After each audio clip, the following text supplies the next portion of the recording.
Hello, everyone, and welcome to yet another edition of the Triton Poker Super High Roller Series. I'm Ali Najad alongside Randy Liu as we get set to raise the curtain on more than 2 weeks of super high stakes action from here in Jeju. And normally I would say raise the curtain, but the curtain was drawn a little bit over the better part of the last 7 days. As our sibling series Triton 1 kicked off, Randy was here front and center. And walk me through it, Randy, because there really was a lot of buzz in the air, and I think by all metrics, it was a big success. It was a huge success. You know, coming into the Triton 1 series, we had over 1,000 entries in our Genesis event, which was eventually won by Shinhwa. And it's really cool to see like so many people interested in playing because they wanted to kind of get their feet wet and getting that Triton experience. And then, you know, Alex Livingston, who was in the booth with me, was saying like, we're probably going to get about 1,000 entries in our main event too. But before we did have that main event, there was a 10K mystery bounty. People were excited about that. That was won by Ji Xiaoxing, who was collecting those bounties, opening a bunch of envelopes, obviously having a lot of fun. But eventually, our main event was really a huge marquee event. We had big names there, Punat Ponsri, Artur Martirosyan, who we frequently see in the Super High Roller Series, make that final table. And it seemed like Punat was going to take it down, but then again, it was Joshua Gabisa. If you did miss that action, of course, when there isn't super high roller coverage going on, you can kind of fill the gaps as all that stuff is archived on the Triton channel. Do you feel as though Triton 1, Randy, is going to be perhaps an overdue gateway that will allow players who maybe aren't rolled in a manner to come in and step up and play some of these 50, 100K plus buy-in events and make a score and then look to parlay as they front load, these series of events? Well, the thing is, I do believe there's a lot of new up-and-coming faces that are willing to play the, quote-unquote smaller buy-ins, but by no, they won 1.35 million for that main event. So we also see a lot of new players we always talk about that come to Super High Roller Series. They're willing to play the smaller series, but clearly have the talents to play the higher rollers.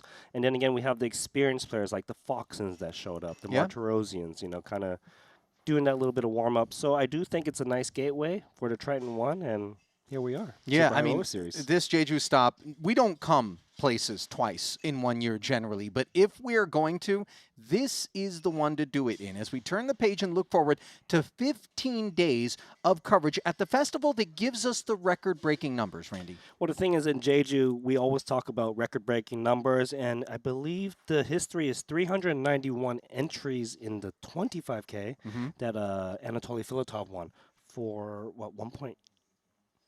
That was... Did I make a mistake? No. Listen, first off, I'm a little bit worried about Randy. I don't know if you guys are hearing the rasp in his voice. I don't know. You've been smoking out here? What's going on? But obviously, a few days under your belt. You hang in there. I need you for the better part of the next 2 weeks. But no, 391 entries. No mistake about that. That is the record-setting field. And the better part of every single record, every time we come to Jeju, it just continues to outdo itself. And of course, proximity we talk about to Asia, visa-free travel for the Chinese delegation. This is a market that has a tremendous amount of interest and enthusiasm for poker. Has a lot to do with that. Obviously, the champs in Triton 1 evidencing that as well. But I also think that players just generally enjoy coming out here, especially this time of year, where unlike earlier in February, the temperatures are a little bit warmer. Yeah, it's obviously very nice out there. The thing is, like you mentioned, proximity is close. A lot of Chinese players see how well they've performed in the previous Jeju.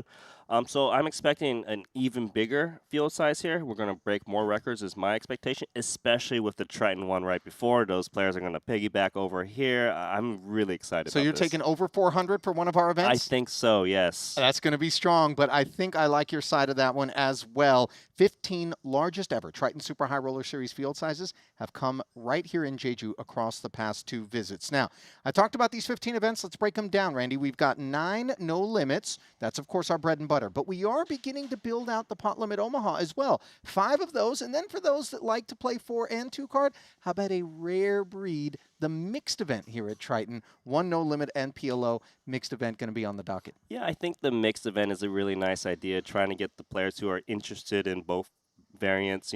I think that will draw a nice field size, but always a lot of love for the PLO. Yeah, no doubt about it. All right, we're going to kick off, of course, today with the 25K WPT Global Slam, and there was a very notable champ last time this event was played out in Montenegro. First ever female winner of a Triton, that being Xuan Lu. Very graceful and very effortless, she made it look.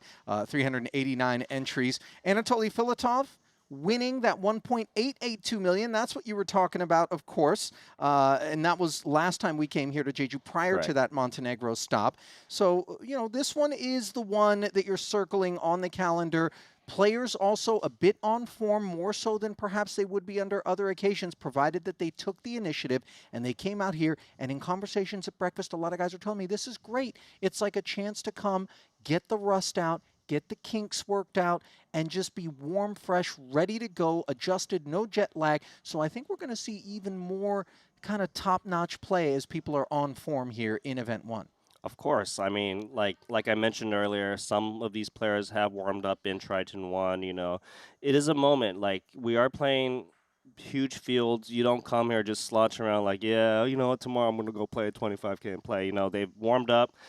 They've done their study at home, and here we are to play. Yeah, Filatov and Xuan Lu, by the way, both going to be in the field here today. Now, this is not a footnote. It's the fourth and final stop of this season of the Triton Poker Super High Roller Series, which means at the end of this festival, we're going to do the math. Luca and his team are going to announce the winner of the Ivan Liao Player of the Year. And in terms of the race, Randy, it is a hot one, currently being led by Artur Martirosyan. And Archer has a huge lead. He has 4,132 points, and, you know, he's in hot form. Like, what's he, above 800 or 900 or so points amongst the taking the lead on Alex Foxen, Divorce, Lonis, as you see, put on Ponzi. But it's a very tight race from second to sixth, about 250 points difference.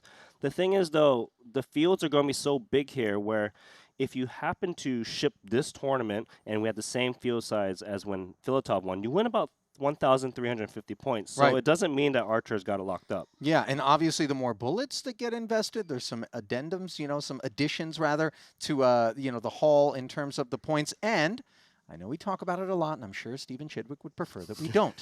But once upon a time, we thought that man had a Player of the Year award sewn up, and Jason Kuhn had other ideas, turning in a stellar performance at a festival in Cyprus where Chidwick himself performed very, very well, and yet could not hang on to that lead. So if you're Artur, you can't sit back. And of course, we saw him playing Pot Limit Omaha as well, because he recognizes the opportunity before him, because it's not just the honors, but $200K in cold, hard cash that comes with that Player of the Year award. Yeah, and that's a good point, because Archer in the beginning, the very first stop, was doing very, very well in Omaha Hold'em. Then he decided to parlay a little bit of that into Omaha. And, you know, he, at the beginning, I recall him kind of admitting to the players at the table, like, oh, I'm kind of unsure about spots. But then he's playing the 100K main and playing very well. He's got great results in PLO. He has a Triton title in that format as well. So, you know, he's going to be a tough one to beat. Well, listen, there are 5 Pot Limit Omaha events here, but we do expect the snipers to descend. Those who are specialists that often come and reveal themselves, of course, that's going to be several days from now, as the focus, of course, will be on 2-card as we get things underway. And while I say 15 days and 15 events, that's what we're covering. There is event 17 and 18, oddly enough, being played right here at the front end of this festival. A couple of short deck events on the docket. We haven't turned our back on short deck just yet. However, we aren't going to be covering those events, bar some sort of theatrics that, of course, producer James is going to be keeping an eye on just beyond the stage over here as those things play out. So, Randy, tell me, what are you looking most forward to, if anything, and based on kind of what you observed of the regulars who we know are going to stick around and be here for this particular edition in Jeju? I mean, honestly, I'm hoping like our superstar that won the main event, Triton 1, shows up and, you know, kind of show him that he can hang with the super high roller series. I don't know if that will happen because obviously the buy-ins are much bigger, but then again, it's going to be about that no limit hold'em main event. Listen, let's just touch on it real quick, because I actually had to come in and do the winner's interview despite not supposed to be working that day, because our host Stanley was over at the players party. Yashua Gabisa, over $900,000, $975 in total, plus a little extra that came with a promo of sorts. So actually a 7-figure score when it was all said and done for him, with his previous biggest ever cash being $40K. If he wants, He's got plenty of ammo and dry powder with which to attack this particular series. We'll see TBD whether or not he's going to pony up in this one. So with that, my man, let us send it down inside the newly branded Les A Casino from here at Marriott Jeju Shinhwa World as we get the second edition of 2025's Jeju Festival underway. A walk through the room as per usual. Perhaps the memo hasn't reached the graphics department here as they are calling it the Landing Casino, but rest assured, it has been rebranded.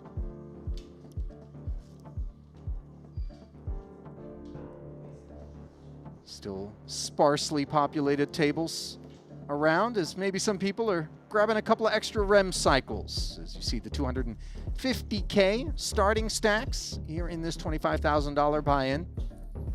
Joe Chuen, along with Merli Monokaran, Konstantin Voronin, and Hans Liu will be at the red table. Let me tell you something, Ali. Tell me. Konstantin Voronin, that is a name where you're not familiar with, but at the Triton 1, he made a huge statement. This is the guy playing every single pot.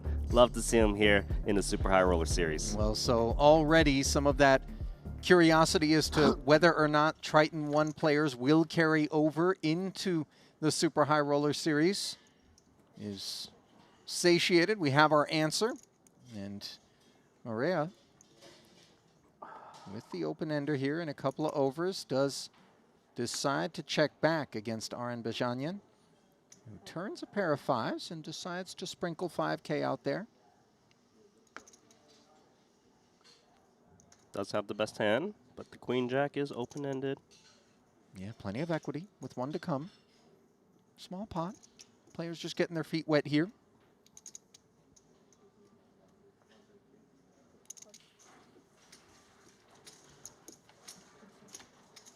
Oh, trip fives as the clubs come in after Andre did flat, putting an extra 10K into the pot. 17.5 right now. We do start at 500, 1K, 1K.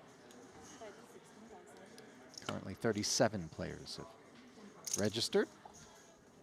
And the 16K on the end will conclude the first pot at this feature. Aren actually also one of the players who showed up to Triton 1, from level taking 1. a shot. It's streamed from level 1? And you got to imagine that for the staff who really did burn the candle at both ends and stretch themselves very thin in order to put all that was required together to get this Triton 1 series going on the front end of an already sort of taxing assignment in putting the Jeju Festival together, it has to be validating to see not only the numbers that were posted in terms of field sizes and subsequently a lot of the payouts, but to see how many people are sticking around to kind of feed in and, of course, make for a more interesting Super High Roller Series this time around. Completely agree. Pocket nines. Yeah, plenty of interest. However, a limp from the small blind. Jack 4. A dusty one in the big for Andre. Not going to get frisky. Checks back. No shame in taking your free option. And this could be an issue. Top pair against middle set. You see Aren. We got the graphics flip. Yeah, it's a 3K bet from Bajanyan. Moreira has his eyes very trained on the opposition. He's got top pair, weak kicker. Let's come along. Straightforward stuff. Another 6K into the kitty.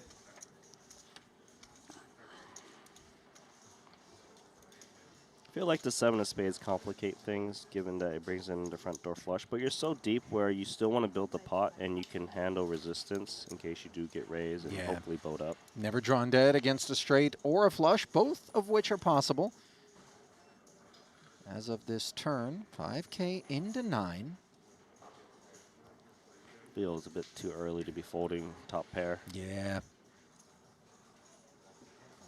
Growing concerns, of course, just given the lack of a kicker and board development. And now a fourth spade is not what you wanted to see with these set of nines. Let's see whether or not Bajanyan pumps the brakes, which he does, and whether or not Moreira, in turn, decides he might want to turn this one into a bluff. Interesting card for sure. I could see merit to it, but top pair, why not? Check. Still early. Still plenty deep, as you pointed out, Randy. 2 for 2 for Aaron. You'll see quite a bit of showdown where people just approach things in a manner to ensure the opportunity to get a look at the opposition's hand, where they can start to build a profile if they don't have any data points, because it's going to be a long day of poker, multiple days required before we crown a champion, of course.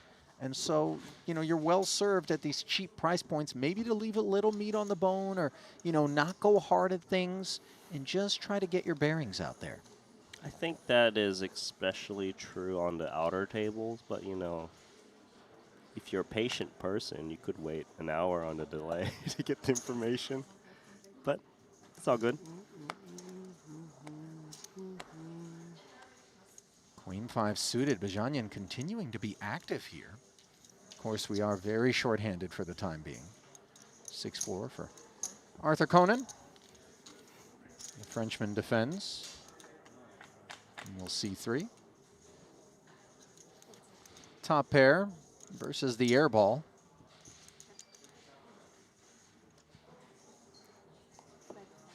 Three in a row, huh? 3 up, 3 down. Gonna be an easy tournament. Just win every single Don't hand. jinx the man, Randy.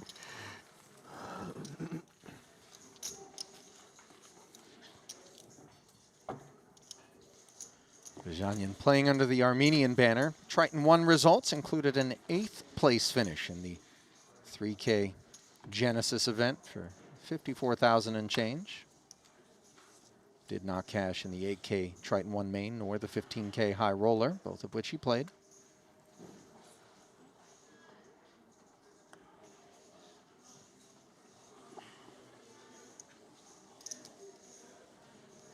King 7 now as Conan in the small. Books an appointment. Bajanyan pencils it in with a check back. Neither player connecting with the 984 rainbow texture. It doesn't seem like the players so far are getting too frisky. Playing relatively straightforward. But let's see if 10-5 offsuit wants to stab.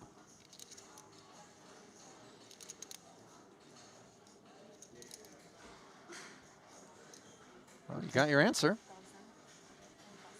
Redbird's deployed, and is that 4 for 4 now? Mm-hmm. The parlay is becoming more and more impressive with each successive pot. I didn't think if you play 100% VPIP, you were going to win every single hand. Welcome JNT to the stage. Jean-Noël Torel, also of France. No, because I'm in the Yeah, we rotate. last one. Okay. We go there. This one. Yeah, you have to. You go there. I go here.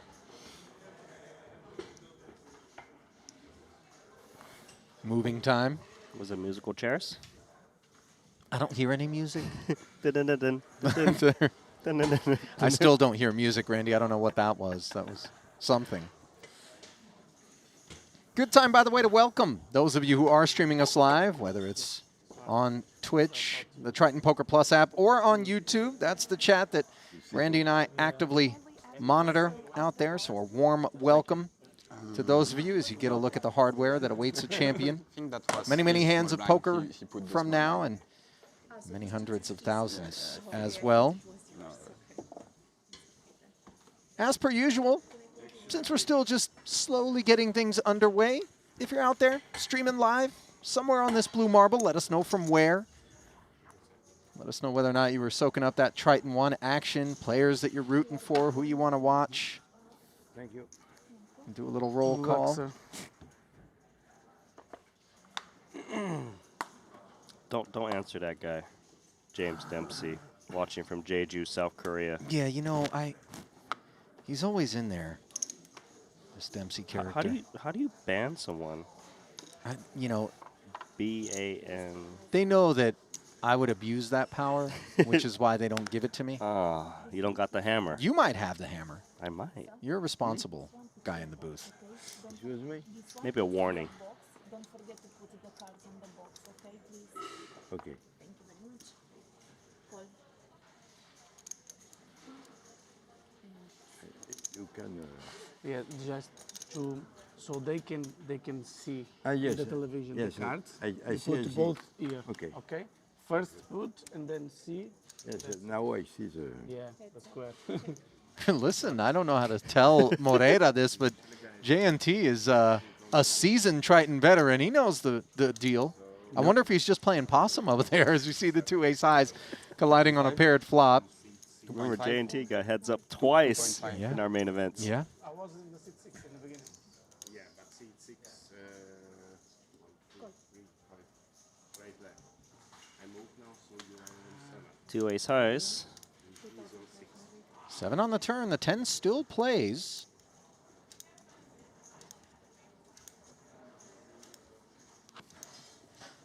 Conan checking back. Best hand officially. I don't think you need to turn the ace-6 into a bluff too often. Obviously, it would be nice against ace-10, but should be beating some king highs. But he is going to stab. Maybe this works against ace-10. Oh, it's just 1,000? Maybe not. It's a little cheeky. 1 into 13. You see Conan a little bit confused, but okay, take it, buddy, if you got it.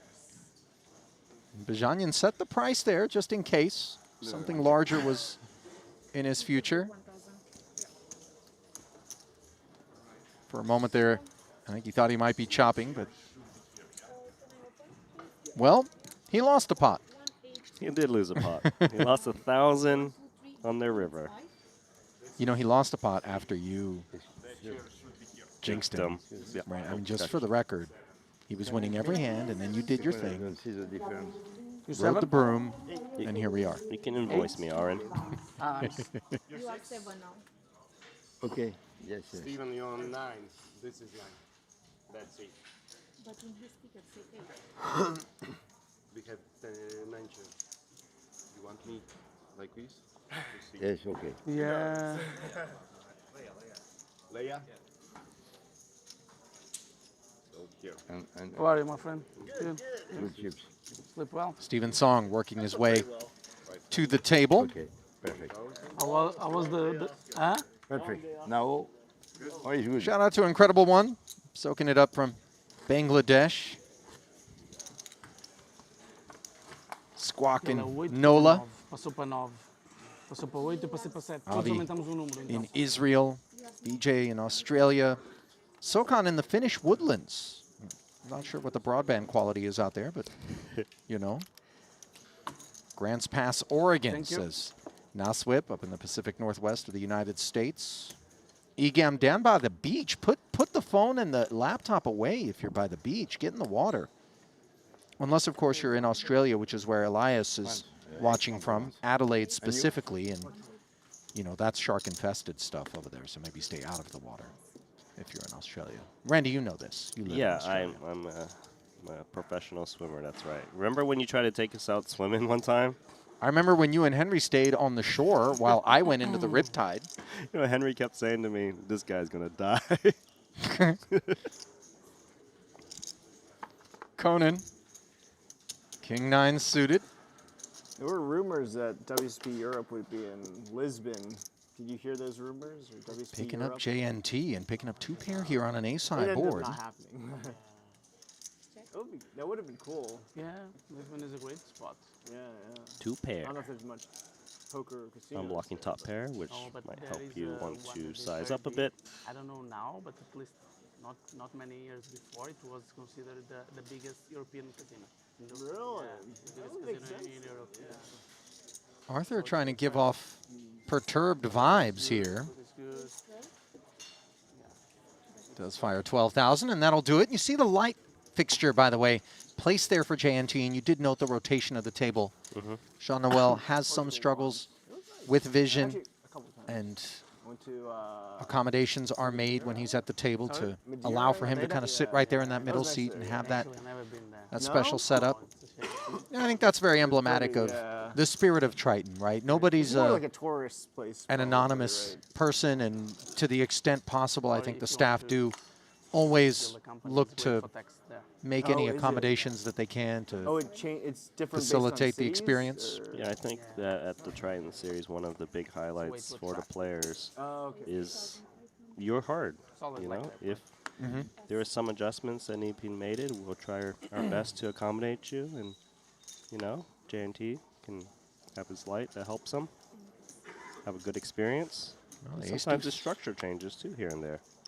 ace-deuce offsuit plus button not deemed helpful enough as he steps aside. Conan, by the way, beginning to take on some of what Aaron was showing us in terms of VPIP. Getting after it with the 8-6 suited and finding top pair, but out-kicked against Steven Song, who slips it.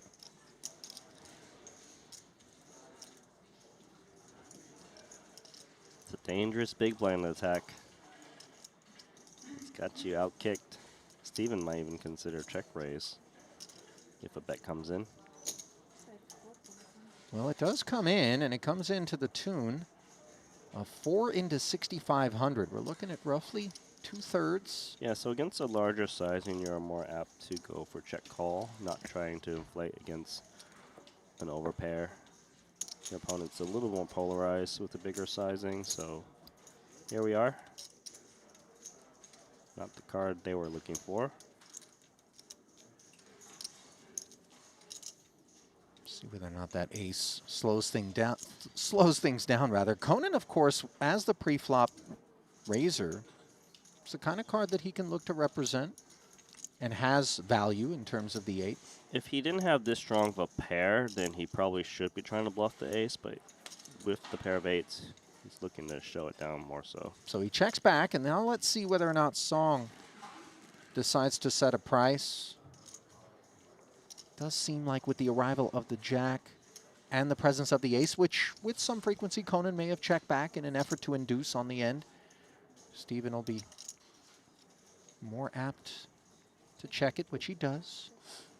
And a quick check back from Conan as well. So the damage is minimized, courtesy of Arthur finding checkbacks on turn and river. And Steven Song will enjoy his first pot. Song, by the way, somewhat of a household name, courtesy of the results that he has posted over the course of his career out in the U.S. In terms of Triton, he first joined us in the Bahamas late last year, played the 100K main and cashed it for 160,000, 31st place finish. Then joined us for the first edition of Jeju, where he went 1 for 7, a costly festival for him. 19th for 91K in the 25K 8 max was the best that he could muster. And he played Triton 1 and went 1 for 5 there with a not exactly remarkable 163rd place finish in the 3K Genesis for $4,500. So I promise you, he is more than capable of getting a huge score. oh yeah, So he's going to keep grinding the Triton events. sure. Don't think anybody is casting doubts on Steven Song as Conan casts his line in the water with a couple of deuces. No, they can see them even if they Ah, okay.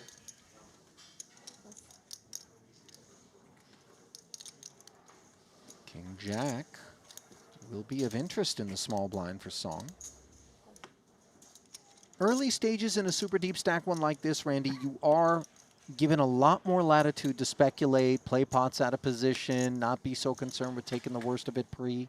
Yeah, and you're also very deep stack, so players who practice deep stack poker a bit more kind of create EV post flop. And mainly you need to be quite aggressive. Because I would say that under the gun versus small blind, you probably aren't flatting the small blind too often with King Jack off, like deep in the tournament with like 30 blinds or so. But here it's a different animal of 250 big blinds starting stack. Well, Conan flopped a wheel draw here with the deuces. Turns into a 6-high straight draw on the turn, where Song has second nut, no pair. Happy to check it a second time. There's a little bit of merit of betting the deuces, realizing that your opponent isn't flatting too many hands that connect with the 6-3-4 texture. And a round of checks again. Board pairing 3. Not a bad development for deuces. Probably just goes check, check. It's hard to imagine Song can get a better hand to fold as played.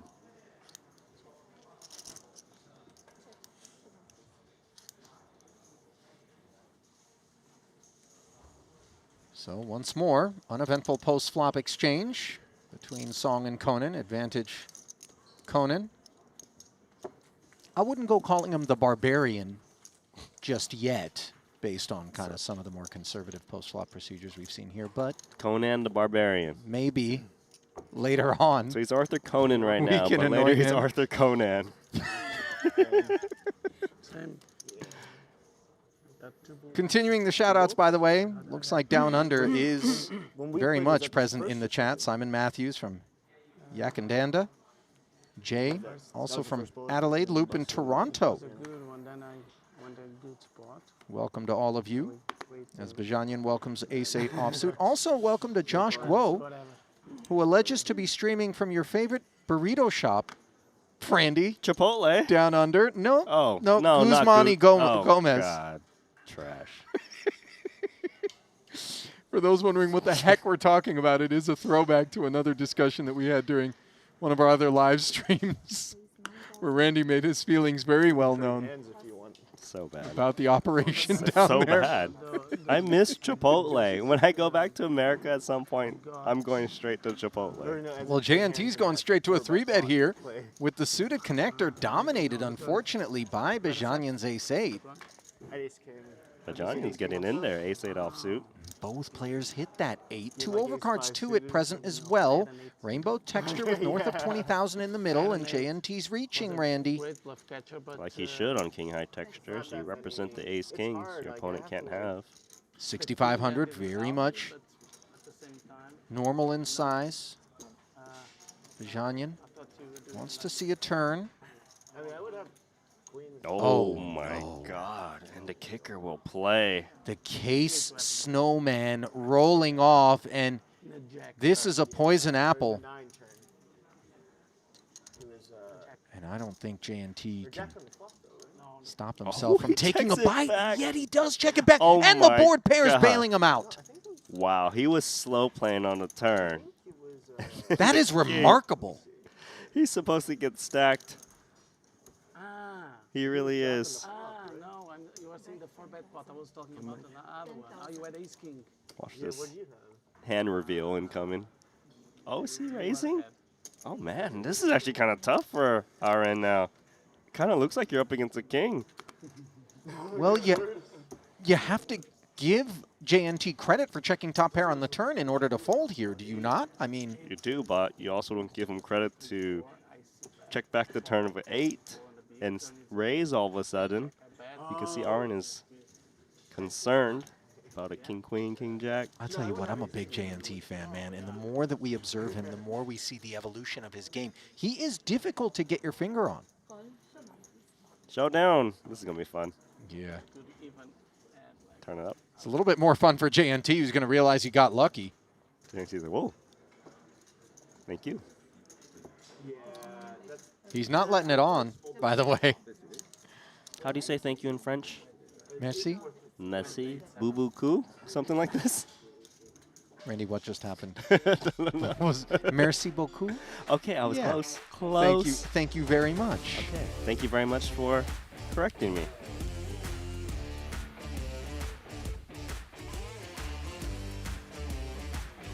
Shout out to Fly Fishing Nomad down in South Central Idaho. Says that he's been sleeping during the day, so he can watch our streams all night, including the Triton 1 streams, which he has been soaking up. Good to have you Cool, aboard. man. Mitch Jones out in Austin. Shout out to him. Home to Doug Polk and also Sensei Bryn Kenny, Austin, Texas. Did not know. kind of want some Texas barbecue now when I go back to America too. Why did you change the way you said the word barbecue there, Randy? Did you just turn yourself into an Asian cowboy? Is that what happened? Yeehaw! Well, listen, they have Korean barbecue here. Not quite the same, It's very different. I but like it's good. It is good, but I want the American barbecue sauce, you know? Ah, I don't know why. You say it like a McDonald's commercial that I remember hearing, you know. It's American barbecue sauce. Okay, Randy. Noted. Shout out to Barbara Kearney, by the way, out in Lodi, California. She says she's stuck there. She's been watching for years. Good to have you with us, Barbara. But he was ahead.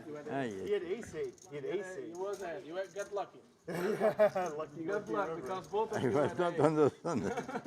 I don't see, so 3. Yeah, you just looked your cards. You know you had an 8. But he had also 8. Ah, no. All of us, we no saw. matter, no matter.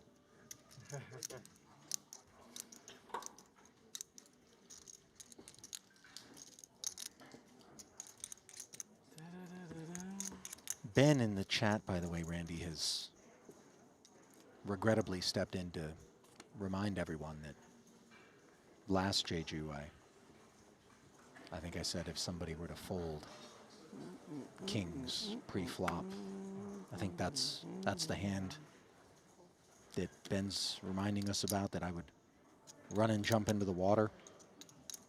Have you And, paid yet? But on the Have you gone into the water? No. I don't Though the believe you had pool ace. is open this time around, Couldn't have. so I could You think I should cannonball shove off free? my balcony into No, the I think pool. Okay. And the weather's I should actually just good check. enough to do it this Yeah, year. I So thought it maybe was I will hard pay my to- marker. You thought in that manner. all is at ace king. That's why. You I should- think you could have You ace didn't king want a No lot, payment yeah. required from the big blind, which But is able to you check know. back Yeah, versus the yeah. limp from Conan. I mean, you had like That he had in ace- mind with the 6-7 ace of 10 or something. diamonds. Like, Bajanyan Like, with the I gutter could has have, it like, checked over. the 9 or something, and I will check all. Quick check back, and now a pair for Arthur to take the lead. I think doesn't worth your bluff. I think. Yeah, it might Not not. a pair you're confident in. If you had So let's keep checking, and the 10 makes us straight. That it does. whatever, You had whatever. It depends. It depends a lot. You don't know. You didn't know me. I didn't know you. Yeah, that's true. We didn't Maybe I know thought yet. maybe I thought ranges were a little tighter than. I guess if I Some shove, spots it is. 3K. I guess if I shove Full free, pop you bet just here. fold. Yeah. No, I think you played well. The call for bet with position. I mean, full Yeah, pot yeah. basically means I was over polarized. fold. I wasn't too Usually. active as well, so I think 10 or nothing played seems well. You were likely. pretty active, but Yeah, that was. Maybe on the I mean, blinds. Maybe I- on the blinds. it's my jam. You'll just fold anytime I have you beat, right? Yeah. Pay Show the me. man. Mm-hmm. And this Did is you the play time to be machine? curious Yes. because you can afford to I get don't the play any intelligence. You've been playing cash or Squid Games? Big games? Shout out to Edward Weird. Pitt, by the way, Well, Squid is crazy. right? watching from Arkansas, Yeah. which is where the You play a lot of cash? Or? now wife of Mario Mosbach, who got married between festivals, hails from, A lot. Amanda. I played You'll often see him wearing everything. the I was Arkansas professional for Razorbacks 14 years, but jerseys. I'm not anymore. Oh, what do you do now? Not exactly something you're going to find at the local sporting goods store in Vienna. You know, like those quizzes on can you name the 50 states of the United States of America? I always forget about Arkansas. I'm sure they're very, very happy to hear that, Randy, that you just Nice. fly right over, huh? 11, I was a professional poker player. I don't think you can name all 50 states. I can name all 50 states. Like you're really Yeah, confident you about made it. enough Yeah, money, you got action. Put it into the company. I yeah. fold. All the time winning. buying No equipment, folding here for going to Bajanyan, the and company. Yeah. certainly For that more has than been the 10 story years. of this feature Sometimes- table here early in this 25K WPT Global Slam. High VPIP levels, but understandably, this time Jean-Noel Torel has him Some notched. entrepreneurs, all of Chinese, Though Chinese like eight plenty of Chinese times and these most two of will them chop. Ace 10-4, top pair for both. Six of spades becoming even more relevant now as Bajanyan following through. But I played for many years tournaments as well. Match game, heads up, spin and goes. My last year, yeah, I was the highest grand in GG poker. I played like 200K rake per month. Really? Bet and call, and What, all now spinning note the goes? three Oh, providing really? That's funny. Bajanyan the wheel gutter. Sick, it was my last time. It's actually a really good card for best J&T, year despite him not picking up the outs because his kicker could easily play. Sick. What's the biggest spin and go you've gotten? Or like played for? Not necessarily won. They had 12K bet and call as the pot grows to 39,000, and the river brings the deuce. 200 Bajanyan bailed out by by the Yeah, duckling. But no, what's like the biggest prize? wasn't much. I never won like 1 No, million, you or never- 1 million okay, prize. you're not No. like How that. greedy is he going to get here? I got one. But It was 55,000. I don't remember the value. An overbet, Randy, 55. Extremely greedy, But I was, and in it's getting paid off. at that time. Credit to Bajanyan, by the way, for bringing that big sizing as J&T rolling over his hand, perhaps Straight. overlooking 2, 3, 4. How are you? that the 5 makes the wheel Triton. now, Against you. And I was realizing heads up, like 10 to 1 Bajanyan for binked the end. and my internet just got cut off. For 80 Yeah. Like I don't remember. It was like That's 40 against 20 or something. I don't remember. And yeah, then I become. Yeah, of course. So he's not gonna wait for you. He's It gonna- was Are my you very familiar with Yeah. Armenian poker players? That's probably his biggest Like any prize, other too. names It's like the come to easiest mind? heads up ever. Small blind, big blind. That's super Well, tilting. there was an LA legend for a while. Wow. I think Gregorian was his last name. 3, 4, The 4. Armenian Express was his nickname. That's a good Chris, nickname. I think. But we're going back a couple split cards decades, this time. Okay. you know. but not really a banner that we see flown all that often. It is nice to see, though. I mean, the multinational nature of Triton. All corners. They come from far and wide. Nothing wide about the choice here from Cheng Kai Pan. Queen Jack suited. A couple of overs to these 10s now as Bajanyan will get involved once more on the puck here. I don't know. I'm C9. That's fine. I mean, I think No, they put J&T it. was simply they should posting his small as I the know 11K they're what's does called? come in. They're 5s here for Moreira in the big. Let's see whether or 11? not he's got an appetite 11? to speculate at that price, Randy, with the hijack raise and button 3-bet in front of us. I think this cold call is okay, just given they're 250 big blinds deep. Otherwise, you wouldn't be But yeah, it's, looking to cold call. But let's flip it over. Konstantin Voronin, Triton 1. Love to see him here. Frederic Del Val, by the way, who is the right-hand man to J&T at these festivals. Pretty cool to see that we got J&T and Frederick. 2 different feature tables. Yeah, and 10s, by the way, on both tables right now, as you see Danilo Velasovic He's good. flatting. I think it's kind of interesting that he opts to flat the 10s, whereas, you know, the table we just ping-pong from, 3-bet the 2 10s. Yeah, a bit of a different look here, same level. Fair. Clemens in there. Yeah, Reuter likes the price.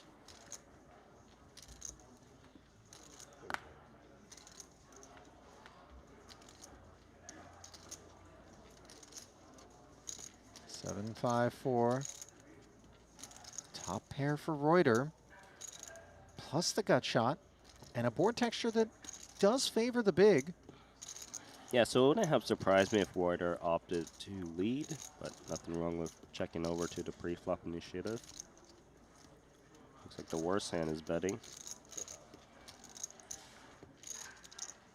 Some merit to raising 10s for protection on the flop. Charge the big blind a bit more. Nothing wrong with calling as well.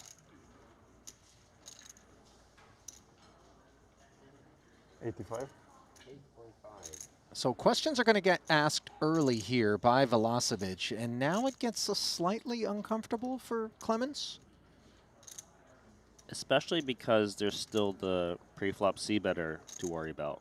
Sometimes you cold call here and then, you know, Frederick's got like an overpair that you're losing to. You could be drawing very slim against a set, potentially.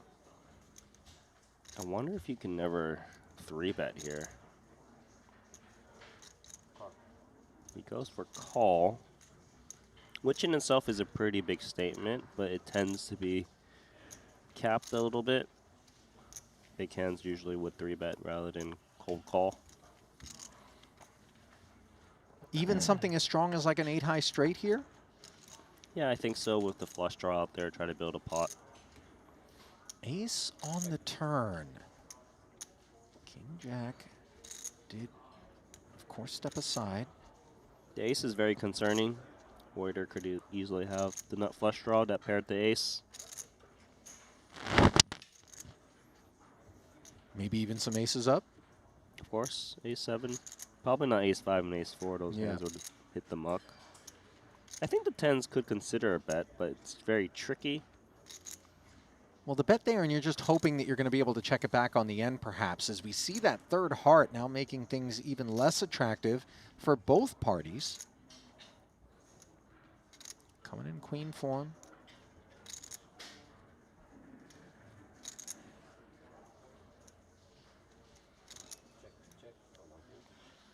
And a full shutdown will allow Velasevich to roll over the winner.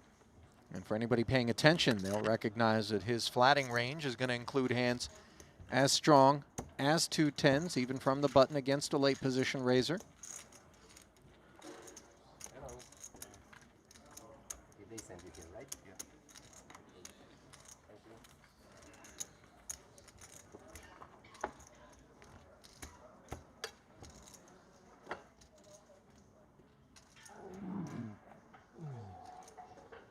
Efforting the Triton resume on Danilo at present. In the very same Triton Poker Plus app, by the way, that is available to all of you who are streaming at home. Many of you, of course, already know about it. But if you don't, do yourself a favor and download. It is virtually mandatory viewing supplement.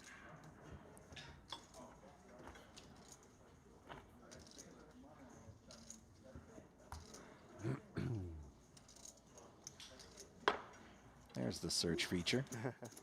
Was eluding me. Flipping back over to J&T and Company, and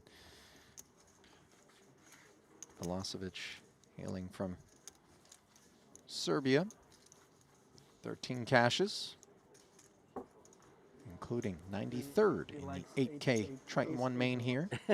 Had an absolutely outstanding Montenegro Festival before Jeju, Randy. I don't know whether or not you remember, but the man went 5 for 7, including a couple of final tables and a $1.3 million score in the 50K 8 max. Runner-up finish there. And I also learned that Serbia is really close to Montenegro. Is that right? Mm-hmm. Croatia just up the coast as well.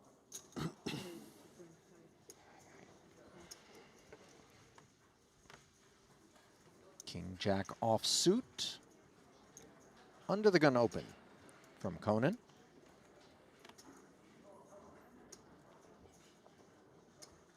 Queen 10 suited. Small blind seductress. Small blind seductress. The Queen 10 suited. Looks pretty. Sure. Got the Aussie flag. Yu Hong Liu.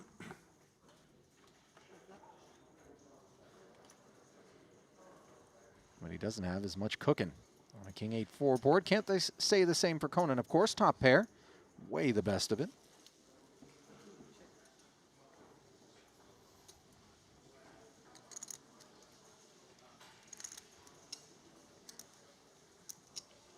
I've noticed a lot more small blind flats with the first level. Makes sense given how deep they are. Players haven't been that 3-bet happy pre-flop. But King Jack gonna go ahead and c-bet and likely win.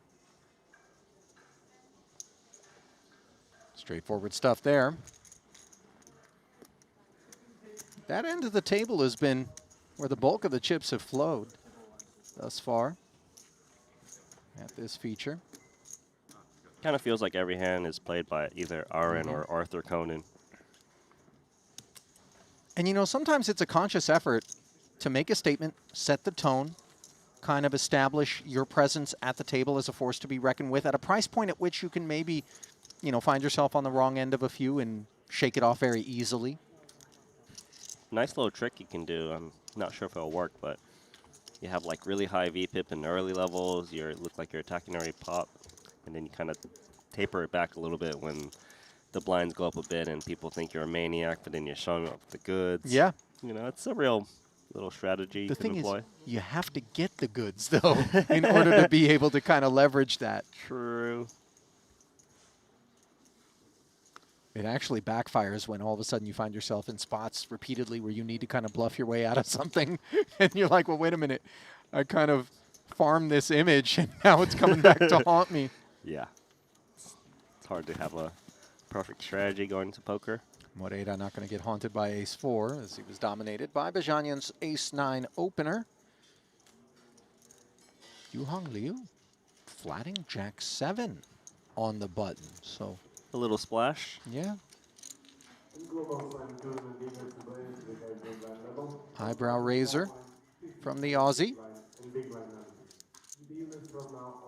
Disconnected are both parties here from the 8-6-6 flop.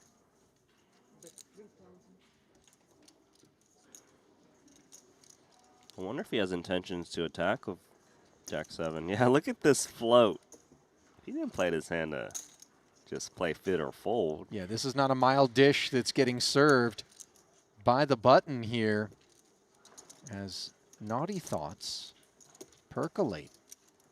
Queen on the turn, backdoor spades arrive. Oh, and Bajanian, undaunted, gonna reach out and touch some more chips. 8,500 of them to be exact, and this is gonna do away with that jack-7, I would think. Yep. Yeah. Those are the barrels that, if we're honest with ourselves, as you know, non-elite professional poker players, are the tough ones to kind of reach deep and summon the courage required to make, right? Because you're thinking to yourself, early, this guy could have a speculated, you know, suited holding, something connected or whatever.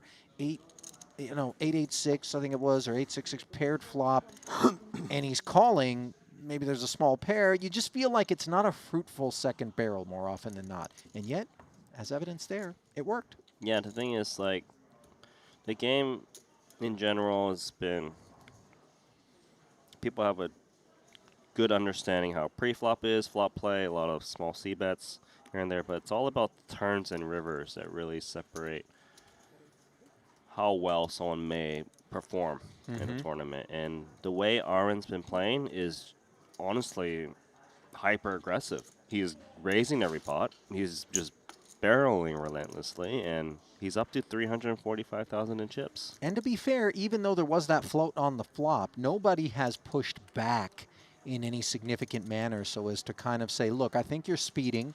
I'm going to run a little check on you. You know, grab my sheriff badge. He's only going over the speed limit like 6 miles per hour at the I've been moment. ticketed doing less than that, Randy. Although I do think it was kind of at the mercy of the officer because I was doing a lot more than the speed limit, and he was like, I'll just write you up for this much. And I was like, I don't know if I should say thank you or not, because it's like we're so close to just you letting me off here.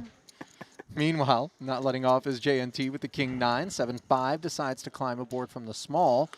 And Arthur Conan posing the questions right on cue, by the way, is you see Bajanian kind of shoot a look over there, and maybe this is in response to what he thinks is some money he can snack on in between, plus a range that includes things that can raise fold quite comfortably, and well-timed is Conan.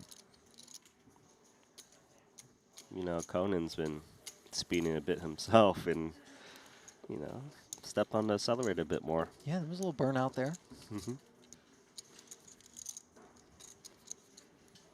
I feel like those two men on the right of your screen there have a date with destiny in terms of playing some sort of frisky, where did this one come from type of pot. Yeah, one's going to finish the finish line first, and the other one's going to be wiped out. Yeah, there's going to be some blood exchanged in that corner.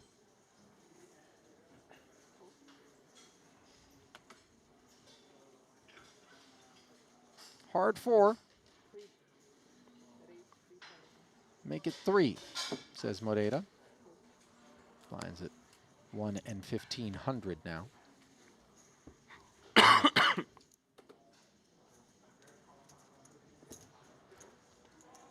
Bajanyan defense. It's all about the classic coin flip. 48% ahead here. And how about a gut shot and a diamond draw for Aaron? Slipping it over to Andre with the underpair. I'll take the 4-3 suited any day. Yeah, no kidding. But now an ace on the turn after that brisk check back from Andre. An opportunity once more, should he choose. I like to check here from the 4-3 suited and actually like check raising. Did he check raise or did he check call? Cold. So another 10K into the middle and another 7 onto the board. Swing and a miss here for Aaron. Not bad board development for Andre given the presence of so many draws. Where if he wanted to, maybe he could check back, but 4 high is never going to be a winner. And when we say those words, sometimes we do expect the barrel to be forthcoming. This is not a white flag kind of character from what we've seen so far. And sure enough, instead of the white flag, it's a white chip as he fires 25 into 18-5. Again with the overbet. Last time we saw this, he had the goods with the wheel against JNT. Moreira's eyes were open for that one. Yeah, so he's just gone with check call lead overbet pot. This guy's, he's fun to watch. Keep it right here, production. This man is making a mark.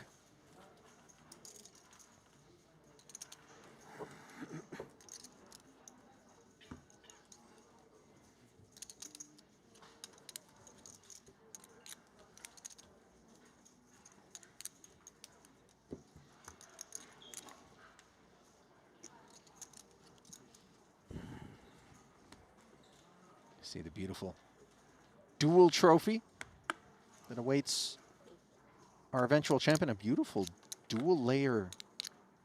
That looks like there was a lot of milk in that card. Did you catch that? Did you clock that? What kind of beverage was it? I don't know. It looked like a brown bull. You know, the famous drink in Vietnam that actually took out one of our Triton staffers. So what's the equivalent in Korea? They're not. They love coffee. There's strong coffee culture here in Okay, Korea, but yeah. I don't know that they actually come with like the hyper caffeinated Oh, okay. like in Vietnam. But whatever that was, we may need to sample that one. But they're not like putting soju in it, right? So I'm sure somebody is. Top pair as JNT puts some more chips into the middle in the big blind, demanded by Yu Hong Liu's ace jack pre-flop. 5K a man, top pair for Liu. Comfortable follow through.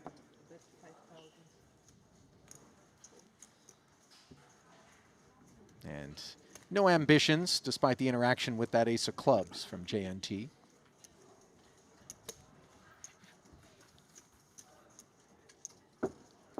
Is that a money cat on Why does- top of the chips? It looks like it's holding a big drumstick. Or perhaps an oversized Xiaolong Bao? Maybe. Wang Shu, welcome. What do you've been working the menu down here at the casino restaurant Shanghai Bund for the better part of a week. Randy, do you have any recommendations for me? I'm going to tell you something. Today has been the best day of the Shanghai Bund. Do you know why? Why? We've changed the menu over finally. So there's lobster on the menu. Really? I'm serious. I had some lobster today. It was delicious. Oops. Randy, you're really splashing over there. Yeah. You had lobster for lunch, I had Randy? lobster for lunch How today. good are you running, buddy? 9-7 of spades. We know this man's been running good. Ace queen, however, going to push back here. This is button and small blind. Understandable 18K from JNT. Departure for Moreira. Back over to the suited one gapper. And let's see what kind of appetite, if any, Aaron's going to have. I think he's going to continue. He's been looking to play pots. He's got position, 3-bet pot. He knows 9-7 suited can really crack a big holding. And they are very deep. Roughly 125 big blinds effective. And look at this pot, 39K.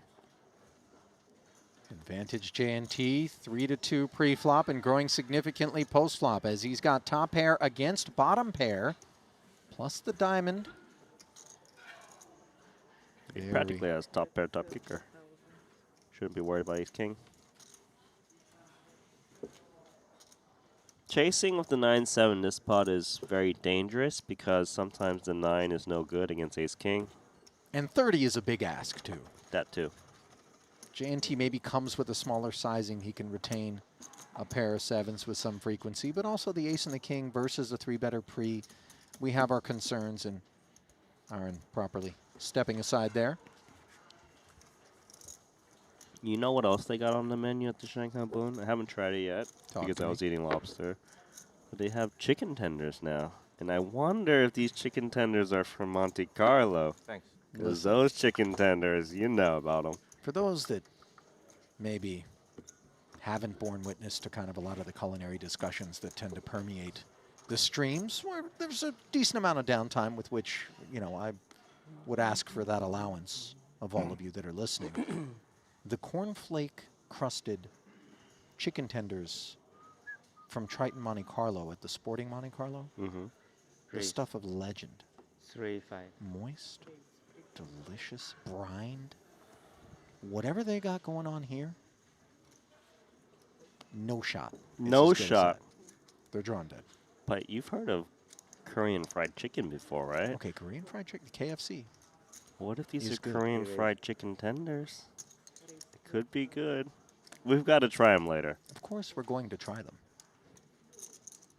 As J&T once again trying on a 3-bet here to 20,000 with Bajanyan in the crossfires. Chen Kai Pan giving us a glimpse at his range. 5-6 of diamonds up front.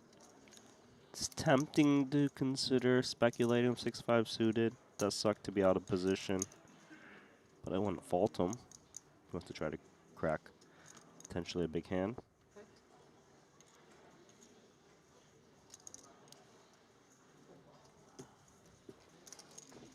J&T. Clawing his way back to a starting stack. Slowly but surely here after losing a healthy chunk to Bajanyan. Those 3-bets, by the way, you know, 20K, 18K. He has a bit of a reputation for coming with some of the larger sizings. You saw that post-flop 30 into 39 also. He can lead you down into the murk in a hurry. And he's not always nutted, by the way, when he fires like that. You would be tempted to believe, if we're honest with ourselves, we can be very guilty of profiling, in particular, some of the elder players at any given cash game or tournament table where you think maybe they don't have the moxie. They don't have that kind of bluff gear in them. But absolutely wrong to think that about J&T. Yeah, and just to add to your point, playing against large sizings is very difficult when you keep flopping middle pair or marginal spots like gut shots. You don't really know how to navigate. And then you're like, maybe he's betting too much, I float, and then all of a sudden you're just chipping down way faster than you should be. You're absolutely right about that. Ace-king now for Pan. This is going to be a very different sort of ammo. Oh, did he just call? And a very different approach. Opens under the gun with 5-6 suited and flats the ace-king in the big, very squeezable spot. Yeah, I wouldn't call that my recommendation, but here we are. 2 overs and a gut shot, the product of this Queen-Jack-7 board, where he still has the best hand. No heart out there, no follow-through subsequently. Oh, and Moreira says, listen, if you guys don't want it, ship it this way. 8 into 13. I think this ace-king needs to continue, though. His hand is so disguised. Imagine hitting the 10. No one's ever going to put you on ace-king in the big blind. 1-8. No, just 8,000. 8,000. Yes. So the ace-5 of hearts finds the pin, down to heads up now. Somewhat deflating development for Andre. Would have much rather not be taking a turn and rather taking this pot, but instead it grows to 29,000. Board pairing jack. Pawn checks, a snap check back from Andre in a dry river.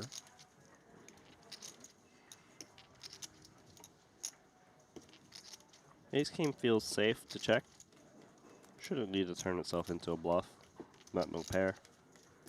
Can't say the same for king deuce of hearts, by the way. While it does interfere with some of the straight prospects, it decides to surrender. Keep in mind, this one's showing down to the table. That's right. Okay.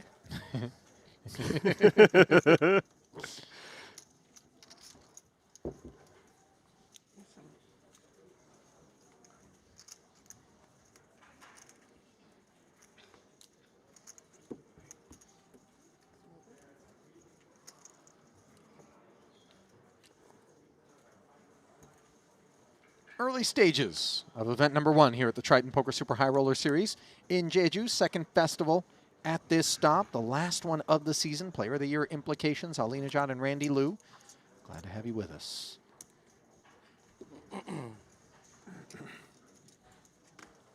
Looking at the early leaders, you might think it's not possible to have amassed a stack this big, and yet Javid Ismailov, 647,000 in front of him, and Alex Ponikov's 542,000 in second elsewhere in the field. Isn't Javid the guy who went super deep in the Invitational in Montenegro? Indeed. Last festival, third place finish for almost $2.8 million in that 200K Invitational for Ismailov.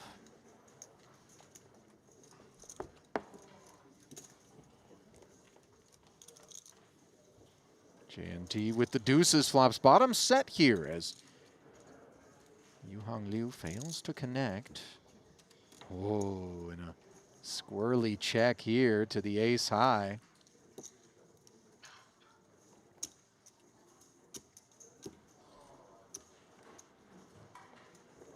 I don't fault Yuhang Liu for posing a question here on board texture that maybe he presumes isn't interacting with JNT and that this is an honest check. Look at the slow play from JNT. Yeah, happy to flat. And not at all upset by the queen of clubs on the turn.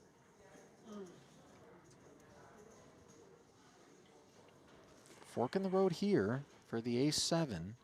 I could see the ace-7 betting, thinking he's up against a better ace-high that's going to look to check fold. I don't fault him. Could be a lot of combos that contain a queen for JNT that, if it was an honest check on the flop, would now have made top pair. And yet he does bet again, and once more JNT just flats. It's actually like the perfect play given what he's up against. So hard to show restraint. Of clubs. I could see a third barrel here, Randy, just given 6s through 8s might be a part of what JNT had cooking, and a third barrel gets it done, but well served to check back is Yuhang Liu. I'm like, oh, it's set. Nice fold. 我操，可以啊！怎么还后悔呢？我那是发个圈9，我操！ You know, anybody that didn't already know about JNT is definitely starting to put together that perhaps whatever their initial impressions were, they are inaccurate, especially after that one, where he massaged a couple of futile barrels off of Liu, who now sits 6th. 4 players with the sub 250K starting stack. 3 players ahead of that threshold. As Bajanyan continues to helm things here at one of our 2 feature tables. Glimpse of the chip counts there, brought to you by GTO Wizard. You can have both. There is a chance of both. Check 8 and push back it. And then the queen, yeah. Yeah, the queen and And then, keep up. yeah. Plus one. Chinese? Me? Yes. From where? Hmm? From where? I'm living in Canton, In it? South China. Guangzhou. Never been. I want to Pocket go. jacks for Andre. Actually, I want. Monaco. From Where you from? Portugal. Portugal. Portugal. Portugal. Portugal. Right. Portugal. I wanted to go to China this time. I visit South Korea. Mid-raise but gets then I 3-bet by an offsuit raggy ace here This on is the button. interesting because he didn't opt to squeeze ace king earlier in the big blind, but with position, he makes it 10K of ace 3 offsuit. Yeah, it doesn't appear to be any particular pattern to the approach pre-flop out of pawn thus far.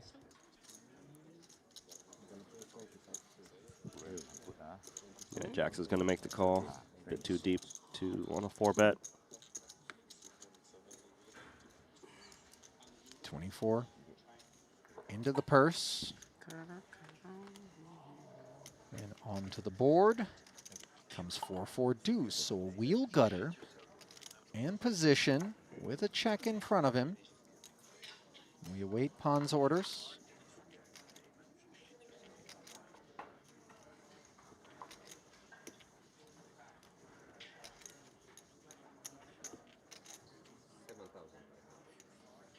Not too hefty. 7,500. Moreira very comfortably delivers the ask. Another 15,000 into the middle. Pot grows to 39K. No trouble on the turn for the hooks. Let's see whether or not a second barrel gets drawn up here by Chen Kai.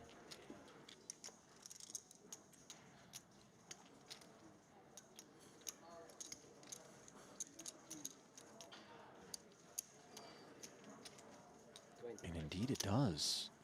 This time the white chip, 25K. Jack's still a lot of hand here. Not looking to inflate things, of course, but not looking to step aside either. Presumably the call is the path forward. There's definitely concerns of bigger pairs, but can't fold Jax. At least not for the time being. Let's see what the river has in store. Ace or a 5 required for pawn. And instead, backdoor spades and king form showing up. A snap check, by the way, for Andre, who continues to play with pace. As long as it's consistent, we're not going to be making anything of that. I probably would bet this ace king. You have ace king in your range. I don't know why I said ace king, but you have ace king in your range, and also the backdoor spades get there, which are your semi bluffs. I think this is a good bet. 45,000, and it feels value sized.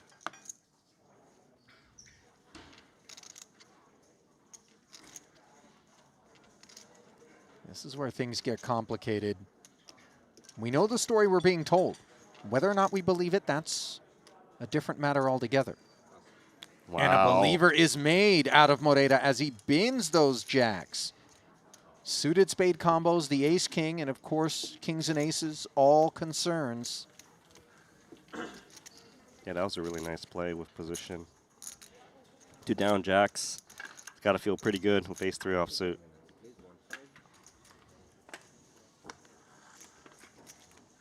Nice pickup there. Has 3 barrels with ace high. Yields fruit.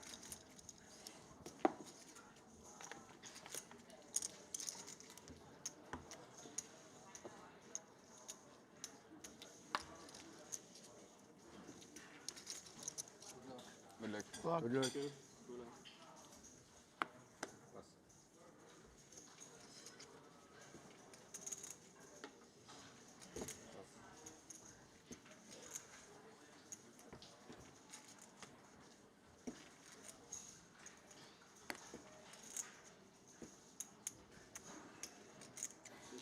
Jack 9 on the puck. Wang Zhu announcing himself.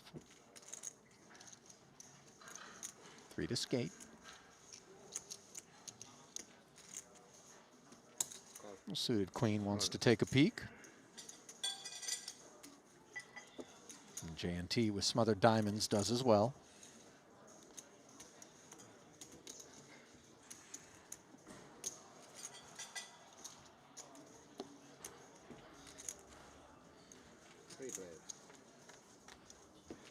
10-5. In the middle, an all-heart flop. Ace-9-5, connections for both Wang Zhu with the nines and JNT with bottom pair. No pride being shown in it. And Jack of Hearts becoming very relevant here. Able to rep the ace as well. Wang Zhu comes with 4,000. JNT says, show me the turn at that price.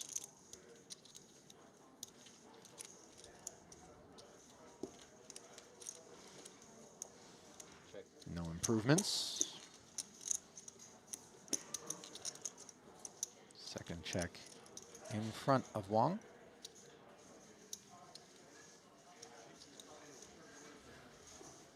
He's not done. Comes to the second barrel, and quite to the contrary. JNT very much is done. Snap folding. Tidy pickup there for Wang Zhu. Did play the Triton 1 portion of this festival on the front end, where he did not cash in 3 efforts. Also played in Jeju earlier this year, a single event, the 15K. Did not cash there either. Undaunted, however, continues his pursuits.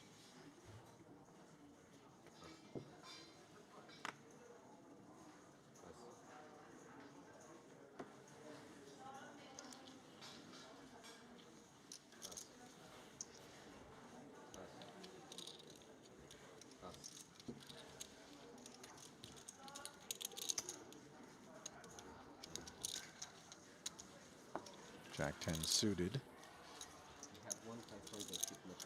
Get One walk. check.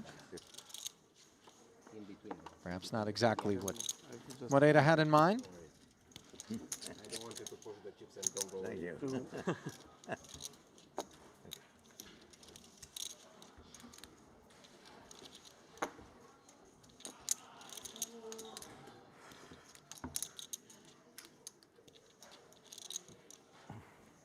Taking a peek at Moreira's Triton track record.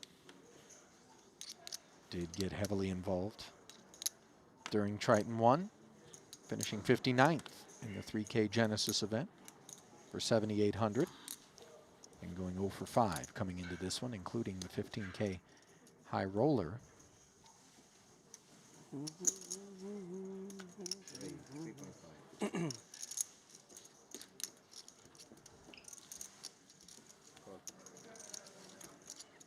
$3,500 from JNT on the button with the 10-9 offsuit. Suited king, flatting, and the 6-4 offsuit likes the price. So a 3-way affair, pot growing to 12,000 now.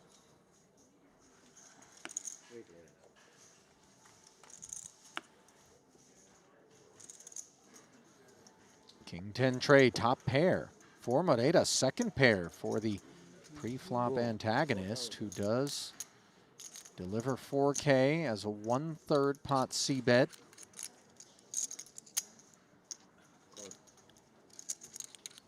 Here comes top pair.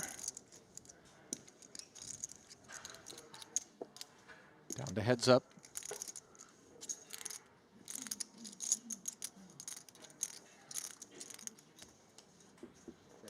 Four on the turn.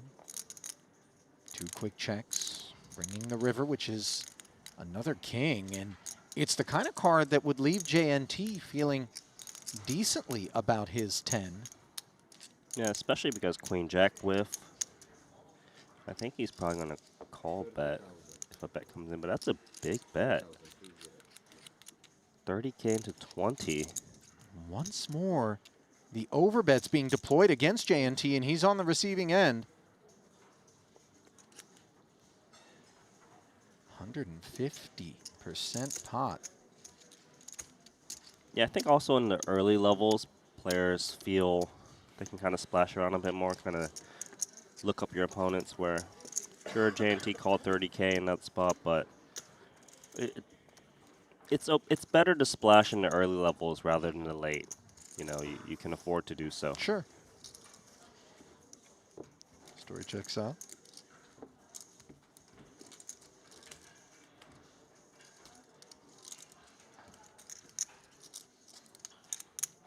Ready here? Oh, Yeah. yes. The city gonna be the big blind.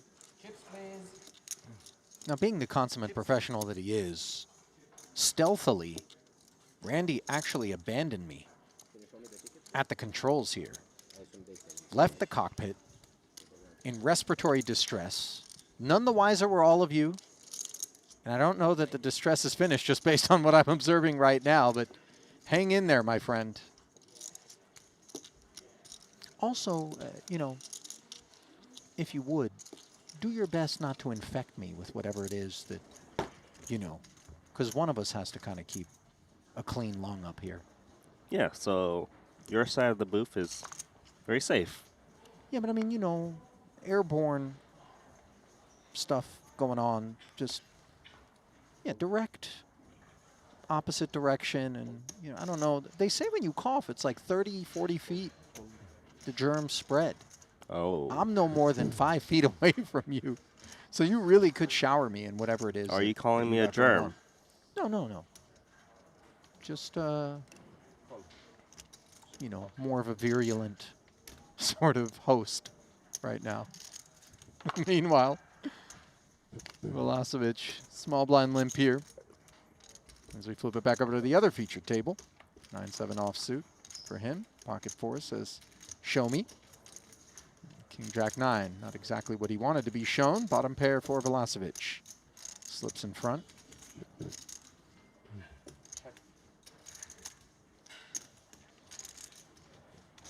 As long as it's got a little bit of showdown value with the fours, blind versus blind, doesn't really need to bet it.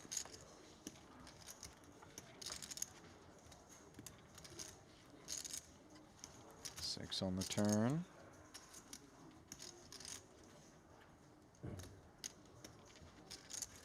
Not much reason for both players to want to bet. With a very weak pair like this, just try to get the showdown safely and cheaply. Second six on the river. Is this one not shaping up to be on the highlight reel? Less than exciting.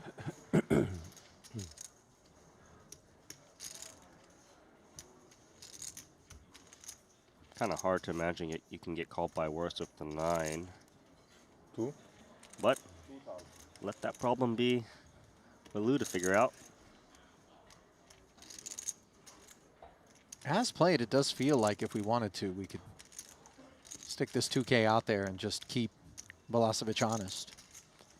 Yeah, I could see any pair is usually pretty good, blind versus blind. I think he will toss him to 2K. Yeah.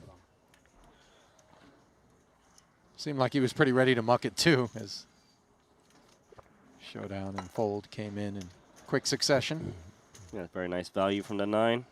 I think a jack is certainly betting. The 9 is, you know, kind of the one we're not sure about, and that was really cool.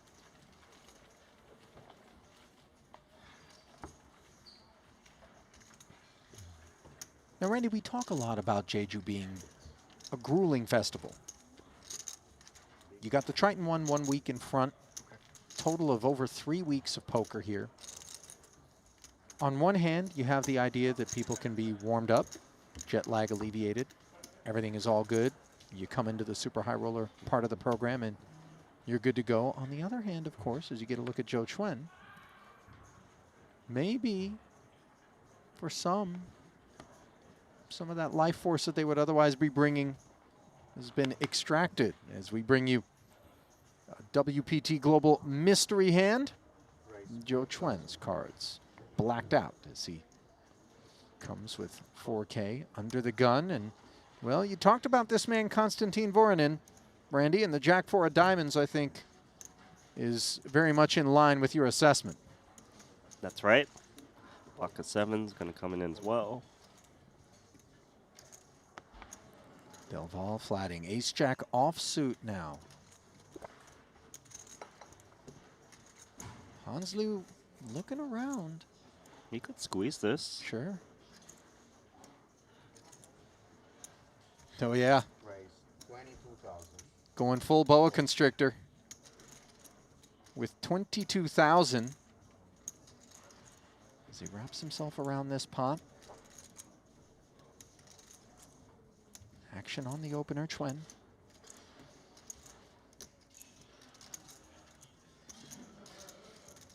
I mean, you're just so deep, you can even speculate with some suited hands. All pocket pairs. You got position. Sure.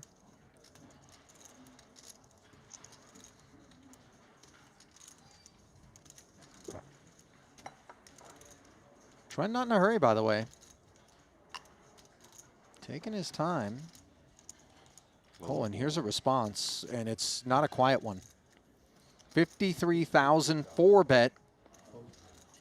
Jack 4 and the 2 sevens shriveling. And now we're back over to this ace-jack. Ace-jack offsuit, Randy, a hand that in a spot such as this really doesn't perform well. It's very weak. Your opponent is 4-betting a lot of the better aces, ace, king, ace, queen. If you're up against queens, kings, aces, you're in terrible shape. And you got to remember, it's under the gun versus small blind, so technically Joe Trent's 4-bet range should be a little bit more snug. I wonder, Randy, whether or not these two have some history. They're both playing under that China banner, and obviously a big country with a tremendously large player pool. But when it comes to super high stake stuff, that player pool grows a lot leaner. And What? now we have a 5-bet to 90K. What? Wow. He's basically saying, I've got aces or kings. The gloves are off here early in the 25K WPT Global Slam, and the bare knuckle blow being delivered by an ace-jack offsuit.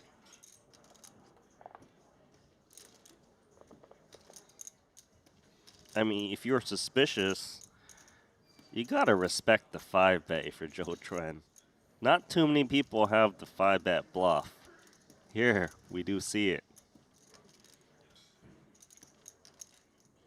Not too often do we see the 5-bet get flatted pre-flop either, Randy, and yet at this stack depth, an additional 37,000 is that which is required to book a date with the flop, and Chuen delivers it. So with pre-flop action complete, talk to me, chat, talk to me, Randy.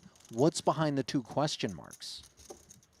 I think it's aces and kings at a very high frequency. I think hands that speculate like 8-7 suited, 10-9 suited, these hands probably just called a 3-bet rather than 4-bet, so I like to throw those hands out the window. And you might want to throw ace-jack offsuit out the window when you look up at 9-6 deuce. Disheartening developments here. Hans Liu's looking up at 191K pot, and it's all there based on his pre-flop decision-making. Is he going to slow down? I don't know if he is, but I'll be very worried that my opponent is willing to call a 5-bet. Sub 1 SPR and 35K. C-bet delivered.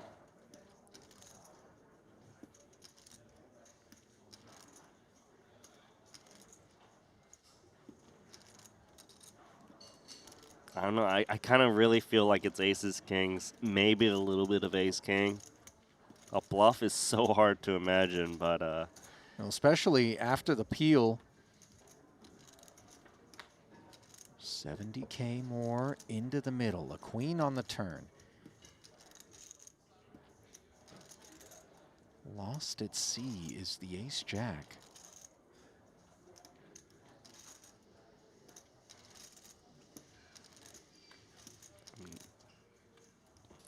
I would think the queen doesn't really hit anyone in terms of ranges. Queens aren't in there? I think Joe Trent could have some queens. Yeah. Probably not Hans to 5-bet. Quick check around. Ooh, not bad. Ace on the river, top pair for Hans. As played, do you think value is available? Not really. I actually just prefer check and decide. There's a little bit of merit to block bet, but yeah, check seems good for Hans.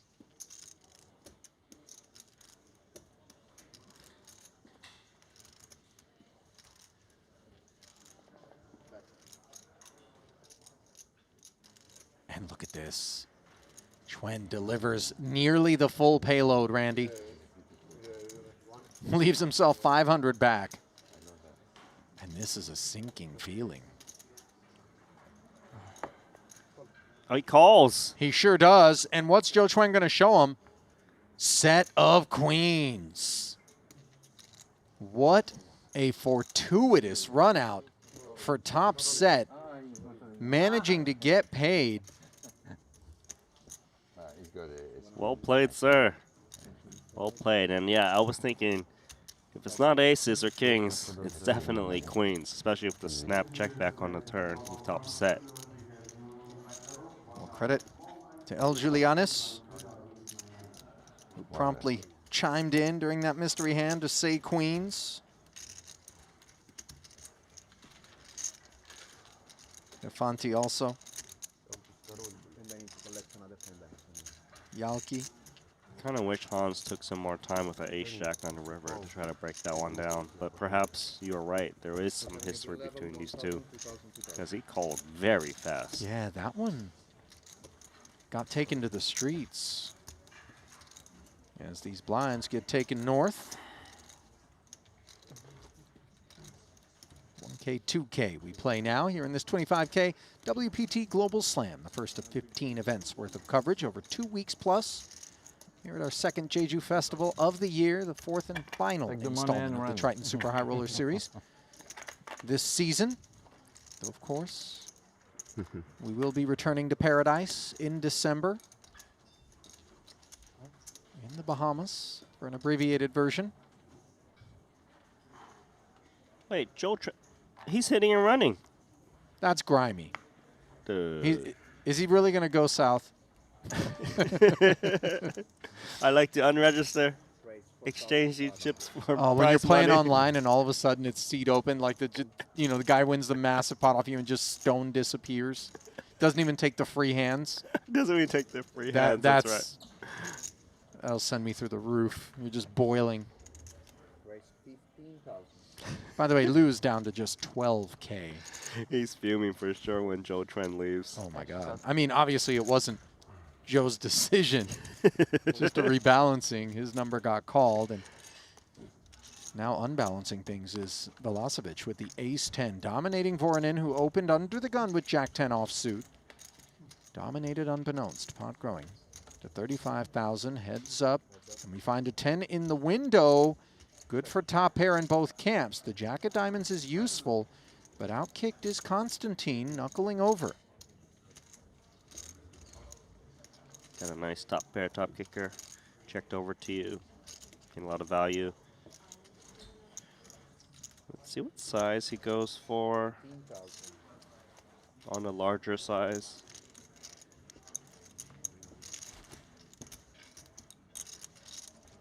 Jack 10 very well looks a bit disguised as a pre-flop raiser. So he's going to feel relatively good with the check call.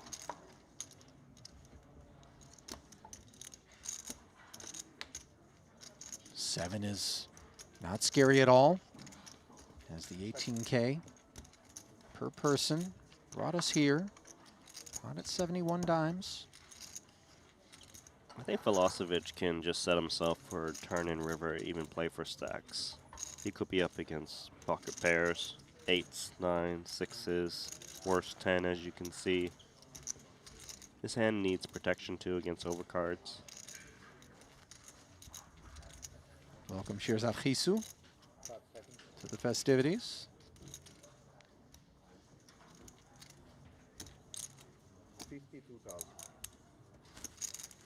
52K. And now things are getting a little bit more dicey for the Jack 10. Still a lot of hand here, and obviously we know that the pre-flop 3-better could be barreling multiple streets in an effort to just snatch one. So another call is made, and 175 out there. Board pairing 3, front door flush arrives. I wouldn't be too concerned about the front door flush. You know, it's a smaller part of the range given it is a 3-bet pot. And he's just going to lead. 20K, that's a block bet 20,500. relative to the pot. I think we just ask for the rest of it with ace-10. Really? I mean, against that bet size, what, 20K and 270? I would think if I was up against a flush, they would lead bigger. Unless we're concerned about jacks, I could see that. 58K is not a small quotient of that 250K starting stack, and that's what Voronin has back. And look at Velocevic. Hunting value as you suspected he might. Randy, not simply content to flat this under bet.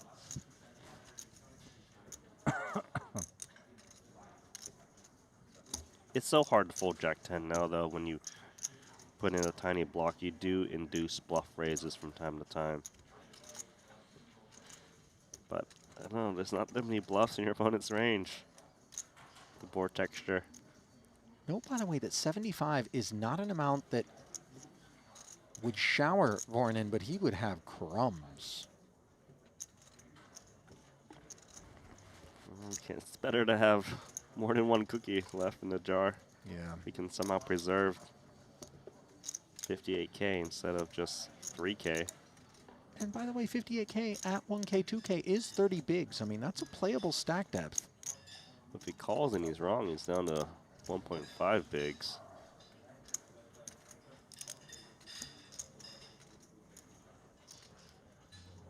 Go into his time banks, and this is what they're for. It doesn't help he's holding the jack of diamonds, which blocks some of the flushes that can value raise.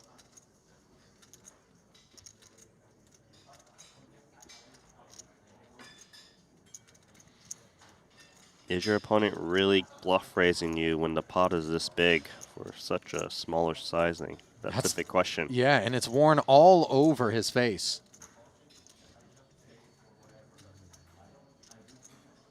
Desperately trying to deduce whether or not Jack 10 has any prayer. He does end up making the call. And he had that brief moment of optimism where he thought maybe, just maybe, I'm catching my man red-handed, but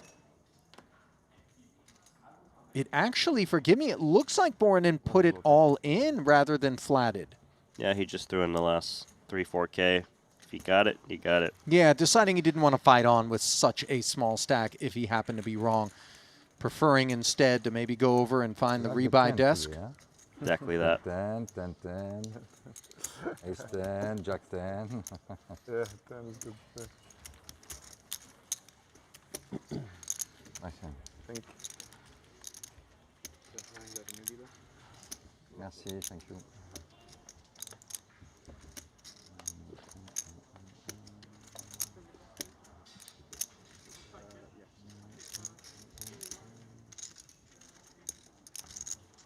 Come back. So down a man here at this featured table.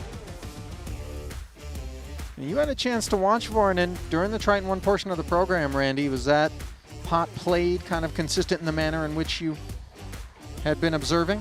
Yeah, pretty consistent in the sense that he likes to play as many pots as possible and then allows him to build big stacks. You know, he actually was a chip leader at one time in that 8K main. Did cash it. But, you know, sometimes when you play a lot of pots, you get in marginal situations, and there wasn't really sure what to do against the better kicker. And these are the perils, of course, of raising it up with something like a Jack 10 offsuit, early position there.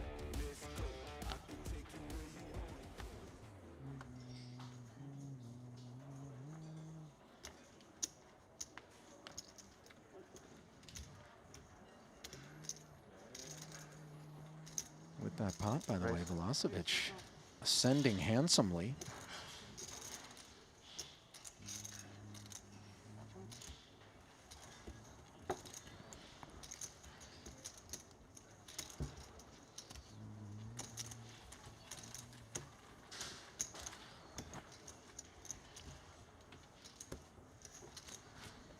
Reuter of Austria.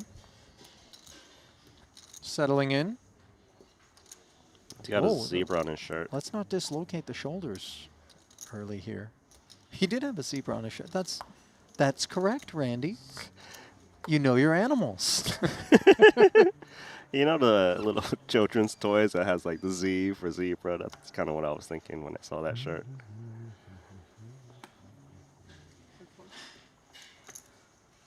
Should we do another animal, Randy?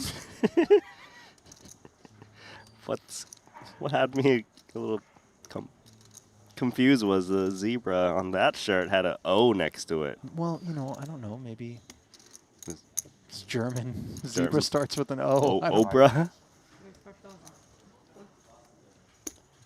Queen 6 of spades. As the raise starts with the button of Vyacheslav Goryachev. Jack 10 offsuit defending. Both parties come up empty-handed on the king high rainbow flop. No, what like a stab from Queen 6 suited? Texture so dry. The opponent just check folds so much.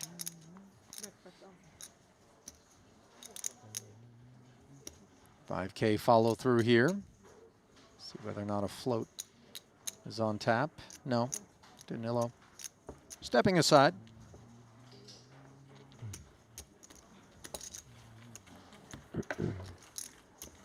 Velocevic, by the way, top 10 chip stack in the room. As you get another shot here of the newly arrived Goryachev. And when he showed up, the face looked familiar to me, Randy, not from within the borders of Triton. But as you note, that Merit Poker hoodie, having spent some time over there doing their streams once upon a time, Goryachev, a fixture out there in North Cyprus, a stop that we visited on multiple occasions in the past and perhaps will again in the future.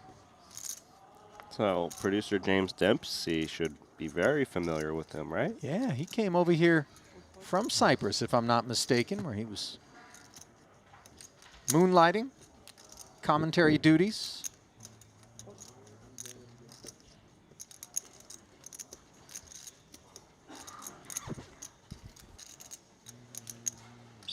King 5, dominating Jeju, blind versus blind limp pot.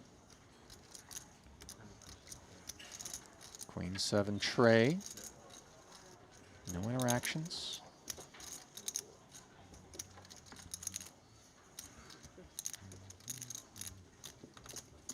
First check from Danilo. Check back from Jeju, and now Velocevic smacks a king. I think the king can go for value. Plenty of worse pairs now, but the opposite check. Must feel there's more value in inducing bluffs. I suppose if you always think a queen or a strong 7 will bet the flop, then there's not much worse pairs to get value from. Isu taking the bait. 2K effort here, 1/3 pot. Velocevic performing nicely with his decision.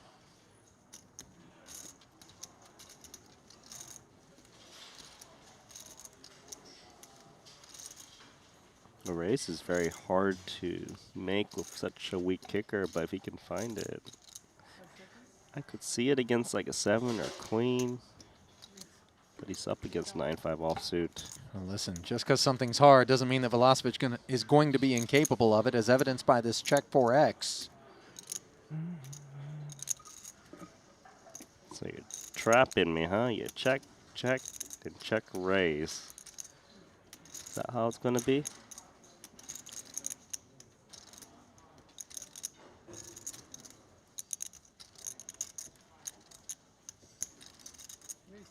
Excuse me?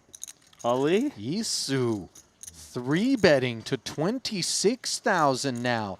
And remember, this one was limp pre-flop, so plenty of disconnected sorts of holdings here that could be making 2-pair for Isu, as Velocevic feeling the heat from 9 high. He's got to be confused, like, seriously? You're going to 3-bet me? You didn't bet the flop? So, Hisu is representing kings up. mainly. King 3, King 7. That's a very narrow range, hence the call. Pot growing unexpectedly to this 58,000, a 10 on the end.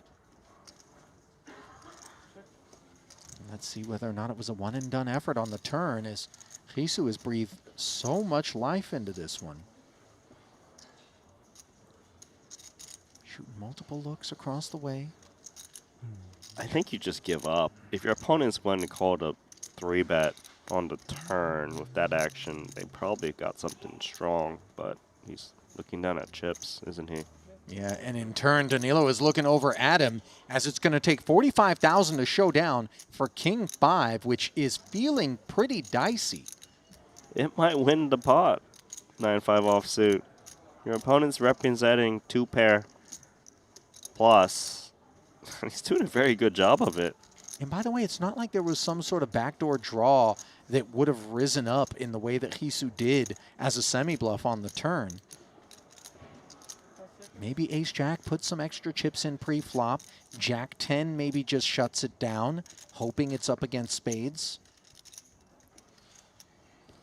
It's odd because the main concern is King 3 and King 7 as played, but he's got a king in his hand, which obviously blocks some of those 2 pair combos. And it gets it through. Well done, cheers out Jeju, as the German snacks on the serve. Welcome to the table, sir. Wow. Tell you something. Lion-hearted is Jeju.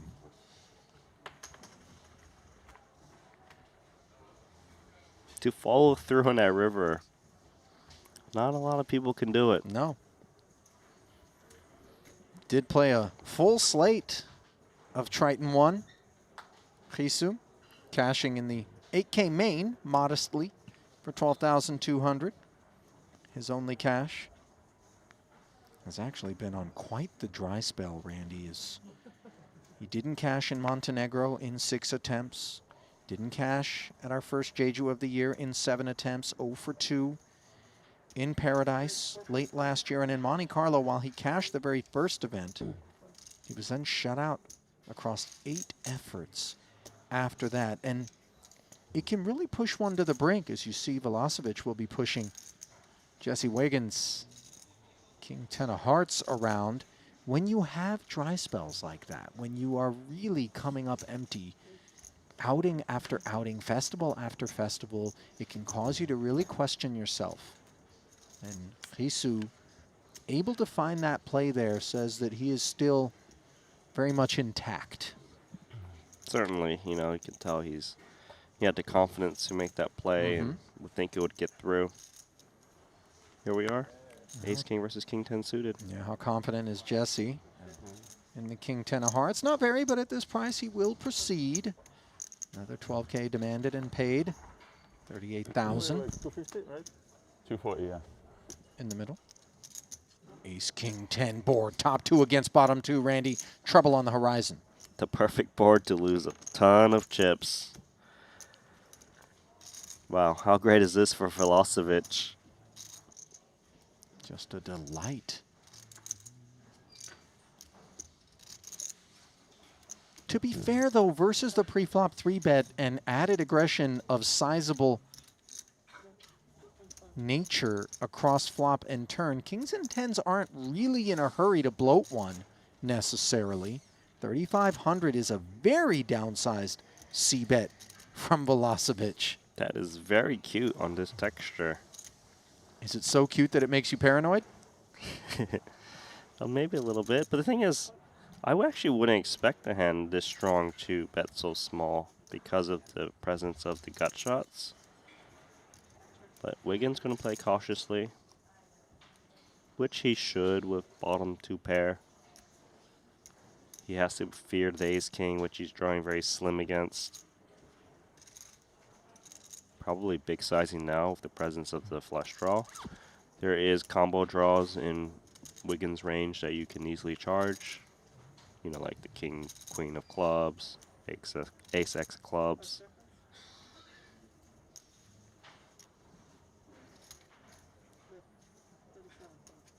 So the flat and second check bringing us to a much different sizing on the turn where Velocevic brings 37K. And this is a discombobulating 1-2 punch for the Kings up. We can't fold yet because he heavily blocks 2-pair plus of King 10. It's not unreasonable Danilo would bet an ace-queen in this manner, which you beat.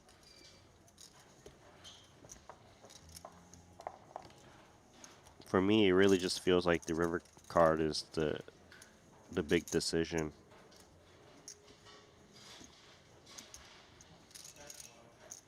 But if he can get away here, that'll be something. Seems like he cannot. You know, Velocevic having that big stack as well, I think playing a role in maybe us being suspicious that he's trying to dance a touch. 5 of diamonds is not going to provide relief, as this is not a card that rates to ever change the state of affairs.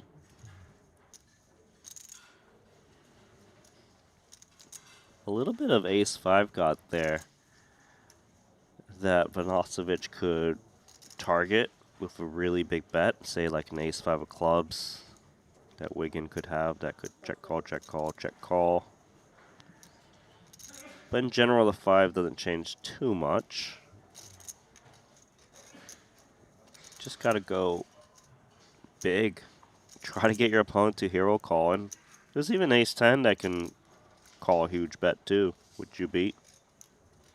I like big sizing because those hands won't be looking to raise, and you can get the max. 110,000, as you're not the only one that likes the big sizing. Danilo really applying pressure. And Jesse on the receiving end of the torque. Honestly, this is just a gross spot, just a pure guessing game. Is your opponent the type that's going after it, this specific hand? There's not much more to break it down. Some players are capable of these triple barrels and others are not. This man, I believe he is capable of 3-bet, 3-barrel bluffing.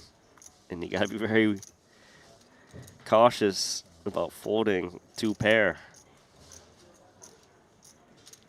Jesse well aware of what's being represented, and it's definitely better than kings and tens. This does not feel like an ace-queen, ace-jack value bet. Correct. It's never ace-queen, ace-jack for this sizing. It's definitely ace-king. It could be ace-10. It could be just Velocevic using that big stack. And look at the chips for Velocevic. Enjoy that pop. Chomping down on the Brit stack, who now bleeds down to 83,000. But the plasma transfer leaves Velocevic with a healthy over 600K. That's going to stick him right up toward the overall leaders, where Alex Ponikovs holds court currently at 769,000. Javid Ismailov, 630K.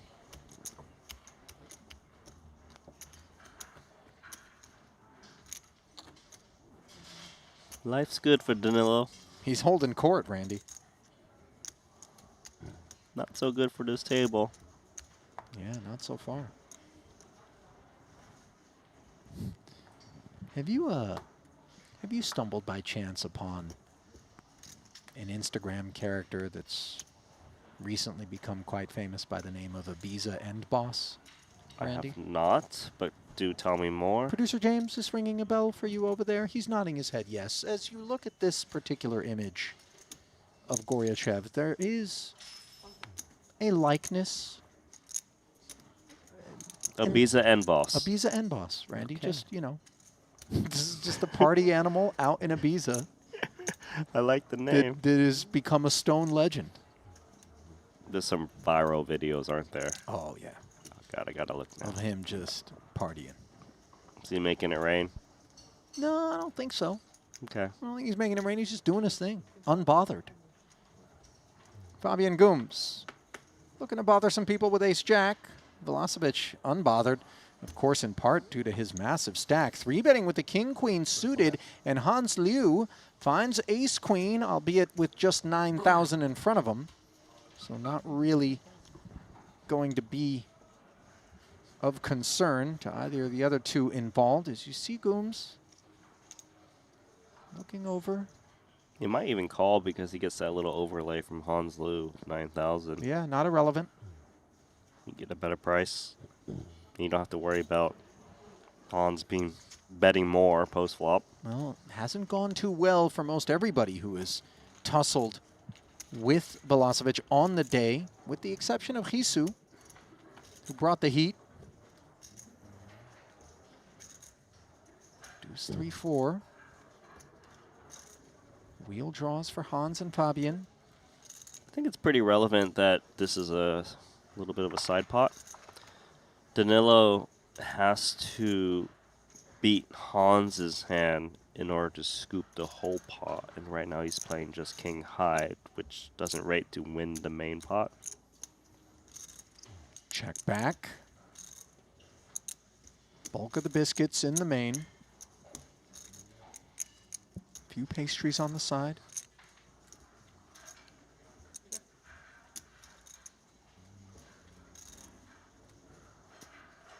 Kind of want a butter croissant now, but Well, if you wake up in time for breakfast, Randy, they are available. I did miss it. 8 on the turn. I guess let's just go check, check. Yeah, on the topic of misses, this board hitting nobody, as there was plenty of interference pre. Check is good news. Native. And Hans recognizing the checks are good news, and he is going to scoop the main for 31K, while Gooms will take down that 15 on the side.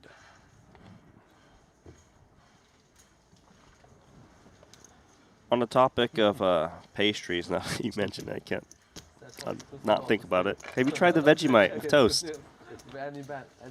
You know what it is, right? I know what it isn't, and that's edible. I thought I have the best hand. Randy, I know the Aussies love them some Vegemite. I mean, I couldn't The bluff you Brits, out anyway. Marmite. It tastes like termite, Tastes like if I'm being termite. honest.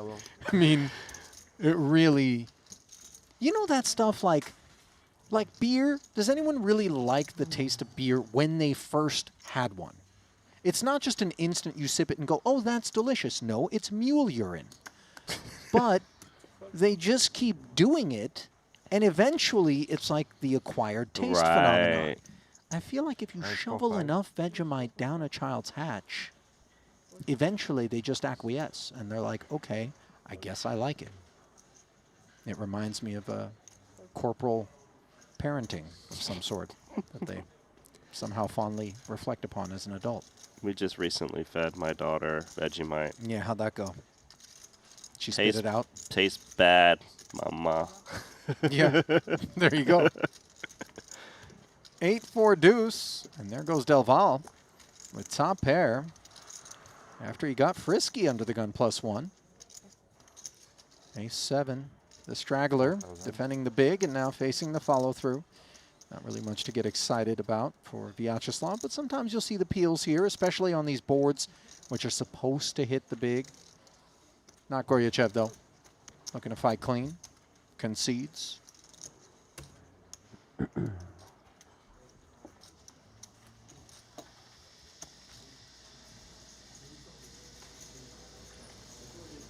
What are we working with out here? You know, we're working with a new crew that's going to come and join us at the red table.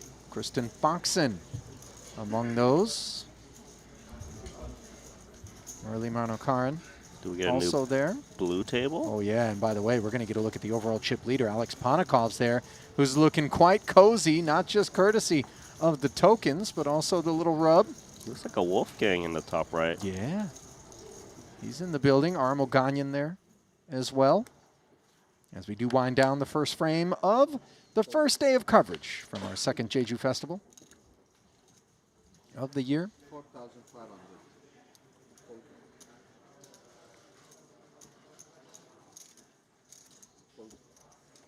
Ma Hao Hui. Baby suited connector saying hello and greetings, says JNT with Ace King. It's not a very nice greeting. No. Is he rocking an emoji on his t-shirt? I think he is. This is the deluxe version. Yeah, that is the spiced up. It's not like the generic 2D looking. You put colon and parenthesis, you don't get that. No. That's a premium feature. Not a premium holding, but one that Hui Ma is investing in, and he has found a connection that leaps in front of Ace King on this paired 2-heart flop.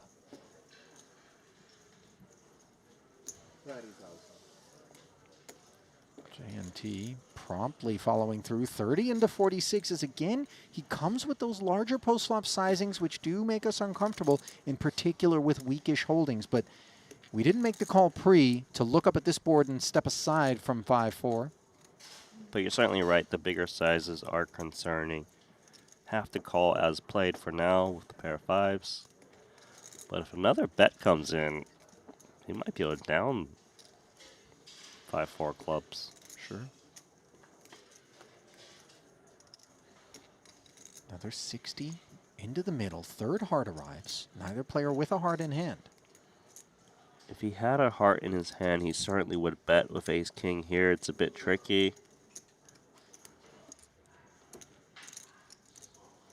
This is uncomfortable. You're not sure whether you need a bet for protection against a heart, a counterfeiting 10, or to check it back and hope for the best.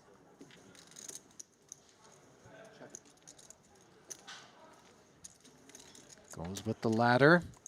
And now the fourth heart could be an action freezer, unless somebody decides to turn their hand into a bluff. JNT could try to represent the nut flush. You see him wavering a bit. Does end up knuckling, and I think Ma's going to be quite pleased with that.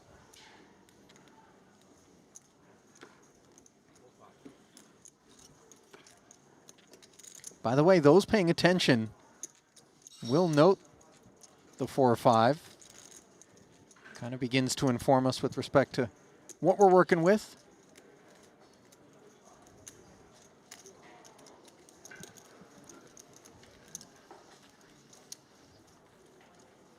Looking at Ma's Triton track record. First time?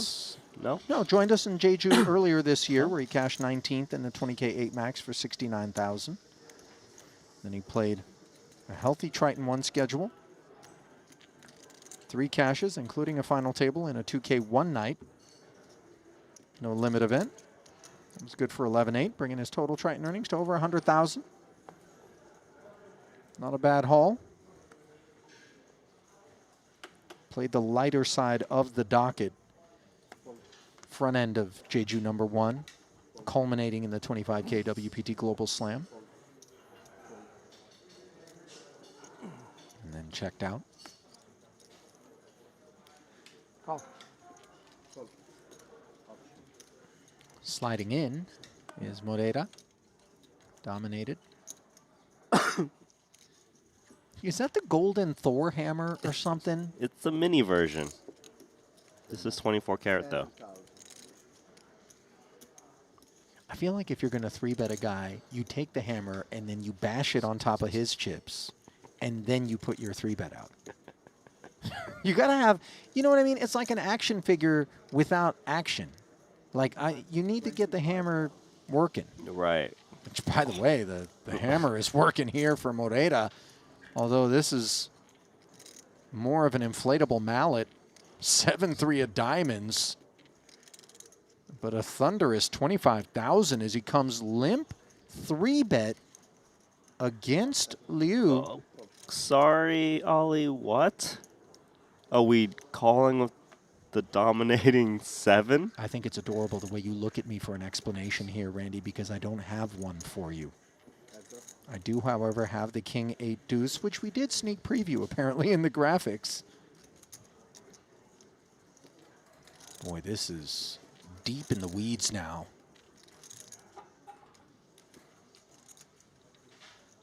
I mean, you just have to see bet.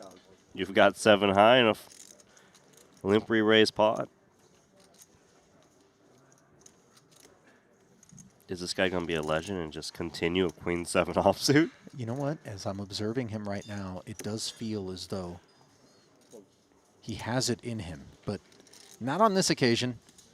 Concession from the queen 7. And Moreira doing it the creative way. How about that? Everyone's come to play here Yes, in the they have. 25K WPT Global Slam. Mhm.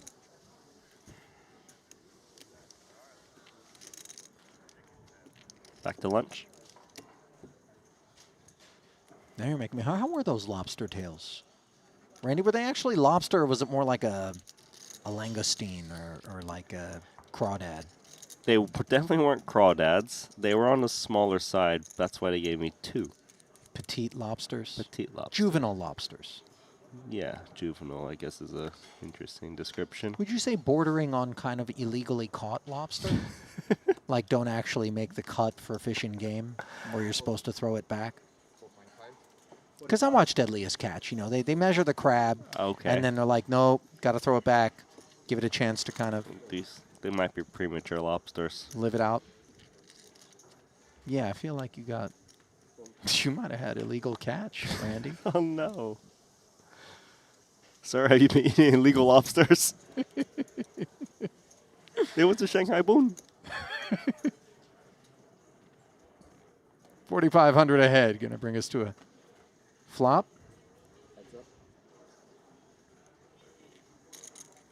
9-5 tray. Queen high ahead of jack high here. Conan's been quiet of late. Yeah, I kind of forgot about him for a second. Yeah. And by the way, the queen jack offsuit still showing some fight from up front. 5 seconds. 6,000.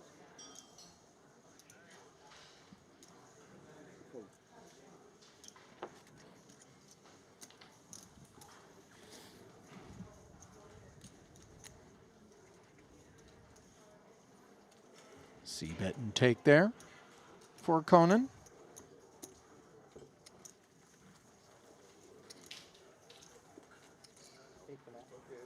Just to let you know, during the break, we're going to move the table back to your original table. So table 1 will be just down here.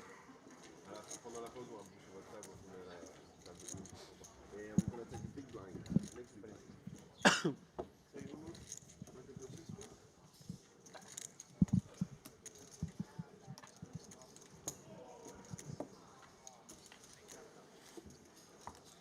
Winding down to the latter stages of this first frame in the 25K WPT Global Slam. Certainly has lived up to some of the hype, where we expect a broad array of experience and approaches at this price point.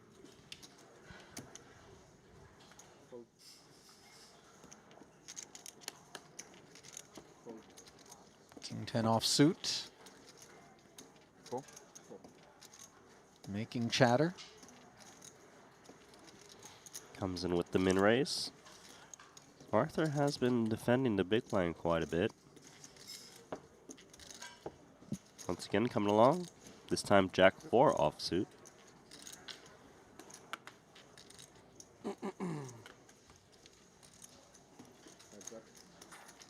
And how about top pair for Conan to hop in front of this king high here on dusty board texture, although there's coordination and a couple of spades.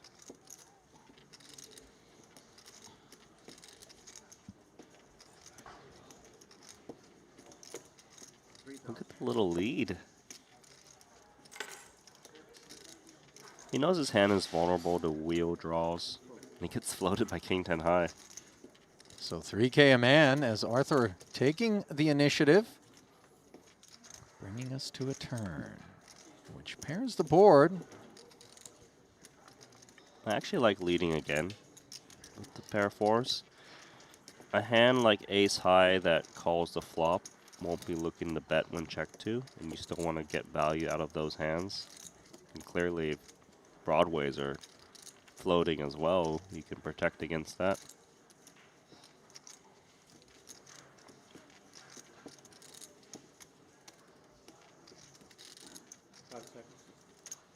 $11.5. 11.5. Well, Arthur agrees with you as he comes with 11-5, and that makes the decision fairly easy for the king high.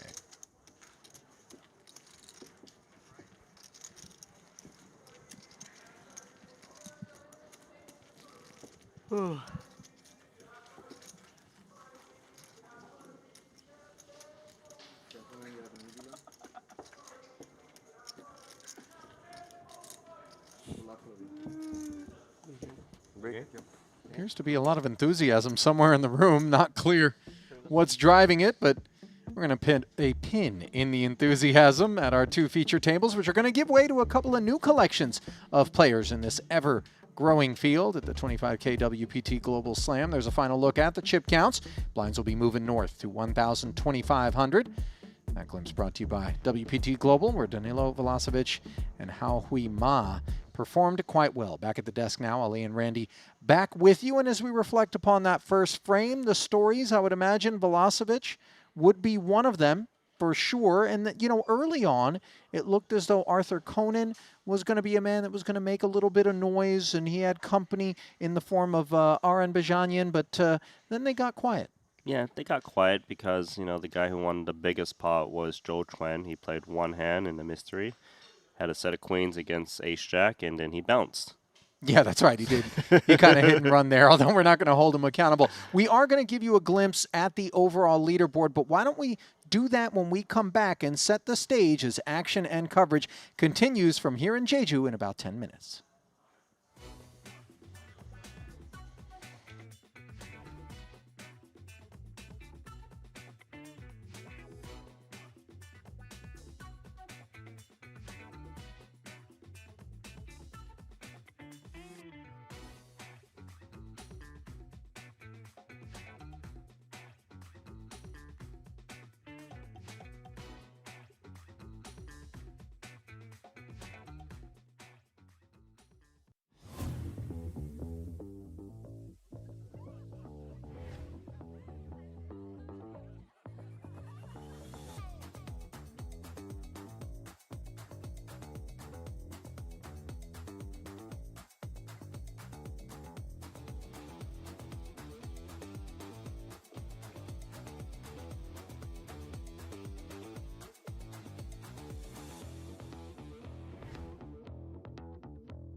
I've played against the best, I've won on the biggest stage.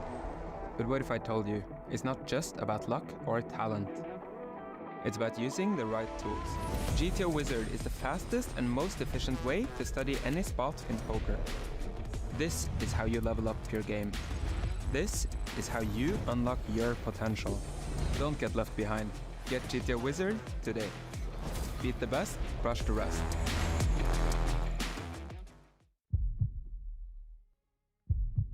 They'll send me boiling.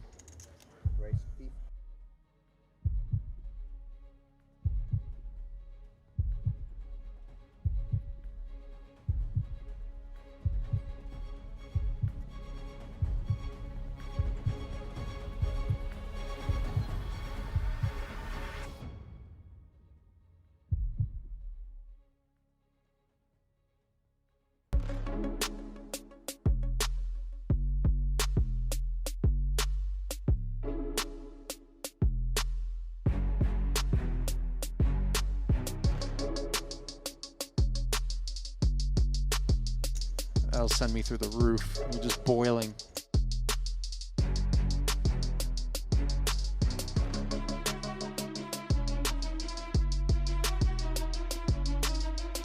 That'll send me through the roof. You're just boiling. By the way, Lou's down to just 12K. He's fuming for sure when Zhou Chuan leaves. Oh my God. I mean, obviously it wasn't Joe's decision. Just a rebalancing. His number got called, and Now unbalancing things is Velocevic with the ace-10, dominating Voronin, who opened under the gun with jack-10 offsuit. Dominated unbeknownst, pot growing to 35,000, heads up, and we find a 10 in the window. Good for top pair in both camps. The jack of diamonds is useful, but outkicked is Constantine, knuckling over. Got a nice top pair, top kicker. Checked over to you. Getting a lot of value. Let's see what size he goes for. On the larger size.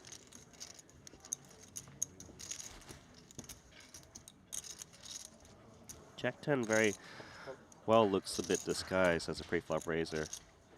So he's going to feel relatively good with the check call.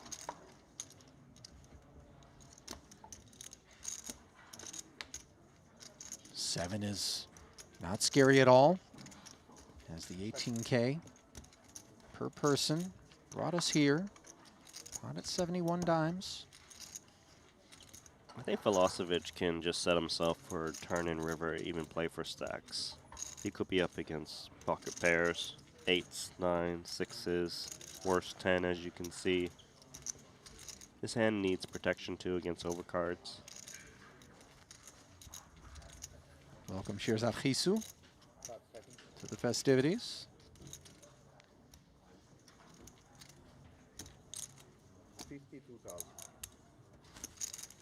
52K. And now things are getting a little bit more dicey for the jack 10. Still a lot of hand here, and obviously we know that the pre-flop 3-better could be barreling multiple streets in an effort to just snatch one. So another call is made, and 175 out there. Board pairing 3, front door flush arrives. I wouldn't be too concerned about the front door flush.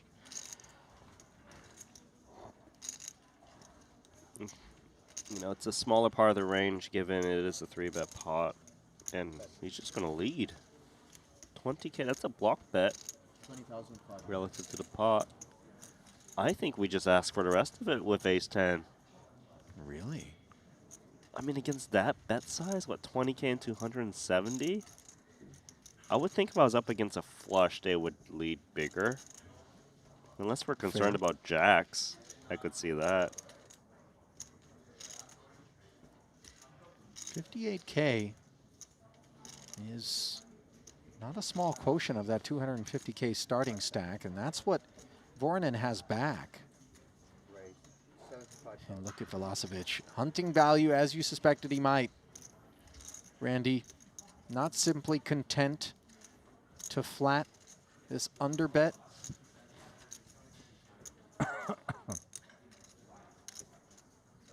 It's so hard to fold Jack 10 now, though. When you put in a tiny block, you do induce bluff raises from time to time. But, I don't know, there's not that many bluffs in your opponent's range. The board texture. Note, by the way, that 75 is not an amount that would shower Voronin, but he would have crumbs. Okay, it's better to have more than one cookie left in the jar. Yeah. We can somehow preserve 58K instead of just 3K. And by the way, 58K at 1K, 2K is 30 bigs. I mean, that's a playable stack depth. If he calls and he's wrong, he's down to 1.5 bigs.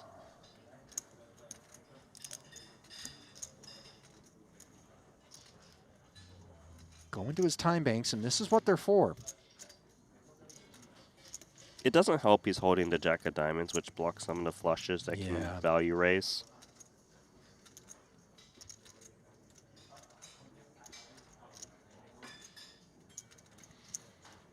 Is your opponent really bluff raising you when the pot is this big for such a smaller sizing? That's a big question. Yeah, and it's worn all over his face. Desperately trying to deduce whether or not Jack 10 has any prayer. He does end up making the call. And he had that brief moment of optimism where he thought maybe, just maybe, I'm catching my man red-handed, but it actually, forgive me, it looks like Voronin put it all in rather than flatted. Yeah, he just threw in the last 3-4K. If you got it, you got it. Yeah, deciding he didn't want to fight on with such a small... He didn't cash in Montenegro in 6 attempts. Didn't cash at our first Jeju of the year in 7 attempts. 0 for 2 in Paradise late last year. And in Monte Carlo, while he cashed the very first event, he was then shut out across 8 efforts after that. And it can really push one to the brink, as you see Velocevic will be pushing Jesse Wiggins, King 10 of Hearts around. When you have dry spells like that, when you are really coming up empty, outing after outing, festival after festival, it can cause you to really question yourself.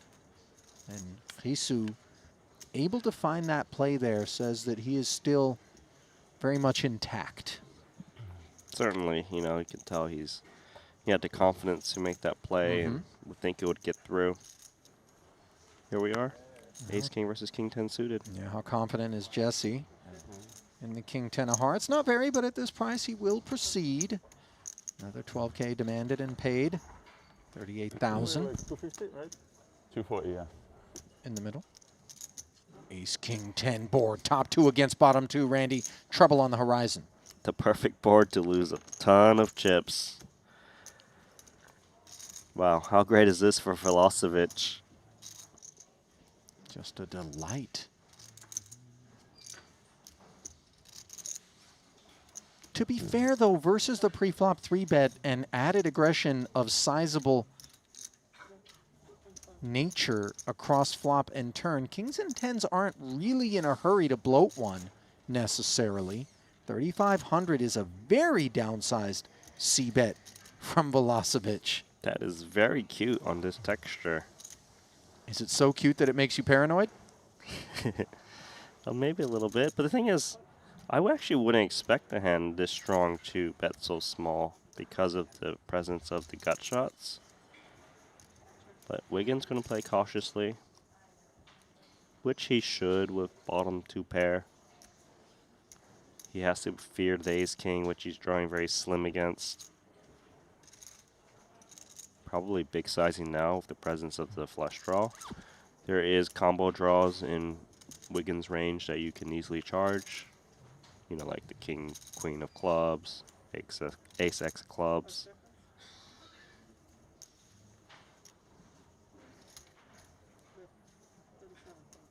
So the flat and second check bringing us to a much different sizing on the turn, where Velocevic brings 37K, and this is a discombobulating 1-2 punch for the Kings up.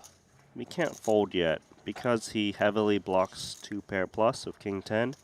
It's not unreasonable Danilo would bet an Ace Queen in this manner, which you beat.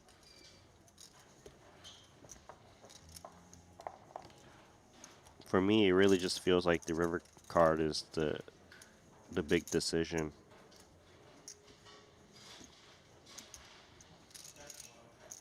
But if he can get away here, that'll be something. Seems like he cannot. You know, Velocevic having that big stack as well, I think playing a role in maybe us being suspicious that he's trying to dance a touch. 5 of diamonds is not going to provide relief, as this is not a card that rates to ever change the state of affairs.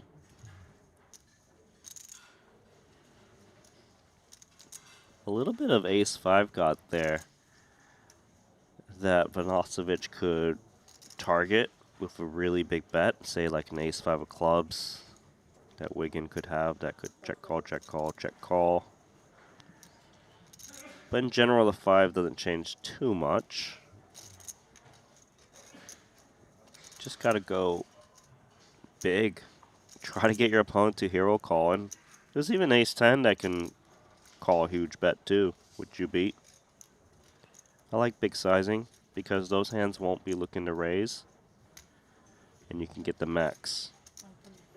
110,000, as you're not the only one that likes the big sizing. Danilo really applying pressure. And Jesse on the receiving end of the torque. Honestly, this is just a gross spot, just a pure guessing game. Is your opponent the type that's going after it this specific hand? There's not much more to break it down. Some players are capable of these triple barrels and others are not. This man, I believe he is capable of 3-bet, 3-barrel bluffing. And you gotta be very cautious about folding 2-pair. Jesse, well aware of what's being represented, and it's definitely better than kings and tens. This does not feel like an ace, queen, ace, jack value bet. Correct. It's never ace, queen, ace, jack for this sizing. It's definitely ace, king. It could be ace, 10. It could be just Velosevich using that big stack. And look at the chips for Velosevich. Enjoy that pop. Chomping.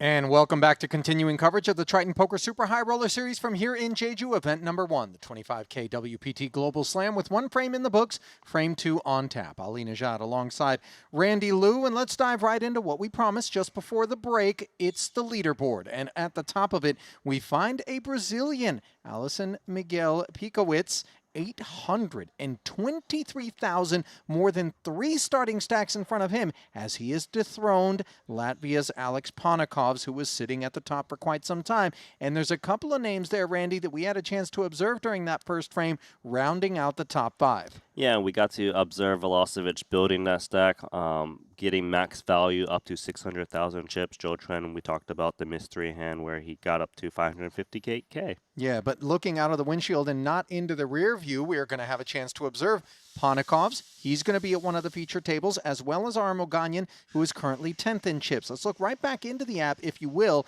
and take a peek at the first of these 2 features, the blue table.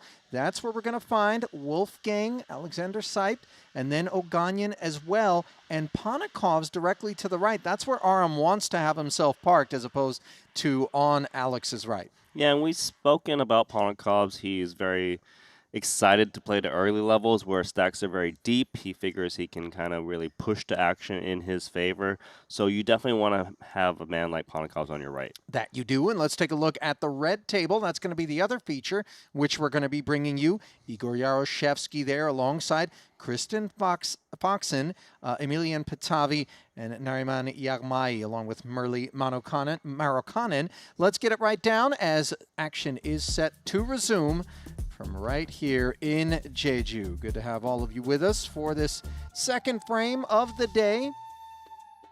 The plan is to play 5 total frames, each one consisting of 3 levels, 40-minute levels.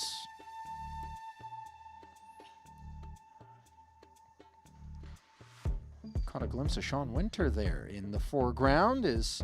Now you get a glimpse at the 2 leaderboards brought to you by WPT Global. Blinds have gone to 1K 2,500 with a 2,500 big blind ante. 6K in orbit, the price of poker, but of no concern for the stacks as deep as we are. Even Li Yuan, 73 bigs, the shortest across 2 pages. Plenty playable. As you see, Foxen amassing over 500,000. But quite a few more chips over on that blue table, Randy, than there are on the red one. Those cards are new. Plenty of chips and I love the stream. hoping Everything for about plenty the of stream. fireworks. You guys are screwed. It's just the best. It's the best. Fame. Yeah. It's just fun. Alexei The cards Borakov feel better. I with think about stuff deuces. more than I do out there. 'Cause I More feel space at the table as More well. space. Yeah, I'm away from him. Picks up I'm Oganyan. only missing Massage though. She won't come pick up. up anything. No, I don't know where. There's some girls that will come up, but I don't know if Yeah, they yeah, speak she's your there, language. she's there. Yeah. A little green juice for Wolfgang to get things underway. That was quite a small bottle. Sorry. Are you judging the man's juice size, Randy? Just saying, it's a bit Они меня на miniature. TV-стол посадили. It's not about the size of the juice, it's about the nutrition. Okay. Okay, Zas 91. 7,000. Take it, says Aram. It's not like a lettuce juice. I'm out. They're all, Lettuce juice? I don't know, is that a thing? Randy? The least Huh? nutritious You don't like to vegetable, fold? right? No, I don't like. Who likes to fold? Somebody You like. want like Who likes to kale, fold 8, 9 celery, on green 8, 7, apple, rainbow, fuck. lemon, ginger. Wasn't like the celery thing really 15 or popular what? recently?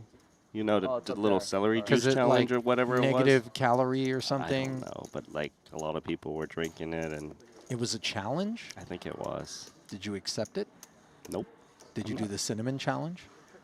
No, is that difficult? No, Randy, try it. Can you get it for us on the booth one of these days? If Going you forward? promise to attempt it, I will absolutely bring it to the No, booth. if I'm ever Okay. out of a tournament and you can't find a massage girl, you just text me, okay? I'll need to make. Yeah, I'll need to make back all this money I'm losing. So I charge $3 a minute though, which actually is a good deal, you know. I have very strong thumbs. Yeah. That's insane deal. Let's see. All the texting I'm doing. Let's see. Oh, you want to see? Wolfgang, I don't want my hands not exactly undercutting the local massage racket here as I'll he's give charging a them the, 50% premium. USDT, ERC. Young Lee. Oh yeah. Charging That's right, that's 7,500 gold. with the ace queen. Pocket That's gold sixes around now here. for Good. Pana Very calls. good The around box here. car is going to be played as a flat on the button.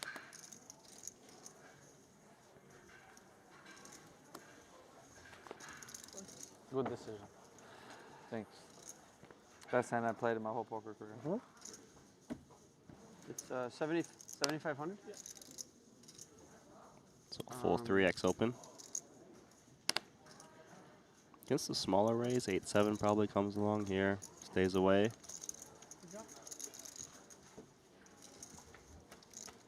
Heads up now, 21K in the middle, and the sixes have been outflopped and underpaired to the ace-jack-9 rainbow texture. Handsome kit here for China's Yang Li. Top pair, strong kicker. Where are you? Let's get cooking. Right now I live in Argentina. Wow. Yeah, far away. You like it there? Argentina? You Yeah, like very Buenos good. Aires or something? Yeah, Buenos Aires.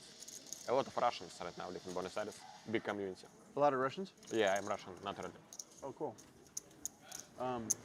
6K and take it as we pay our first visit to the other feature table.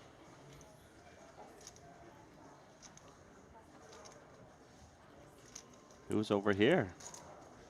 Well, I don't need to explain the image on your screen. Kristen Foxen, part of the dynamic duo with her husband Alex Foxen, who have returned to the Triton streets and have certainly made their presence felt, as she does so with ace-queen on this occasion. 6K.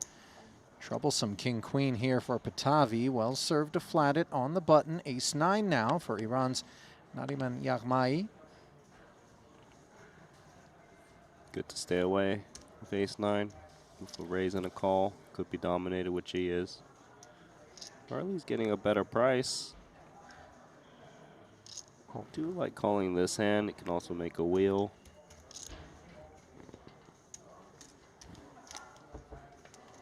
And he comes, dominated, unaware, and flopping the ace along with Kristen.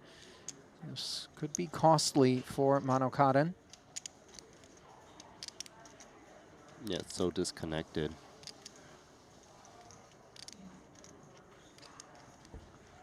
Could easily go for 3 streets of value of ace-queen. The new top pair, top kicker when your opponent's zone 3-bet. 10K, the follow through. Half pot territory, easy release for Emilian. Not so much for Murley.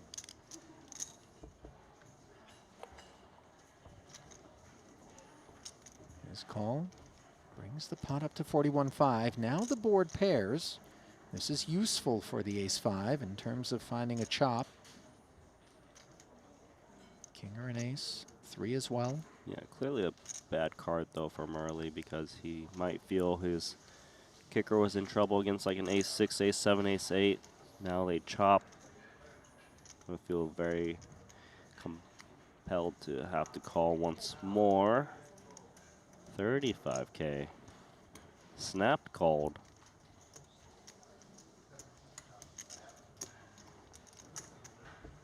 Another There's 70 into the middle, and the jack isn't going to cut it, although it does improve Murley's hand. The queen still plays. Yeah, now he chops with ace-10.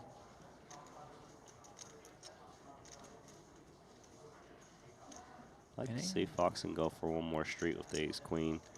Occasionally your opponent leads into you when they're holding ace-jack. And yes, ace-jack is a concern, but if they lead at some frequency, then you can safely bet this.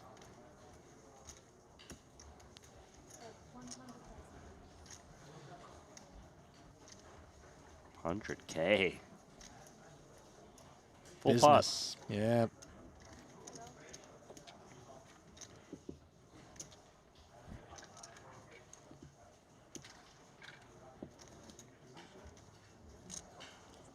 I think I'm okay with letting ace-5 go as played. Yeah, you just don't feel like a hand that's chopping with you is going to be inclined to bet this full pot. Although we'll see it from the talents of someone like Kristen looking to shed somebody who would be otherwise carving it up with us. Yeah, sometimes you do see players barrel and try to move your opponent off of the same type of hand. But I think that happens a bit more if the river card was like queen or a king. Make a comfy fold of ace-5, I would think, but I don't know. Well, thinking is exactly what Murley's doing plenty of here, utilizing time banks. That's what they're for. I mean, Kristen has a reputation for attacking pots relentlessly, so not faulting the ace-5 for considering it. And Murley, not a professional player by trade. Though he does have almost 700,000 in career Triton earnings. Failed to cash in Triton 1, but had some tidy pickups in Montenegro and in the main event here in Jeju earlier this year.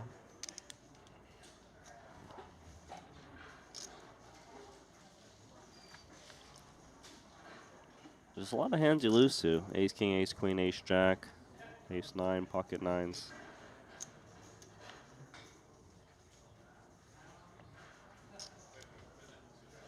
Feels like he's leaning toward the muck. With no flush draw out there either, there's less hands you can pick off. Oh, he pays it off, Randy. Bad news incoming.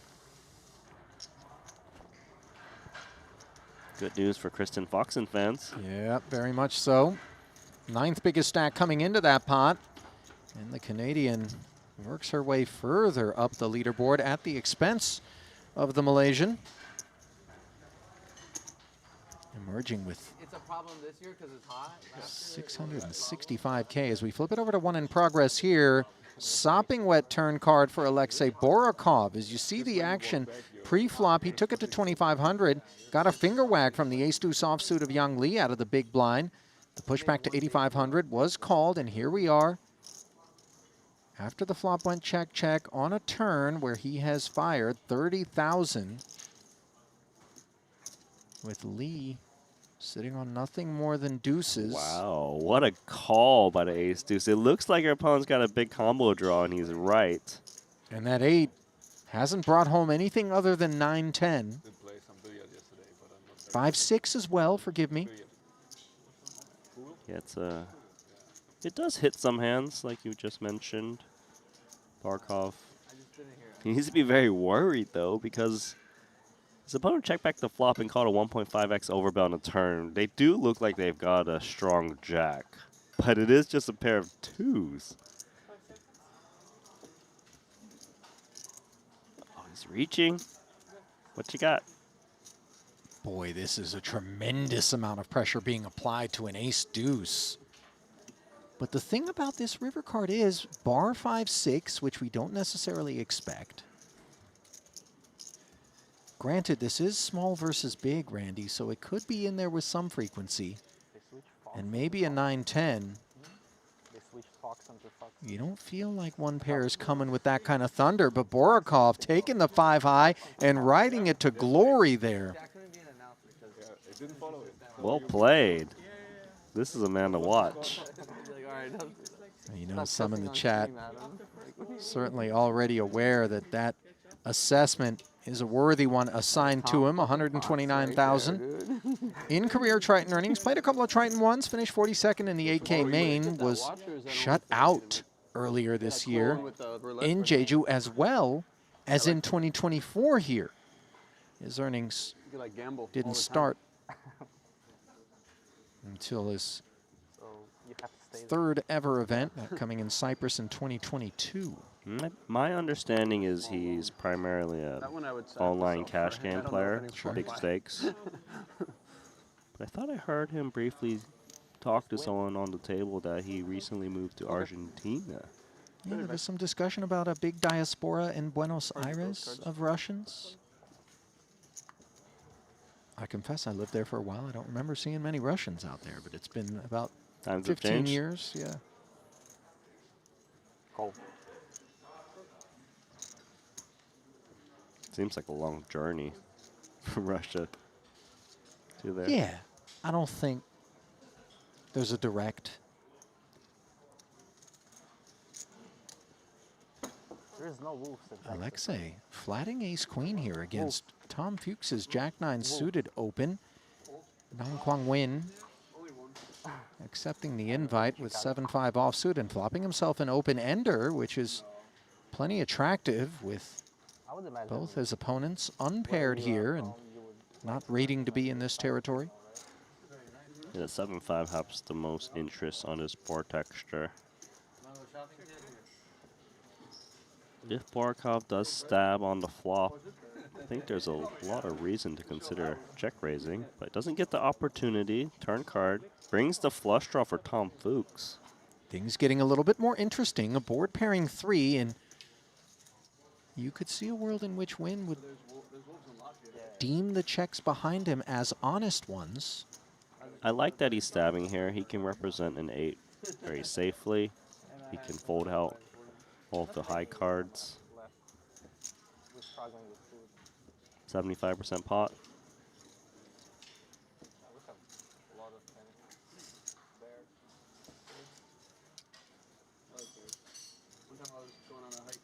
A lot of potential outs here with Jack-9 suited. You got 2 overs to the board. Spade would be good. Did you say you only have 2 overs to the board, Randy? No, I don't think I used the words only, but you'd only only have a flush, Tom.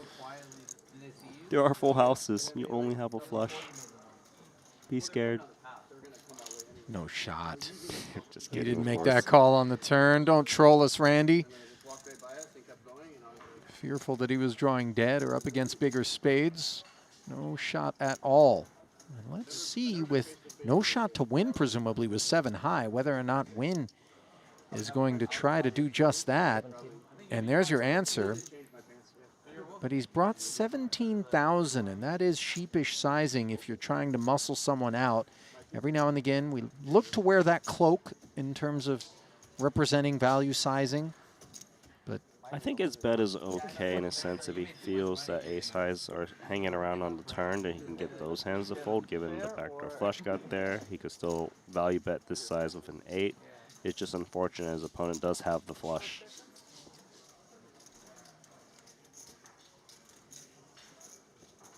Certainly should be raising the jack high flush against this size, trying to get a crying call out of an 8x.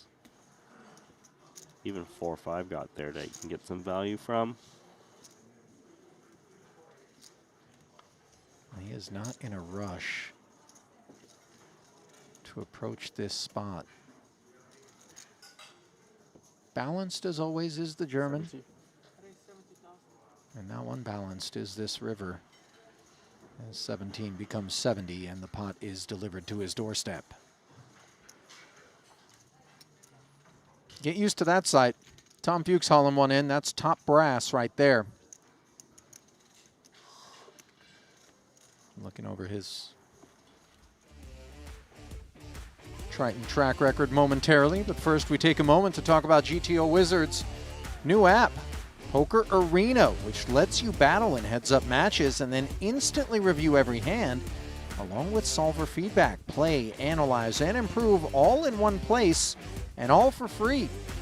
Download the GTO Wizard app on iOS or play instantly at gtowizard.com/poker arena. It's a #1 learning app for poker players.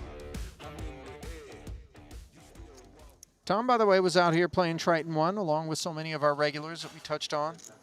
Randy just treating it like a warm-up, finished 78th in the 3K Genesis and then got shut out the rest of the way. 1.7 million plus in career Triton earnings across 6 caches. No titles yet.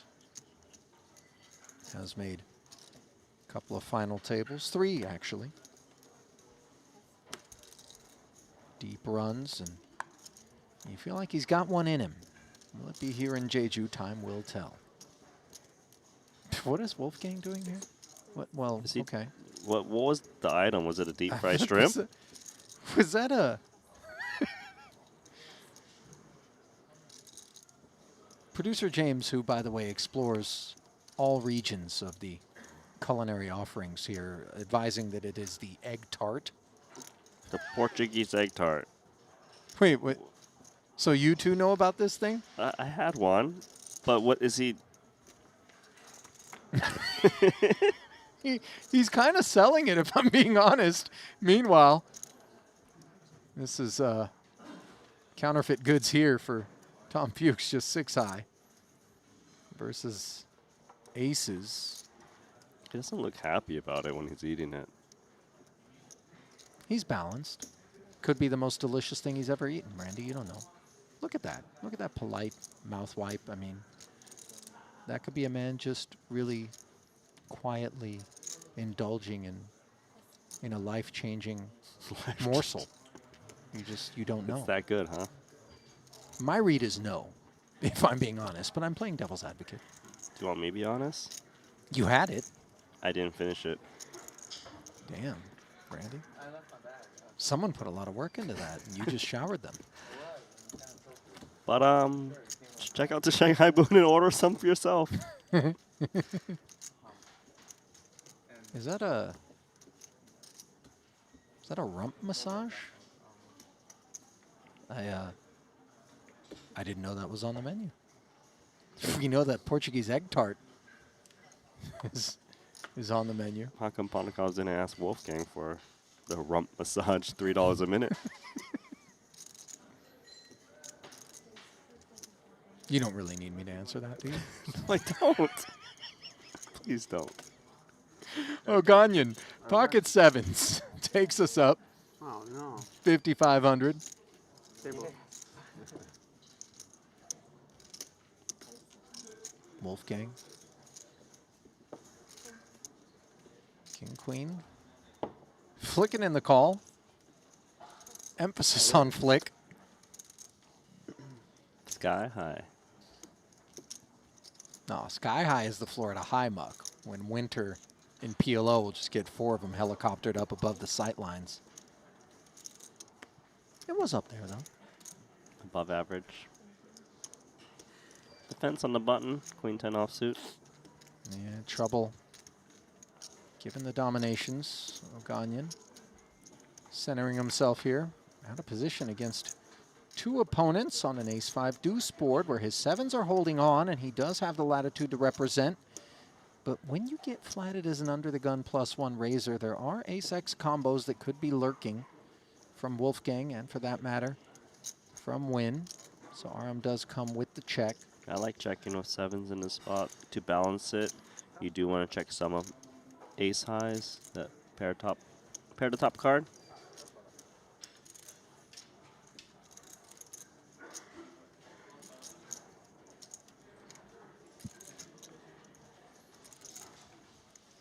Round of knuckles complete. Board pairing deuce is pleasant for the 7s. I could see a tiny bet being okay to clear out against 2 opponents. Otherwise, checking is pretty solid as well. You're probably more likely to check if you're up against 1 opponent, but you're not really sure which cards you're trying to dodge.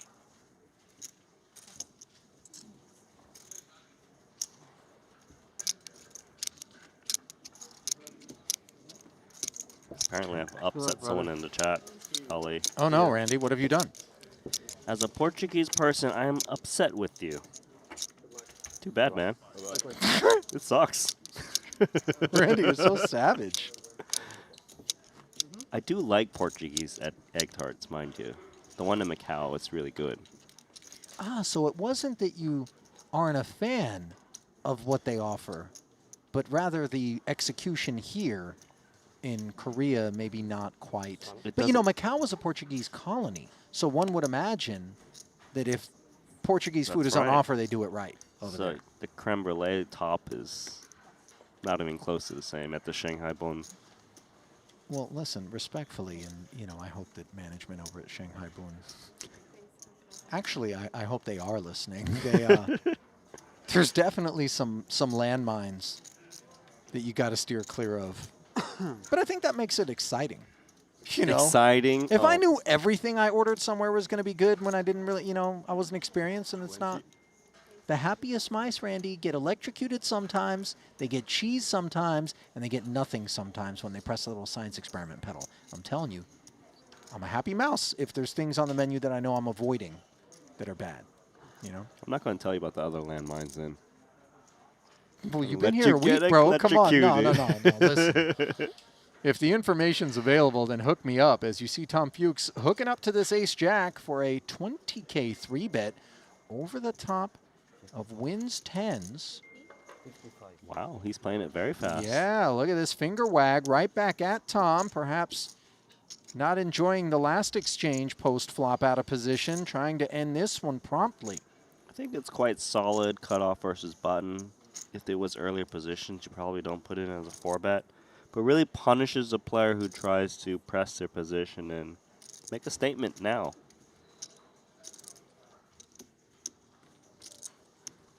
Tom conceding there, and perhaps being delivered a message from Wynn that I'm not going to let you simply isolate or push me around with the perception that maybe you are a dominant player.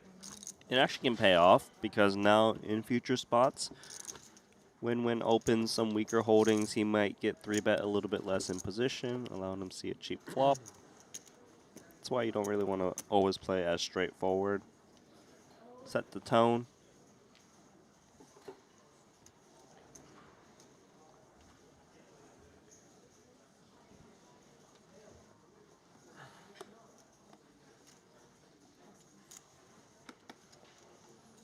Pocket nines now as Wynn slips a pip. Downgraded, but still strong hand. Very much so. 5,500 again brought forth. Tom Hyung not interested in the ace on the button. And that is very dusty stuff in the big, so Wolfgang will sit this one out. By the way, that was really more of an amuse-bouche. I don't know if the egg tart comes in large size, but that was a really small, that was a little taster. It was definitely below average on size. That's an extra large size. I was just thinking the same thing. That's above average. You better have some space in your luggage if you win this one. It's like 40% larger than the trophy. Mm.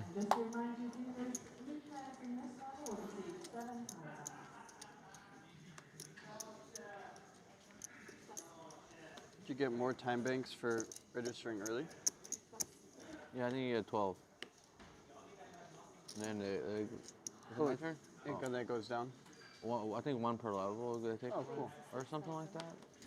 I'm not exactly too sure, but. Well, that makes sense because I had 8 and I entered in the last one. Now it's 7 or something. All right? That makes sense. Fuchs with ace-8 hijack. Tom Hyung. Queen-jack cutoff. 3 scoops to 18,000. There you go. Slightly aggressive. Yeah, a little durability check. As maybe there are perceptions that Fuchs's VPIP is egregious. There you go. Probably is. For him to want to attack with his hand and should down to ace-8 offsuit. Tom. I Not never, looking for Bertha, trouble. I never knew you were Zas 91. I didn't know that was. ICR, you mean? Yeah. Yeah, we changed nickname a long time ago with Victor NLH, you know?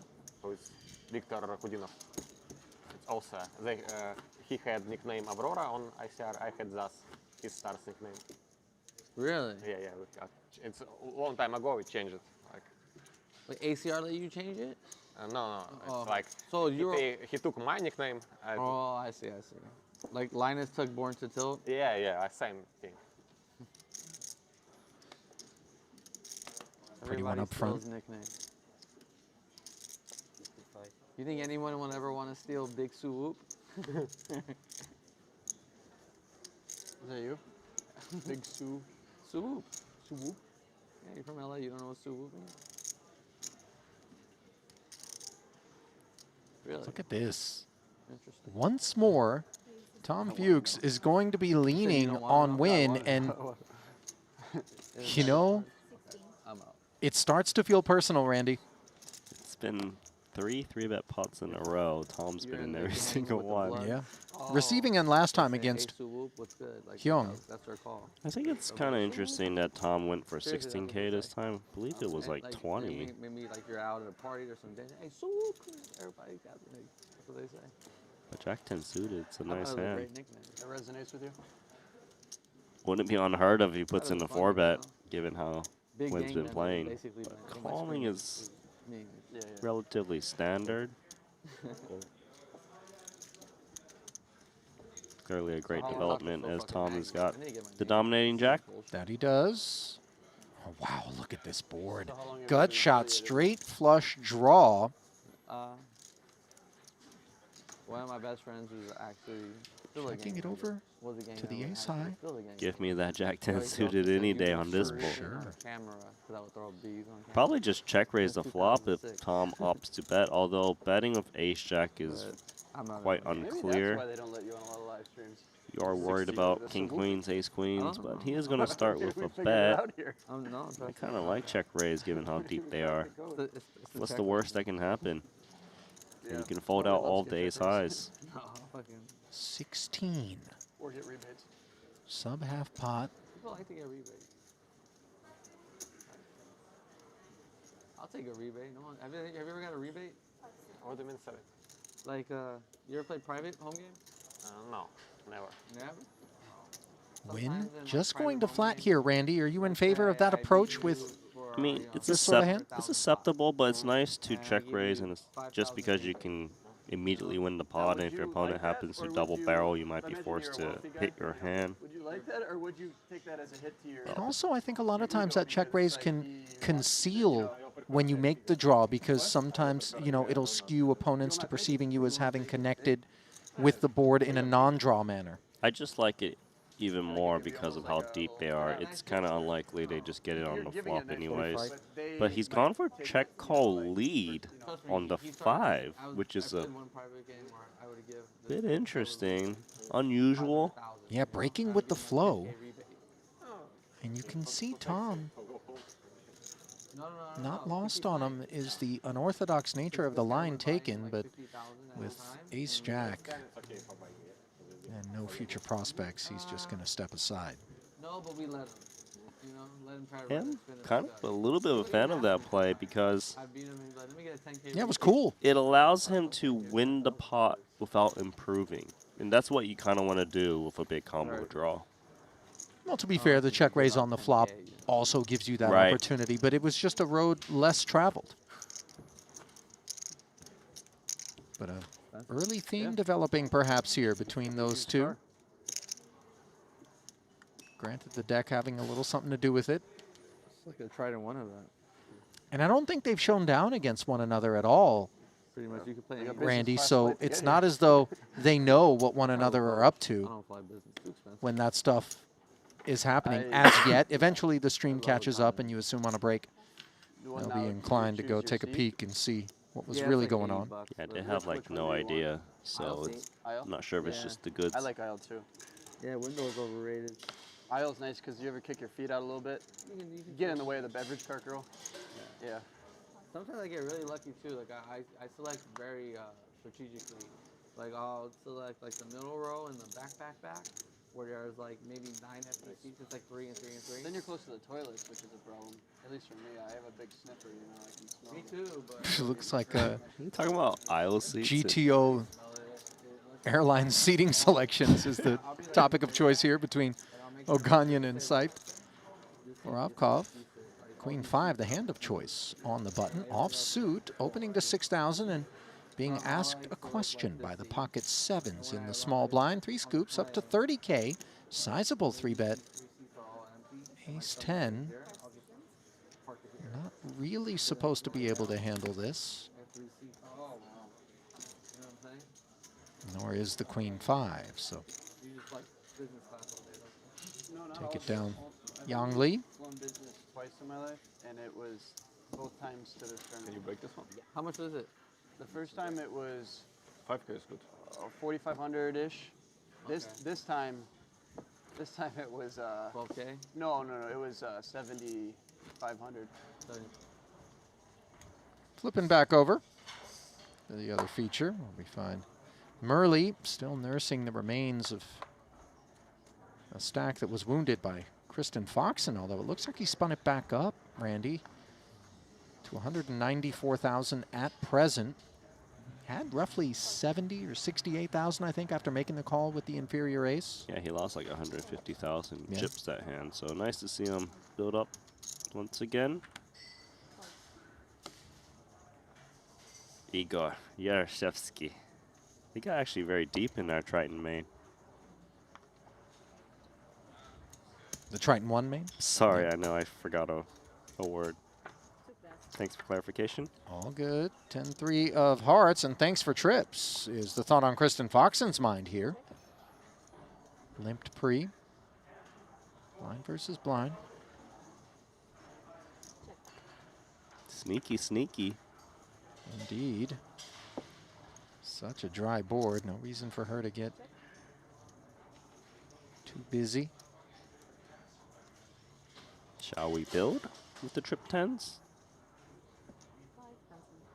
Yeah, she decides yes. Single blue chip. 5K.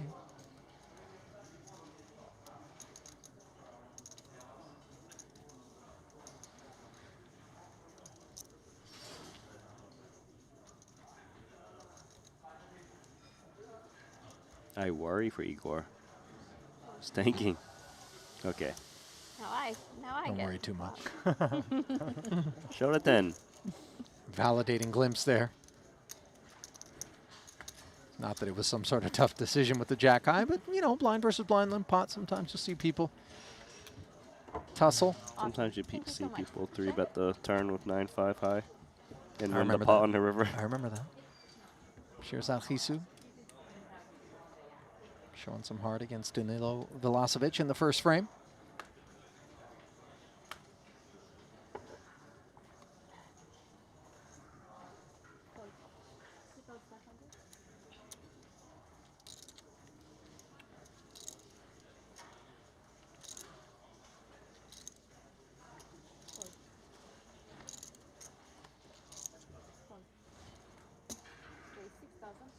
Nothing interesting brewing around to the button of Yarshevsky. Jack 7 of hearts opens, and Foxen will escalate. Ace King. Should see bigger sizing with 125 big blinds effective. 28K. Makes a lot of sense.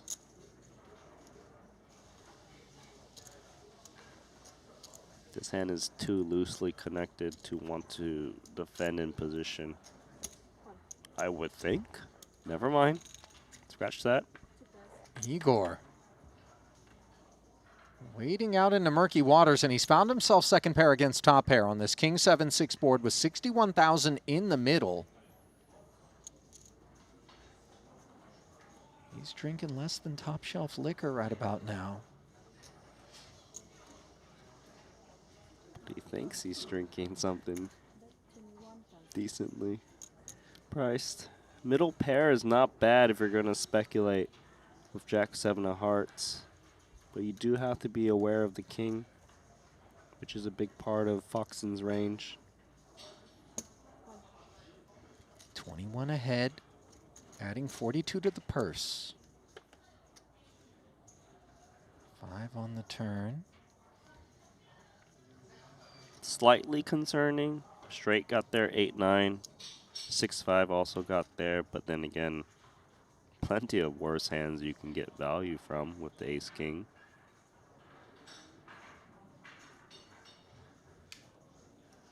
There's diamonds. You kind of want to protect it against the 4-liner that could arrive. But she checks, which is great news for Igor. Provided he doesn't get out of line, which... I don't think he should with his pair and his kicker.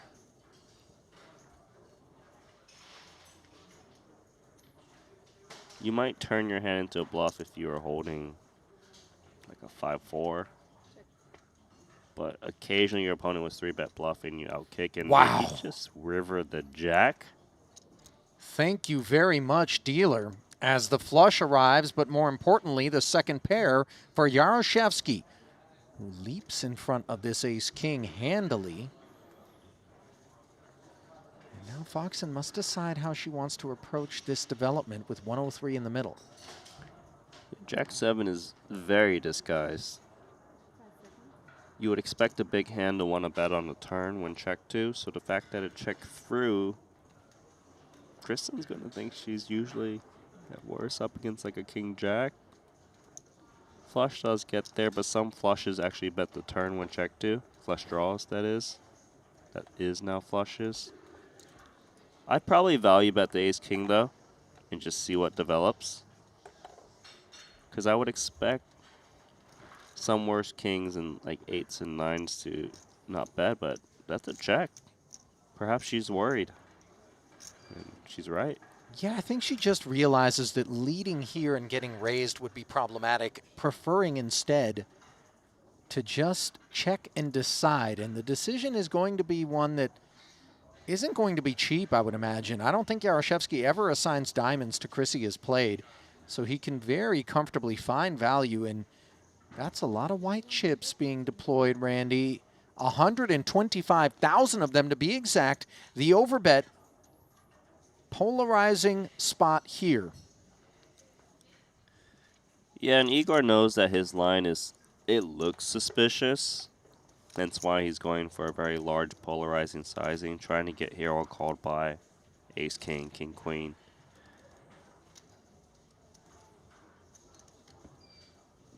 It's not unreasonable Igor floated the flop with like an ace-queen, an ace-jack, with a diamond. Well, not ace-jack, given to pair, but like ace-queen, ace-10 off with an ace of diamonds that would want to attack. This is kind of an insane fold, I think. Oh my goodness. She can feel it. I don't think I could fold this. Oh, it sounded, Randy, like she was going to be ready to find the muck, but the fold was maybe just a little bit too insane. And so a costly call on the end as Foxen realizing she got pretty unlucky there against Yaroshevsky, who snacks on one of the bigger stacks in the room. And perhaps that's the wrong verb to use. Feasts is more like it. Perfectly sized, rivering that 2-pair. Foxen slipping to 453,000, and that'll put her behind Yaroshevsky at their table. Borovkov, 541, holding court in front of Oganyan over at the blue table as the blinds creep to 1,503,000. Brought to you by BetACR. This glimpse at the chip counts here at our 2 featured tables. In the 4th and final stop of this season of the Triton Poker Super High Roller Series, $200,000 will go to the Player of the Year, and that individual will be determined when this one's all said and done. Currently, Artur Martirosyan in the lead, but a tight field behind him.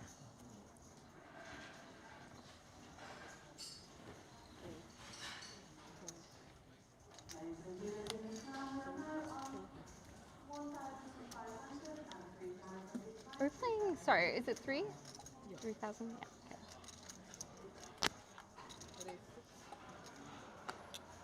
We're playing 6K now.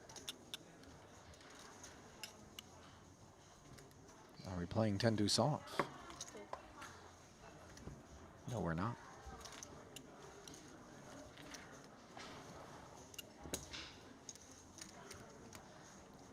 Hey, sorry. Correct. He was big Use blind. the button now. Yeah. You stopped, so I started thinking of it.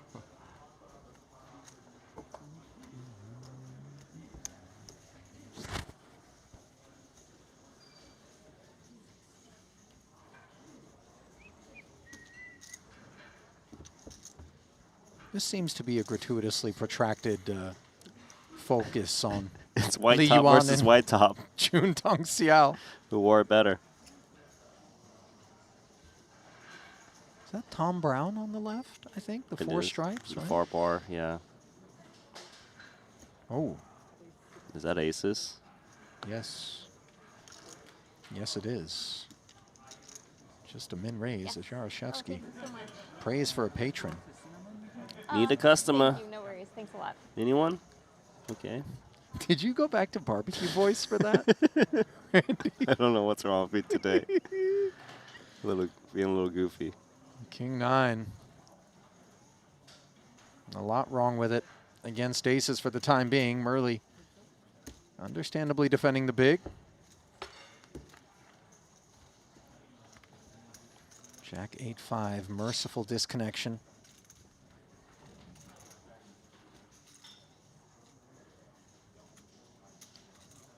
Would say though for Igor, this is a solid board texture to want to build a pot. There's a lot of hands that can continue from the big blind. Obviously the pairs, but plenty of straight draws. That would get curious. Probably why we see the slightly larger sizing for a C-bet.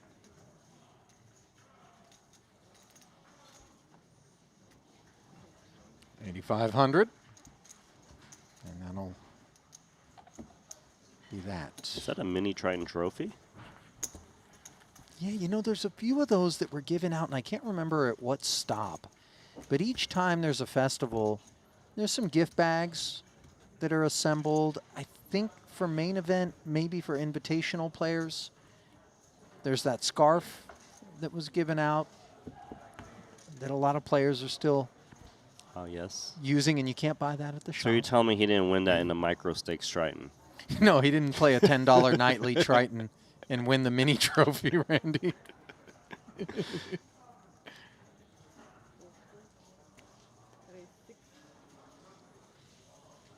A7, hijack activity from Foxen.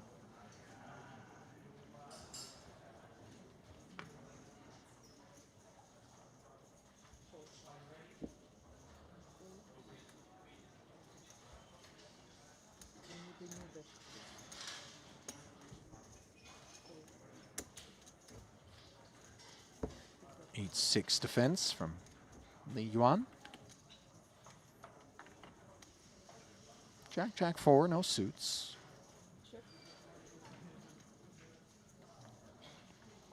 A little sprinkle would be nice of A7 against the shorter stack that can't really maneuver and put in check raises or floats as much.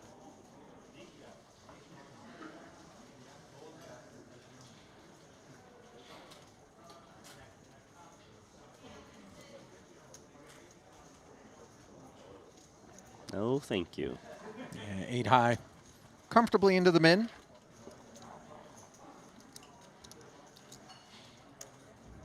New deck, please. Ready for the 60K buy-in. Oh my gosh. You know, that's where Nipsey was from. I'm aware of all that gang stuff. I just don't. You even know the video. I don't participate in any gang-related activities. No, neither do I, but I like to, you know. I'm very, you know, straight edge. I like to never forget where I came from, you know? Shout out to the sidewalks for keeping you off the streets, right? Shout out to everybody. What? We talking Shout about out gangs? to you for bringing so many more people into poker. It might be the nicest thing you've ever said to me. Oh, And I'll take it.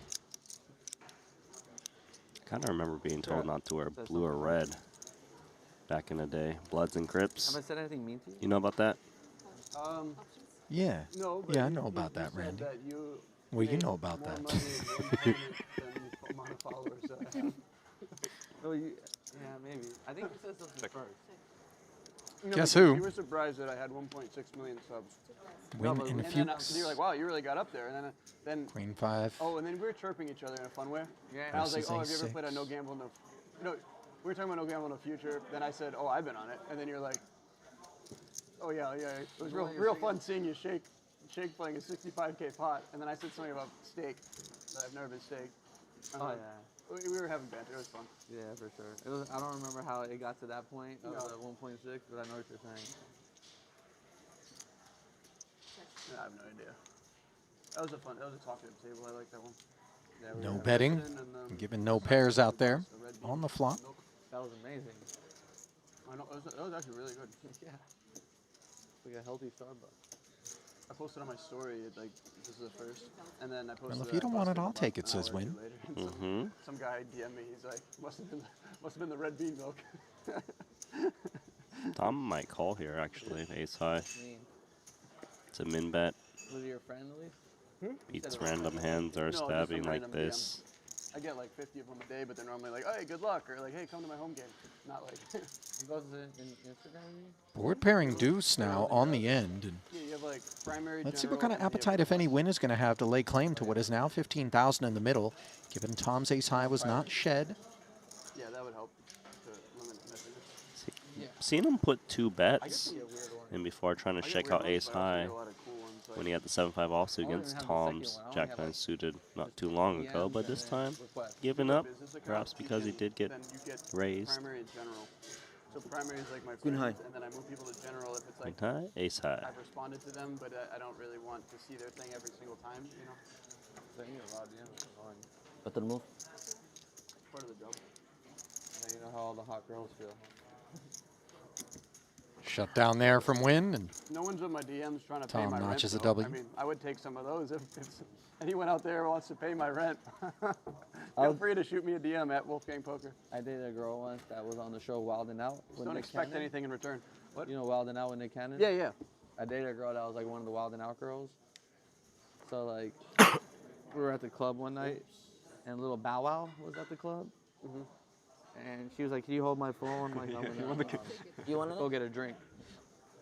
I don't want to lose my want to phone. keep it still? I was holding her phone, and like I just like saw it ping, and I like looked at it. You can try Like, it. it was like locked, but you know how like it says some people don't have it where it just says message, it just shows the message. Yeah. So it was like little Bow Wow. He's like, "Why haven't you hit me back?" I was like, "Oh, I got a good girl." Wow. But he was at the club, and he was like DMing her like, "Why haven't you hit me?" Nice. She was on the show with Nick Cannon, you know, like probably like every single celebrity or whatever was like, or like all the. DMing, yeah. Yeah, she was getting hit up. I think. What's the white kid's name? That's on. No. Wild 'N Out? Yeah, he's like the. he ace has, like, his own 8 thing now. Deer deck? being tested I don't by wanna Young say Lee's it, King 10 I don't wanna here. say- Whatever. One of the white Not kids on the exactly show the that most was, like, durable holding. It might be deer deck. He was sending her deep pics. Wow. Yeah, every day. I was like, this is whack. And he would actually play basketball at the LA Fitness. I And played the at. guy in the You like- blue I made sure he never saw won. exposing eight. When I played him, I was like, I'm playing I don't know super what hard. he did. I'm guarding him too. 35 big. Tired as Alexei shit. concedes. High off. Yeah. I don't know how much of that story you clocked there, Randy, about Aram and the girl that he was dating from a TV show on MTV. you up. Heard a little Bow Wow. 5 blinds. And the stream just got demonetized. Sorry, guys. And then I still got pocket 8. He apparently was there We're here for first. 2 hours. It would seem. I mean, I don't know. RD and bubblegum. If you used to give me better cards, I won't be able to talk as Maybe much. that guy he shoved, he think that probably that's a everybody quick will fold the solution. ace, you I know. think Jay-Z like- said a long time ago. And all you 35 girls BB. RD and bubblegum. What's the bubble gum? Is that like a reference or So their something? breath smells good afterwards. What There's some cryptic messages I being think we explained. can't put these two together anymore. Ace King, as Win's going to put it together, 6,500. Practicing abstinence. Afraid of you. For betting every time. Is he? I haven't been watching. No, just one time. Could I get some Not every time. Roja? He just got me. For one. me, every time. Okay. I got him off to a great start today. Yeah, no, Actually, I played once. Yeah, you look happy today. No, I got him off to a great start today. Ah, okay. I'm always happy when I'm playing for like good, nice tournaments. You know? When I'm playing like some bullshit AK, I'm like, what am I doing? I just go upstairs and play online. It's like, why did I? Hey man, some of those bullshit 8Ks mean a lot to some of us, okay? I understand. But when you're in for 5 bullets in a bullshit 8K, you're not really like the happiest guy. Like, why am I even wasting my time? And how am I down 40 in this? What do you good players say? Like every time you buy in, you're making like No, I don't look at making like $1,200. So essentially, if you bought in 5 times, what? You made $6 grand. Congrats. I look at like every time I'm buying in, I'm losing all my friends' money. Fuck my life. Oh, Randy. Guess who? Mm-hmm. Win and Fuchs. And open to 6,500 with ace queen, which isn't going to buckle under the weight of this 20K You have friends that believe in you. from Tom's queen jack. I think it's kind of funny because they just had that brief discussion about, oh, you 4-bet me every time. Yeah. Yeah. Although this really not the sort of hand He that knows how I play. proceeds in 4-betting fashion. Just watch me shake my It boots. in a can 60K pot deeper. where I had the- Wasn't it like 80? Had the nuts. I kind of think you will. Do you? Yeah, with the conversation that just happened His poker too. career started on the right foot. I think it's an okay candidate. The career But was he went going at with that call. point, but that was the biggest part of my It's all right. That was a standard. I think I wanted more fireworks. Yeah, he took an aggressive line there. And, 7-4 deuce. He's on every Hustler stream now too. He's chilling. I mean, yeah, if you know how hard it is to play on those things. If you can get on it, I don't see any point of not. You know. He had a Ace wild high, hand, slipping though. it over to the Like, 2 overs. really good draw. 2 overs going to against want to Mariano, see yeah, bet. he had, the Try nut- texture. Ethan was here and had the nut flush. Usually draw. get better Mariano hands to was over fold. there and he Queen had of spades top pair. helps. King 8. Yeah. He was like an underdog. It just went in equity-wise. piles. Ethan was up I don't think the ace queen should be slowing down though. Should continue. But 30 is a lot of chips into 47.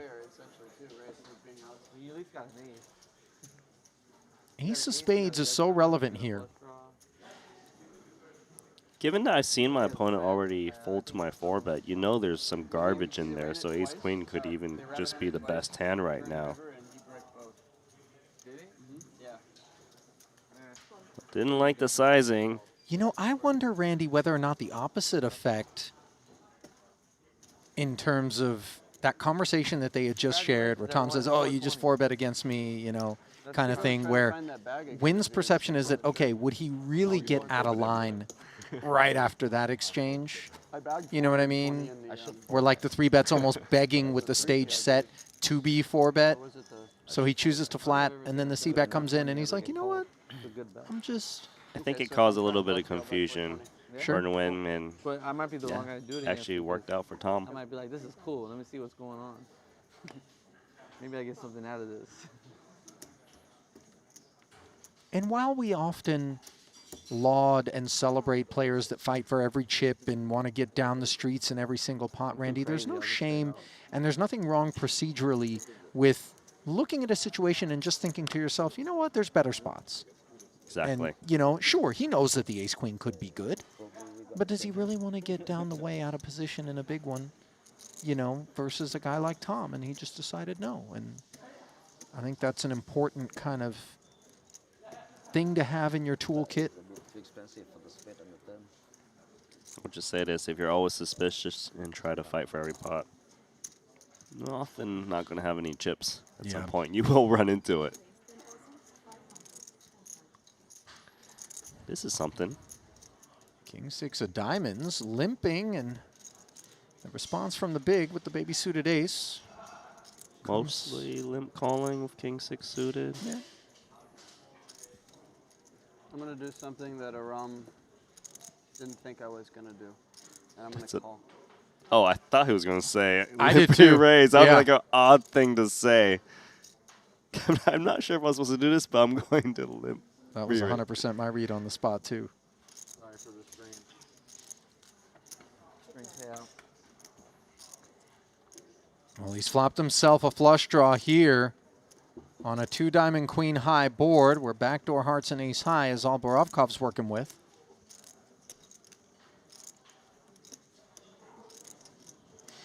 He's inflated this pot, so he needs to try and rep this board for now. Backdoor hearts.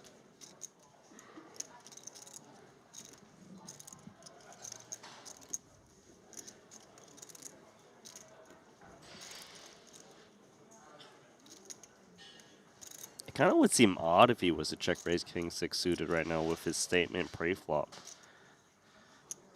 Because, yeah, check raise would be like 7s and 3s, but you wouldn't say what you did if it was going to be a check raise. So check call makes sense. Pot grows to 40,000, courtesy of 8K ahead. Swing and a miss for Wolfgang.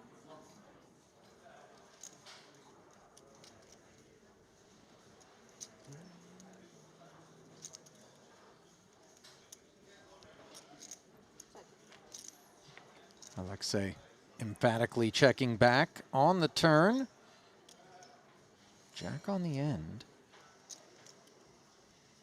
King high doesn't feel real good right about now. Let's see whether or not Wolfgang tries to lay claim. There's your answer. Wow. Just going to try to show down king high, which often isn't good. Alexei's not going to think ace 4 high is good, but if he can check it back, there's the winner. Could have stole that pot. Yeah, realizes it in hindsight, of course.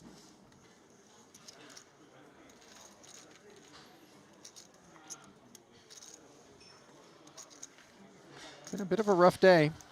Forsyth. Shy of the starting stack. 64 bigs now, or what 190 represent. I was looking for something, and I found it, and then I was so zoomed in on his face. It seems a bit confused on how he should approach that. Well, I thought Maybe we were just at the reflecting. table because of you. Oh, they were filming me? You were in the hand. Yeah, you should try playing one. You finally play the hand. No, brother, you just get that VPIP up, brother. I'll play some hand. Play one last button. That's about it. Aram and Alexander side pair. Sharpin, aren't they? Enjoying, I think, the fact that they're seated next to one another, as are some at home, I would imagine. Opportunity to soak up their wide-ranging conversations. Wide-ranging conversations. It's a bit of everything. Nothing wide about ace-jack of spades, flatting in the cutoff here versus a frisky and quite to the contrary, wide 7-5 of diamonds under the gun open from Wynn. Empty-handed are both parties on a king-king 8 board, although Oganyan with 3/5 of the royal. 3/5 of the royal, yeah. It's a good eye. Kind of a glass half full way to look at that. It's really relevant information. Nice. Well, I mean, listen, without that spade on board, I'm not sure that we like it as much. Fair. For 4K, Oganyan's going to find the turn. No diamond on board, by the way. Let's see. 7-5, just drawing it a pair and nothing further. You do kind of have to expect your opponent to call your bet a lot when you bet just 4K. Went for check. Wouldn't surprise me if he does a bet, check, bet line. Ace jack. It could turn itself into a bluff. Maybe try to fold out smaller pocket pairs. Checking is all right too.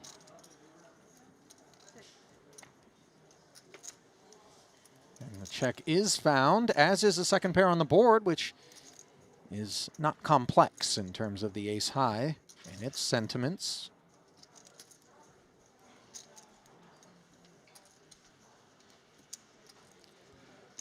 Just playing the board.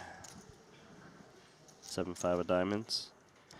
But the way the hand is developing, you just 7 wouldn't high. expect an ace high to fold, so don't burn any chips.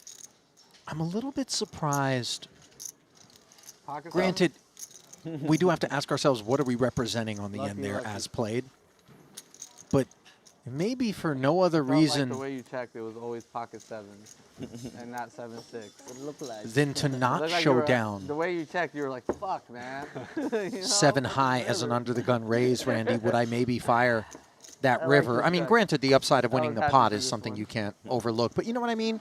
Just to preserve the idea that now I can continue to maybe have a wide range. Once people see that that's in there, the 3-bets begin to flow. So the way I like to go about this problem, about not having to show, is I go, you win, and then I just hope they show and I can just muck it, you know? Yeah, but you know, most of the Sometimes guys they here, wait around. they're sharp in position. They're like, show. I like 7 high, so they think it's 7s. Then Oh, I put right, sure. Then I put the 7 on top of the 5 and muck them that way. Okay, hang on. What's Alexander working with now? Ace queen. No, Alexei's working with ace queen. There was, it looked like perhaps a Frosty Delight in a glass. Okay, can we get a view once again? Well, you know, poker first, food talk second, a close second, but second. Jack-9 of diamonds flatting, 10-9 joining the fun as the button picks up both blinds, but the King 6-4 board not really interacting with those blinds in a manner that would allow for Borovkov to maybe cobble together some more chips. Second nut flush draw and nut no pair. 2 checks in front. Building this pot, try to attack, fold out random hands. 1 down, 2 down. Where's this Frosty Delight? I mean, in his mouth, but I... Open. That's what I see. So he's got the Portuguese egg tart, now he's got this Frosty Delight. Well, I don't know. It could be a non-Frosty. And could not be a delight, but, you know, he seems all right with it.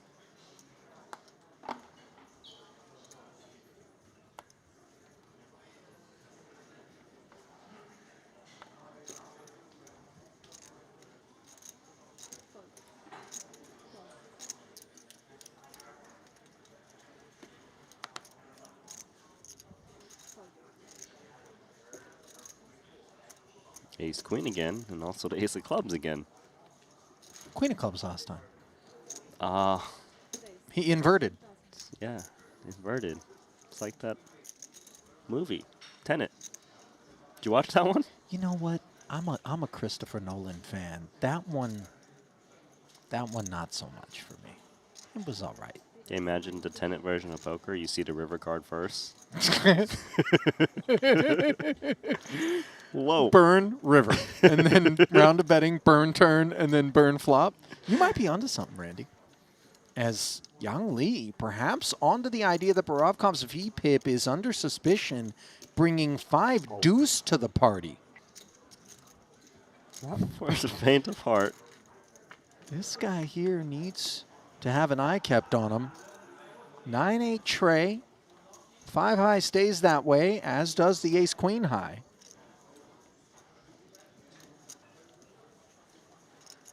Almost a nut low. And he's going to bet, isn't he? What, have you been playing Omaha 8 lately? Well, he doesn't want to chop it. He's trying to just scoop the pot. Let us see bet. 31. Healthy. Yeah. I think he's going to shake out the ace queen. Very hard to maneuver.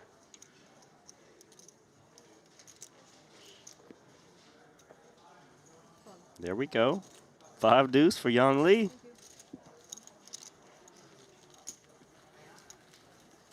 Hello. Getting it done. And doing it in creative fashion. 有4边，25大毛。 This is the magic for me, Randy, of the front end of one of these Triton festivals, where the price points allow for the participation of characters like Yang Li, and not to say that those who play the bigger stuff don't have those gears within them, but more often the creatures are a bit more feral in these streets, as we've experienced throughout the years, and it makes for exciting poker, as do aces. And by the way, when the VPIP is high, as it has been for Alexei, opening again in this one, you could see somebody getting themselves in a little bit of trouble. Young Lee not going to be the man to do it on this occasion, nor is Win. Those were the two candidates I had in mind. It's folding over to the big blind. Where are these feral creatures that want to get involved? They've been tamed. King 10, though, will be involved. Nothing feral about the defense.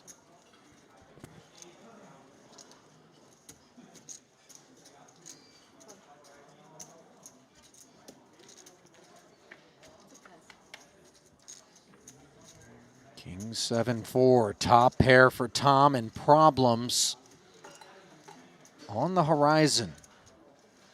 No spade in hand. Pipped by the aces and facing the C-bet of 8,000.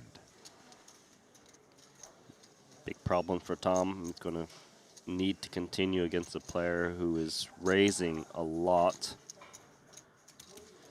Standard so far. Oh, how about a top two pair? Problem solved.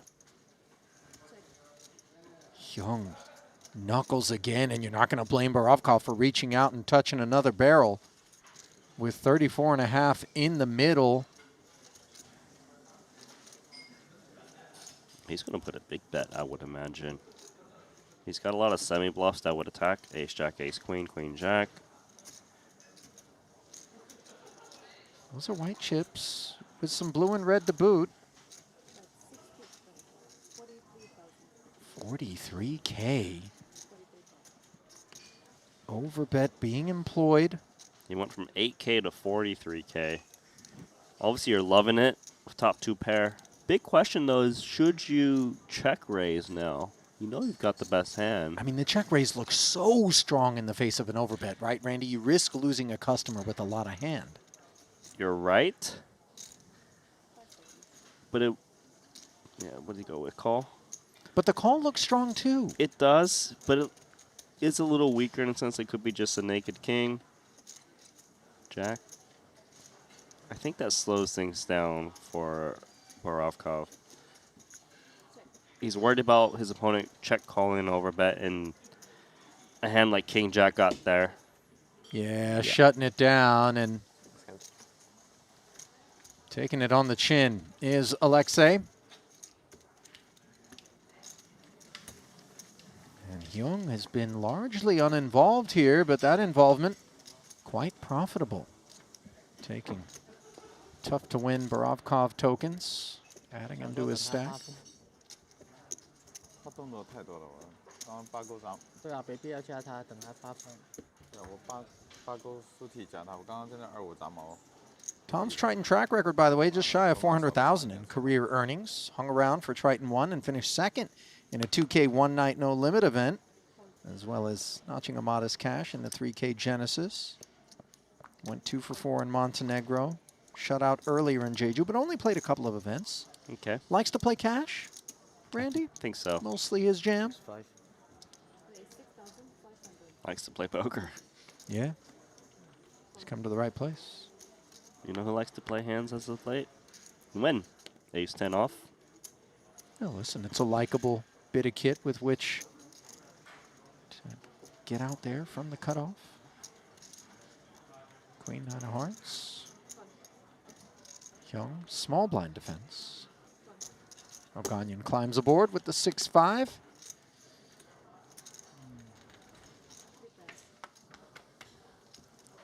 Three men looking up at ace, queen, deuce. Top pair versus middle pair. Advantage win over Hyung.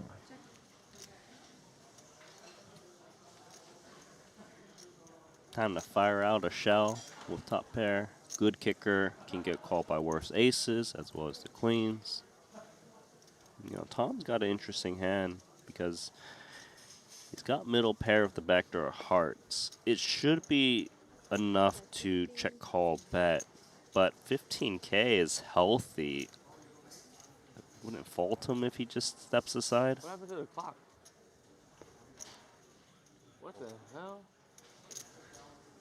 It was right there. It's like a magic Gonna trick. speculate. It's gone. He'll be happy that Oganyan is Crazy. out behind him. Down to heads up. Looking for a heart, 9, or queen. Instead, the 6 of spades rolls off. Neither player with the flush draw. We can't get a clock at the feature table? Are you coming in next? Oh. Floor man. Never like to see the flush coming in when you're holding ace-10 without a spade. The bet's okay still, though, and just check back the river unimproved. Do you feel like a bet on the turn purchases more credibility on the river in the event the 4th spade does roll off, Randy, versus a check back? Yeah, I think so. Wait, is it like right there? It's definitely a tricky hand to play. I think others err on the side of caution and don't bet like what Nguyen just did. That's why I was tripping out.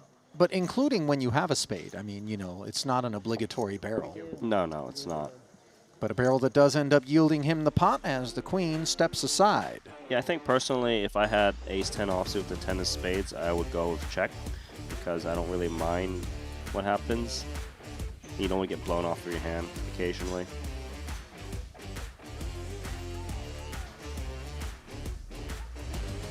Yeah, you can turn it into a bluff catcher after you check back in the event the barrel comes from the out-of-position player. Sorry, I just feel a little uncomfortable. This guy's just staring straight at me. That's not just anybody. Chris Moneymaker, former World Series of Poker main event champion, largely credited with the poker boom that you and I were entrenched in. Randy is young bucks. Producer James also splashing around, and what I feel as though we can never I'm learning quite that poker isn't always that easy. adequately I thought I would final kind of table tell every the tournament. story of to people who cut their Haven't final teeth tabled one. in the modern era. I mean, it was kind of a never before, never again seeming moment in time. Fair. You ready for some more pre-flop action between these two? Well, did you ever think we were done? Actually, goes with just call. Right? Yeah. Twice? We do have a lot of history. Twice, right? I think he did it twice. Yeah, but he has that jawline that it intimidates people, so it helps. And that I flat don't could allow have a double Oganyan. chin. Speculate here with a couple of 6s. 6-5. Oh, sorry. Oh, wow, you raised. I didn't even see that.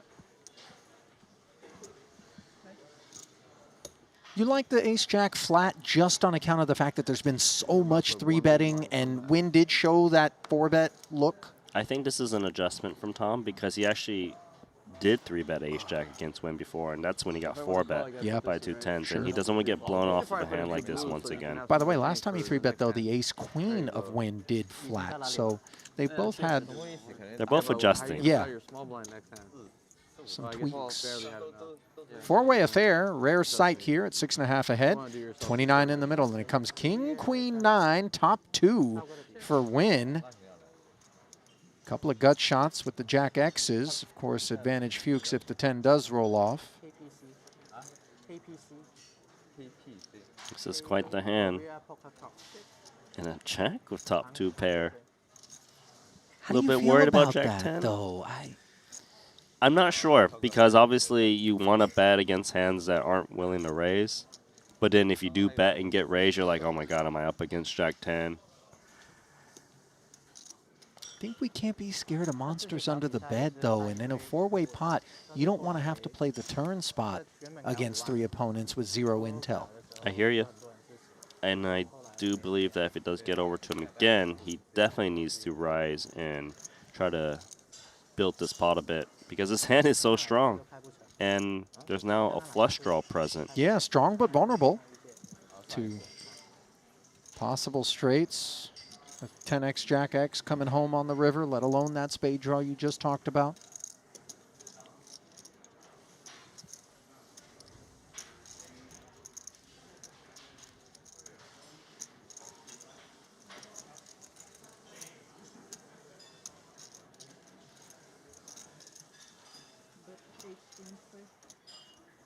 Smallish sizing given the board texture.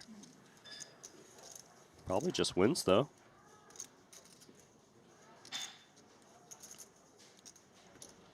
Unless Tom's got visions of hitting the 10, his opponent has a straight that's smaller than ace jack. Yeah, looks like he is going to make the call.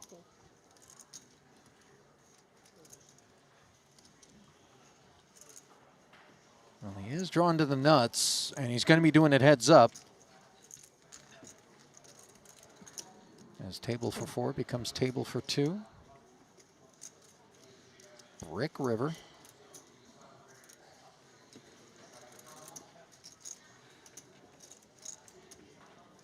Should be better to go for value with king queen rather than check to induce.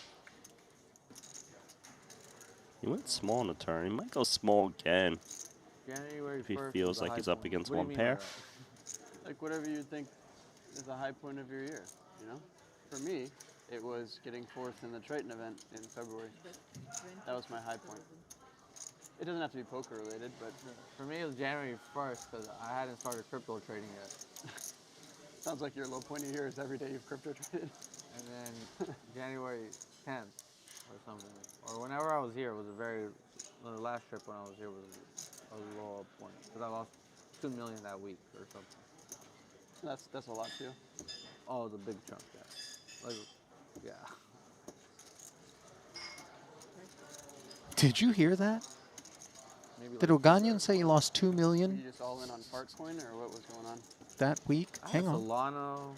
Ace and spades again? I was just No. longing everything. No. I got king. Solana just hit 220 today. Yeah, Don't have when the I ace and had spades, it, I make good fold. it was like maybe at the same price it is now, but like King of every club. penny was worth like 20 grand. Was that is that what they call like not Leveraging, yeah. you're like on 20x leverage or something stupid. Maybe it was higher, like 75x, but yeah. Yeah, maybe slightly. I had like 700K backing it, so I was like, oh, it can't go down 35 cents, can it? And well, yes, it can. Leverage is a wicked witch. The market makers are probably watching this stream right now, like, oh, that's the guy we got for 700. There he is. In the first week of February. There he is. Or March or whenever it was. Still, I was happy though. I wasn't tripping. Well, Tom Fuchs is going to be happy as he did eventually lay down the ace-jack to that 26K barrel on the river from Win. That's strict. Wolfgang His has top never two pair lost took it down. $2 And million now with in his life. aces, he will go to work, opening Hopefully to never 7. will. Can't lie. I can't remember the last time I was happy I lost $700,000. You trade crypto, Randy? I may speculate. You I've know, swung a bit. how's that gone for you? Are you net positive in the crypto Very speculation happy, streets? very sad, very happy. I'm still happy at the moment. Okay. But you never know. Tomorrow I might be upset. Yeah, sure. Rasty's a big speculator in the I know he crypto is. space. Henry likes to dabble a little bit himself. I like to look at the trash can area and look for gold mines. So you're in the altcoin, like... I'm in the dumpster. Yeah. You're out there pulling for Doge to make it to $6 or something so you can retire. 10-10 queen board here. Borovkov with the right kind of hand to disappoint these aces has flopped himself a flush draw after defending the big blind, and now will face follow through from Fuchs of 4,500. Market just dropped because of it. The only thing I got kind of screwed on was that Celsius thing. You hear about that? No. That was like 5 more years ago. It was like an app that you could like Crypto's booming right now. you can put your stuff into and then you earn a percentage on, and then something happened. It was very credible. It was like crazy, and then they like locked everyone's account and have been slowly paying people out, but like not to the point of what I had in there. Speaking of pay now, I gotta get my money. I have some money on FTX. I need to hit them. That guy that went to jail or something? I think they're paying everyone. 21. Oh, they did? Gotta like hit them up. Sounds like you have money in a lot of different places. No, I mean, that was like, I can't control that. Right? Fuchs Barreling again now as Borovkov failed to improve on the turn. Is that the site that Tom And Brady Alexei got paid steps away from the king high flush draw, Randy. I think the thing is, it's not unreasonable. His opponent is betting like an ace high flush or ace jack, and then now he's just forced to hit his hand. And maybe not all his outs are live. As we could see, the ace of clubs would have been no good. Correct. But if he was holding the ace high flush When are you draw, gonna he do- are you would gonna do never live check fold stream? that turn. For live poker? No, never. No, no. Maybe we will try one day, but You ever see his live stream? it's about Tokyo. He has a YouTube channel. You do? We mostly have live streams. I play online high stakes tournaments. You On play Twitch. online Twitch high stakes YouTube, tournament. yeah. Oh. Oh yeah, YouTube is like kicking everyone off, right? Like problem? Maybe not for you. Not so much. Not so much for you. You're like undercover with the Russian. Yeah, yeah. In our region, it's not so important for YouTube. In America, though, they are. Is it Yeah. just that Americans are getting kicked off on YouTube? I guess. For A gambling? lot of Europeans Promoting gambling or stream on whatever? YouTube. I mean, you should know the most. Surprisingly, I'm actually in a hand right now. Yeah. You always have bad timing. I mean, I've been talking to him the whole time. 10,000? 10,000. So what's happening is it's called age restrictions. Yeah, same for us. And it's. I'll take that 25 one. Go Um, ahead and play your hand. What did I bet? 10,000? I put it out there, and I gave you 15. I know. I just wanted to hear my voice. What was I saying? Play your hand, play your hand. Focus. Don't tell me what to do. So Wolfgang doing his best to both keep engaged with Oganyan and also navigate this 10-8, which is in a world of trouble against ace-7 with a diamond. He might feel like this is his board to lay claim to, and Cinco de Mayo? here comes the Cinco follow-through. de Mayo is You don't like the Cinco 5th de of May? You don't like that. Randy, day. I didn't make you for a native Spanish speaker, but here you are. There's a Mexican Sounds right. holiday. Yeah, May 5th. May 5th. Well, Ocho de turn It means a lot has to me, so. one pair for Wolfgang. I regularly Open ender for Yang Li to go with the ace. No? You never heard of Cinco de Mayo? It's like almost like 4th of July in America. It's like pretty close. I apologize for all the Mexicans watching right now. So I'm part German and I understand what Cinco de Mayo is. Nah, but like in LA, I there's think a lot of Mexicans. apologize to the Mexicans that are watching right now In is LA, we use any is what you meant to say there, Wolfgang. Meanwhile, for sure drinking. Very good excuse then. Yeah, St. Patrick's Day, we love that. check back on the turn. Or in LA at least. Have you heard of Yang St. Li is Patrick's? checked once more on the river. It's in April?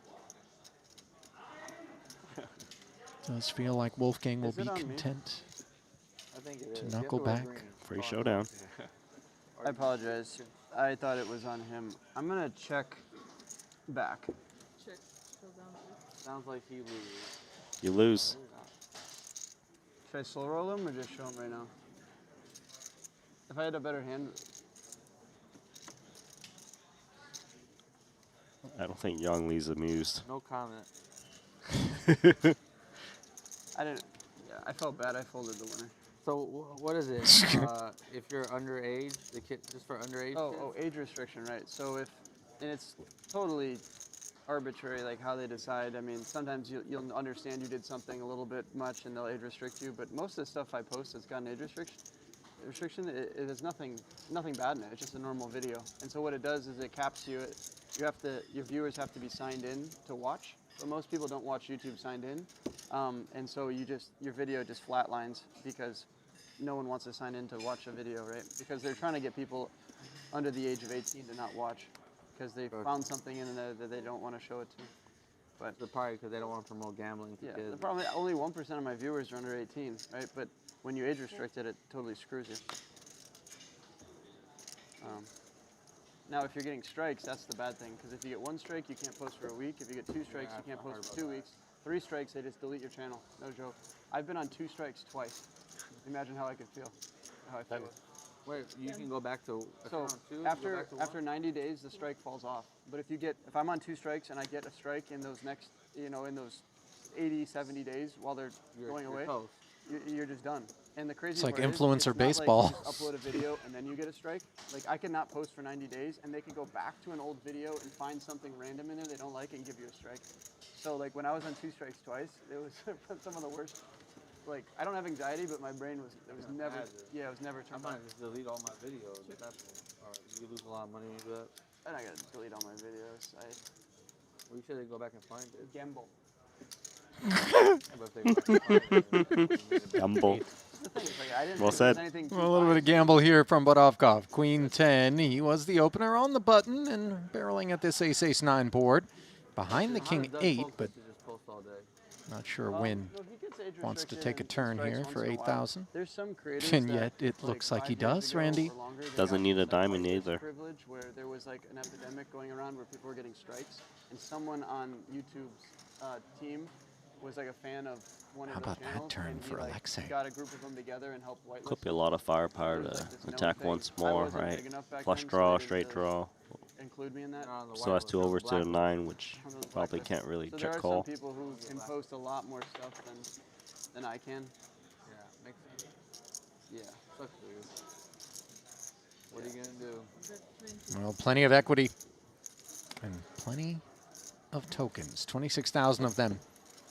Drawing the curtain on that exchange as Alexei continues to cobble away here. 488,000 coming into that one and add to it. I make live content, yeah. Mostly cash games, like small stakes, and then I'd say like 30% small stakes cash games, maybe 25%. Small, you mean like 5-5? Yeah, like 1-3, 5-10, and then maybe like another 30% I play on like big streams, in LA or Vegas, and then the rest of it become tournaments.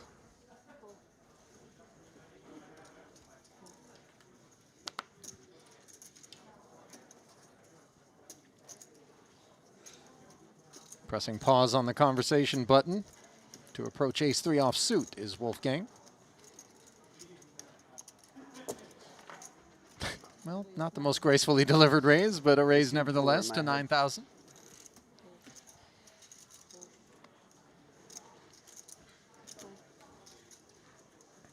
Okay. How about this, Tom Fuchs? You like it? Far superior ace here.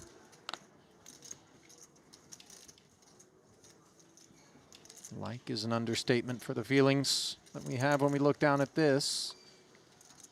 And we're not going to stay at 9K for long. 32. Achtung, baby. Is that what he said? Maybe in his head. Wait, what happened to the... What was that?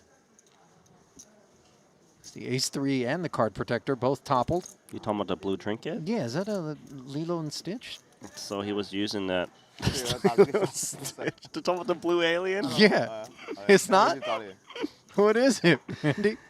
What's a you know. I didn't know which one it was, but it's a Pokemon apparently, and it's Okay. called Mudkip. You're in those pokey streets, aren't you? These pokes. No. I only Human- know the original 150, and that's not part of the original 150. You know, when Pokemon Go first came out, Yes. Maybe. the augmented reality game, Mm-hmm. I think so. I was in Tokyo, and people were dying because they were not paying attention, and they were walking into the street to catch Pokemons. I know I shouldn't laugh. You said dying and you're laughing, but they go were on getting with the run story. over, dude, because they weren't paying attention to real life. Very nice. I mean, Very nice. Don't- You mean like, you know, GG, natural right? selection, like I see. it was. I mean, I didn't understand it, but the Japanese news channels in the hotel room kept reporting on kids getting mowed. I shouldn't laugh about this. I'm sorry. I apologize. We're far enough removed, you know, and also just Darwin kind of doing his thing there. I was in New York when Pokemon Go was popular, and I was in Central Park grinding and looking around. And then there was the police because after hours they're like, nope. And then once someone said Pikachu, and everyone started walking for it. It was like 50 people or 100 people. And it was like the best hand before the flop, but no longer, as Borovkov's pocket tens. Outflopped by Fuchs's king-queen suited, which sought to play this one as a flat pre-flop.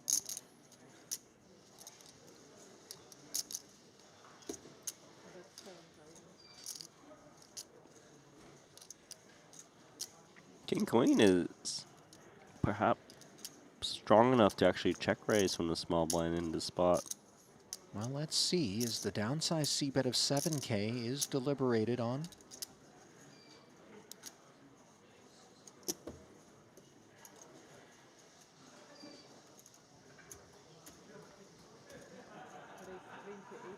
You're onto something there, Randy. As Fuchs brings forward 28,000 and staring at these two overcards here on a rainbow board texture with the prospects of a 10 actually being a bad card to roll off. Borovkov simply says, you take it. Yeah, and the main hands you're trying to pick off as semi-bluffs, there are ace 10, queen 10, and holding two tens. Must mean your opponent probably has the goods. Yeah, but the last event's always been 15 levels, so I think same today. The number is not great like last time, right? 200. Last time, 25 days, nearly 400 entries. Yeah. You get like. Shout out, by the way, to Ying Ren in the chat, who was all over the Mudkip Pokemon assessment as well. Okay, how many runners did your 25K? Oh, wow. Over 400. Over 400? Last time? 389. Sick. It was that big one last time. 400 something.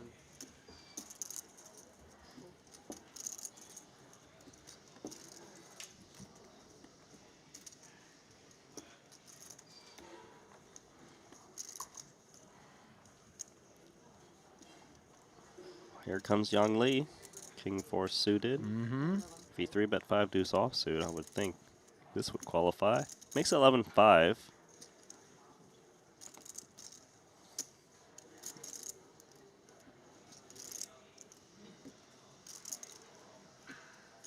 Queen 8 suited. Contemplates. 31. I liked his approach, being aggressive with Queen 8 suited. He is so fearless, isn't he? Mm-hmm. Seems better to 3-bet than to flat a hand like this, if you will play it. Get some better hands to fold here and there.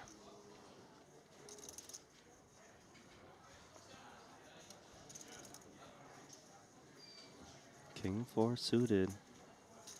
I'm holding my breath. I'm not sure which course of action he'll take.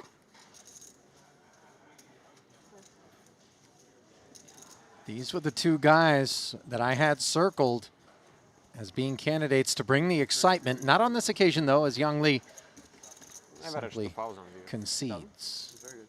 Yeah, yeah. But in Russian, in my own language.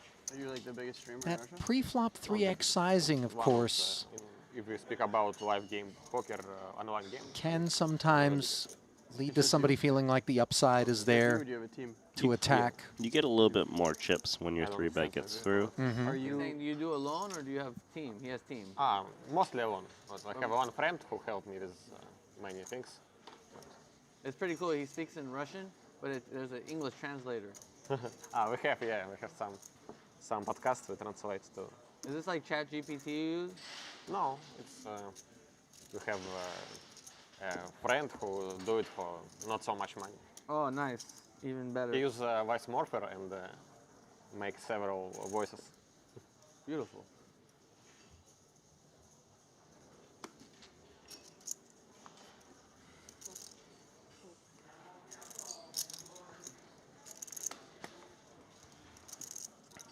Jack 10 into the muck for the Yeah. win. Maybe smelt the 2 8s right behind him.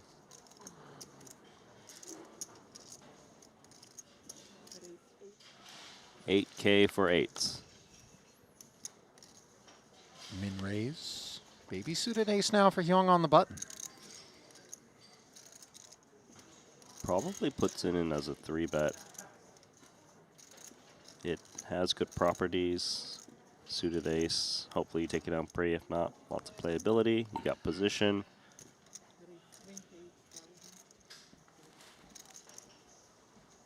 28,000, and now ace queen suited for Wolfgang, sitting on 147 in the big. I think he should put in a cold 4-bet, to be honest. His hand is so good.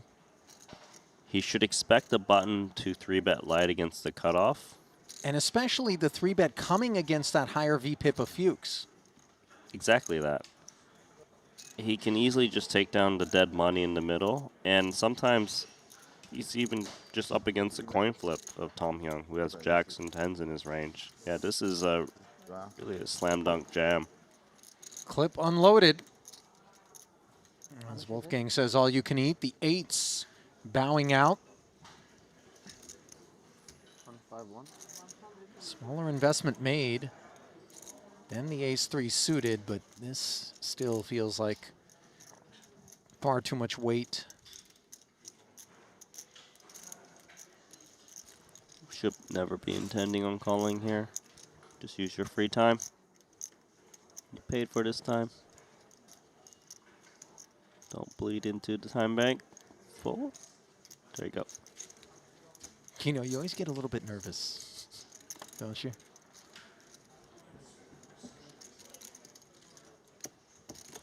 Wolfgang quietly collecting. Something we haven't seen him do much of on the day. Jacks. You guys are too good. You guys are too good for this. Jack. Actually, we're going on a break, right? Yeah, I still won't tell you. Whatever, I'll see it. If I could pick 2 cards out of the deck, it would be Jack and Jack. O'Gagnon. I saw your cards. Oh, you did? Not a bad guess. I didn't, obviously. I would have saw your cards. Not a bad guess, but not the right guess. Yeah. Maybe I had a 9 and 10. I figured you had Jack and Jack. That was good for the program right there. We needed a little chips coming our way. Look, now we don't have to ask for change for a minute. 5s versus 6s. Thanks, man.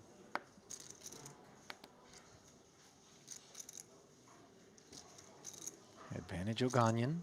Fuchs opening once more.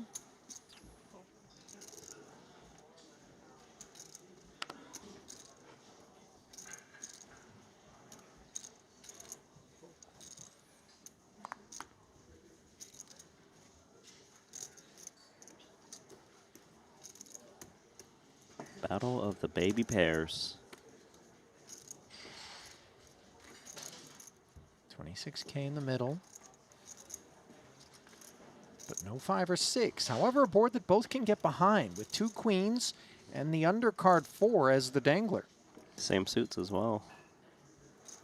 We're pretty happy to put in a bet on this flop.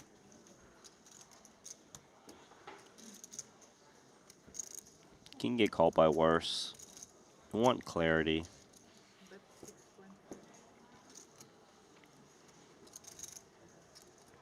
Most of the times it goes call for the 6s rather than raise. Yeah, 6,500. Very standard sizing here from Tom.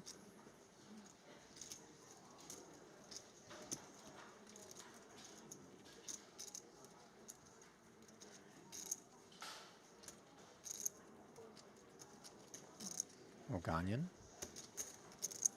doing his part. And a 3rd queen on the turn. This is a great spot now for Aram. And it looks like a great card for the 2 5s. Sure. O'Gagnon can squeak a little more value out of Tom if it gets checked over to him. In terms of pairs that have the 5s beat, what's the upper boundary for that? He would have heard from Jacks plus, 10s ever flatting? Tens, probably 3-bets. Nines is the mix point for me. And as a result, with limited hands that should be lurking, that would have Fuchs in trouble, which of course could include quad queens with certain combos, but improbably, Fuchs does barrel once more. Yeah, but it's about the same amount of pocket. But 4s, 3s, and deuces he can beat, given that 4s got counterfeited. And obviously protecting a little bit against 2 high cards. And man, this run out is quite tough for Tom. Yeah, not a safe haven in sight for 5s.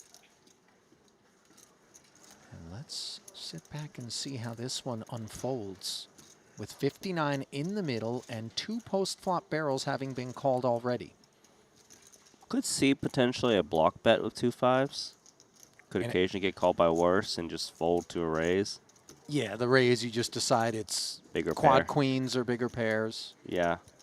As played, I think it's just going to play itself because Aram's got to be worried about 7s, 8s, and 9s.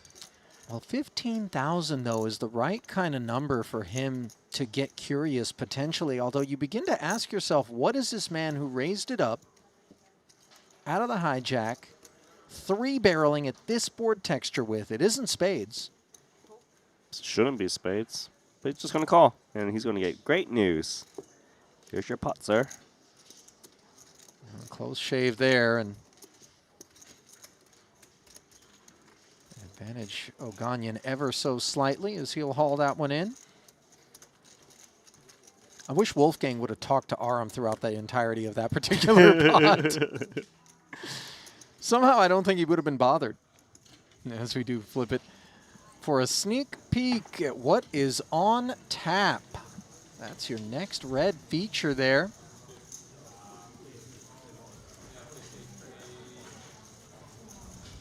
Spinning around, and what do we have here? Drum roll, please. Is that Oh, Jamil Wakil? Is that Limitless? Victor Malinowski, Alex Foxen. Alexander. It's a fun table. Fun is a generous way to describe it if you're seated there. Fun if you're Alex Foxen or Limitless. Actually, maybe not. So I don't think anybody's having too much fun having to deal with that crew, as ace-queen is going to be dealt with here by the ace-3 suited, unfortunately, for Wolfgang. He's in a bad way. Does come with the flat. Starting off nicely. Yeah, it's good that he did flat the spot. Had he 3-bet, would have got action. In comes Yang Lee. Unpredictable, but fun to watch.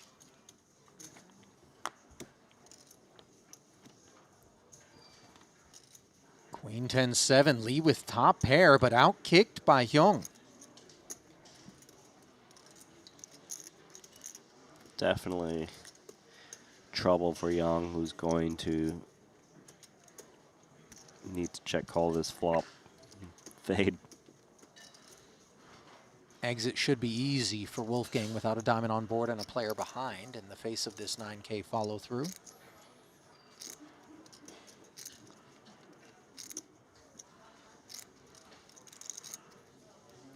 Hope he just calls here. Yep. Starting off nicely is Lee.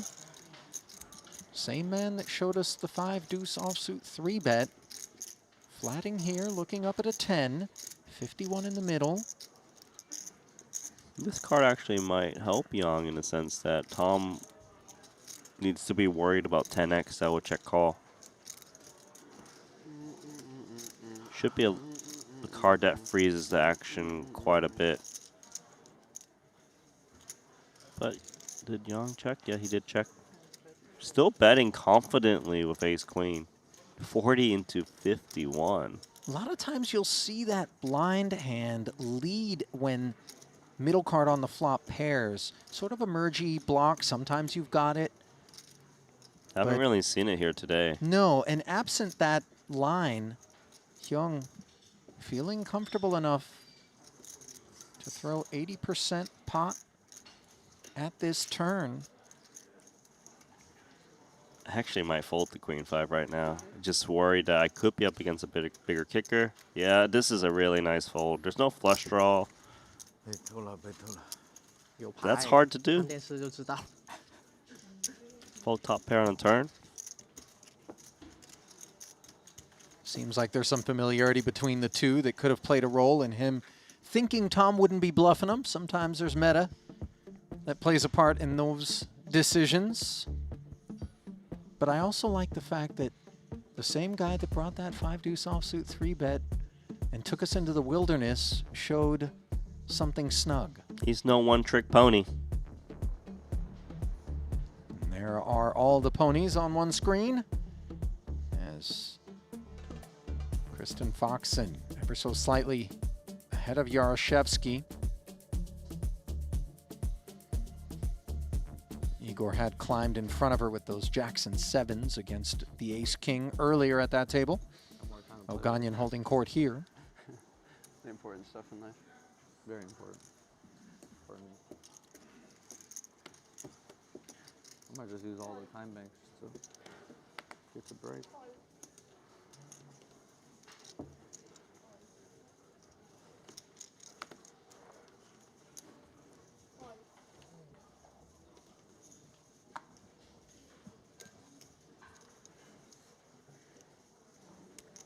See, what is that, Race Randy? nine. Is that like, it's got to be ice cream, right?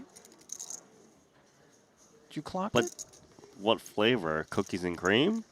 Or black sesame? Now, just given geography, I do feel black sesame is in play. But do you think Wolfgang's the type to order black sesame? It looks like goo. Is there a grape on there? What is it? There's something green. It does look like. Anyway, King 7 against Queen 6. Nothing gooey on the Ace 3-3 board. Looks a little gross, to be honest. If I ask him, Is he enjoying it? if I asked him what it was, it would be to not order it. All right, King 7 versus the Queen 6 off. Did see when check call a King 8 offsuit early on Ace High texture. This being a little different, but it's not a check call. It's a check raise. Surprise. As Nang Kwang Win continues to give us glimpses at unorthodox procedures, and against Borovkov, he has shown a lack of fear. And it has worked out for the most part for him. I like his play. I do too.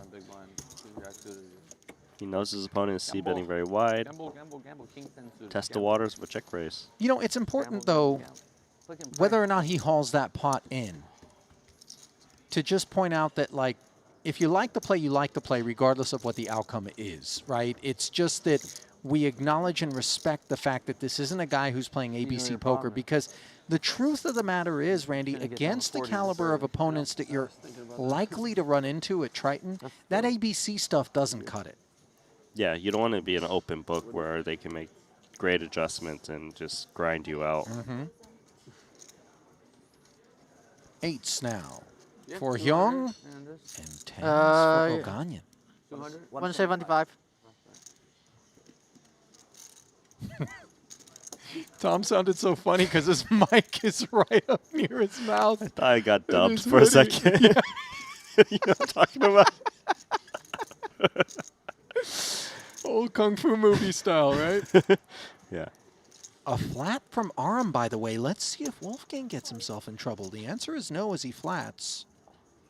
Thought maybe he would look down at Ace-Jack and feel like some squeezability was upon him. King 9 of hearts here for Yang Li on the puck.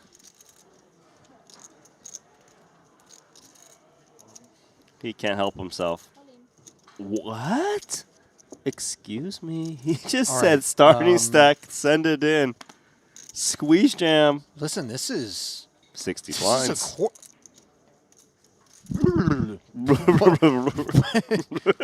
a so right.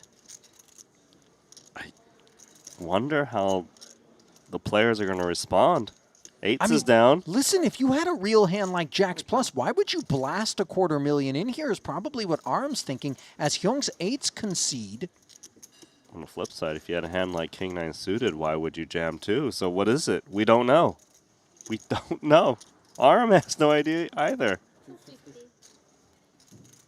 I mean, listen, best case scenario in his mind, this is me against 2 overcards, and we got a C5. You know, does he really want to risk hard-earned chips? I think he might run it, to be honest. The 10s is a slight favorite against the 2 overcards, Ace King, Ace Queen. Wolfgang kind of eagerly looking on, by the way, because he's got the ace-jack, and maybe the decision falls on him. I don't think Wolfgang will call up ace-jack, just given it's relatively weak. It's more important it's about these 2 10s.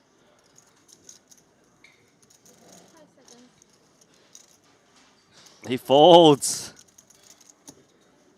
Accepting, obviously, that it could be a fold with a hand that's best, and maybe disappointed that Wolfgang wasn't able to give action and solve the riddle of what is Yang Li sailing off for a full starting stack with.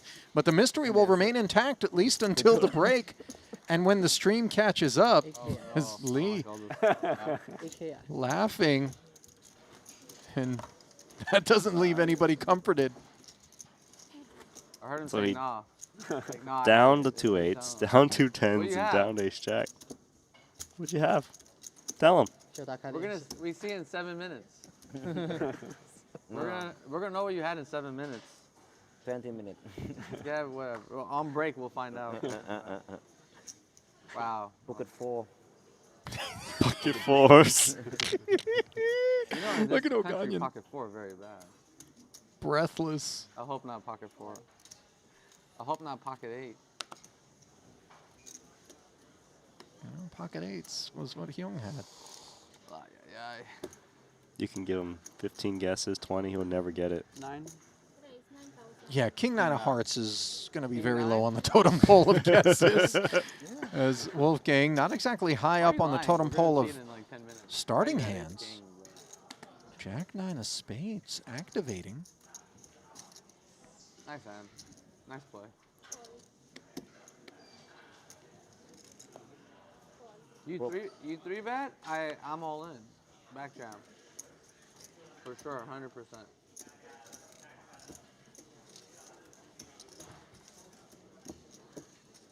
Really good hand.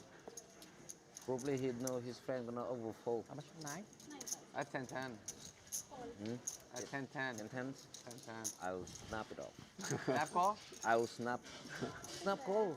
Fold? Call. Call? Close. 2 6s and a 7 as conversation centers obviously around what Yang Li was up to there. Hyung with Queen 4 defended and checks it over.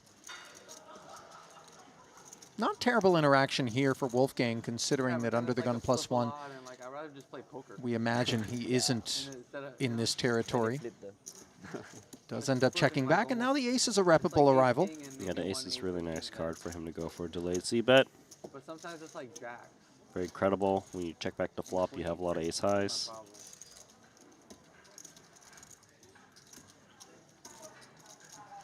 He got an all-in jack's face. He got the face that like he might shove jacks. You know? I had to think about what his face looks like to me. He didn't have like only ace king.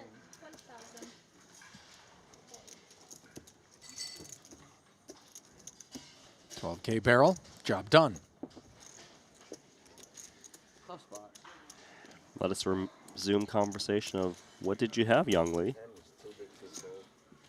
No, I would call Sorry. O'Gonion, by the way, can be a bit of a badger when it comes to that stuff, unrelenting in the quest for information. As we slip it back over to the other featured table. Something tells me there haven't been as many fireworks here. I don't know why I have that read, but I've got it. And by the way, Punat Punsri has joined things.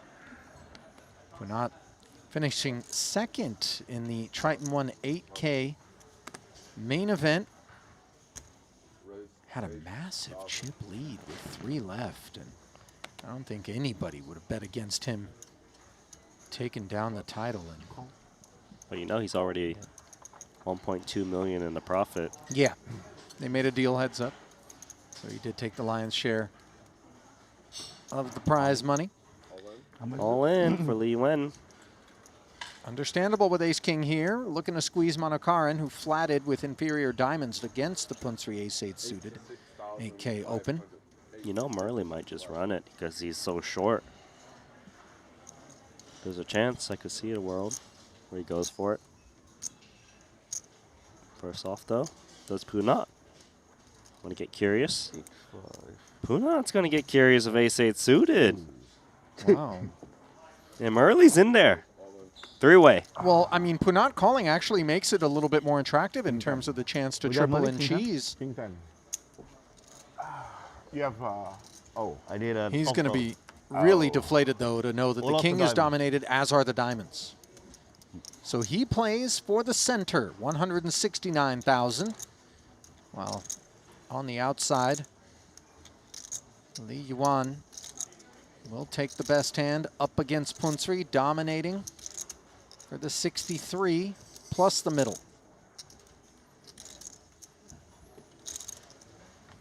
One off the top, followed by 3 face up, a diamond, but no others, 7 and a 5 alongside. Gonna be about the danglers. 10s and 8s, that's what Monokaran and Punsri are on the hunt for.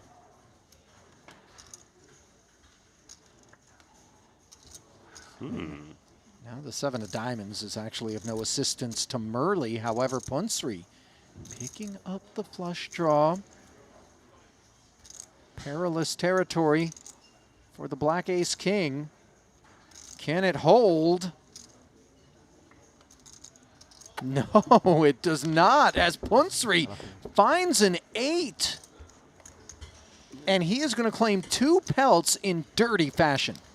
8 for the scoop. Double elimination. Seat open, table 1. 2 seats. Well, that Triton Epic X watch from Jacob & Co. that Punat Punsri is wearing comes courtesy of a main event victory. And as much skill as played a role in that process, that one was just stone lucky. Stone lucky. Confirm. Back over to the sandbox. Fuchs. Frisky in the cutoff with the suited queen. Hyung flatting 8s again. On the button this time. He has 3-bet Tom with, I believe, less than 8s already, but this time. I think Tom's just happy to not see Yang Lee still in the pot. Doesn't have to worry about a outright ship. Wolfgang, 7-6 offsuit.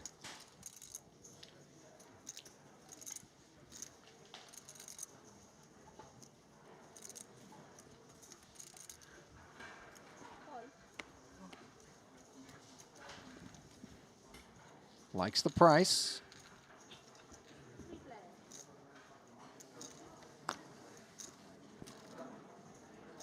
And might like this board a little bit as he's got middle pair with just the 10 to worry about. Of course, as we can see, the 8s are in front of him.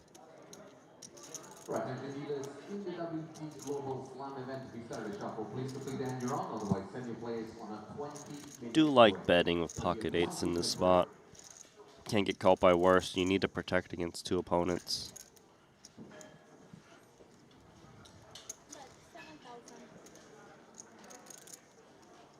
Casual 7K.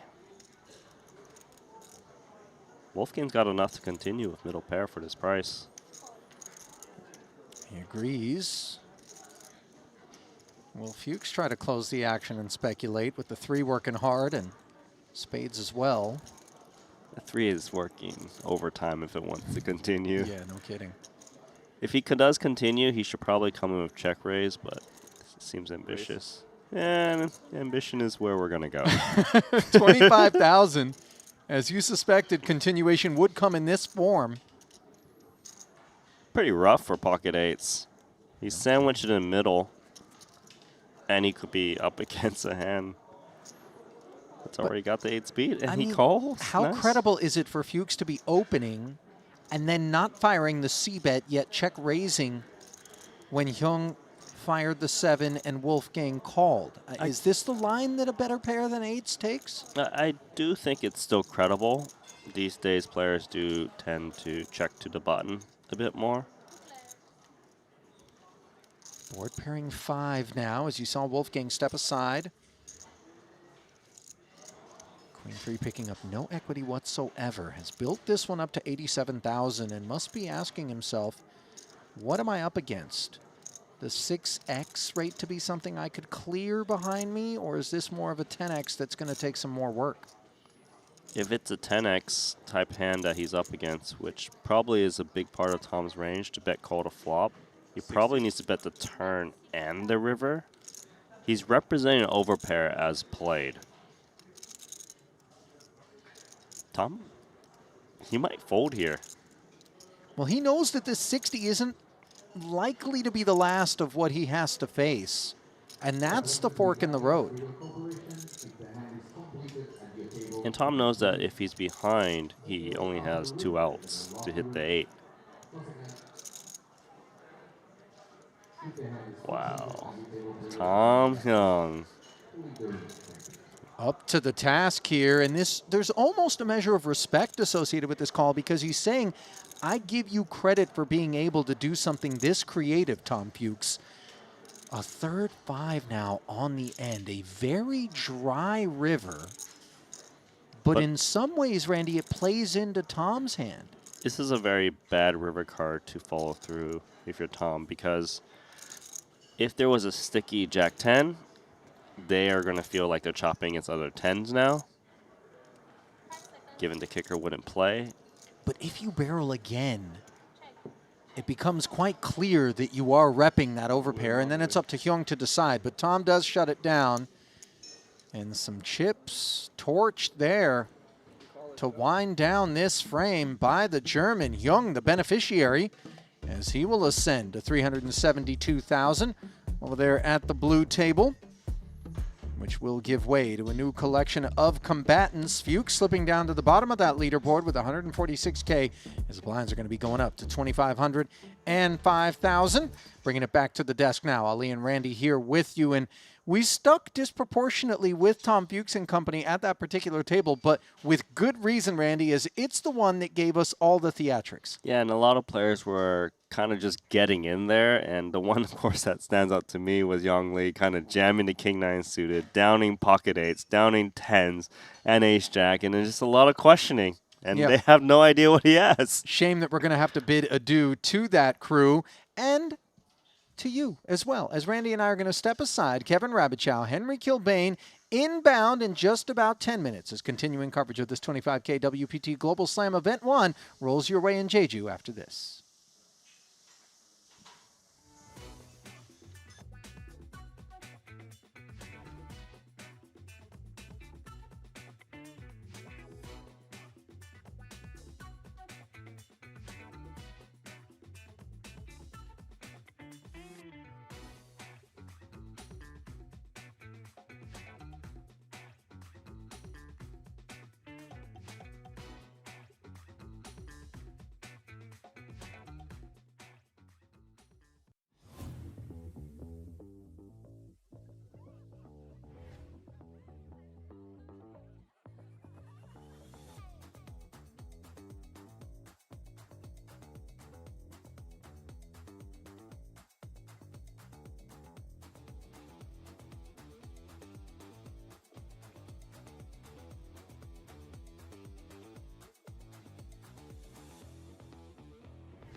What if getting better at poker didn't mean guessing? What if strategy was an instinct, but a skill you trained?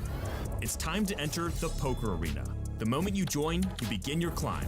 Choose your path, Start playing. Dive into competitive mode, play for glory, ratings, and bragging rights. Track your stats, climb the global leaderboard, then go back, analyze it all, league by league, line by line. Play on desktop or mobile. Poker Arena. Compete, analyze, rank up for free.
Now, Hanslu looking around. He could squeeze this. Sure. Oh, yeah. Raise 22,000. Going full boa constrictor with 22,000 as he wraps himself around this pot. Action on the opener, Chuen.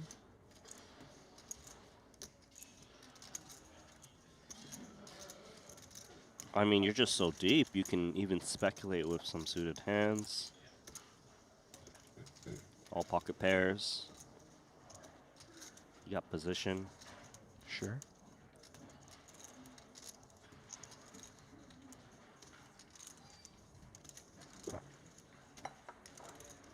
Chuen not in a hurry, by the way. Taking his time. Oh, and here's a response, and it's not a quiet one. 53,000 4-bet. Jack 4 and the 2 sevens shriveling. And now we're back over to this ace-jack. Ace-jack offsuit, Randy, a hand that in a spot such as this really doesn't perform well. It's very weak. Your opponent is 4-betting a lot of the better aces, ace, king, ace, queen. If you're up against queens, kings, aces, you're in terrible shape. And you got to remember, it's under the gun versus small blind, so technically Joe Trent's 4-bet range should be a little bit more snug. I wonder, Randy, whether or not these two have some history. They're both playing under that China banner, and obviously a big country with a tremendously large player pool. But when it comes to super high stake stuff, that player pool grows a lot leaner. And now we have a 5-bet to 90K. What? Wow. He's basically saying, I've got aces or kings. The gloves are off here early in the 25K WPT Global Slam, and the bare knuckle blow being delivered by an ace-jack offsuit.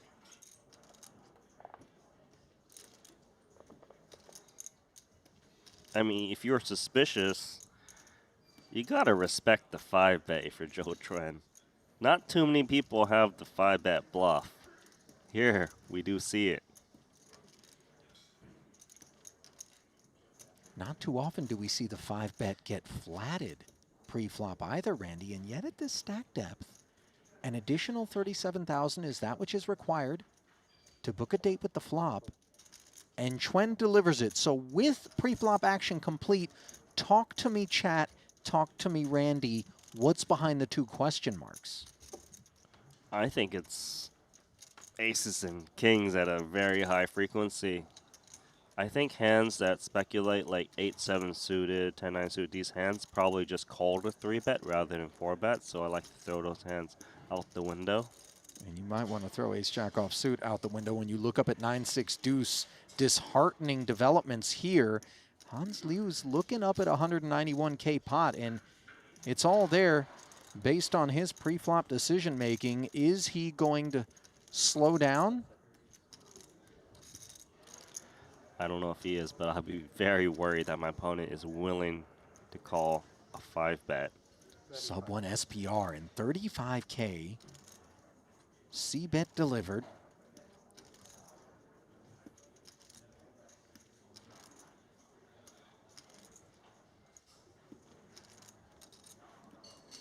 I don't know. I kind of really feel like it's aces, kings, maybe a little bit of ace king. A bluff is so hard to imagine, but Well, especially after the peel. 70K more into the middle. A queen on the turn. Lost at sea is the ace-jack.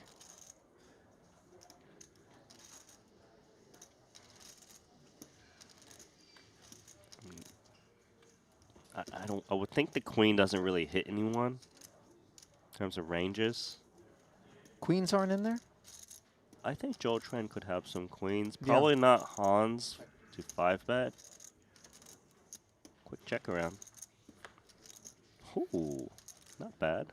Ace on the river, top pair for Hans.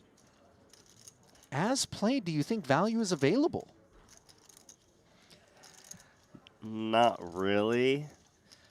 I actually just prefer check and decide. There's a little bit of merit to block bet, but yeah, check seems good for Hans.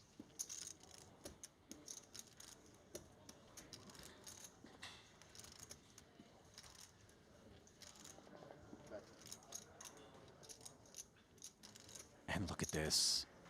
Chuen delivers nearly the full payload, Randy. Leaves himself 500 back. And this is a sinking feeling. Oh, he calls. He sure does. And what's Joe Chuen going to show him? Set of queens. What a fortuitous run out for top set. Managing to get paid. Well played, sir.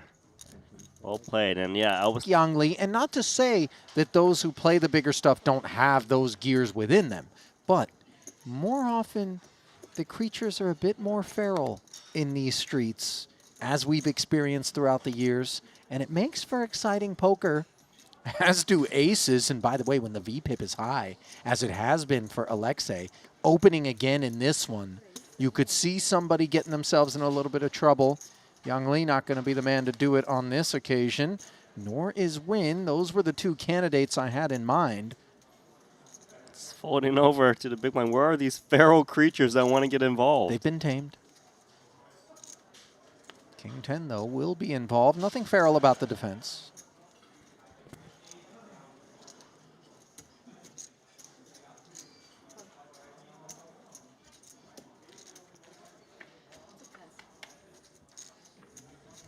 King 7-4, top pair for Tom, and problems on the horizon. No spade in hand. Pipped by the aces and facing the C-bet of 8,000. Big problem for Tom. He's going to need to continue against a player who is raising a lot. Standard so far. Oh, how about a top 2 pair? Problem solved. Young knuckles again, and you're not going to blame Borovkov for reaching out and touching another barrel. With 34.5 in the middle. He's going to put a big bet, I would imagine. He's got a lot of semi-bluffs that would attack. Ace, jack, ace, queen, queen, jack. Those are white chips with some blue and red to boot. 43K. Overbet being employed. He went from 8K to 43K. Obviously, you're loving it. Top 2 pair. Big question, though, is should you check raise now? You know you've got the best hand. I mean, the check raise looks so strong in the face of an overbet, right, Randy? You risk losing a customer with a lot of hand. You're right. But it, yeah, what did he go with? Call? But the call looks strong, too. It does, but it is a little weaker in a sense. It could be just a naked king. Jack. I think that slows things down for Borovkov. He's worried about his opponent check calling overbet and a hand like King Jack got there. Yeah, shutting it down and taking it on the chin is Alexei.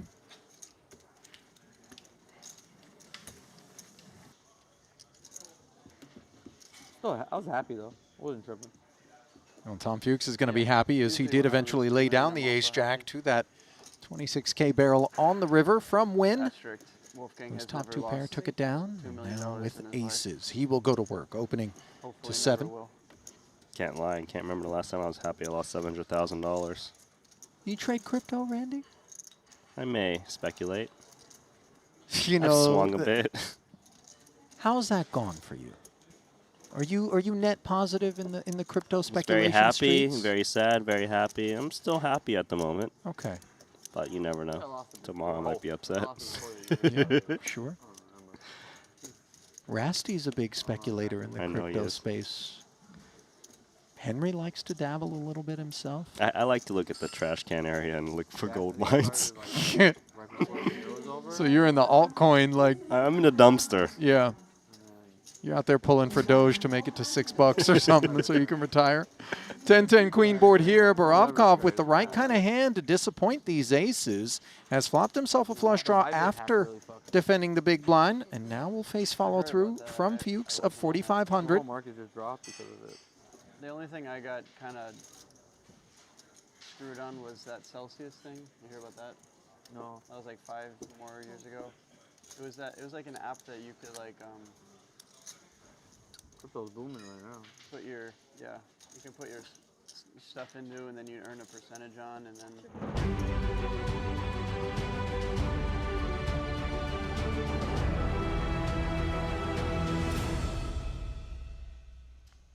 Oh, we're back, baby.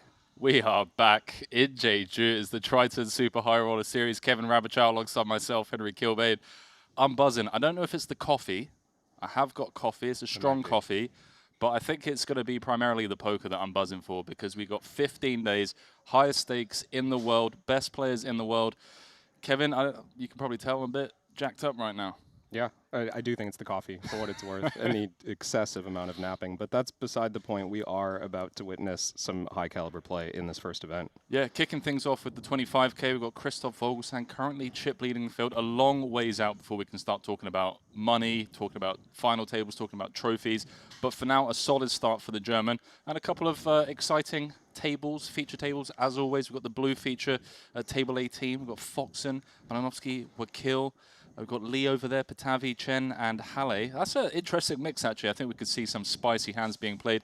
Then on table 9, fresh off that 6th place finish in the Triton 1 main event, Artur Martirosyan, joined by Favre Felix, Renji, Moron, Knight, Fritz, and Huang. I think I like to call it honest poker, expected to be played at this stage of the tournament. I don't think we typically see people getting... two after it, but you throw someone like Martirosyan, maybe we'll see a 6-bet, Kevin, you know? Yeah, I mean, reference back to Martirosyan's, I don't know, grandiose bust out of the Triton 1 main event, where he came 6th place on a 6-bet. But, I mean, let's not...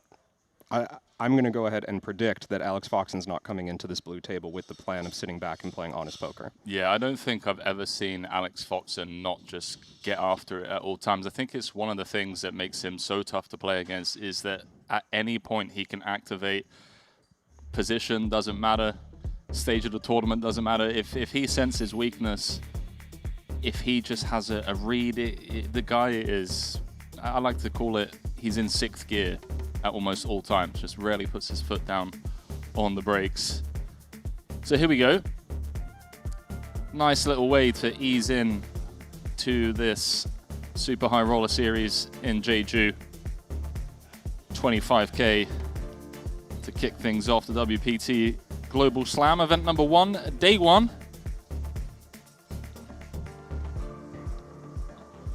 Welcome, welcome, one and all.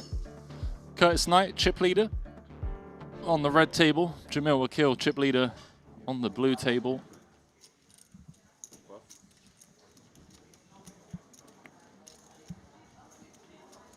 $208 runners in this one so far. I think we've got 2 more hours of late reg. So we'd like to see that number go up to around 300. I'm just receiving confirmation that it's about 4 levels, so 2 hours 40. 2 hours 40, yeah. 208 runners, I want to see it get up to 300. But if it does get up to 300, that means we're going to see a lot of bust outs in the next 4 levels, which is definitely possible.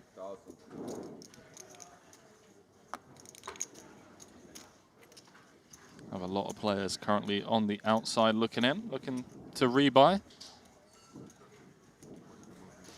Yeah. Okay. I always get really excited, by the way, when I see people venturing out to Triton Series for the first time. And I know we're meant to remain impartial in the booth, but everyone in their poker career at some point has taken a shot, right? Like you've shot taken like a bigger buy in cash game or a tournament, and you have dreams and aspirations of like becoming a reg at those stakes. And I love that personally here at Triton. When you see people showing for the first time, you're like, go on, mate. Okay. Fire in the shot. Let's see him hopefully run deep. And yeah, the likes of Steven Song, I know it's not his first ever Triton event, but I just saw his name in the mix. So a couple of those newer generation players heading on over. He did a full series in Jeju in 2025, earlier this year. Had a pretty rough series, actually. Things not rough here for Foxen, though. Opening to 11K from under the gun. See if he gets any action out of the big blind. I don't think Chen's going to be getting involved, although if he is a short deck player... Okay, I was thinking maybe. Seemed like giving it real thought. Chen just raised out of the big blind the previous hand with, you know, a speculative holding. Might be looking for him to get after it a little bit. Heads up to a flop. Halle with the 1 overcard. Does not find the ace needed, but that 4 dangler could potentially get him in trouble here, as he is now beating. Hands like ace king, ace queen, connecting with the 4 diamonds on board. It's a good board texture for the big blind, especially versus under the gun. Halle seemed to be doing his best there to look disinterested. I felt like he was trying to calculate something. That's the look that I was getting. He's doing a better job than me. I normally count how many outs I have on my fingers. Might be a bit of a live tell. Yeah, don't necessarily want your opponent to know your equity.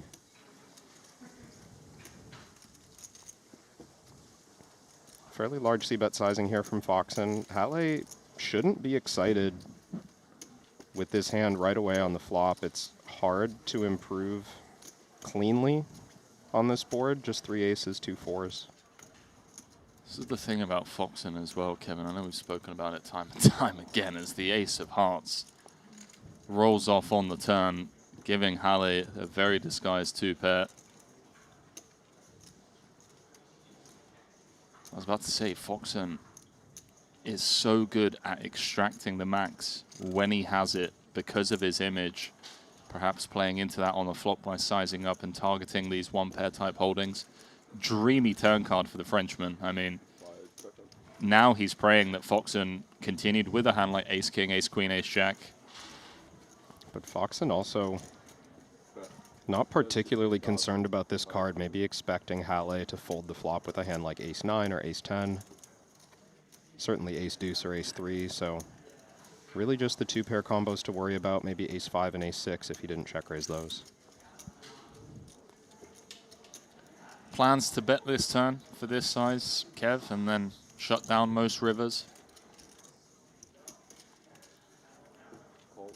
Certainly most rivers, although Foxen definitely won to extract the maximum, as you said. There's a few rivers where he might get in trouble. 9 of hearts comes to mind. That's not one of them. Yeah, this should save Foxen unless Halle decides to come up with a creative lead on this card. And even then, quite hard for jacks to be the best hand right now.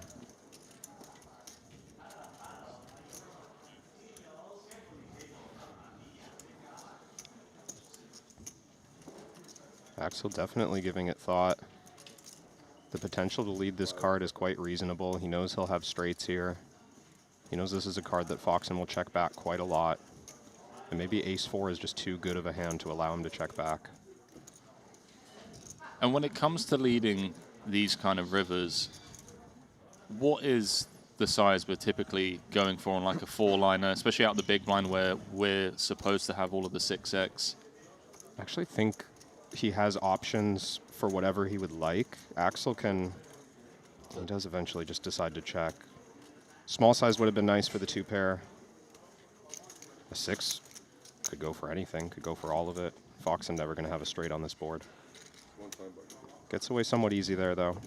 He does burn through a time bank in the process. Needs to be careful of that. We've seen time and time again people running out of time banks and then getting to the later stage of the tournament where, you know, on the bubble, a lot of ICM coming into play and just end up being like a deer in headlights. End up getting a bit panicky. I've been guilty of that one before. Yeah. It's hard because you want to play every spot well. Yeah. You know, you come to this series with an expectation that you're going to perform and you're going to make really clean decisions, and that takes time. And that was a reasonable spot to take time, I think. But like you said, you only get so many time banks, and 80% of the field is left right now. Yeah, it happens to the best of us, Kevin. It happened to Punat Punsri yesterday on the final table of the Triton 1 main event. It's tough, man. Malinowski, a.k.a. Limitless, kicking things off with a raise to 10,000 here from under the gun. Starting the hand with around 30 bigs. This man, Chen, is already... Oh, he needs to... Just lets it go. Okay. He's teasing us. Been a couple of occasions now. He's gone for the pre-flop tank, and I don't know, I've been expecting some kind of fruitiness out of him. Freeway of there. Are they looking for a duck? Foxen looking for some diamonds. Comes 5-5-4. Foxen perhaps in trouble once more here. Yeah, nobody with a super strong hand, but everyone with a hand that could end up putting a fair bit of money in on this flop texture. Malinowski wants protection with his 7s. Halle's deuces are too strong to fold to a small bet. Foxen might even think of squeezing. Yeah, could definitely see the check raise from Alex.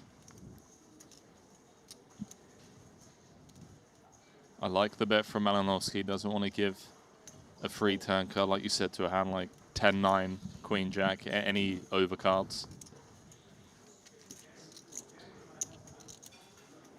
It's not clear cut for Foxen here. You know, you don't really want to bloat the pot with this hand, but you don't know that your opponents have you in this rough shape. 22-5. So is the check raise here, and excuse my ignorance, if you will, is the check raise more so designed to just give him a better understanding of where he's at in the hand? I think that's part of it. It just gets so uncomfortable on most turns, right? It really does, with this type of hand specifically, but also think of all the 3 of a kinds that Foxen's going to have in this spot.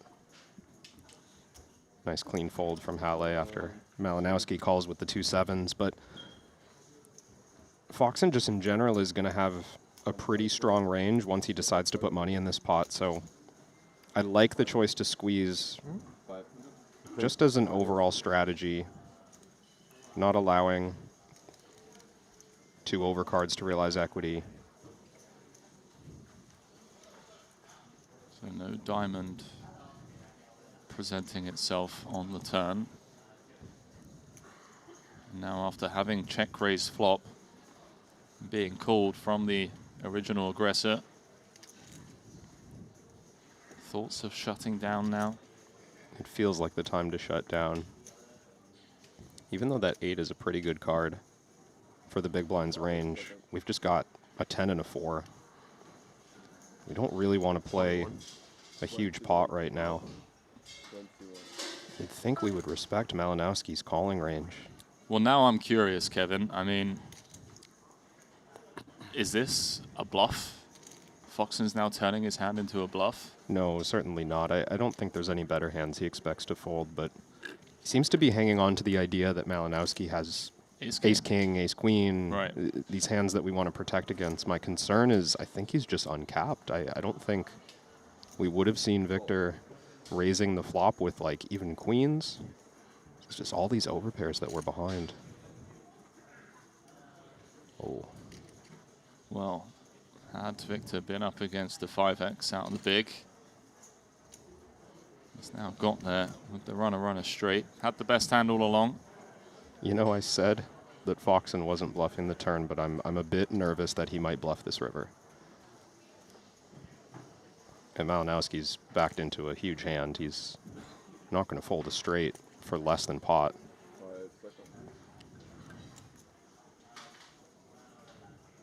Oh boy. There it goes. Double up for Mr. Limitless. He's getting snapped. I could see what's happening there. Like the 10-4 just so quickly shifted from a hand that might be good to getting a run out where it's like, oh, I can fold out an overpair now. 6-5. Just ran into one of the few huge hands that Limitless is going to have on that run out. Well, I predicted that Foxen would go for something. And we didn't have to wait long, Henry.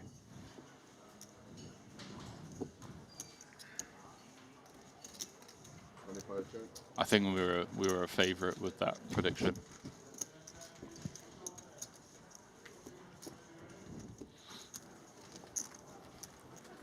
So, Limitless with the double. North of a starting stack. Starting stack in this one, 250k, 40-minute clock. Truly just incredible tournament, incredible format. 212 runners in this one.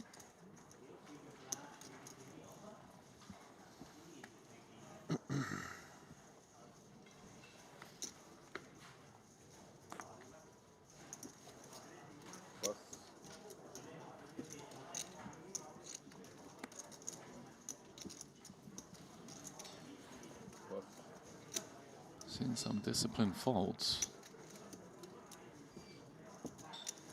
This one won't be hitting the mark. Tavi.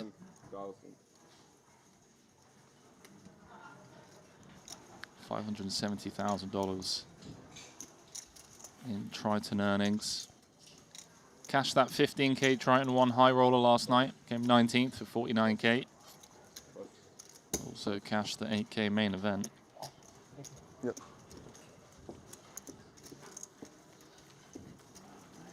Joined us for the first time in Monte Carlo last year, November 2024. So we head on over to the red feature table for our first look at this cast of characters.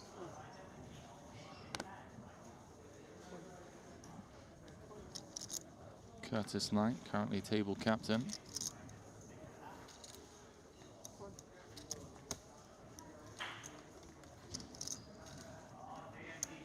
I recognize both of these guys.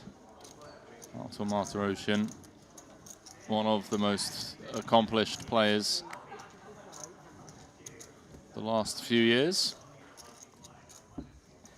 He's putting Faro Felix all in. Do you know how I know Felix? How's that? He beat me heads up for an APT trophy in Taipei last year, I think it was. Yeah, it must have been last year. I've never forgiven him for it. Are you suggesting you got second in a tournament? I mean, my grandma could get second in a tournament, especially in that tournament. It was a 1K hyper turbo. Basically, I ran good for all of 60 hands. I assume we played 60 hands and thereabouts. I think there's like 70 runners or something like that. 60. It's not bad. Top 5% run. Top 2%. Should have been top 1%, Kevin. I wanted that trophy. Well, hit me up for coaching next time. Don't make me tell a bad beat story on stream. Artur getting frisky on the button with the Queen 7. Felix gonna let go of the King 9. Yeah, kind of works there. The light button open. Counting on the fact that he can raise fold to the 8 big blind stack.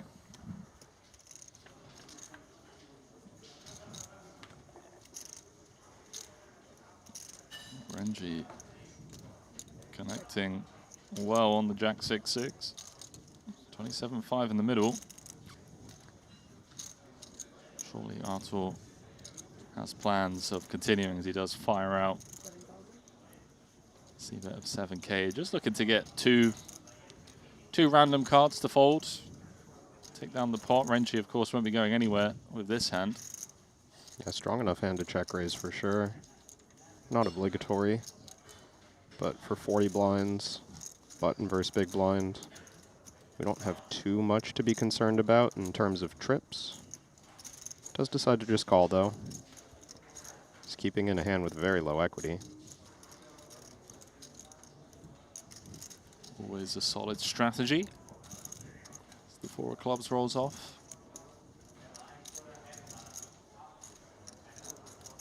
You know, when it comes to Artur, who the action is not on currently. Cameraman was trolling us. It's on Renji, and he's now going to fire out a lead. Okay, some fruity poker being played. Interesting choice to lead on the club. I mean, certainly the kind of card that's going to improve his range in general. Easy to say when Arthur's drawing near dead, but I would have liked to see a check with such a big hand in that spot. Didn't need too much protection when he has the club.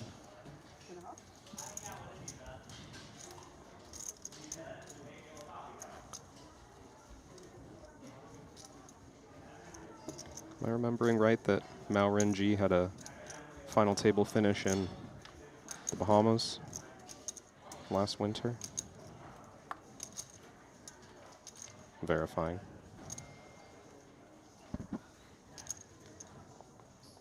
You verify that.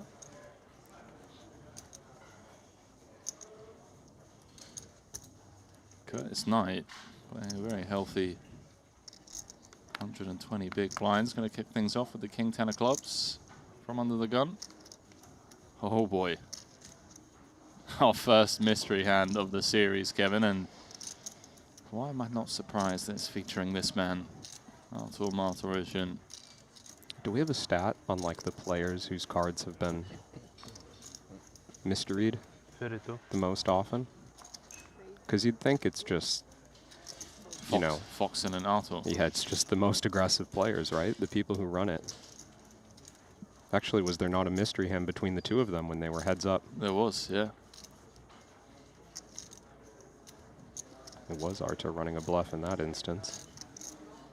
And getting a fold from a hand that you just never expect to get a fold from. It was a pretty absurd hand. Here we go. 3-bet pot. First one of the day for myself and Kevin. In the form of a WPT Global Mystery hand. Curtis Knight opened under the gun. Artur 3-bet the cutoff. So we head to the Queen Jack jack.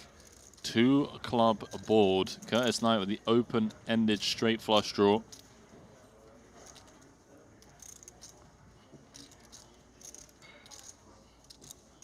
$185K, the effective stack for the Russian. 20. Continue small and wide.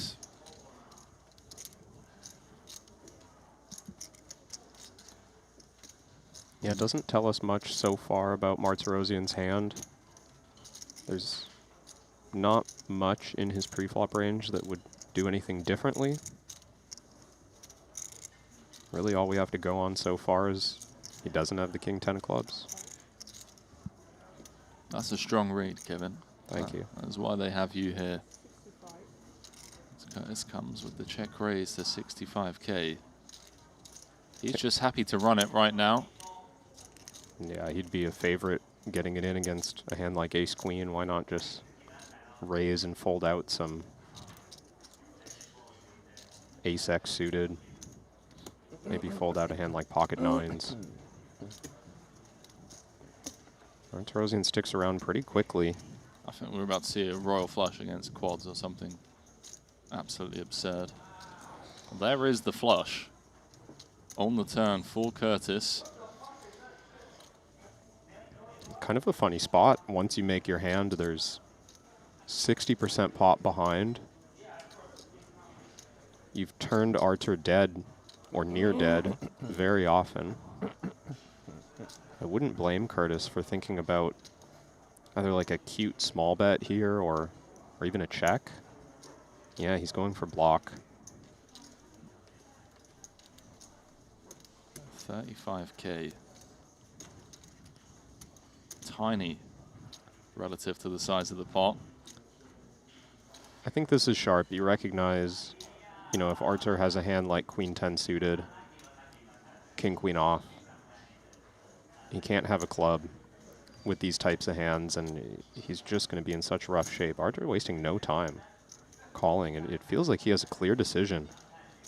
Oh, double paired board now. I mean, can he ever have ace king with the ace of clubs? yeah, absolutely. I think he can have ace king. I don't know why. I feel like maybe it's just Arthur's reputation. Yeah. But I feel like he's just going to show up with a bluff here. Double paired board, 3-bet pre-flop. It's quite challenging to show up with a bluff once you've been checked to here, which, by the way, may be a bit of misvalue from my point of view. I think Curtis might correctly recognize here that he's no good, might end up folding even. I could see the logic for it, but there's like 30% pot behind here. He's getting such an insane price on a call. Arthur could have just had like kings or aces. He could have had 7-6 of clubs. I am worried that we just missed value by getting into this spot, but I mean, here we are. We still have to make a decision. So currently, Curtis getting 4.5 to 1 on a call, or thereabouts. Meaning what, Kevin? He needs to be good, what, 16% of the time? Thereabouts. What would 5 to 1 would be 16, so okay. 4.5 would be 18 or so, something like that. Love that we're splitting hairs over a couple of percentage points this early into the series. It's going to be a great series chat. But no, all jokes aside, needs to be good around 18% of the time. So, does Arthur ever show up here with a bluff 18% of the time, Kev? It's hard to come up with it. I mean, 10-9 suited comes to mind. I don't know if he would fold the turn. The price on the turn was really, really cheap. It would be an ambitious float on the turn. He could even just have the other king 10 suiteds. He could have king 10 of spades, hearts, diamonds. What do we think, ladies and gents? 1 in the chat if you think he's bluffing. 2 if you think he's got the goods. And by goods, I mean, has Curtis beat? He's paying him off. Artur's got aces, no club. Wow.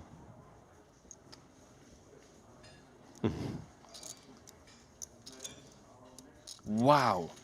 I didn't expect a hand like that, and the reaction from Artur almost makes me feel like he thought he was good. But I think he's just maybe a bit. I think he's just a bit frustrated with the spot. See, it's interesting. I felt like the reaction was more so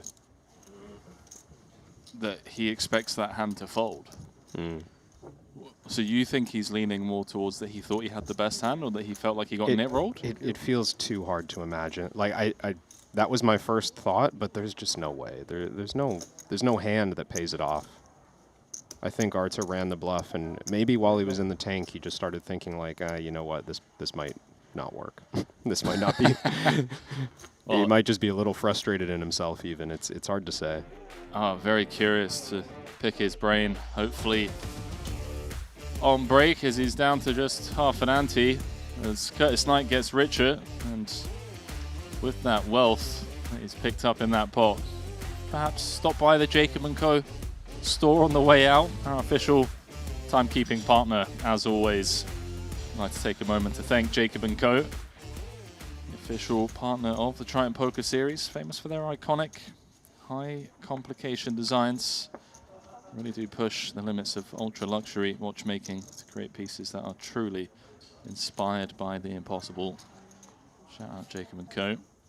Shout out Curtis Knight, and 848,000.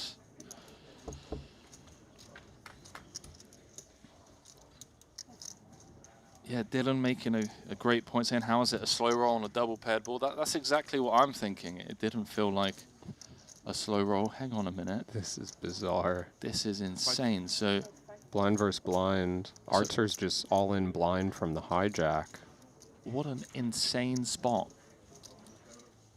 Blind all in for Artur. The blinds have come along. It's come 8-4-3. Top two for Chavero. Top and bottom for Curtis Knight in the coldest of decks. I mean, the only way it could get colder is if the 8 of hearts finds its way to the turn. Yeah, I mean, with Curtis just calling on the flop, there's a chance that this pot doesn't get that huge, but both players with really big hands in a blind versus blind scenario, and Artur only stands to win, 6,000 out of this pot, right? 6,500, including his 500. The side pot is going to get fairly notable. That's a pot-sized bet from Ignacio. He's only got 100k back, and I personally would not fault Knight if he came with the raise and asked for all of it. Just comes with call. I do like this flat from Curtis. Oh my word. Oh, imagine if all the money had gone in. It would have been so dirty. Yeah. As it stands, perhaps the Spaniard be able to get away from it on the river. Artur thinks he has the best handle all the time. Yeah, Artur's going to recognize that a flush is a relatively common hand between these two players. Neither of them has it in this instance. Yeah, and it looks like Ignacio now sizing down. Just hoping to eke a little bit of value out of an 8 that hopes it's chopping.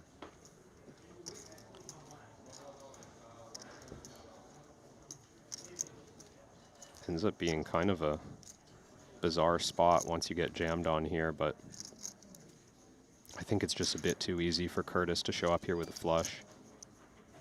It's also quite a challenging spot to bluff. I mean, how do you come up with a bluff in this spot? Someone all in on the side. You've called 2 big bets. Wow. Is this what is this what we could expect for the rest of the series? If so, just leave me in the booth. I'll sleep in here. And the sick thing is for Curtis as well, he's just praying that Chavero has a flush. Right, the way that he's played this hand, could certainly have a flush. Doesn't go for all of it. Yeah. Only 55k requested. It's a near pot raise if we're just looking at the side pot. Decides he doesn't want to go too big here. I mean, and even leaves a little bit of room for what would be an exceptionally heroic 3-bet bluff. Some boat blockers.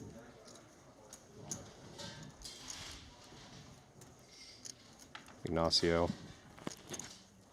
super high stakes cash game player. Don't do it, Chavero. Very high theory acumen.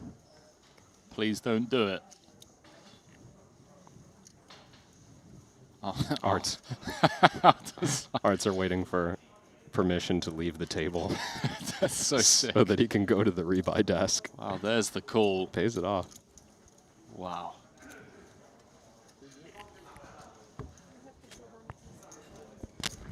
Chavero forced to show down, which means that Knight 55? is going to see just how lucky he got in that spot, spiking the 2 outer. The man has found some heat here early on day 1 in this 25K, one of the tournament chip leaders. The idea there, Kevin, with the call that Knight's capable of having a hand like maybe 5-6 with a club, ace-5 with the ace of clubs that would think so. Turn itself into a bluff, and I guess also the fact that Chavero blocks hands like 4-3, 8-3, 8s, 4s. Yeah, felt like it was a good candidate. Yeah, I can see how he came to the conclusion to do something with that hand on the end. Certainly he would be folding a bunch of hands that are just, you know, ace-8-ish in strength, some 8. He decides the 3 pair is too much hand. Fair enough. How'd you like them apples? Ladies and gents. Artur's going to need to fire another bullet. All in. Adrian picks up a good one here. Last 8 blinds go into the middle.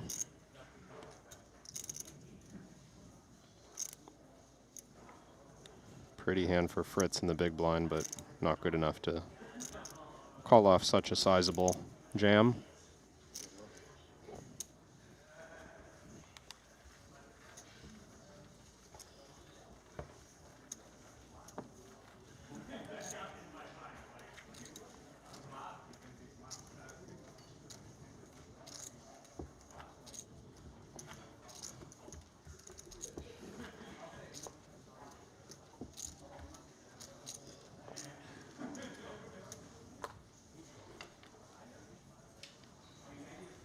Bullet number 2 will need to be fired.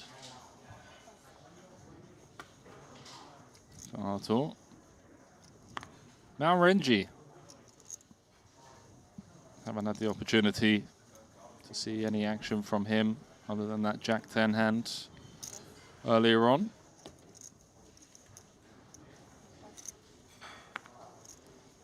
Yeah, I'm really curious about that aces hand for Artur. Is he turning his hand into a bluff on the river because of the suits, blocking hands like ace-queen, ace-jack suited? Yeah, it feels like he's counting on a flush To for fold. Knight. Like, you know, Curtis is reasonably likely to have a flush when he's got those 2 aces. Yeah. And he just thought those hands would fold enough. Even for that price. I do think it's a tough one to pull off, but Artur's leading the Player of the Year race because of his willingness to pull the trigger, in addition to, you know, a variety of other things. Making good hands and playing great in general. Showing up to every event.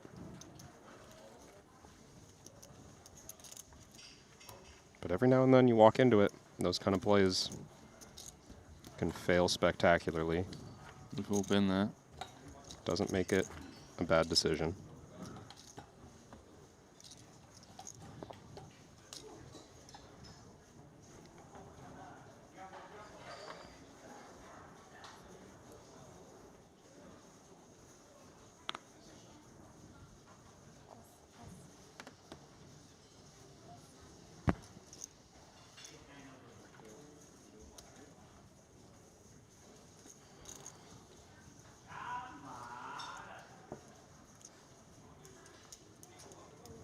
and brought Curtis Knight up to second overall on the tournament leaderboard.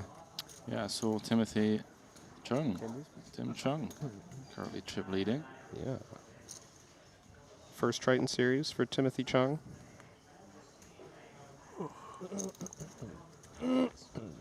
Starting from the beginning of the Triton 1 schedule. Yeah, another one of those young players that I'm happy to see make it to the Triton stage. Very tough to play against. Always been very impressed by his table presence.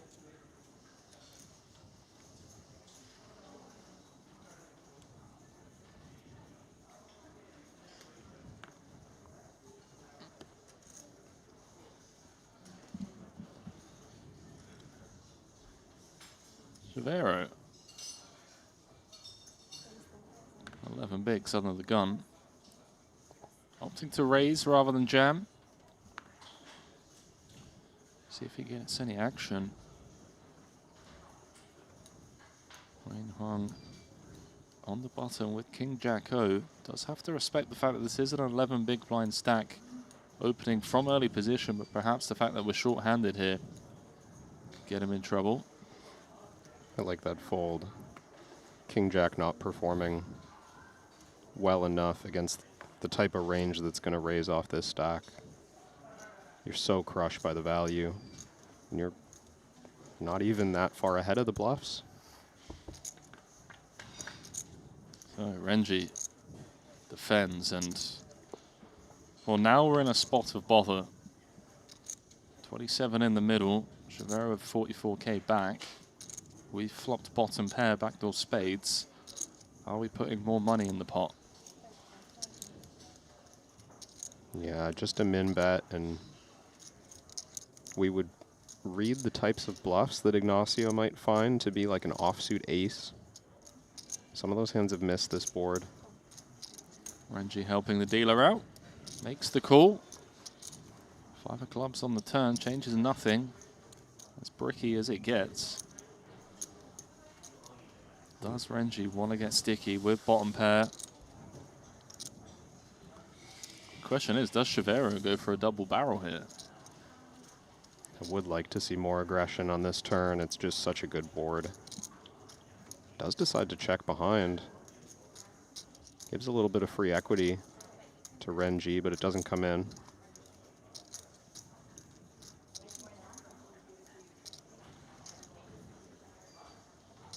Just expect queens to be good so often on the turn there.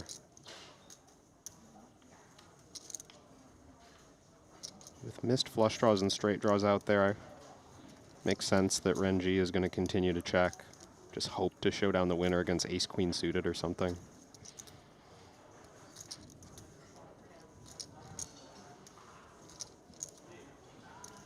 Yeah, as played.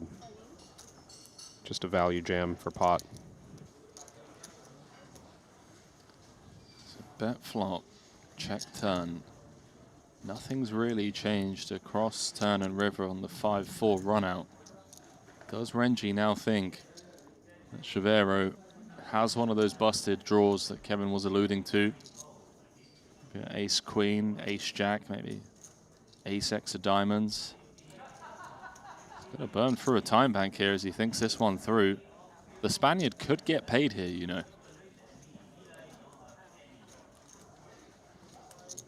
I do like that Renji's thinking through this one. I mean, every river decision is an opportunity to make a great play, and you definitely are ahead of the bluffing range that Ignacio might find here. The question really just is, you know, how often would those bluffs decide not to bet the turn on a board that's very good for under the gun? I think that's a nice disciplined fold in the end. A little bit of a bounce back for the Spaniard. After getting two outed just a few moments ago.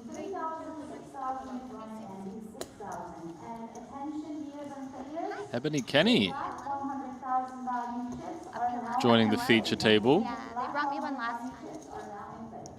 Fresh off of her second place finish in the 15K high roller last How are you? night. I'm doing great.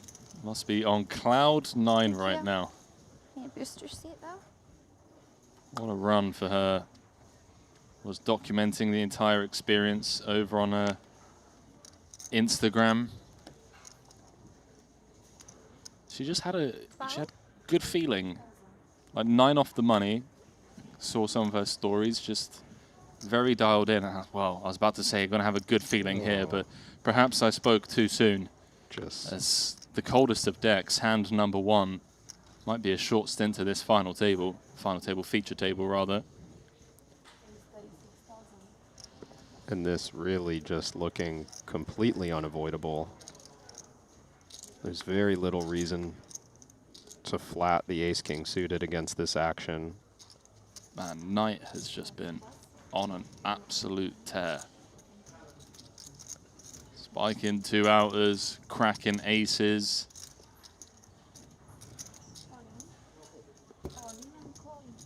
Oh my god. That didn't take long at all. Oh, that's Wow. so fun. Not over yet. You know what? You're right. I like your attitude. Give it to me since he doesn't want it.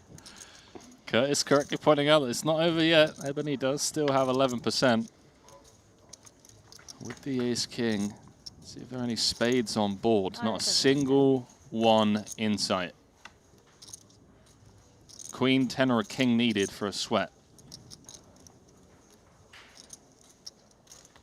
Perfect. Not to be. All right, good luck, guys. It was fun being here.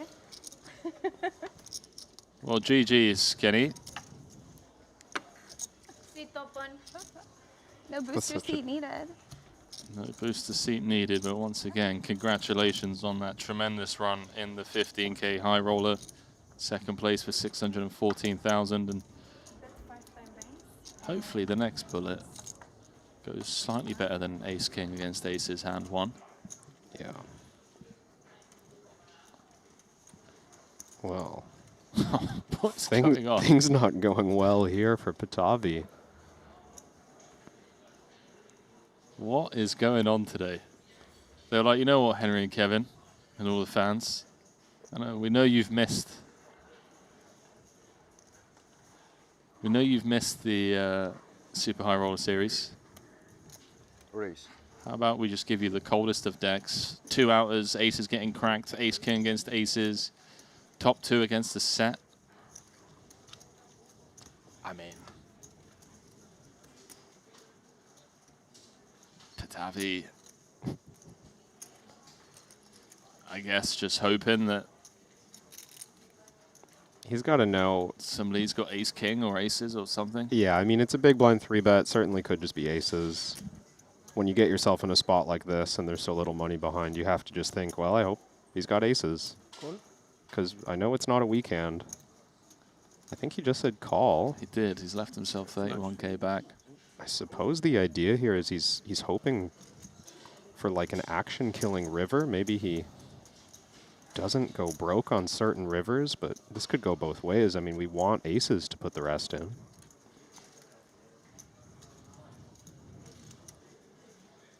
Well, surely that would mean that we would think we're behind then if we're hoping that an action. Wow. Well, he's gonna save himself 31K if he checks this. I'm quite surprised by the check. Wang Sun Lee either suspecting he can induce a bluff or maybe just feeling a little bit spooked. Kevin, come on. It's 10% pop behind. You're stretching here, my friend. Well, that's why I'm trying to figure out why he's checked. He snap called. Unlucky, bro. GG.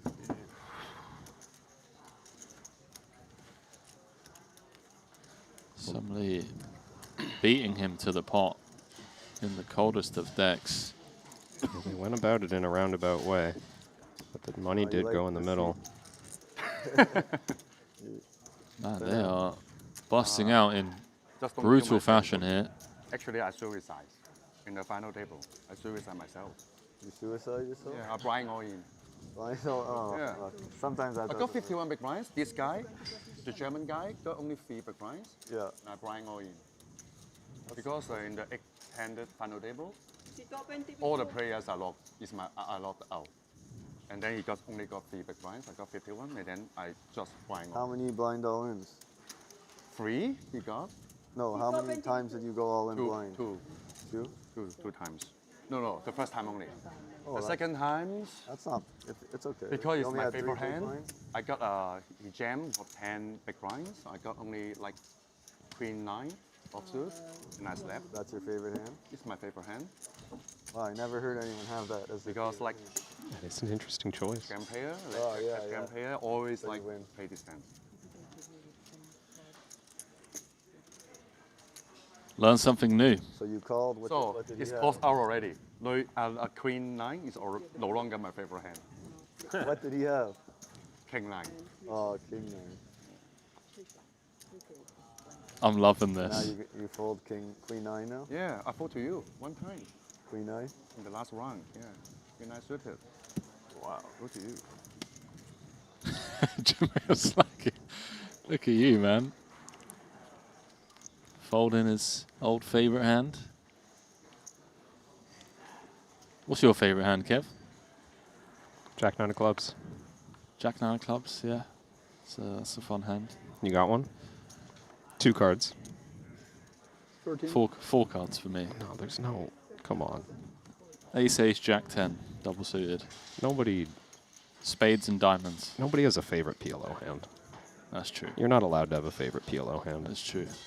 My favorite PLO hand is ace, deuce, deuce, deuce with 1 suit. Just to really stick it to them, you know? Just to maximize the chance that someone has a good hand and you're going to lose a huge pot. No, just to just get there. Just get there with the flush. Jack 9, I feel like you get in a lot of trouble with a hand like Jack 9. I'm more of a...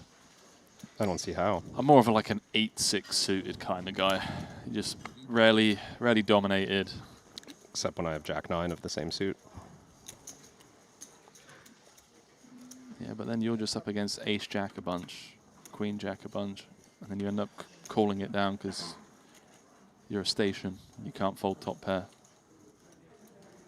That's the thing with you heads up guys. That part's true. You make top pair and then, Didn't you raise 14? you know, you're like, wow, it's tough to 13. make a pair and hold them. Oh, okay, I'm sorry. Yeah, I mean, even just Where I heard 13, 14. turned 3rd pair. Talking about top pair. Turn to 3rd pair. Yeah, Could be you the know. best hand. Yeah, you get check raised on the flop. You float, it's like queen 10 deuce. No, that's an open ender. It's like ace 10 deuce and you float the flop check raise. Turn 9. What's your favorite hand, viewers? If anyone says aces, you're getting banned, by the way. Same for 7 deuce. Fun table, this. Very fun cast of characters. Malinowski, Foxen would kill some of the high stakes table holders. Always see them in the mix. And you throw someone like Wang Sum Lee in the mix. Really spices things up. There we go. We got some good. Yeah, Diego Reyes saying 6-7. Christian saying 9-7. I like it. 7-4 suited. Love that. You got to be in there with the 7-4 suited. Because what if it just comes 3-5-6? It's a good feeling. The best feeling is when it comes like ace 4-4. No, I think the best feeling's like on the turn when you peel the flop with like that's true. the gutter, actually, yeah. the gutter to the nuts. Like you know it's going to be a big pot. Yeah, you know? that's true.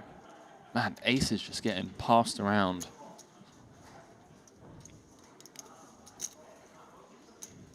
Like pancakes on pancake day. Race. You're dead. Wait, who's You're dead? dead. Who's dead? Just wait. I don't think so. I think it's unrelated. Transport? No, no, no. Oh. Bet on number of entries. I have over 337. And he thinks he's a favorite. Wow. So Foxen has a bet. Did he say he has my word. Oh. Wow. Yeah. 48 big blind. I Going I after was the button distracted. 3-bet. I was just, Foxen's chatting. I'm thinking, okay, this hand's over and done with. Yeah. Or maybe Malinovsky's going to flat. He's just stuck it in Wang's eye for 48 bigs. Oh boy. Snapped off.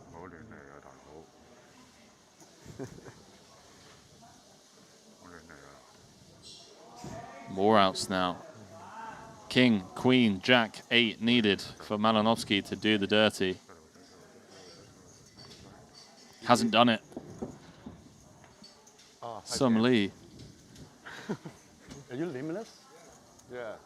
You're my favorite player as well. One of the favorite players. I love that. I love that, man. Yeah, my favorite player is whoever 4-bet jams. You are Jack. as well. Hey, max pressure to me. It's always my favorite player. Max pressure to me. How can I fold that? Sit open.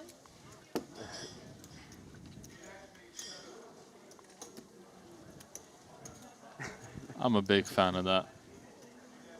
Wang Sim Lee making it out to his. You love cash games? Yeah, I used to play in Hong Kong. It's actually I'm a leisure cash game player. How are we? It's a good story coming. How are we just pegging over to this nothing hand mid-story? Brutal. Who's done that? Go down there and sort them out, Kev. Look, they're just over there. Go and have a word. I thought for sure Mao Renji was coming with the check raise, but he passes on the jack 6 of hearts.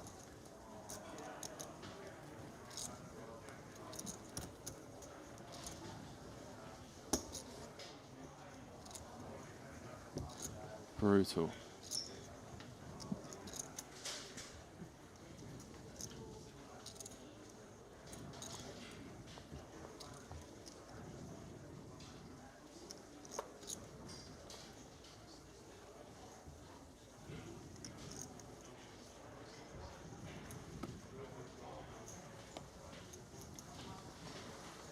Oh, Curtis Knight with 1.2 million now.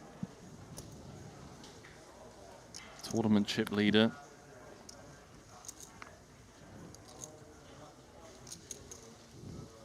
Adrian Felix, he's been nursing the short stack since we picked up coverage. Hasn't even had the opportunity to really spin. Is this his chance up against the chip leader who's going to be opening? No, he's going to pass up on the ace-9. Yeah, it's not exciting from under the gun. I understand the fold.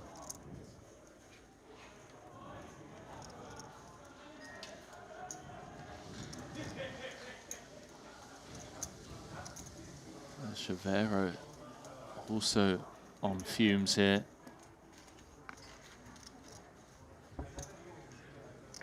10 big blinds to start the hand, does defend. Comes up short on the 4-3 deuce as Curtis Knight just continues to climb. Flopping top pair here, and that will draw.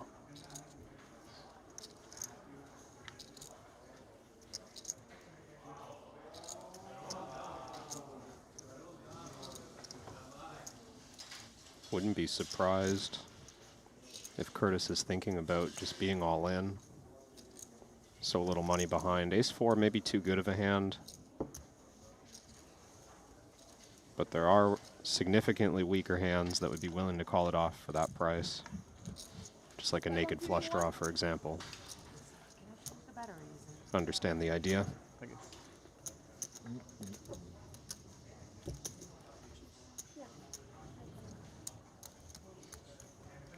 So Foxen has a bet. I think it was over 330 runners, he thinks. I heard 337. 337. Yeah. Claiming that whoever he's had the bet against is drawing dead. We're currently at 231, meaning he needs the field to improve or increase by 50%. 50% more than it currently is.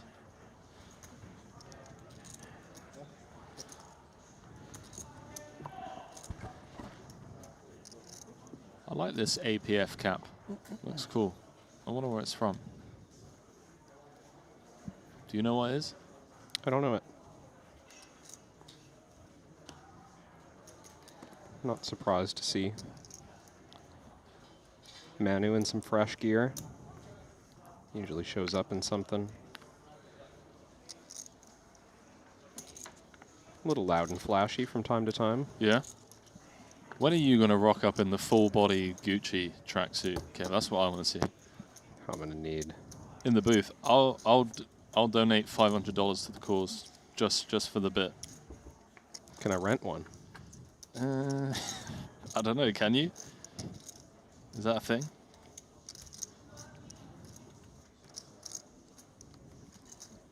Powerhouse for Yang Jing Yao. Flopping a double gut shot, nut flush draw against Curtis Knight's top pair. This one could develop into something.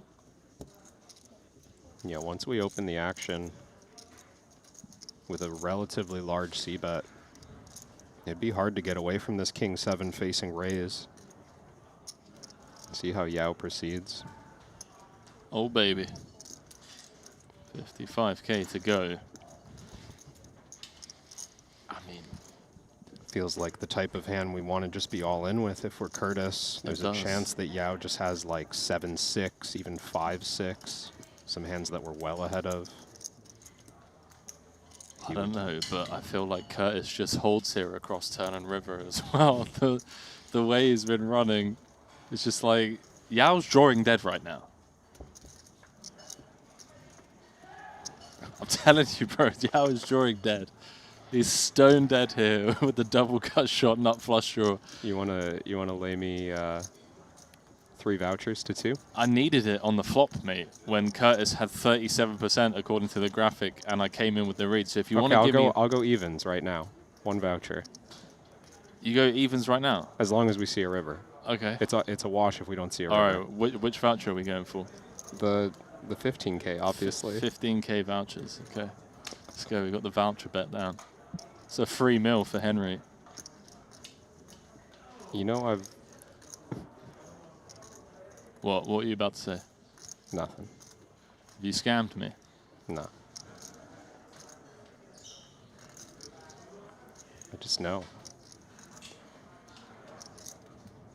If we don't see a river, it's a wash, right? Yeah. Telling you, Jack of Spades. Oh. Wow. No river. No way. What? Knight, he was drawing dead, bro. What? No way. First bet of the series as well. Announce the time. Like, if you say raise on one clock and don't announce the time till another. Yeah, I see what you're saying. Because if you didn't have a time bank, it would be very clear that it's a min raise. Yeah, true. So how would it not be, you know? Yeah, And it's just like an easy way to angle. Yeah, raise sure. and then Oh like, my gosh, you know, sometimes people will just like snap fold. I've thought about doing that to Yeah. you sometimes. Like on the river or something, you just announce it. That's such a good Yeah, response. Jam or like men.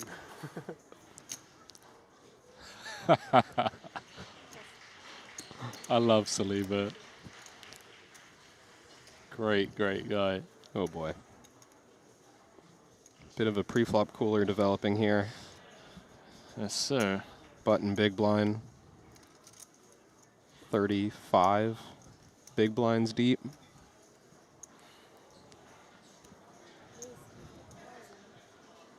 See if Halle decides to flat in position or jam.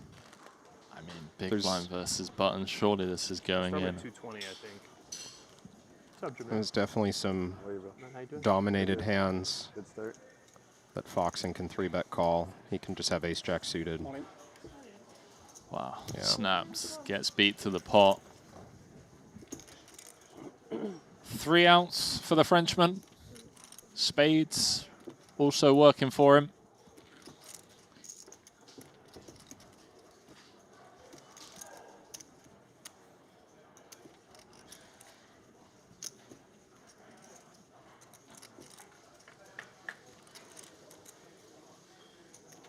Oh, well, picks up outs. Still behind, but goes from 3 to 4. 4 tens in the deck. But only one pull. Needs to find Messi. Doesn't get there. 2-1. Foxen with the double up to 451k, and I tell you what, that man with chips, an absolute force to be reckoned with. Everyone else knows it. You didn't even sweat the flop at all. Once you saw the king, you're like, that's mine. So much confidence. Yeah, that's nothing compared to the recent flops. Here. Kev, I've got to talk about some of the action happening we've had 2 elsewhere, islands of this course. table. We Ace got king, that ace queen suited, flop the flush draw. 50k And aces versus queen jack. short deck with and they both Michael this one Zhang just, like, actually and got Richard bad. Young currently heads up. In that hand. In the ace king, ace queen. Richard Young, of course, Triton co-founder. Already got 2 titles. He's looking for his 3rd. Michael Zhang, arguably one of the best short deck players in the world.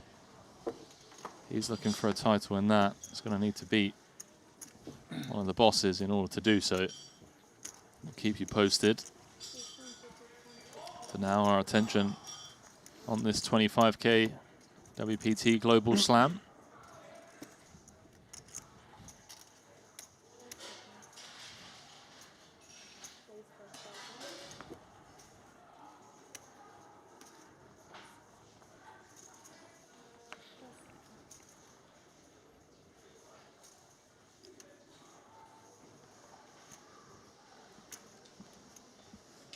Buzz Foxen just ripped this. Ace-9, or not rip it, but you know what I mean, like ISO. Yeah, this is an interesting min raise from Chen. Foxen giving it credit. I like the choice. It's a little fringy to open jam 10 bigs in the hijack. And that's exactly where you would want to draw your min raise bluffs from.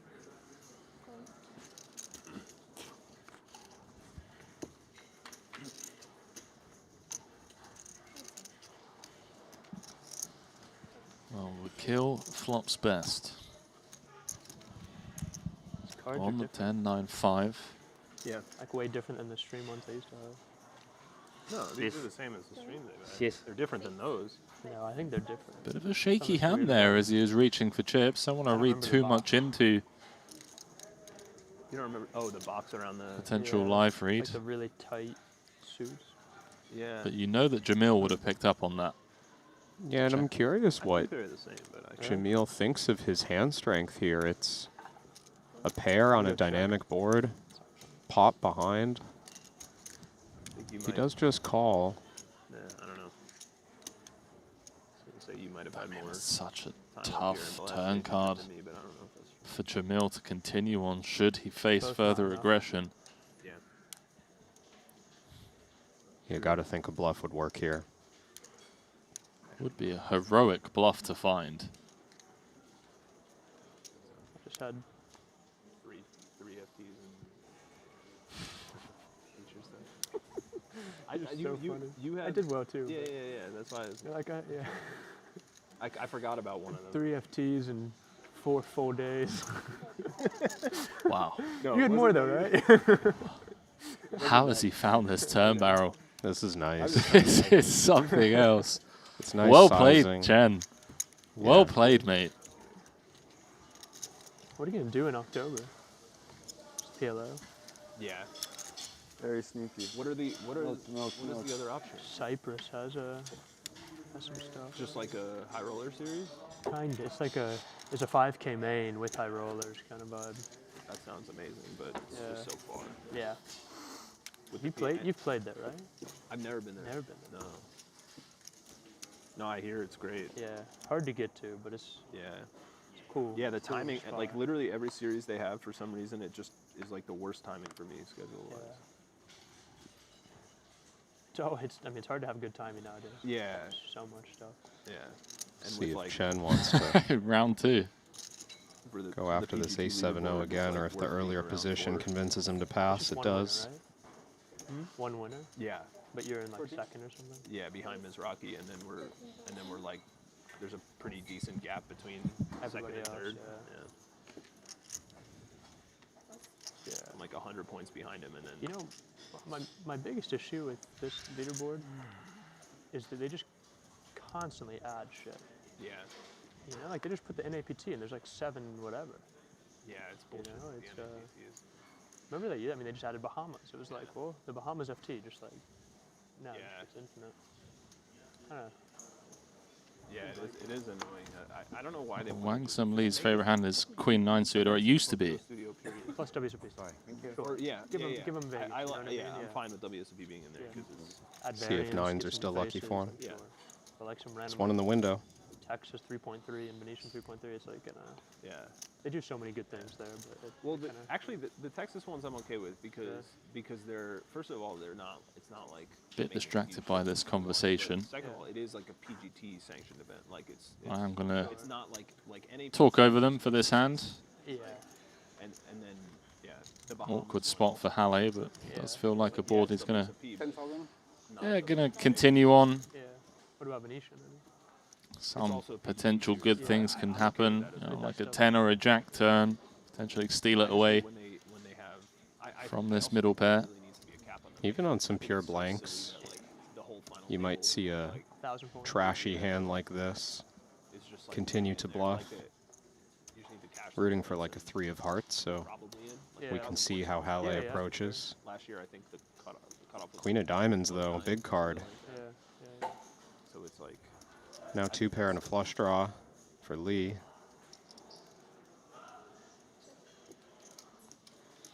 But at the same time, it's not the worst because. Mandatory shutdown here for Axel, or do show up and play some events. do we fire once more? Really put pressure on an 8x, 9x, maybe a hand like King 10, King Jack. Yeah, I don't mind a bluff, even considering hands like 10-5 suited. The problem is that now that 2 flush draws are on board, I don't even care about the top 4. a lot of the straight draws from the flop have combo draws and won't fold. Yeah, like I don't know if this turn's blank enough to make me want to bluff It's amazing what he did, but like, it's not PGT. with the King 5 nothing. How far are you behind? Certainly could be a nice one to fire 3 though on a blank. Yeah, I have like the 10 of diamonds for this point of the year. Yeah. is not that. 250 and. Yeah, like a few wins. Now Halle has a decision. Things more comfortable now I have like. for Sum Lee I have a similar amount of what. after backing into it. Like the last few years. Yeah, that's cool. What a run Sum Lee's been on as well. Eh? Monster pot. The queens against top 2 on the King Queen X board. It's like too many events to break. And the aces against Limitless, Malinovsky's. 48 big blind rejam. Now he's backed into a flush. The things you do to chase a leaderboard have been funny in the past. 75. This is going to get snapped off. I've had some funny luck with like spots too, like the PLO one where you had the side bet. Like I'm pretty sure I had Sum Lee must just be thinking right now. You know, it's just like, what was I scared of? First time venturing out to the Triton Super High Roller Series, and they are just giving me pot after pot after pot. This high roller stuff is easy. The diamond not I know. But the crazy thing is that I didn't know I had to win. It like changed. Did he say still call? Because Jesse was still in the main and they were Like he would call without a diamond. it was like if he didn't cash, It's a strong claim, if so. cash, I think it was, or like Sure. whatever it was, it was like, and then he just kept laddering. Especially you kept needing to get higher and higher. But you had a flush So I'm draw like, too. all right, I gotta. Now I have On the turn, you got a flush draw. Yeah, how can I fold? Oh, no way. Even if you trust.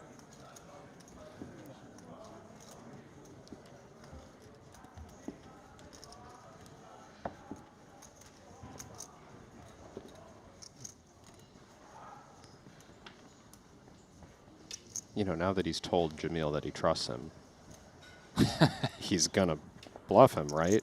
Jamil's just gonna wait. Who's gonna bluff who though? Jamil. Well, good question.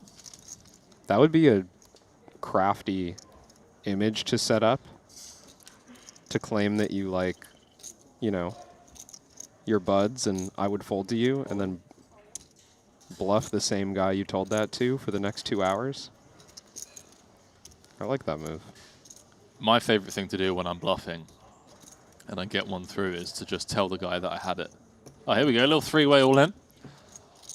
Ill-timed aggression from Felix, who has nursed this short stack so well. Tried his best.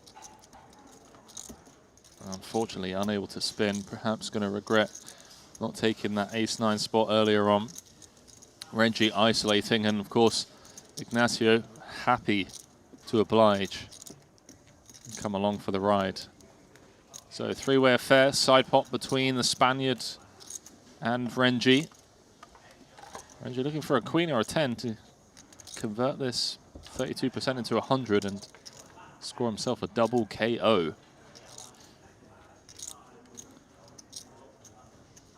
Nobody connecting on the 9-6 deuce. Felix happy with the 1 heart on board. Wrapped around the 9-6 with that 7 hearts. 8 hearts for a sweat dealer. That's not good. Actually very bad. Felix drawing to 2 outs. Ignacio just looking to hold. Just needs a brick. Which he finds. I feel like that 8 of hearts should do something. But it doesn't. He did it earlier. Felix out of here. Ignacio on the climb. Bit of a bounce back.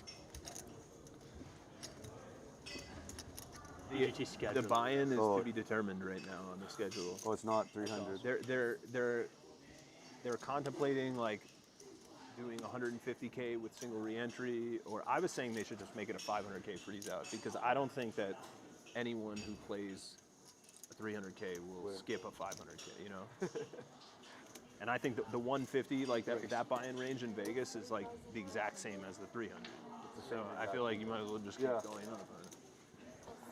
They should make it a fucking million and just make sure a couple people play. Yeah. Like, that would be cool. Small 3-bet here. Do it outside the U.S. Ace-8 of spades covering Fox and 7-6 of spades. I doubt he goes anywhere. For $1 million, though. Oh. Like, sure. Yeah. Honestly, the way some leads been running, I'll just fold it, mate. MGM Casino, maybe. Yeah. Yeah, they tried Cyprus. How many did it go? 30? Oh, wait, not, yeah, just Super Hero, not a million. Yeah. No, not $1 million. Yeah. Maybe 28 $1 million people. they did it. 23 people, 28 people, something like that. How many were in the $1 million one? How about The last this? one in Vegas I would have folded personally. Foxen didn't. He's flopped top 2. Don't quote me on that, but it was small. Or the WPT one? Yeah. I like the check back on the flop. Not a lot of benefit to betting at this board, and there's a lot of ways that the calling range can outflop you here. See if Foxen decides to just play this upfront aggressive. It's not crazy to check again. Do we go really big?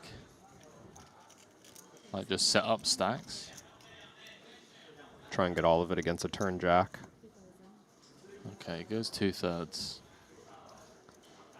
This size looks like it's intending to keep just ace-king around. But with ace-8 of spades, it'd be quite ambitious.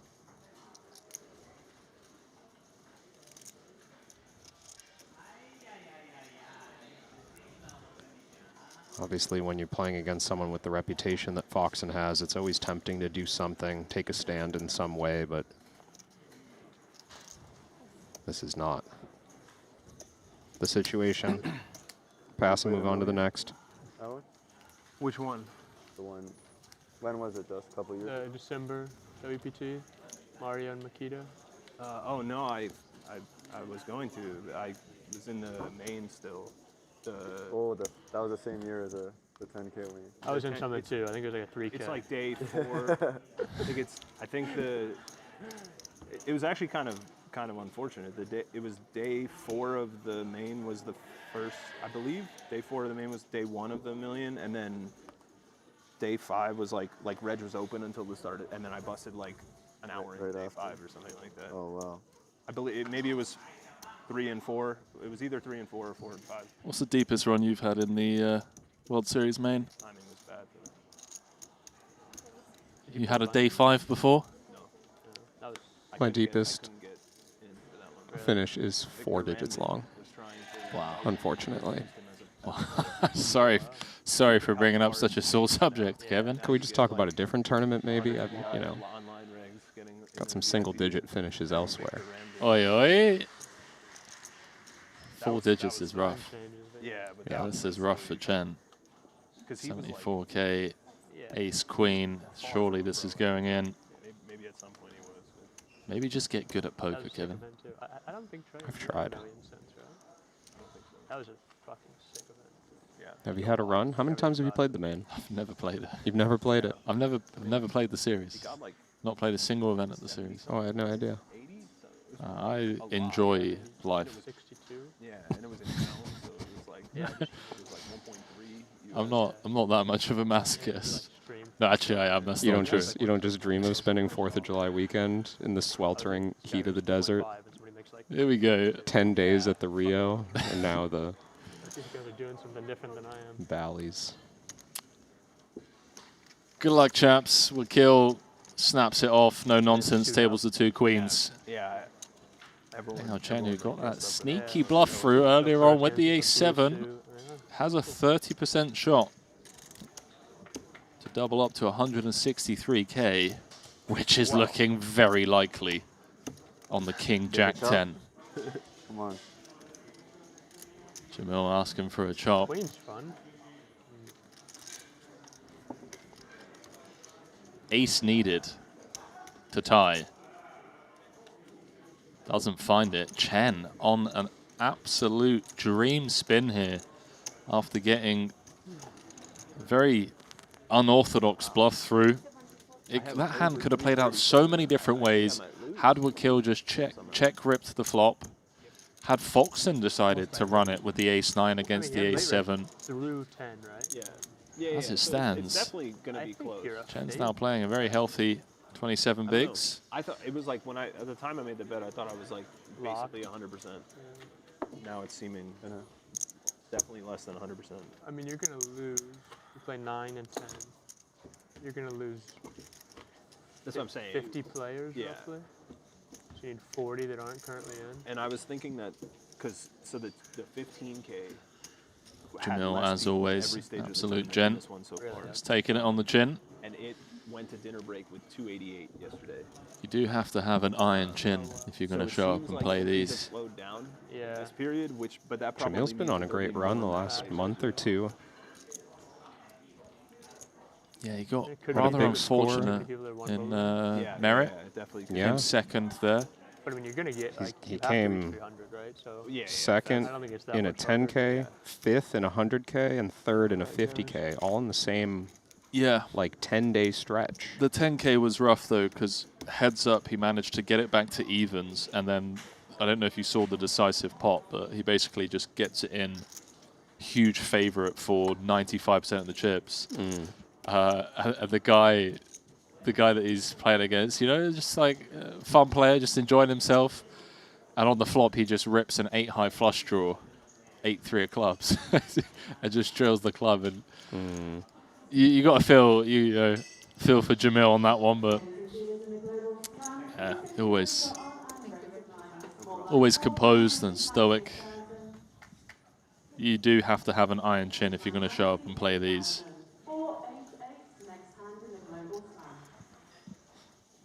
Nothing wrong with 3 cashes, 3 final tables, and 3 high rollers. You know anyone with a glass jaw, Kevin, in the poker industry that's just always crying? Feel free to put him on blast in front of thousands of viewers.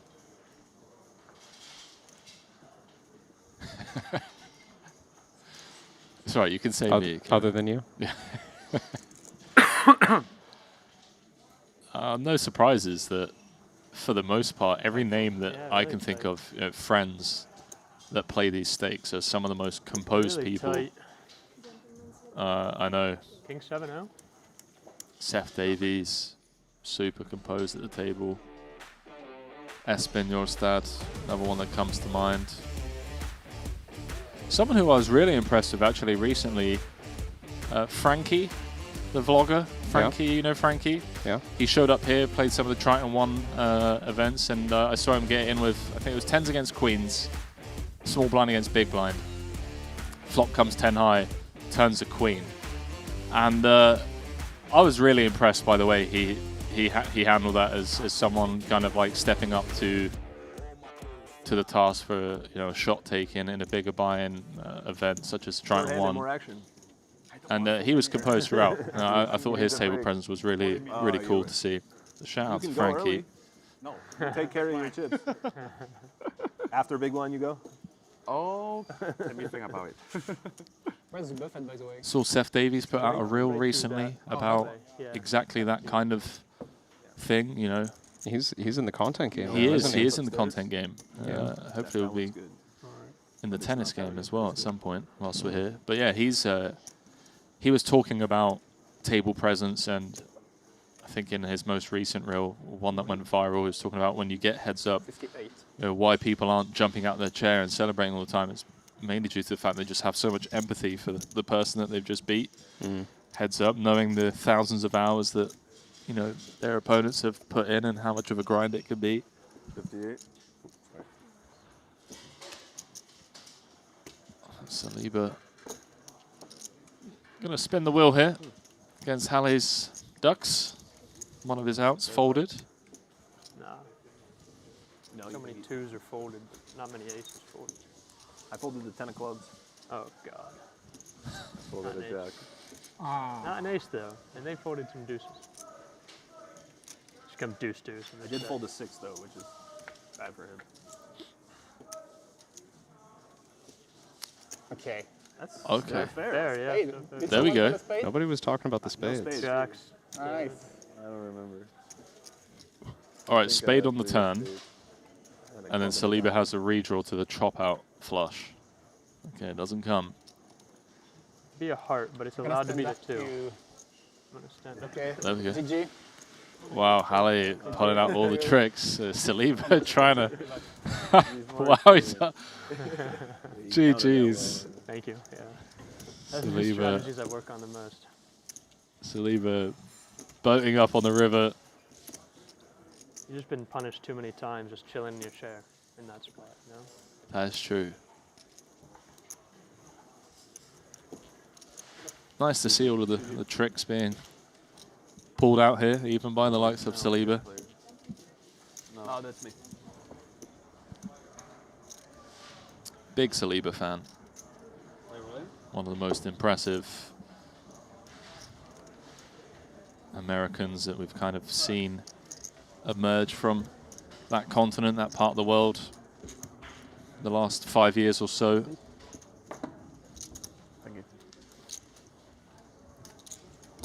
Just an all-round great guy. Played a round of golf with him once. We won some money off of Rampage. Wow. Which he still hasn't paid me. Rampage, if you're listening right now, where's my $300, bro? Sorry for putting you on blast on a live stream, but come on, man. I could have parlayed that into Solana. I tell you what. If you didn't lose it to Saliba. Yeah, that is true. Could have parlayed the 300. What would I buy with $300? Oh, we put it towards your Gucci tracksuit. There you go. There we go. Rampage, if you want to see Kevin show up in a full body Gucci tracksuit with the matching trainers, send me my 300 and I'll put it towards some fresh swag for Kevin. Wang just going to come with cool, respecting the fact that this is an under the gun open. Yan Jing Yao getting a bit frisky from UTG. Hang on a minute, Reggie's just like, run it, boys. 15 bigs out of the small. That's going to get rid of the King 9. How does Vincent think about his ace call's queen? already out there. There we go. He's unlucky to be flipping almost, right? It's just like... Good luck to me.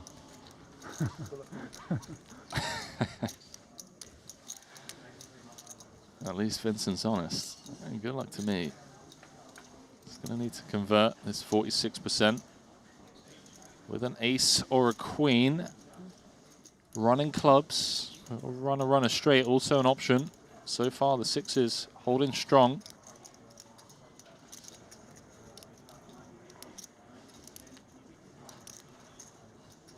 Add 4 outs to the equation. Ace, queen, jack. Needed for Vincent to eliminate Renji. Can he find it? No. The sixes are going to hold. Renji doubling up. Now playing more than starting stack. It's been tough to bust. Short stack spinning. 116,500. Back over a starting stack. Man, there's...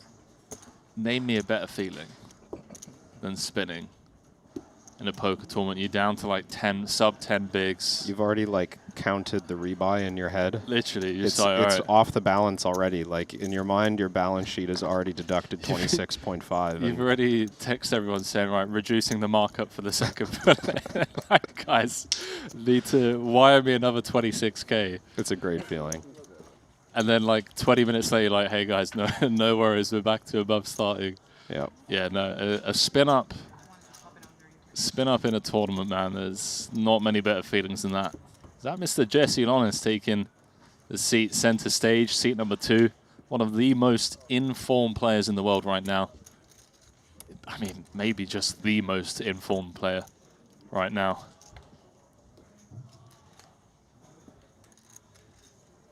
Sitting on 650K. Why am I not surprised that he has a healthy stack?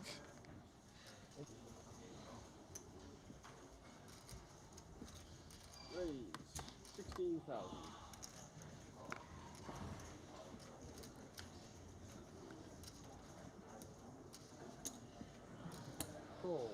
The man that I dubbed Gorilla Styles wasn't the most original name that I could have come up with, but it seems to have stuck. So it does match his play style. Just always beating his chest, pushing people around, getting the job done as it's come 9-7-6. Everyone flopping top pair.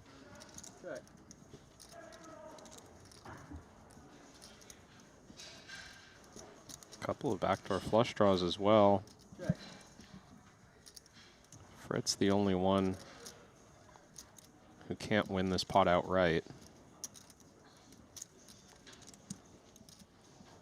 Man, you know what's incredible? Just looking at Jesse's Triton track record. Joined us for the first time in Jeju last year, 2024, so less than a year and a half ago. Fast forward to today, has 3 titles, 8.4 million in earnings. Oh my. Including a main event title, by the way, the one that he took down in Montenegro. The man is an absolute stud at this 2-card format. Jesse with the big bet on the 9-7-6. Yao with the call makes things really uncomfortable. It does. For Fritz. I think I would still expect a flat. I don't know that we're so concerned about this action that we need to fold just yet, but There's not a lot of hands that flat the hijack that we're excited about if you're playing this in Fritz's position. I'd certainly be surprised if he raised. While facing a smaller bet, it might be on our mind.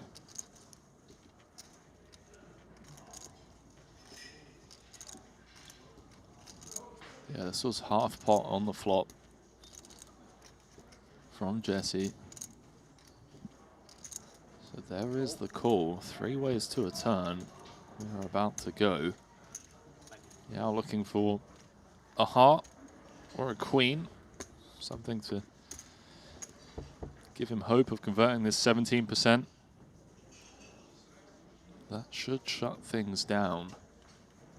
Does this now open the door for Yao to potentially steal it away on the river is my question, Kevin. I feel like he has the most straights here.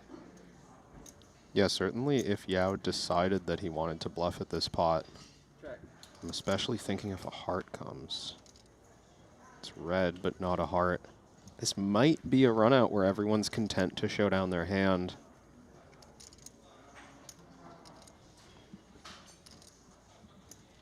Even though it's 4 to a straight, that missed flush draw makes you hold out a little bit of hope for your equity.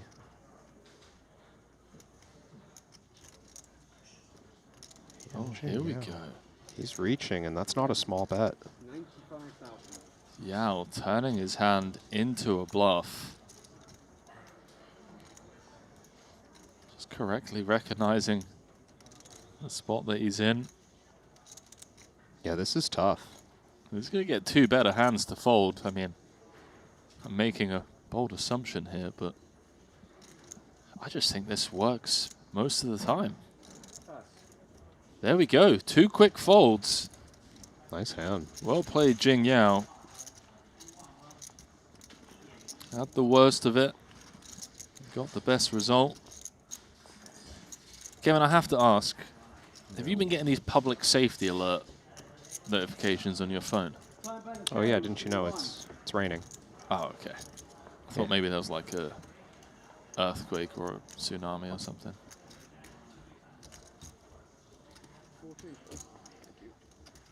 I don't even know where we are right now. I know we're near China, but geographically, like I think we're like off the west coast of China. Like it took me like an hour from, east. The east coast. Yeah, sorry, I'm getting my producer James Dempsey is like, what on earth is he talking about? It took me an hour from Shanghai. Yeah, so. Oh, actually, I was wrong. It was an earthquake. 18. Oh, well, fantastic. Yeah. That's this latest public safety announcement. That's what woke me up. Yeah. Yeah. You woke up from a 2.1. Yeah. That earthquake. Because you said it earlier on. 8:04 You said that you felt something in the living room. Henry, it was 17 minutes ago. Kevin, shut up. Okay. With your fancy gadgets. You can just copy paste it into Translate. Well, believe it or not, I'm here commentating, doing what I'm paid to do. You're there fiddling with your WPT phone. Oh no, you're the one who told me about the public service. Why is Lonis not folded yet? Is he thinking of doing something crazy with this ace-8? He might be. Stack's deep enough for a click, perhaps. Certainly a hand that can just fold, but maybe just making his opponent sweat a little bit. Yeah, I mean, he's only been at the table for a few moments. I have seen that from Jesse in the past. He likes to just remind people that he's going to go after them. Yeah. Remind people that they should not be playing light against him because he wants to play a lot of hands. That sweat EV is, I think, is real, man. You know, you take your time there, you take 20 seconds. Just in case your opponent is bluffing, make him sweat a little bit.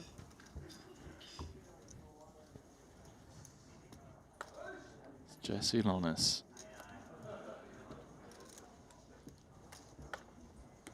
Haven't really seen someone show up and impress as much as he has. Really, for me, since Punsri's first appearance. Punsri burst onto the scene, I want to say 2022 Cyprus. And immediately made some noise. Deep run in the main event there. In the Invitational, sorry, and then I think he shipped the main event. And then just went on to win millions of dollars and plenty of trophies. And now Jesse, the most recent. Seth Davies, of course, that big series in Montenegro. Reminded also of Mosbach, I think, was playing his first series in Jeju and just won. No. Did he win 2 titles, or was that his second series? Yeah, Mosbach's first series was in Vietnam. I remember meeting him for the first time in Vietnam. 2 titles very early, though. Yeah. Yeah, that's a great shout. Yeah, Punsri, Lonis, Mosbach. Definitely Danny Tang as well. I mean, Danny's not a newcomer, but Danny in the last 2.5 years has been incredibly impressive and consistent. Shout out to Ignacio, by the way.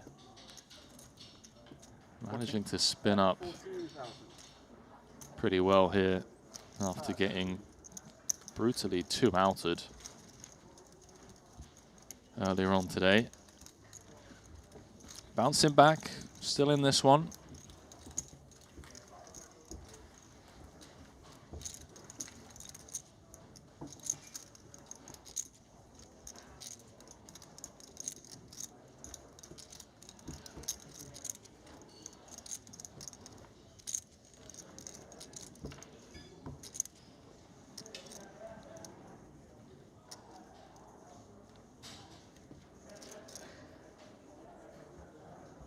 Curtis Knight still chip leader in this one. 2 levels left of late reg, or a level and a half, up to 249 entries. At least according to the app, although now it's gone back down to 246. What was Foxen's guess? Foxen was saying 300 and, what was it, 339, 337? Yeah. Certainly feels like under. 28. 28,000. Blind versus blind here. Fritz going to go 3.5x. Lonis lets the Jack 8 offsuit go pretty swiftly.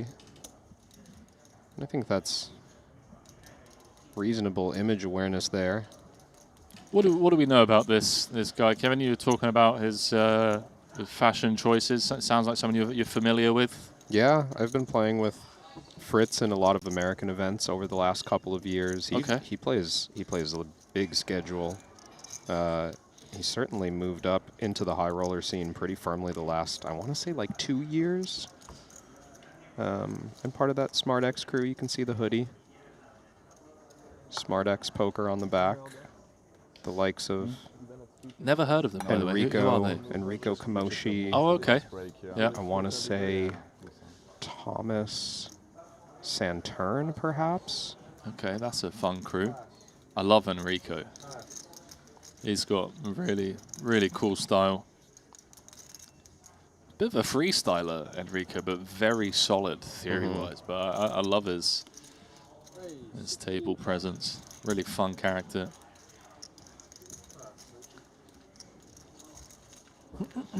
Button open from Fritz. Vincent could be in trouble here. Sub 20, ace 9 of clubs. I think it's go time. Would not fault Wang for taking this rejam spot. Is kind of an interesting one. Oh, is he going non all in? Ace 9 suited, certainly a very big hand for the spot. Worried perhaps that if we just jam, we fold out ace 8, get called by ace 10, just kind of, you know, spoil the value of our hand. Here, maybe we get action from weaker. Encourage Fritz to call with some dominated hands. He's just going to put it in. We'll run it. Good luck, gents.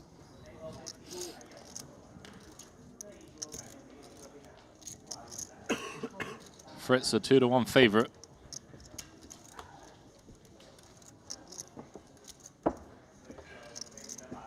$333K in the middle. 60% of the field remains. Standard stuff all round from both chop outs for Vincent on the 7 deuce deuce.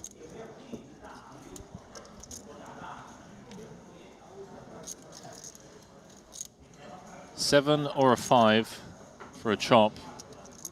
One of the 3 remaining 9s for the outright win. Otherwise, Vincent will be heading to the rebuy desk. Good luck. It's the latter. Pretty brutal, that. From, what, 350k, less than an orbit ago, to out the door. No Limit Hold'em tournaments in a nutshell. That ace-queen losing against the 6s, and now running the ace-9 into the ace-jack. Big blind against Button. Fritz cooking up towards the 90 big blind club. There we go, that's what they're playing for. 2 trophies up for grabs in this one. No good in the short. It's a nice looking trophy. I like that one. To the community. Kind of looks like the, you know, when you have like 1 million subscribers on YouTube. Really? Oh yeah, It looks kind of like YouTube. that. Yeah. No, I mean, I personally don't know what it's like to have 1 million subscribers on YouTube, but I've seen the plaques that they give out. Yeah. Can we just come up with like the most ridiculous bet between 18? us? Like you to get 1 million subs on YouTube. Yeah, that's what brought that to mind. Yeah. You know what I really want to do? I've been thinking about like doing like an Iron Man or something. That's a good one. I think I'm like drawing dead right now, but can you swim? I can swim. Yeah. Okay, you're doing all right.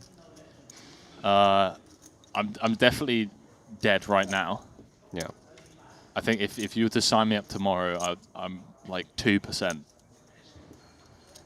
Maybe if I just get David Goggins in my headset, just on repeat the entire time, and maybe I could pull it off, but...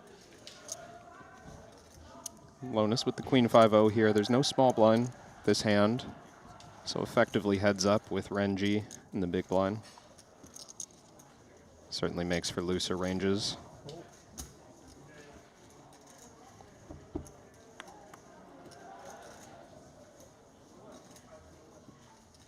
The 3 is interesting. Fair number of straights and 2 pairs for Renji. But we don't defend that many deuces pre-flop. I do feel like this 8-7 has to bluff, but I'm not sure if Lonus will give it credit. Queen 5 actually looking fairly strong on the ace river.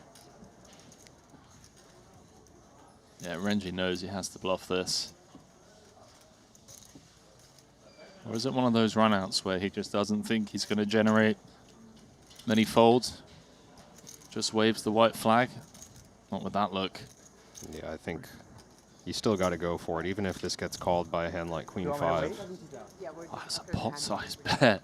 70k. I like that choice. We're making the claim.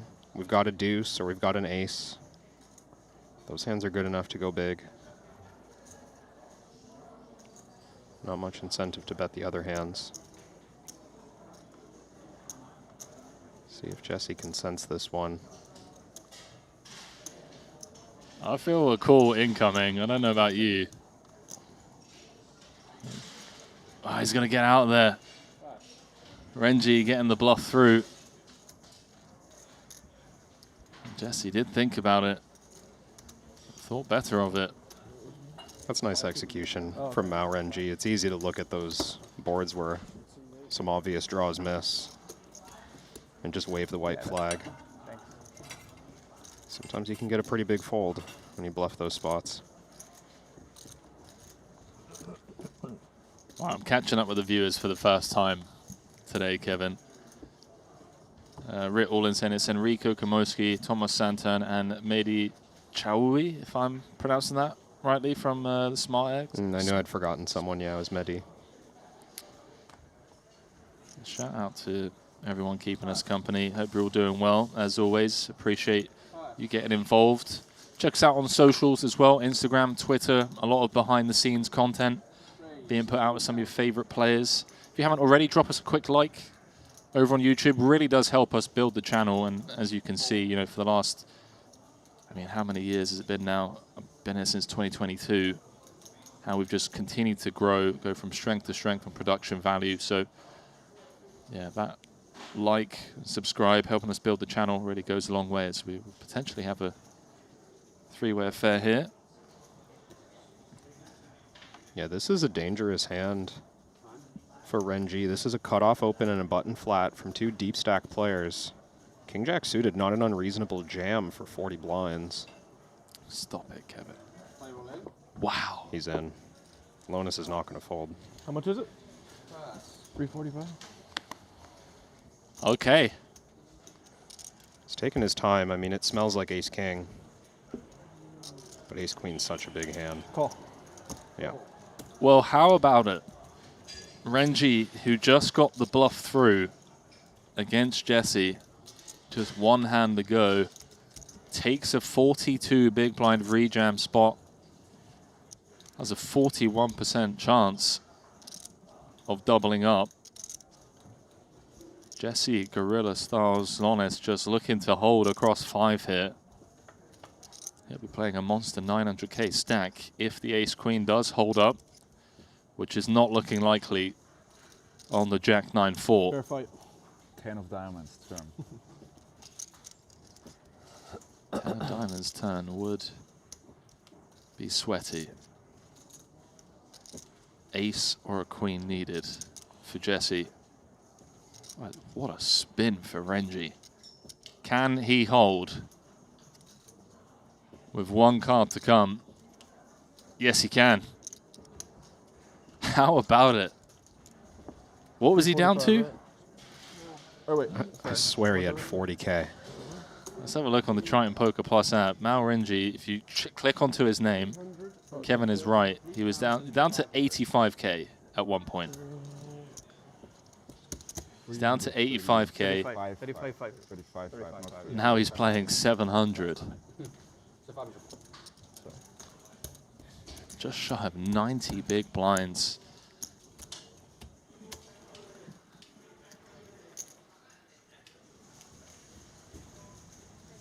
Wow. That's brutal. How about it? Next blue feature table. Look who's joining. Mustafa Kadir. I got to tell that story from the coffee shop this morning when he joins the feature table. Always entertaining. Oh, hello. Next red feature table.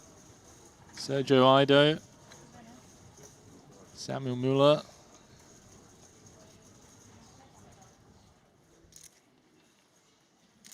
Oh, Henry, you were talking about how impressive Timothy Chung is. What's happened? And on an outer table, he has generated a massive chip lead for Aren Bezhanyan. He just got in 100 blinds pre-flop, ace-king offsuit against aces. Bezhanyan takes down a 1.7 million chip pot. Wow.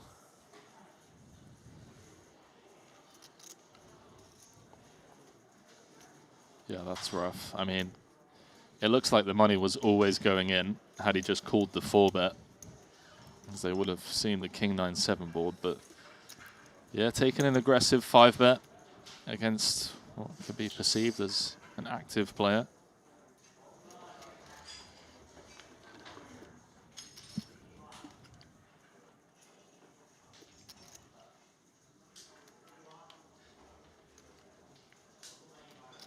Interesting one for Wakil. Facing the under the gun open.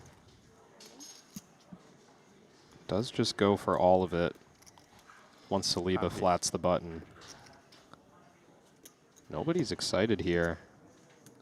I mean, this is almost 40 blinds. I want some lead to fold, only because these two have been having really fun kind of conversations, a bit of banter between the two. And sure. I wouldn't want it to end. And it might play into, you know, he made reference to the fact that he believes Wakil is honest. Yeah. And if you think this is honest, nines is just not that strong here. Yeah. Big fold. I think it's a big but very reasonable fold. I think I have the hand, or if he calls, I play. The famous hand. Wait, You know what? the hand I'm talking about or no? Bonamo, King Jack suited? Different Justin. It was like a spot where you'd forward to one person, but if it goes jam call, Yeah, then you I play the remember King this. Jack. It was in a big tournament? WQ main event, I think. I never saw. Might have been a Party Poker Online main or something. Okay. But yeah, it was a big online main. Got a big pocket. I think it was Not big famous enough because to go Bonamo made big such a good pocket. play that people thought he was cheating. Yeah, I It's remember, got a yeah. very big pocket, but not big enough. They forgot the fact that Bonamo is Flip. just that good at poker. I mean, he I don't want to flip with you. also loves to spin it pre-flop. I mean, After dinner, I will flip with you. nothing wrong with that. I'm so hungry. No energy. No energy. Somebody's Now saying is my after time. dinner I'll spin the wheel. Yeah. When It's you're too energy hungry right low, now. I wish you called them. Normally I should call. Eights? Eights? Okay, Bigger. 9. You have lots of chips. You don't need more. You can have a nice dinner break, chill. Yeah, I don't want to be unhappy. Exactly. During the meal. I love that. That's my favorite. I'm going to do that from now on. It's honest. Pocket 10s, yeah. I wonder if that's a legit thing that we're getting exposed to here. Like, somebody is about to go on dinner break in 8 minutes' time. He wants to enjoy his food. Yeah. He doesn't want to be tilted by losing a big pot 8 minutes before dinner break. For sure. Okay, we're learning something. I don't know about you, Henry, but I spend like a full hour before dinner break thinking about what I'm going to do on dinner break. Wow. So my poker game is just like a 4 out of 10 that whole hour. You need help. You really need help. How much markup do you charge for the tournaments that you play? Oh, not that much. Spend an hour thinking about food? You must know what he's talking. No, I don't. Oh, really? I mean, I kind of remember it, but I don't know Okay, thank you. It was some like online 25K, like some. Oh, it wasn't a live thing. Yeah, no.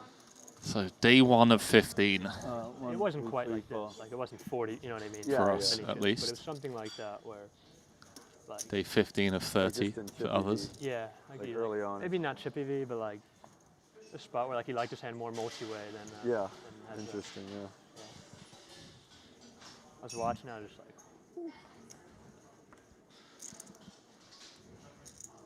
I miss seeing him play.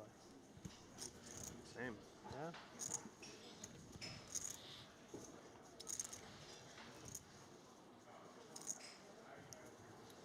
Are you a glasses guy at the feature table? Sunglasses? Yeah. No, I've never worn them. I have a hard enough time seeing cards across the table. Think I'd be drawing dead with sunglasses on. You blind as a bat. Just a touch of astigmatism, you know? Those are big tables, too. Those feature tables. Yeah. Feels like you're 20 feet from the board. The cameras, the bright lights. Yeah. See a lot of like live misclicks, even at this level. Especially towards the back end of like a long series where people are a little bit more tired. Patavi with the defend, Saliba with a C-bet potential. Will take it down.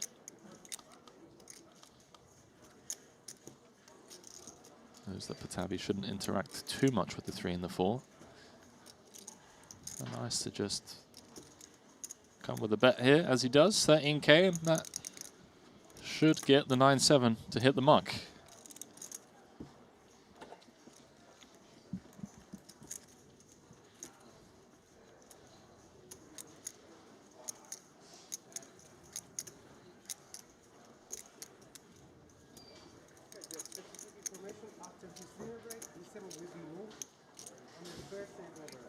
First table.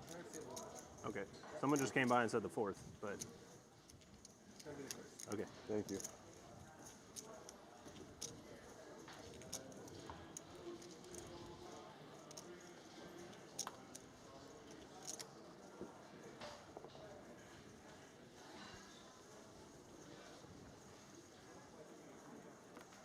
One person, Kevin. Pick one person, top of your head, to win a title here in Jeju. Throw out a name. How about Kristen Foxen? Kristen Foxen. Okay, I'm going Clemens Reuter. It's a good one.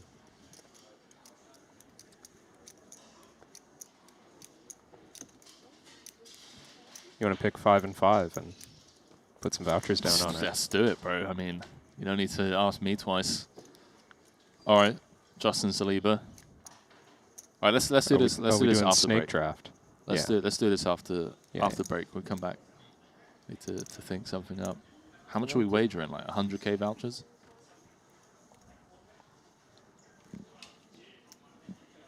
And is it a push if 1 and 1 Maybe win? it can. I mean, it's a long series. We could do like an accumulator kind of thing.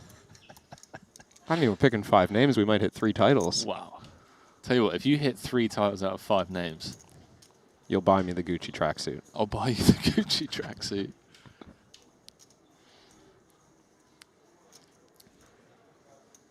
Wang may be starting to feel like he's getting picked on a bit here. But just needs to stay disciplined. It's okay, you've been 3-bet out the small blinds after you've opened the button. Patavi does have the goods.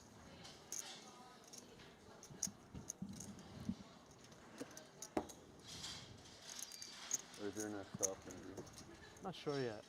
Yeah, I'm gonna go to Malta? Are you? Yeah, I don't know. I vote all like kind of up in the air for October.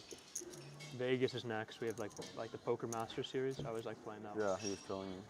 And then after That's that, I'm nice not sure. and convenient. Yeah, might go Malta, Cyprus. Might stay in town. Vegas just play. Yeah, I've been gone for like 8 weeks now, so I'll just decide when I'm home. Yeah, like after the series, we went to a girlfriend's from Mauritius, so we did like Dubai for a few days, and then we did like 3 weeks in Mauritius. Wow. And then is that your first time being there? Yep. Got to like spend time with her family and everything, which was great. Familiar with Mauritius? No. Yeah, okay. Yeah, it's like a little island. I assume it's out. No, I had just. A lot of Europeans know it. You just played it like you're like, oh yeah, your first time in Mauritius. And I was like, no, I've heard of it, but I mean, I've never been, or I've like. I had just never. I didn't know it existed. Oh, okay, yeah. The other day. I've heard of it, but I couldn't tell you. Okay. Like I know it's somewhere in that area. Yeah, it's beautiful. Yeah. It's like just by Madagascar. So we had a good time. How long were you there? Sorry. 3 weeks. A little over 3 weeks. Wow. And then Barcelona, and then here. So it was. But at least that wasn't poker. Yeah. That's the life of a poker player. Yeah. Being on the road for weeks, sometimes months at a time, especially if your partner is from somewhere else in the world. Go visit family. Mauritius, not the worst place to go visit, just off the coast of East Africa. It's north of Tanzania. Not too far from Somalia, actually. Dangerous waters to swim in. If you fly there, beautiful island. I mean, if you're training for an Ironman, you should probably choose dangerous waters. Not that kind of dangerous. No, you don't need to be swimming unnecessarily with bull sharks and great fair. whites. That's fair. Just thought some waves would be helpful, but. All right, what about swimming the English Channel? Is that a bet you'd be interested in? You doing it? Sure. I'm not going to do it. I'll do it. I don't know if I can swim 4 laps of a swimming pool. 100 meters. Is that what 4 laps is? Yeah. Yeah, can't do it. Or Olympic size one, 200 meters, I don't know.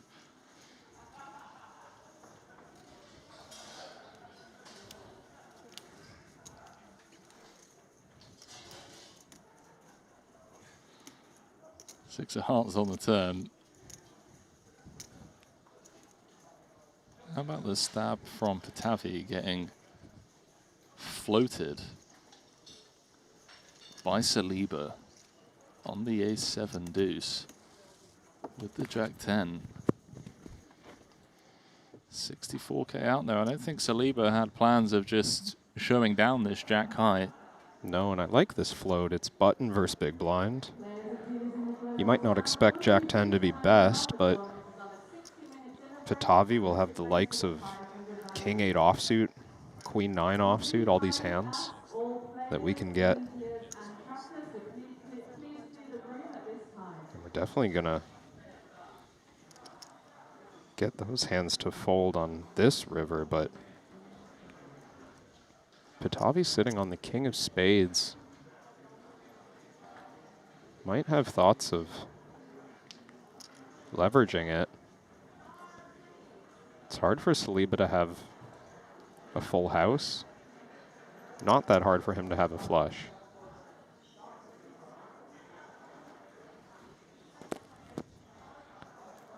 Well executed, Justin. I think that's a float that perhaps a lot of people don't find on the ace-7 deuce. Finds it and found the opportunity to steal it away from the Frenchman. As we head into dinner break, so, I mean, the talk of the red table, of course, was that Curtis Knight run. What a run it was. I mean, aces against ace-king, cracked the aces of Artur Martirosyan. Found heat early in this 25k. Blue table was all about Justin Saliba there towards the end, crossing the million chip mark. He's going to be leading that pack as the table captain. Of course, we'll be coming back with some new tables for the likes of Sergio Ido. He's got Mustafa Kanik coming up on one of the feature tables as well. So some exciting players to look forward to when we return from dinner break, Kev. Yeah, I'm looking forward to it. I mean, if we continue to see the kind of cold deck that we've been watching over the first couple of hours of our time here in the booth, I mean, there's certainly going to be no shortage of chip movement. Just one level left of late reg, so hopefully, you know, not too much chip movement for those who are hoping to avoid another rebuy. Yeah, it was absolute carnage for that frame, and well, something that keeps us entertained and keeps the viewers at home entertained, of course, seeing the cold deck. Kevin and I are going to be stepping away with the players for about 25, 30 minutes or so. So pot on the kettle, maybe grab some toast, whatever it is, go for a stretch. But we'll be back in about 30 minutes' time for continuing coverage of this 25k WPT Global Slam.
We've experienced throughout the years, and it makes for exciting poker, as do aces. And by the way, when the VPIP is high, as it has been for Alexei, opening again in this one, you could see somebody getting themselves in a little bit of trouble.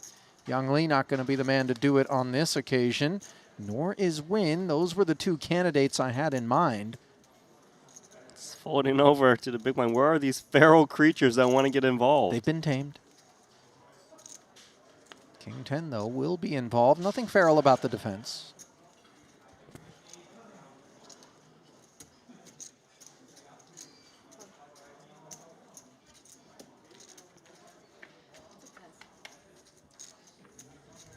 King 7-4, top pair for Tom, and problems on the horizon. No spade in hand. Pipped by the aces and facing the c-bet of 8,000. Big problem for Tom. He's going to need to continue against a player who is raising a lot. Standard so far. Oh, how about a top 2 pair? Problem solved. Young knuckles again, and you're not going to blame Borovkov for reaching out and touching another barrel with 34.5 in the middle. He's going to put a big bet, I would imagine. He's got a lot of semi-bluffs that would attack. Ace, jack, ace, queen, queen, jack. Those are white chips with some blue and red to boot. 43K. Overbet being employed. He went from 8K to 43K. Obviously, you're loving it with top 2 pair. Big question, though, is should you check raise now? You know you've got the best hand. I mean, the check raise looks so strong in the face of an overbet, right, Randy? You risk losing a customer with a lot of hand. You're right. But it, yeah, what did he go with? Call? But the call looks strong, too. It does, but it is a little weaker in a sense it could be just a naked king. Jack. I think that slows things down for Borovkov. He's worried about his opponent check calling overbet and a hand like King Jack got there. Yeah, shutting it down and taking it on the chin is Alexei.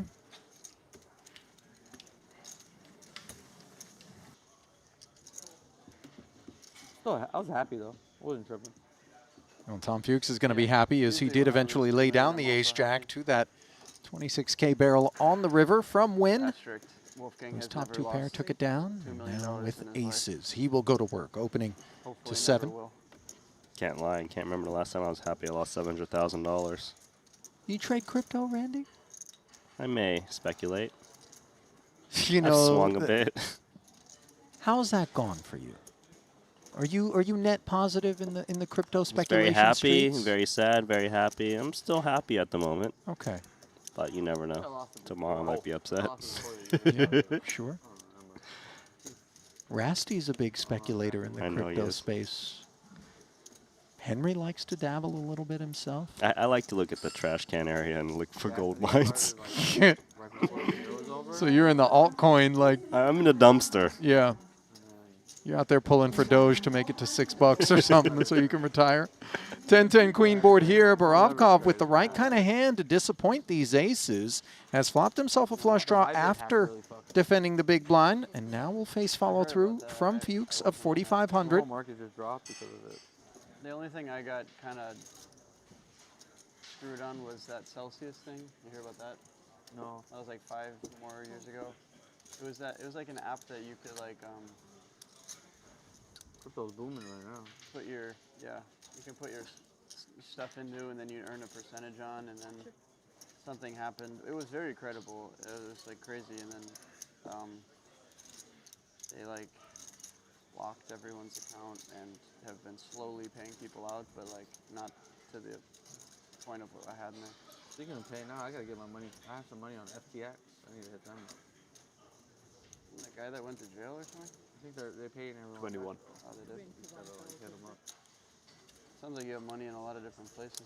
No, I mean, that was like, I can't control that. Right? Fuchs Barreling again now as Borovkov failed to improve on the turn. Is that the site that Tom And Brady Alexei got paid steps away from the king high flush draw, Randy.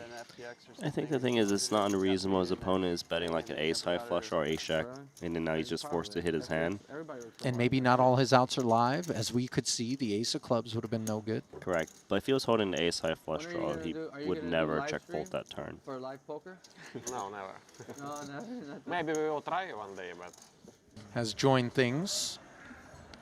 We're not finishing second in the Triton 1 8K main event.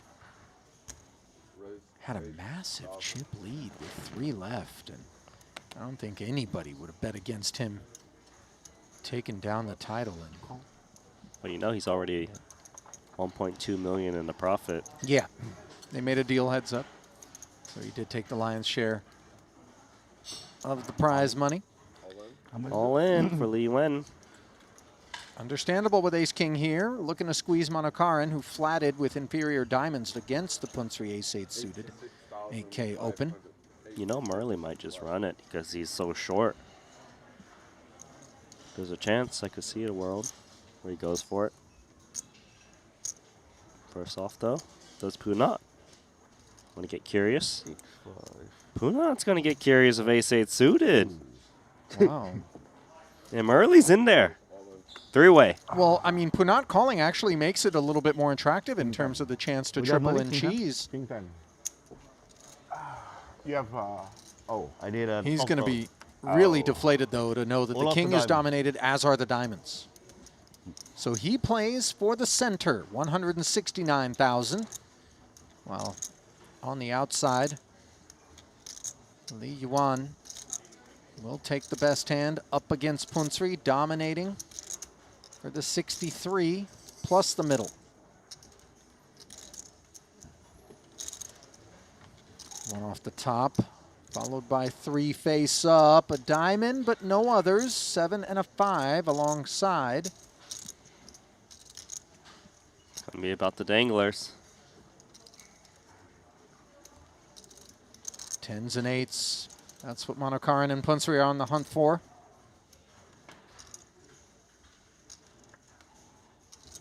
Now the 7 of diamonds is actually of no assistance to Murley. However, Punsri picking up the flush draw. Perilous territory for the black ace king. Can it hold? No, it does not, as Punsri finds an 8. And he is going to claim 2 pelts in dirty fashion. 8 for the scoop.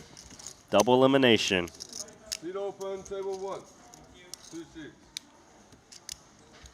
Well, that Triton Epic X watch from Jacob & Co. that Punat Punsri is wearing comes courtesy of a main event.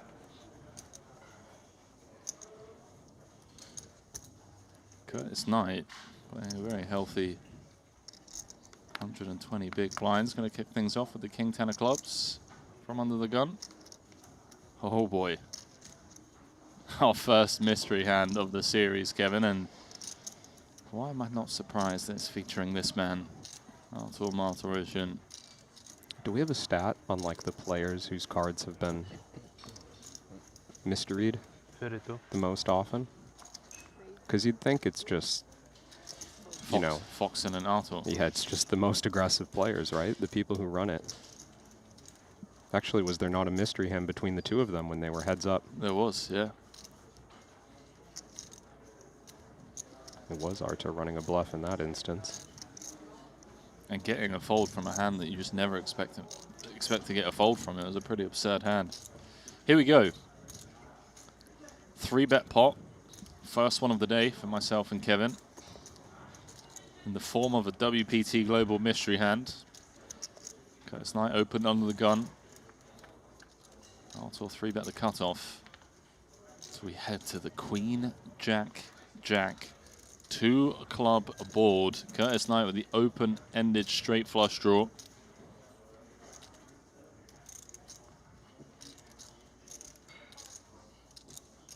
$185K, the effective stack for the Russian. 20. Continue small and wide.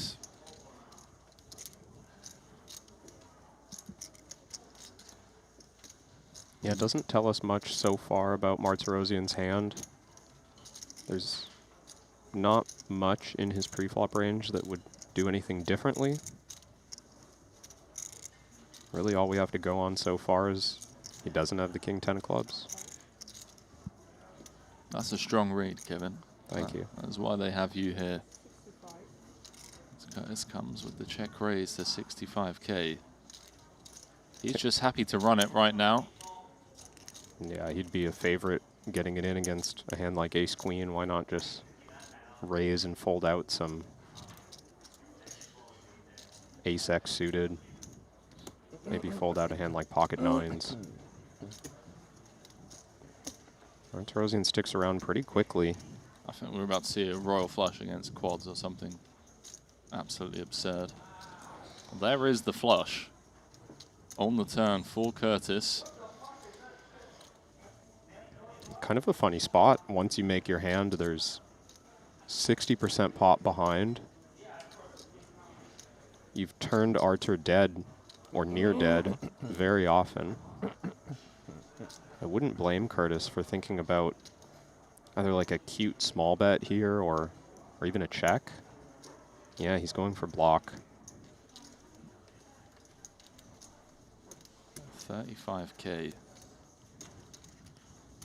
Tiny relative to the size of the pot. I think this is sharp. You recognize, you know, if Arthur has a hand like queen 10 suited, king queen off, he can't have a club with these types of hands, and he's just going to be in such rough shape. Arthur wasting no time calling, and it feels like he has a clear decision. Oh, double paired board now.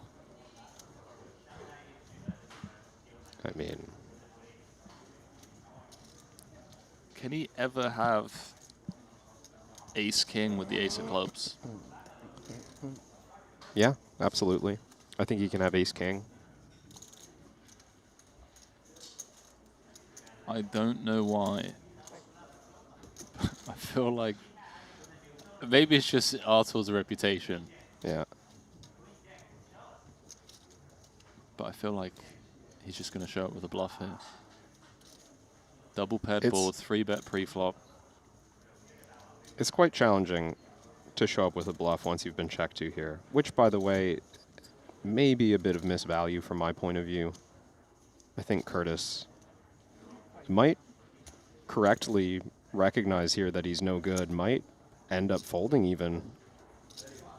I could see the logic for it, but there's like 30% pot behind here. He's getting such an insane price on a call. Arthur could have just had like kings or aces. He could have had 7-6 of clubs. I am worried that we just missed value by getting into this spot, but I mean, here we are. We still have to make a decision. So currently, Curtis getting 4.5 to 1 on a call, or thereabouts. Meaning what, Kevin? He needs to be good, what, 16% of the time? Thereabouts. What would 5 to 1 would be 16, so okay. 4.5 would be 18 or so, something like that. Love that we're splitting hairs over a couple of percentage points this early into the series. It's going to be a great series chat. But no, all jokes aside, needs to be good around 18% of the time. So, does Arthur ever show up here with a bluff? 18% of the time, Kev. It's hard to come up with it. I mean, 10-9 suited comes to mind. I don't know if he would fold the turn. The price on the turn was really, really cheap. It would be an ambitious float on the turn. He could even just have the other king 10 suiteds.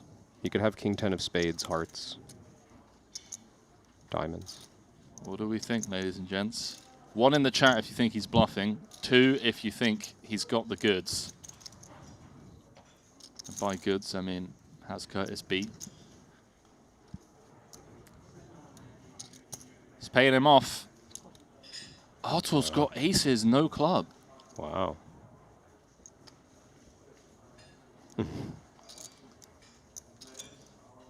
Wow. I didn't expect a hand like that, and the reaction from Arthur almost makes me feel like he thought he was good. But I think he's just maybe a bit Instagram. She just had good feeling. Like 9 off the money. Saw some of her stories, just very dialed in. Well, I was about to say, going to have a good feeling here, but perhaps I spoke too soon. As the coldest of decks, hand number 1, might be a short stint to this final table feature table rather. And this really just looking completely unavoidable. There's very little reason to flat the ace-king suited against this action. Man, Knight has just been on an absolute tear. Spiking 2 outers, cracking aces.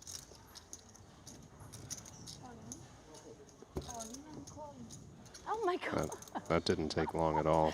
Oh, that's Wow. so fun. Not over yet. You know what? You're right. I like your attitude.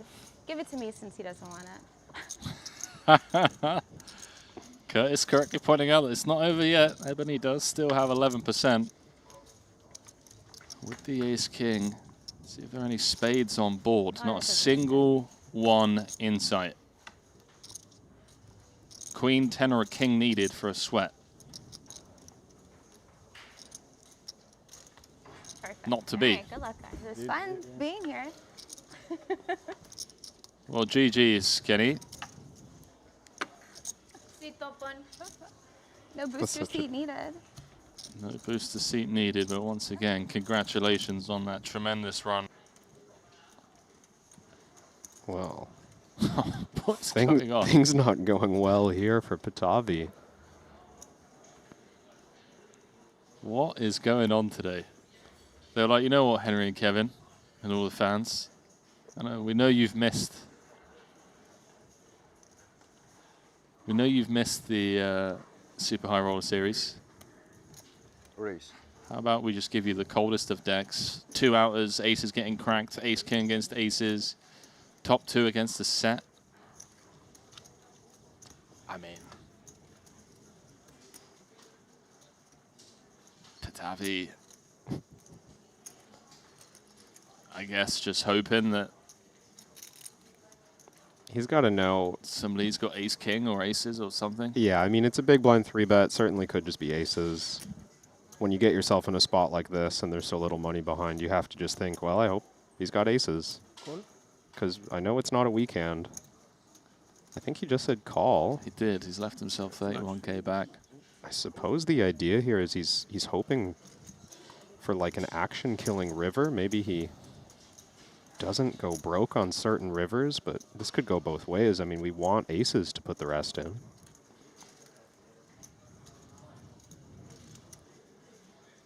Well, surely that would mean that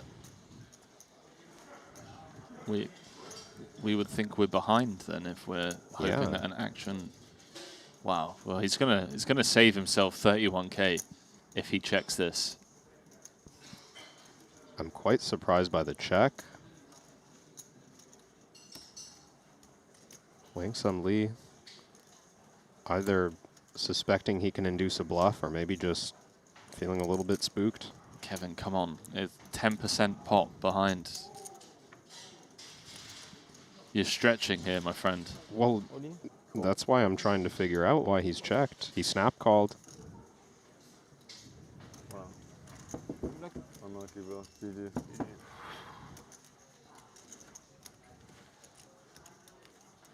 Somebody beating him to the pot in the coldest of decks. They went about it in a roundabout way, but the money did go in the middle. The best feeling is when it comes like ace 4-4. No, I think the best feeling is like on the turn when you peel the flop with like that's true, the gutter, yeah. the gutter to the nuts. Like you know it's going to be a big pot. Yeah, you know? that's true. Man, ace is just getting passed around.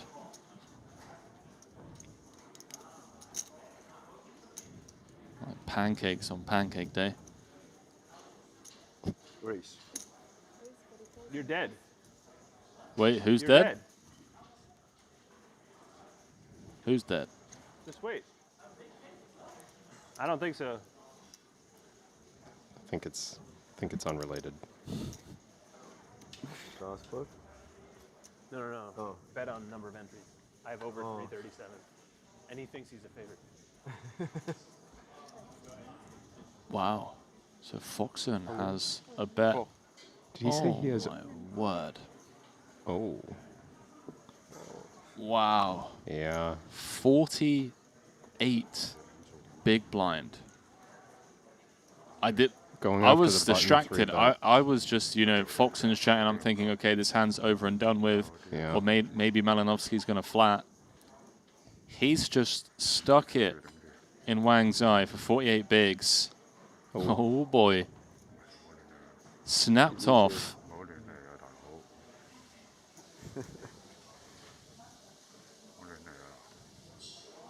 More outs now.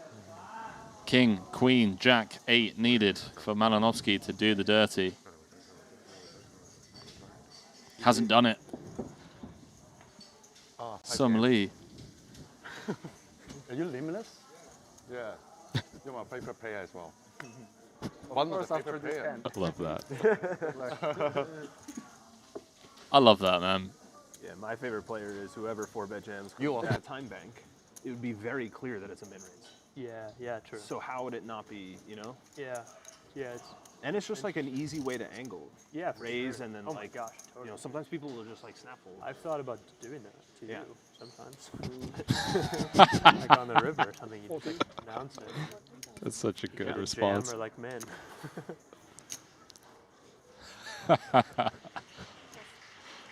I love Saliba. Great guy. Oh boy. Bit of a pre-flop cooler developing here. Yes, sir. Button big blind. 35 big blinds deep.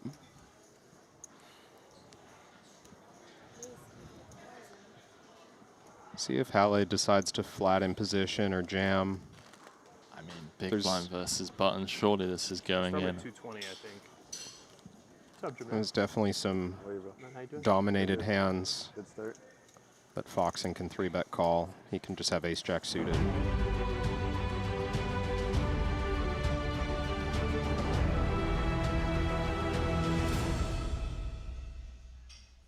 Well, welcome back to continuing coverage of the 25K WPT Global Slam, the first event of this Triton Super High Roller Series here in Jeju. The players have had their first dinner break of the series. We'll talk again in 15 days' time, Kevin, to see how the players are getting on, whether they've still got their sanity, perhaps millions of dollars, or perhaps a few buy-ins down the drain. Got a couple of fun tables coming up here. Got the table 13 with the likes of Josh McCulley, someone I know really well, very fun player.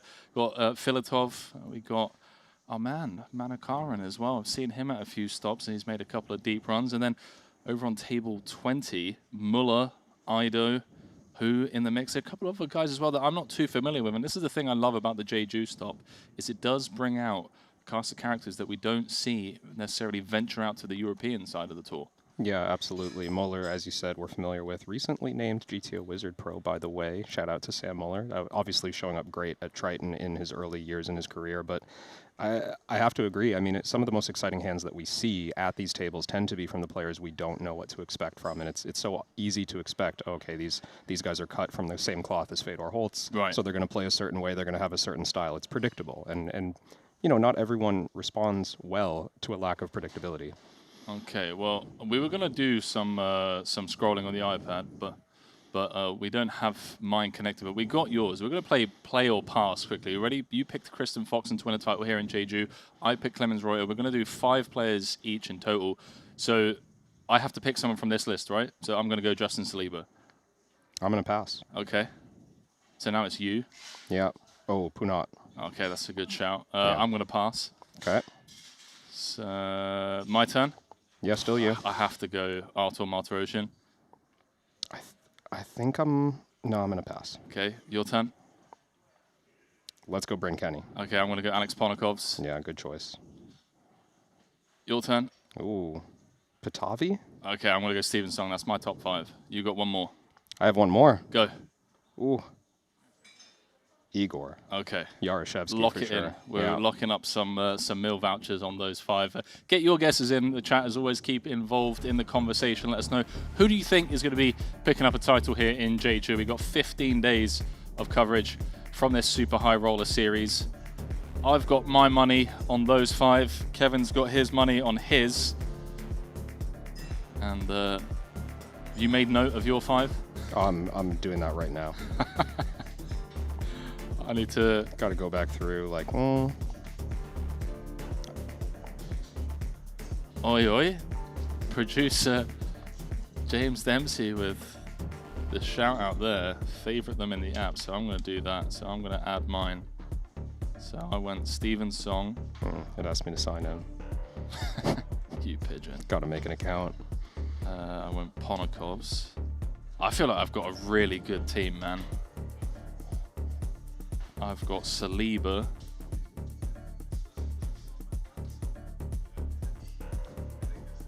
I'm really happy with my team. We should do this more often. I'm going to start doing this.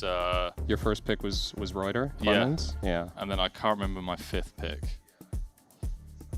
I got Reuter's song, Ponakov's, Saliba. Yeah, you had Ponakov's. Oh, Steven's song. Yeah, I can't remember my 5th pick.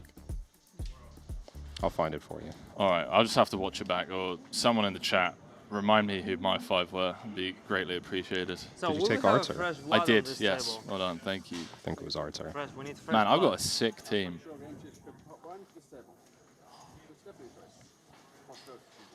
Okay, we'll compare teams again later on. I want to see. You want to pick first time champs, you know? Yeah, I know, but they can't also, just keep winning everything, can they? I also just want to pick people that win consistently. I think I picked a pretty cool crew.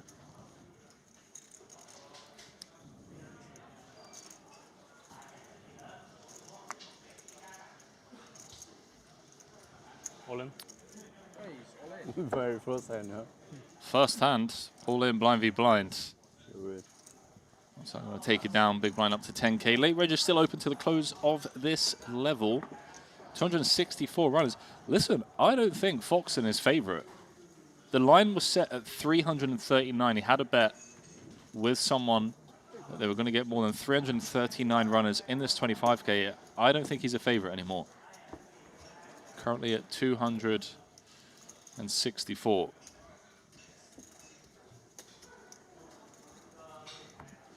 By the way, if you're wondering about the Triton Poker Plus app that we're favoriting our players on, then you can download the Triton Poker Plus app.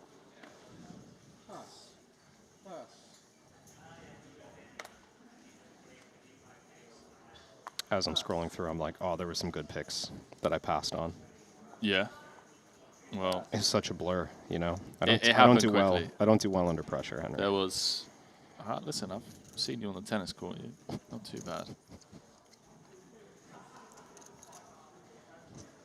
Win with the Cowboys in the small blind. Raise. Raise to 30,000. Oh my word! What are these two hands? Blind v blind. Win with the 3x. Fedotov with ace queen. In the big blind. Gonna raise it up. Doesn't feel like he's gonna lose this all in with that shirt. Just doesn't look like someone who's gonna get coolered and go home early. Money always going in, is that what you're saying? It feels like it. I mean, Win has options. 225. His hand is strong enough to trap. Here's another option. He finds non-all-in 4-bet, almost half his stack. And Anatoly knows this is bad news. But he's got a huge hand. All in. Play all in. Good luck, gents. You want it to call? Showdown? Just a casual 950k pot.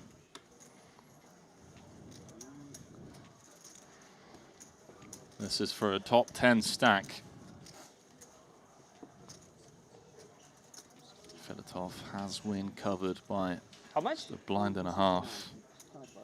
490 I have.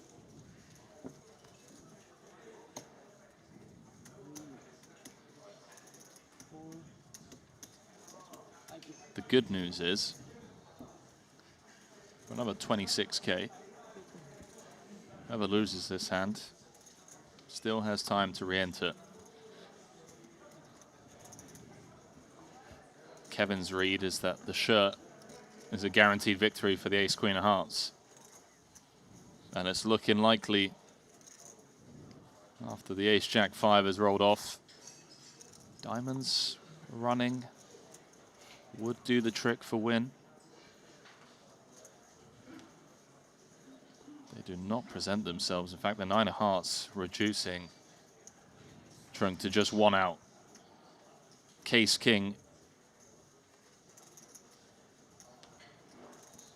doesn't find it, and just like that, blind v blind, 46 Team big gamble, blinds gamble. going in the middle. Your deck reads, or your shirt reads rather. Just seen this story before. You know, Team gamble, gamble. Filatov on this stage. Reigning, defending. Seat open, CD2. Was it this event? It was this event. The heater continues. Team gamble, gamble. Team gamble, gamble. Tony Filatov took down the 25k WPT Global Slam in this very card room just 6 months ago. Blackjack. I can't fold blackjack. Took it down for 1.88 million. Beat Calvin Lee heads up.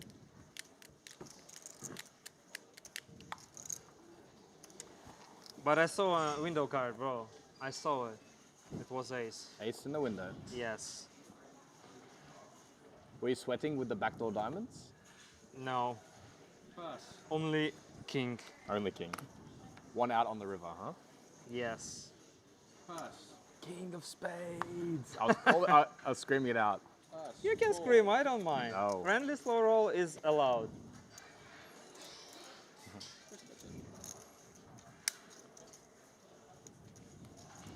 Murley.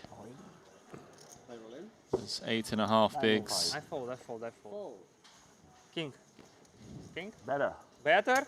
No, no ace. Unbelievable, what a player. Ace. Why ace? Maybe I should just all in, right? Yeah. And gamble, gamble. Gamble, gamble. Well, thank you. Yeah. 2 live cards probably. But offsuit. You can afford it. Yes. Murley's Did you had bring a any bit more of fun. players or just playing 5-handed? No, we play shootout. We played it three-handed. Oh, really? I like it. Maximum pain. Really? Well, I mean, gives us more opportunity to rebuy. That'd be pretty sick. Like a 25k shootout at Triton. I think we've ever had one of those.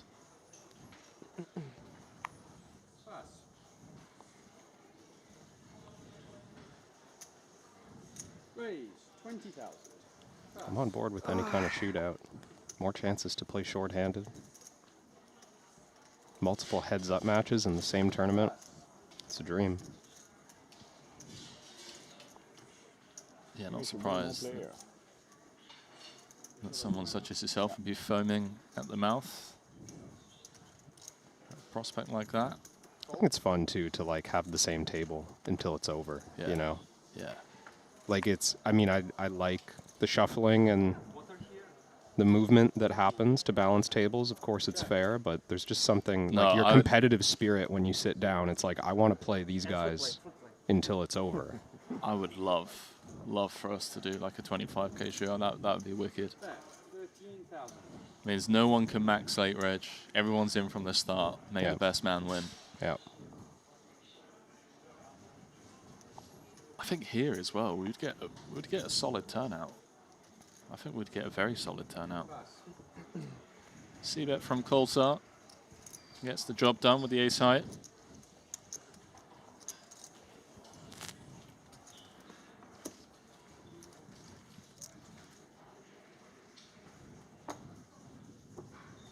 Yeah, be careful. There is a light here, huh? Well, Filatov's got one of those in his trophy cabinet.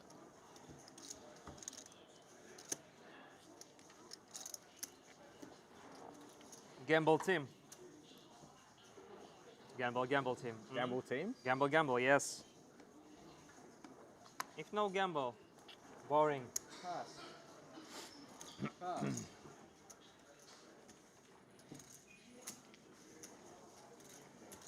You got some gamble in you, Kev, or is every decision pure math? 500, unbelievable. I mean, Raise. one could argue. I mean, you just gambled some vouchers, of course. Yeah, true. That was witnessed. It's 2.5x here from Lazaninkas. Couple of jacks. Josh McCulley going to defend the suited Doyle. Starting the hand, 20 big blinds effective. This could be trouble for the Australian on the 3-3 deuce board. This stack to pot ratio. Yeah, can I have one? Yeah, very Thank you. safe-looking board for the two pair. For gamble team. Certainly hard for the small blind, just after raising pre-flop, to have this big of a hand. So often just going to be two overcards. Is this enough of a piece for Josh to raise it up here? Just comes with call. Did look like he considered it, maybe just verifying while he has some extra time there how many chips are behind. This card going to slow down the action, Kevin. 5 of hearts. Completes the front door flush. A couple of straights get there. I think a hand like Jacks with no heart still wants to charge, because McCulley in the big blind is meant to float a lot of backdoor flush draws on this flop, and now they've just turned pretty good equity. 40. So imagine McCulley just has like Queen of Hearts 10. You know, these are hands that Gitis wants to charge against. Still feels like Jacks are worth putting in 150k on this board. And this is a hard spot for McCulley. You've got a clean bluff catcher, but just no way to improve, really. Bluffs now have more equity against you, most likely. Still going to stick around. Yeah, it's so uncomfortable, right? Just knowing that Geeths is good enough to have like single heart holdings that are going to really put us in the blender. And even just something with a 6 in it, which now improves. Quite hard for McCulley to have the winner on this run out. Unless he's up against a pure bluff. No equity on the turn, or at least low equity. See what Lazaninkas wants to do on this river. I mean, Jack's still reasonably likely to be the best hand, but a lot more ways for McCulley to have pulled ahead at this point. Only for Americans. Yeah. The check makes sense. He might be planning to check call, but I think this just shows down. Jacks are good. McCulley down to Check. just 12 bigs. Check fold river, huh? Oh, Filatov's in a chain mood. Have you played with him before? Yeah. Yeah. Played with him in the Bahamas. We were playing some like friendly, private, not private, but I think we're playing like 5-10 PLO or 2-5 PLO. I can't really remember. And he was the same, just like super chatty, Hey, how you going? having a lot of fun, enjoying himself. Pocket jacks in the small blind. Unreal. Unreal. What? Sounds unreal, yeah. Nice. Kings and ace No queen. champagne? Kings and ace queens. No, I mean, don't I expect that drink from alcohol. him, but, you know. TV table magic. Evidently, yeah. Harry Potter and the pocket jacks. Pass. Pass.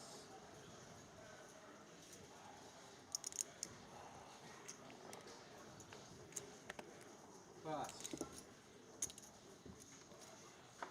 Now nines Raise, on the button for the Lithuanian. Pass. Unfortunately for him, Pass. Rags out on the blinds. Does take it down with the raise and take.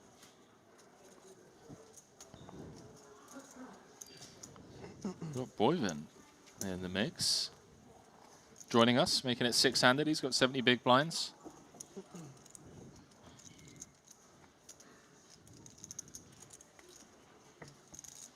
To 269 entries. 26 minutes of late reg left on the clock. I was trying to remember the details, Henry, but I do remember the first time I played with Filatov. Live, anyways. I played. Chat TikTok. It's the type of player online who's, you know, going to play fast and throw emojis and such while he's playing, as you'd maybe imagine. But I remember live, he just got me in this. TikTok more fun than playing poker, right? This guy, no ton of conversation with a fish, with the recreational, I mean. Nothing, no fun, no fun. Almost no fun. He plays fast, and Talent killers. he was cold calling What 3 we gonna do with bets, these guys? open limping. Unbelievable. He limp trapped pocket No queens fun. against me. Let's make poker great again.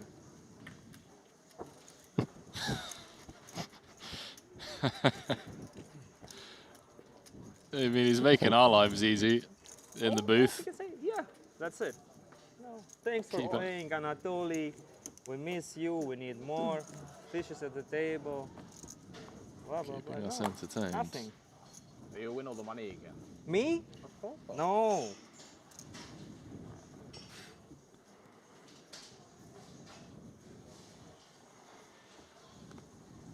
This guy win all money, you see? Maybe everyone wins all the Calculation every pot. GTO and or GMO. I don't know how to say this. Is Filatov claiming that he's, what did he say, a fish? Maybe recreational. Little gamble. Little gamble. Not big gamble. Mini little. gamble, huh? Little gamble. Aye, aye, Flop I don't know gamble. if I believe him. But maybe big gamble. Small. Oh my word. Check. It's so sick. Little gamble. Calls for small cards as well. Don't think he was planning on smashing the flop. 10,000. How much you have behind?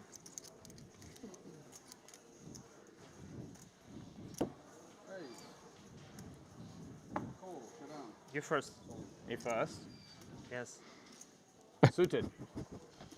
I'm suited. You have Jack 10? Okay, Jack 10. Okay, you win. Back door. Oh, Back door. pocket queens. You see Wow. how easy. Trips all in Professional. from fish. This guy's snap call. Little gamble, now big gamble. Still re-entry. No Good worries. for prize pool. They're I know, both I win, I win. spamming emotes. Filatov's like, you win. Bye bye, see you. If club, 10. If club. No club, okay. Maybe queen. 10 of clubs is reasonable. Queen of clubs. Club or a queen needed What do you think? for Josh Well, McCulley. well, Doesn't find it. Nearly. Good luck. Luck GG's, box. my friend. I like GG's. I like bad beats. When I do that. When I fucked up, no. Hate poker. What a right? hot start You play the whole day and to then this you feature bust with the best table hand. for Unfair. Filatov. It must be the shirt. Back on over here. Soiser flopped gin. Ido flopped an open-ended straight flush draw. He's in the tank here. He's bricked out. Is he thinking of turning his hand into a bluff? Yeah, what do we have here? Oh my. Don't do it, Ido. All in. Don't do it. He's done it, and he's going to get snapped. Oh boy. Soiser flopped the nuts. 140k on the river. And Ido just felt like he could maybe get like 2 pair to fold. Yeah, I think something about the price was really appealing to Ido there. Over half of Soiza's stack went in on the river, thinking he can risk less than pot on a bluff, try to get it through against, I don't know, other bluffs. I mean, I'm reaching a bit. It was ambitious, and he ran into it. Yeah, sometimes you run an ambitious bluff and your opponent just has the nuts. Soiza, one of the most successful players from Asia, from the world, realistically. I mean, over 20 million in live tournament earnings, second on Malaysia's all-time money list, 2-time Triton champion. All options on the table, you know, kind of. Old feels wrong. Asian Well, poker sometimes tour if you don't feel good, you know. co-owner. I'm sure I can give up this one, you know. Doing fantastic things for live poker in Asia, including that incredible 5 million guaranteed APT main event they have coming up later this year in November in Taipei. First ever 5 mil, I believe, or $5 million guaranteed tournament. It's huge. It's going to be huge for them. You going to venture out, Kev? Come and flick it in. You love good food as well. You've been to Taiwan? I haven't actually. It's a strong argument. They do have some. They've got some great Michelin star restaurants that I know you'd enjoy. Come and flick in. Maybe ship an APT event. What's the dates? I want to say November 15th until November 30th. Thereabouts. So Muller with the 3-bet. Fresh off of that Triton 1 trophy that he picked up. How much? For the full series. Oh my god. Saw Filatov dispatch of I think 100 something. I'm not sure. Josh You don't McCulley, even who won remember? Player of the remember Series. exactly. You won it way more than I had. Just can't remember how much I had. Yeah, me too. Christian saying, when commentators say it's ambitious, that's code for bad. Hey, you said it. Team Gamble all together. Goes to the flop. How many You said bullets? it, not us. Only the third. I just don't like Third? to, label plays. For How sure. many bullets allowed? You don't want to put people on blast. I'm not down there at the table. These two hands are probably going in for 6 big blinds. Marley flatted the small with 8-7 of hearts, which I like off the short stack. He has no fold equity, Great business deal, I agreed. which usually is a good thing post-flop here, but 7's no good. Marley with the gamble. He's had some success here in Jeju before, made a deep run in the 100k main. Anyway. If 7, no problem. 7. 7. Filatov calling for his opponents out. 95% lock on the hand. Make it 100. So what we're gonna do? Man, Filatov's just eliminated 3 players like in the span bucks of or 150 or something like that. less than Feels 3 double orbits. difference. I mean, I don't 80 or remember. 150. But 100 for sure. Okay. Marley's going to need to re-enter. Basically. Okay. Yeah, thank you. Sounds like Soiza was consulting with Samuel Muller. Looking forward to it. I think it's going to be great. Hopefully it goes well. It's a bit of a sweat. Yeah. It's a bit of a sweat. But I've heard a couple people say already that they're coming. Well, we need 500 of the couple, you know? So it's a... Yeah. Ido with his final 23k. Says spin it from the cutoff. 23. Kuryachev suited ace on the button. Rejammable, Kev? Good, yeah. I'm actually Yeah, this gonna hand's be not going anywhere, and traveling to Taipei. I'd kind of prefer an isolation jam to try and force out some similar strength hands. Charlie, a friend of mine, told me there's APT on. Oh, yeah, sorry. If we just flat, we can allow in End of October. Yeah. Online, So I'm gonna do some this pretty for weak 10 stuff in the days, big blind. Nice, perfect. And we might get jammed on by something Japan, probably, we're flipping with. and then go back to Taipei. wonderful. Very good plan. It's nice you told me about it. Such a 6. Looks like he's sizing up a small raise, which is interesting. So 10 days. The non-all-in. Is the plan to get away from aggression behind? Yeah, that was my thought as well. And this hand, you know, it feels a little too strong for that, but I like the idea Maybe of leaving 6 yourself until room to 15. raise fold. I think online goes until the 5th.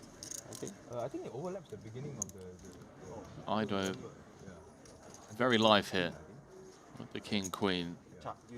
40% equity after running savage bluff on Soiza and running in to the nuts.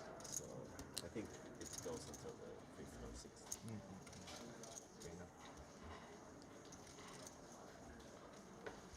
6th. Can he convert?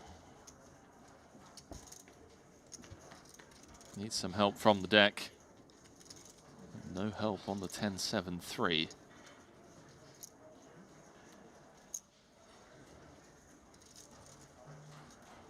Can pick up some sweat outs on a jack or a 9.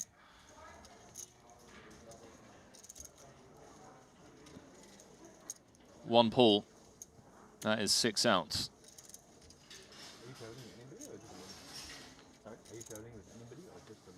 Doesn't find it. See you later. Gurachev eliminating Ido. GG's, mate. Does have time to click the re-entry button. To 275 runners. Charlie too, so it's like at least 5 of us. Plus all the other people that are going to join his thingy, right? Yeah. Yeah. But you guys book an Airbnb or something? In Taipei? Yeah. I think he has a house. He takes care of it. He says I just need to come and. Oh wow! Okay, fantastic, nice.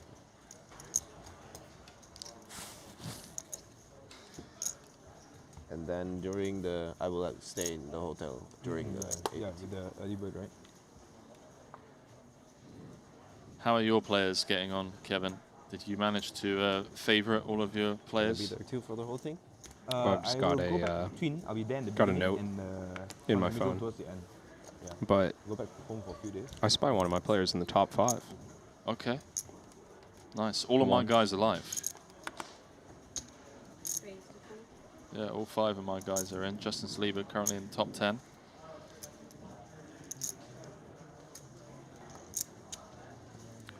Cut off open here. Massive upgrade for Vyacheslav after eliminating Ido. Couple of Cowboys. Oh, Wynn's reaching for raising chips.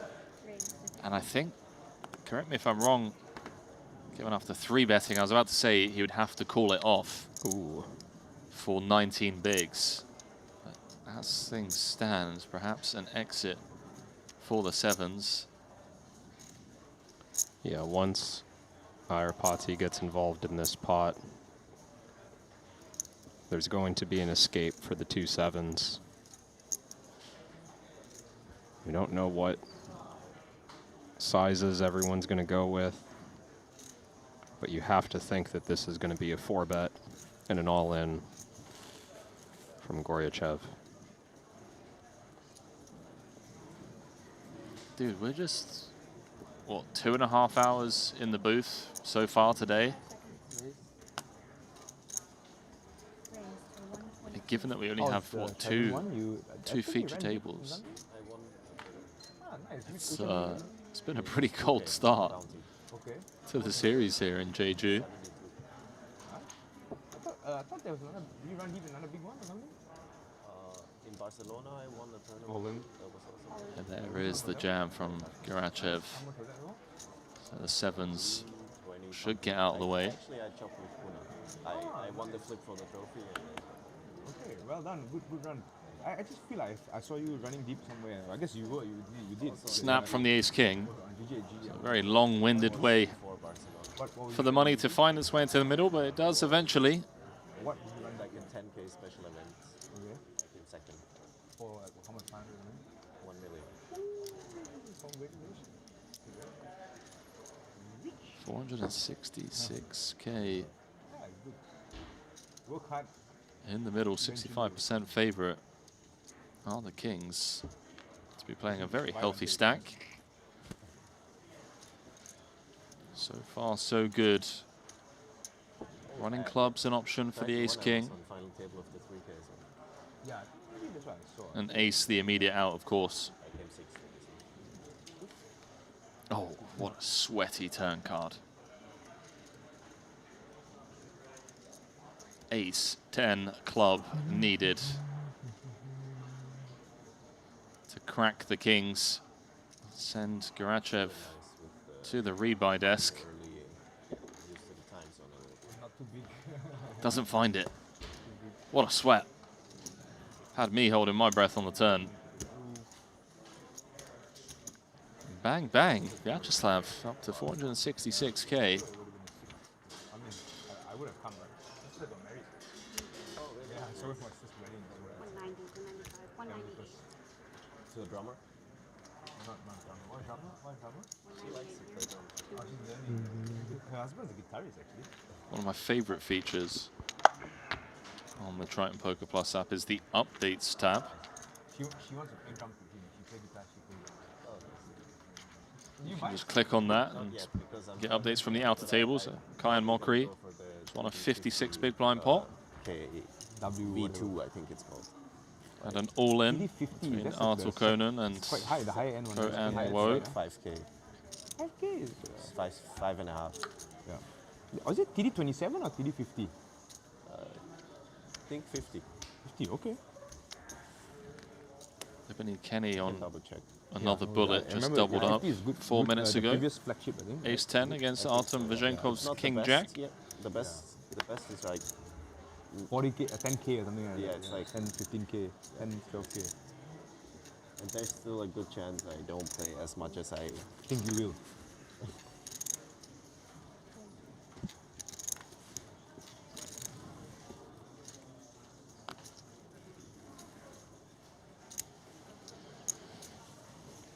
Well, in the small with an ace. All in. Just going to rip it in. Big blind just on 15. Blind's effective. What would be the bottom here in terms of suited jacks? Jack 10 suited, are we calling? I was thinking Jack 9, probably. This is the end of late reg, correct? This level is the last level, right? It is indeed. What I meant was like, you think you might not play as much as you think you would.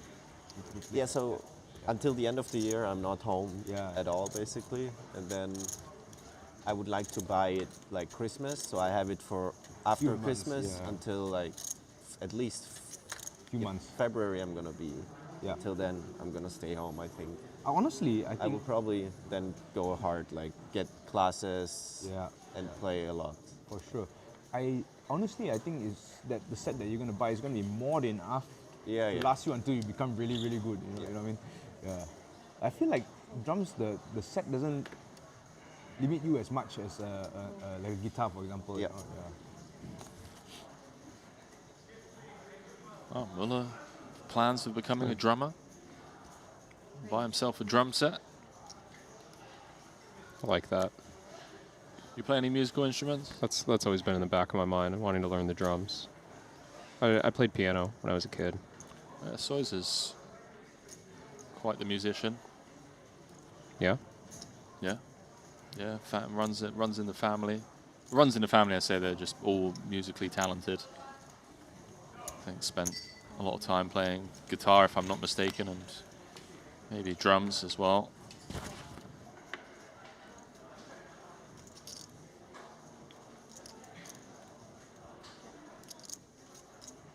You play anything? Henry? Play the flute. Still? I can play London's Burning on the flute, Kevin. No jazz. No, I used to play bass in a band many moons ago. It feels like a different lifetime ago when I was like a teenager. But the only reason they allow me to play bass is because I suck to everything else. So it was like, okay, let's just... Yeah, Henry, you stand in the corner and play these 4 chords for us. Cheers. I thought you were going to say you're the only person tall enough to like hold the instrument steady. That was a long old time ago. Muller with the C-bet, with the gut shot, backdoor hearts. Soiza getting sticky with the ace-10, 10 of clubs. Picks up a flush draw on this queen of clubs turn. Yeah, this ace-10 still a fairly big hand when the queen pairs. It's just kind of easy for Mueller to be unpaired from the button.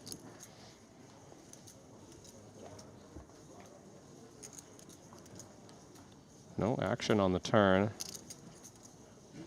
Choosing to check behind the low gut shot.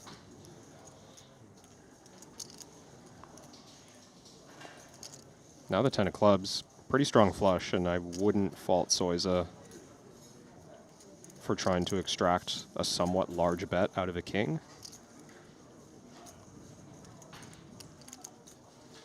81k out there.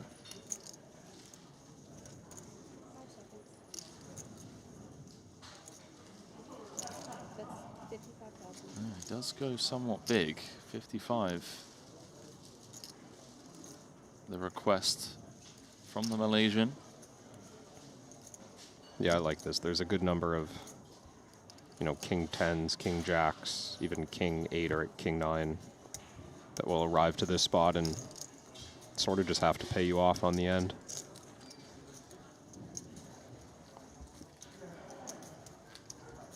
I don't know if I told you, but I played, like, when I was a kid, I played for 4 years already.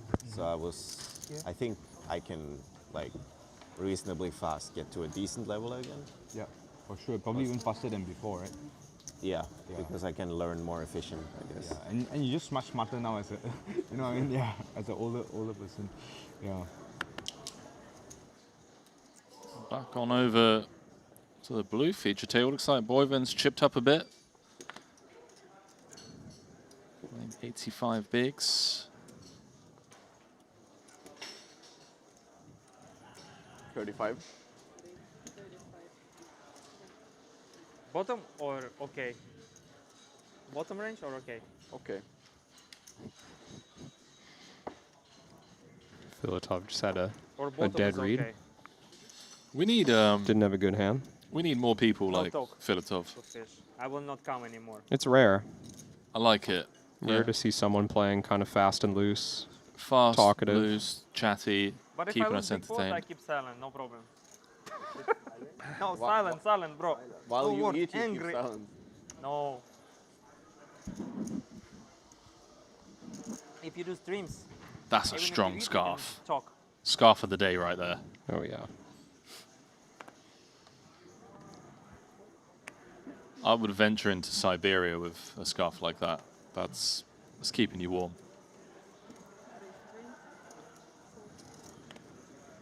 Why are you flipping me off in the booth, Kev? What's going on? I did no such thing. That's like a S-tier scarf. Give it a solid 8.5 out of 10. I bet Matthias just has a Gucci tracksuit that I could borrow.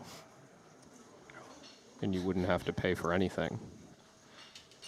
It'd be hard for me to fit his size, though. Oh, look at this aggression from Ibinger. Out the big blind. Jack 10 suited not going to go anywhere. Is this just like a pure free bet for Ibinger, or is this on the looser side? I think he's mixing, unless he believes Boyven to just be too loose in this spot, but this is the type of hand that just works fine to complement like the really strong stuff that Ibinger wants to 3-bet for value. Don't know if King 6 is the ultimate combo, but it's got the right properties, you know? High-low offsuit.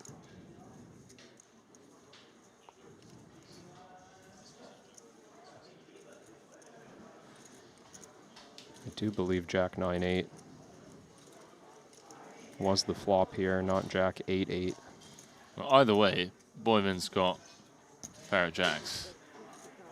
Just a little less surprising to see the quick check fold from Ibinger when we know it's, you know, a 3 to a straight rundown and not a rainbow paired board, which I believe is the case.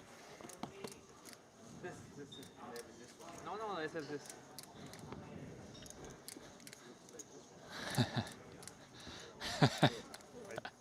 Fedotov doesn't want to have the Bulgarian on his left.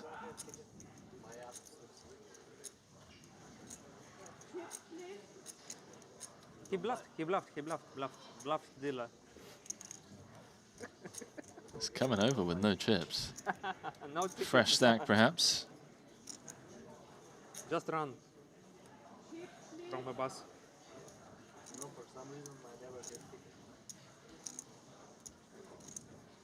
Not mistaken, recently took down $1 million in Cyprus. Boris Kolev, that is. One of the best Bulgarian players who ever played the game, both online and live.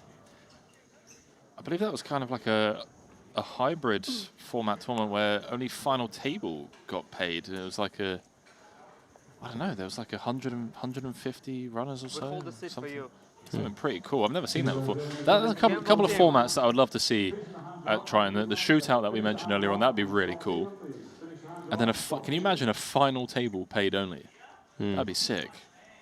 It's like a 25K final table on a big field, yeah. Yeah. No limit hold'em. Just pay like 4% of the field. That'd be so sick. I like it. Just get like 150 runners in like a 25K. Only 9 places So we paid. should squeeze, right? This way.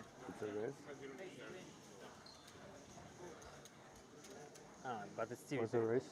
Maybe. Yeah, it's.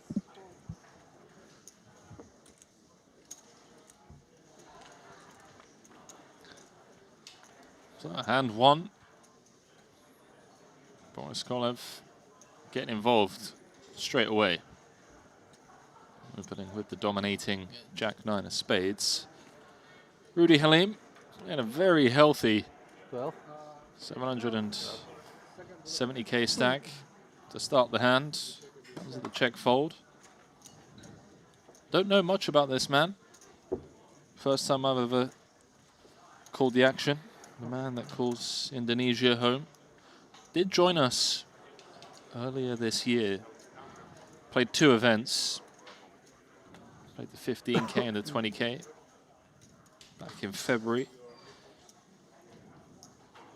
Cashed the 15K Triton 1 high roller. Min cash for 24,500 and perhaps parlaying that into this 25K. They're waiting for the late reg. They are waiting for the late reg as the blinds will be going up to 6K, 12K. Just going to take a very brief pause just to get a few more entries. Anyone hanging about near the reg desk. 311 runners so far and counting. Packed room here in Jeju. Massive turnout in this 25K WPT Global Slam. I mean, 310 runners. I mean, what's that going to be? Huge prize pool. Here's one of your draft picks. The Sun running Clemens Reuser. Assume there's a few hands going on at the outer tables. They don't want to let somebody miss late reg if they happen to bust during this hand. Yeah. At the end of the level, so they'll let all these tables finish up their hand. That's exactly what's going on. Looks like John Jaffe involved in one against, is that Danilo? That does look like Danilo. Looks like a big Well, raise and a time bank there. He's put Jonathan all in.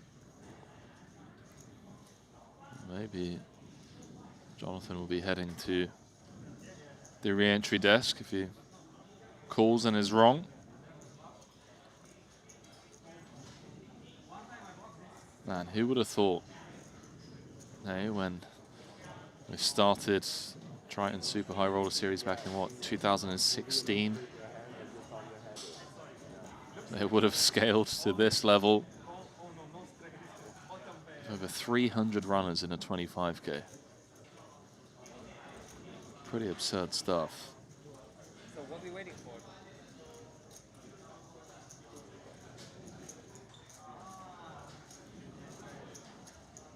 Everyone stand up. 4.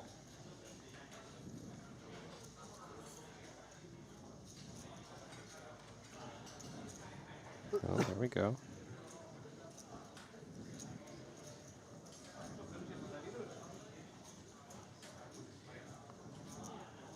JJ deep in the tank. Put to the test for its tournament life.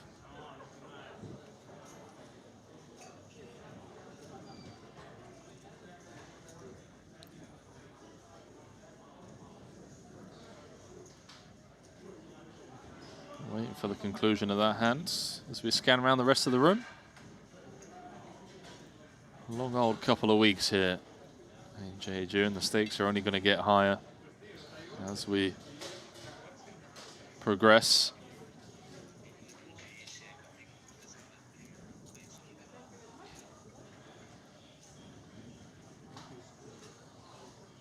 Can check everything out over on that Triton Poker Plus app. Got the in-progress events, of course. Got the upcoming, featuring that 100K main and the 100K PLO main. Got a juicy 150K 8 max. Got 125K as well as a 75K PLO. Feels like the buy-ins are a bit bigger here in Jeju, understandably so, given the field sizes and the turnouts.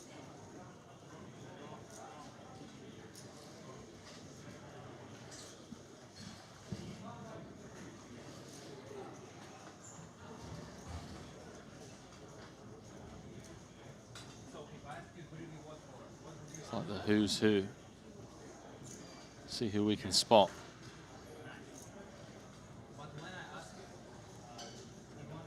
You can see the QR code in the top right-hand corner of your screens as well if you are interested in downloading that Triton Poker Plus app. Really is just the ultimate streaming buddy. You can check out the hand histories from all of your favorite players.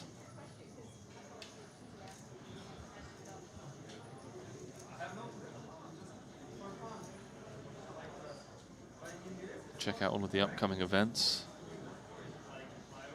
I think from a study point of view, you gotta just see how some of the best players in the world are approaching certain spots.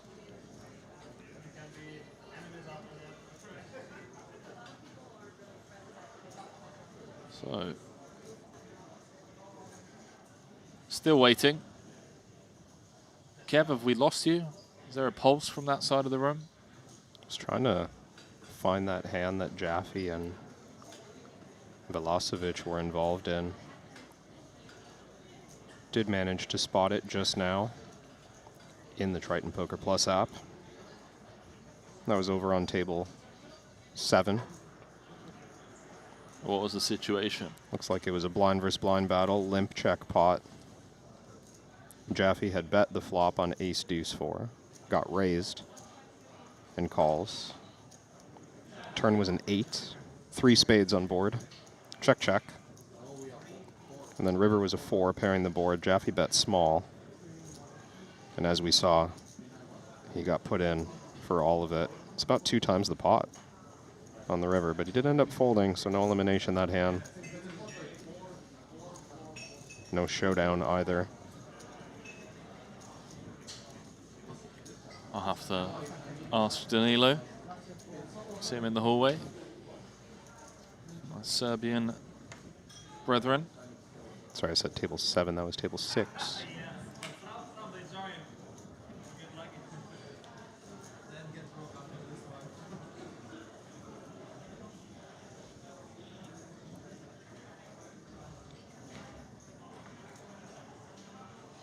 you know, I like to sweat the action with all the tables up, Henry, but we would need 7 iPads to manage the number of tables that are in this room right now, and that's with the 4-table view running.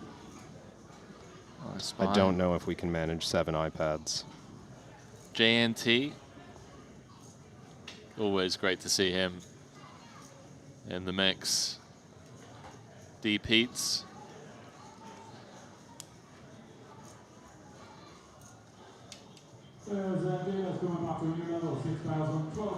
There we go. That's official. $7.8 million prize pool. 311 entries. Massive. Never break 400. 3x something like. I think it flipped. Oh. So, Don't mind that. if you bust from here on out, you are out the tournament. Ace of clubs. Have to fold now. Same. It's on me? Re-entry finished, Matthias. Be careful. Okay, thank you. Oh, now Thank tight you for player. saying that.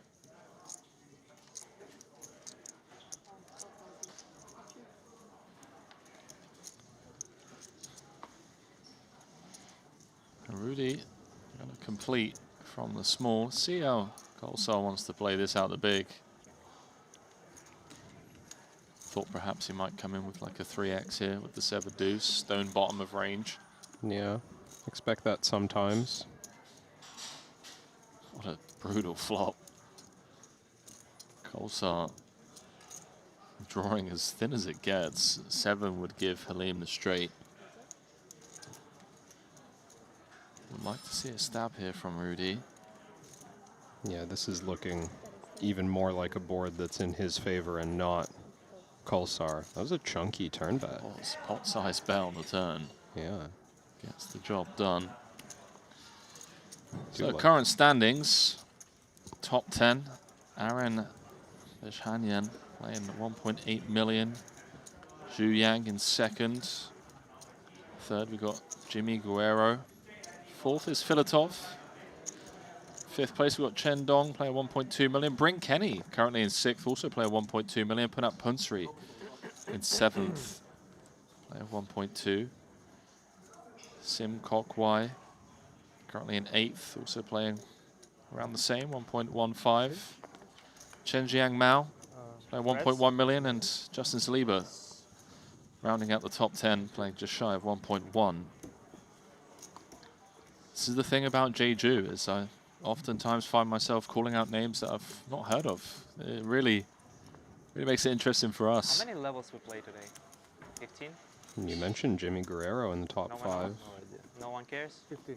Someone you're familiar with? Yeah, frequent player on the EPT circuit. At his first Triton series here, starting from the Triton 1 events last week. But you can fold. What? Spotted Michael Wang in the mix too. What the Making fuck is this, bro? I told you software, bro. Making the trip from the US. Oh, yeah, I had more now. No. Just hearing from for producer Jimmy, James that Jimmy G's wife got second in the Triton 1 mystery bounty. Bro, I work with them. What Okay, you play from the beginning, right? Any big bounty pools in that one? How many boards? Oh, yeah, okay. 100k top bounty in that one. Unfortunately, it's like 17. Do love a bounty. Should be on Cyprus. Play with El Padrón.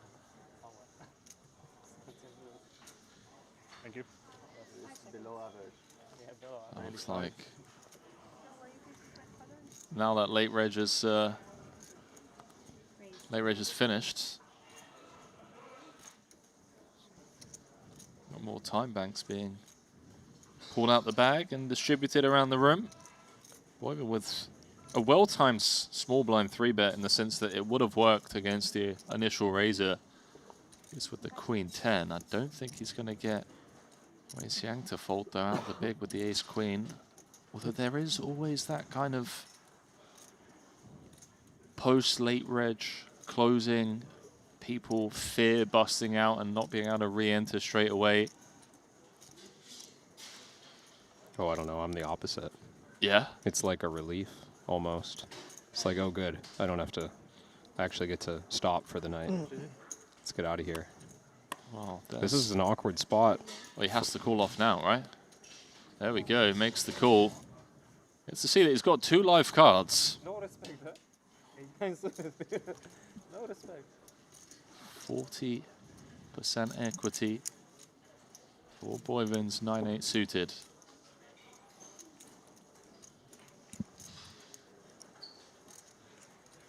We played before, every time he opened, into my big blind, of course. 3-bet, downwind. I feel a tough trash talking Boyvin, who flops best on the Jack 8-4. What?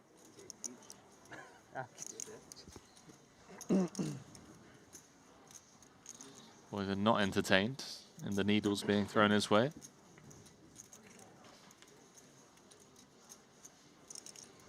Only 10? 4-10, 4-10. Xiang drawing to a 10 and a 10 only. Doesn't get there. GG's, mate. Team Gamble in the house. Took the GG profitable all out. jam spot.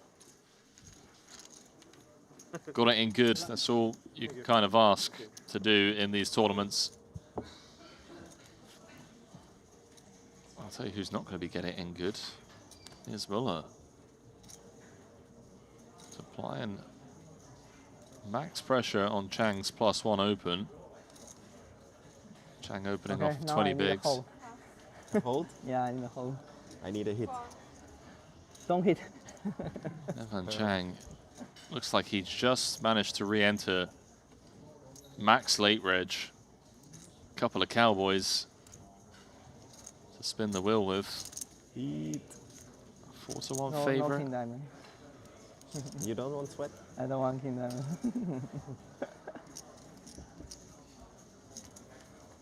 Kevin doesn't want to sweat.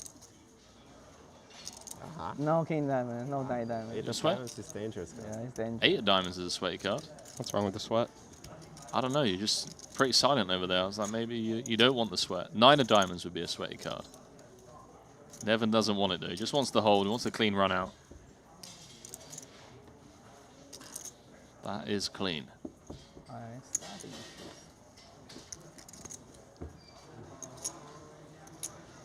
How many bullets? Just a second. Just a second, yeah, second. I'll make sure.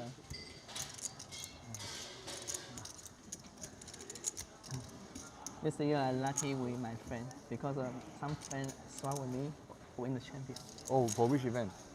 Like this one yesterday, 1 million. That's champion, the the 50K. Puna. The, So Let's I go. Exactly. All in? Okay, whatever. Let's go. Potots? Okay. Maybe not enough. Let's go. You got me. I like it. I'm a big fan.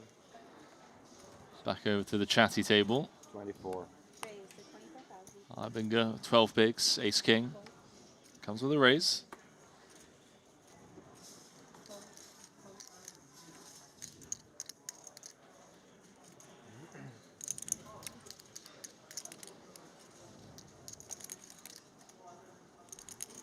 Filatov has a real decision.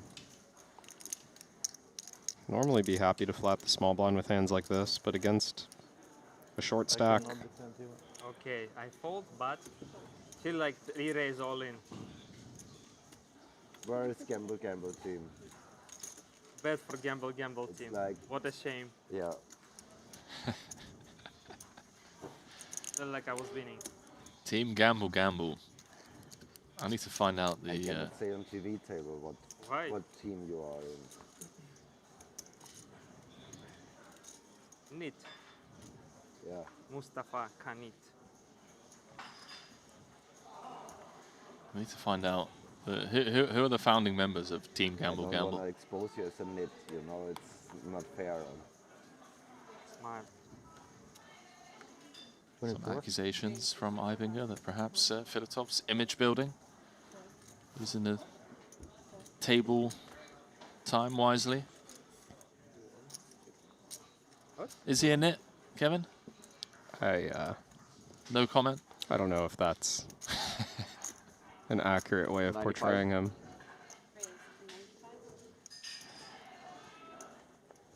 The light 3-bet. Yeah, against the +1 open, no less. What's the idea here, Kevin? Are we just purely playing the man? I think this is a customer we could potentially push around. Sure looks like it might be targeted. I mean, you know, not a horrible quality to our hand either. High-low. Suited, so some playability for deep stacks. To make some noise. 208 in the middle. And well, perhaps a path to victory for the Lithuanian, who's picked up a flush draw on the ace-8 board. I don't think 1-bet's going to get it done.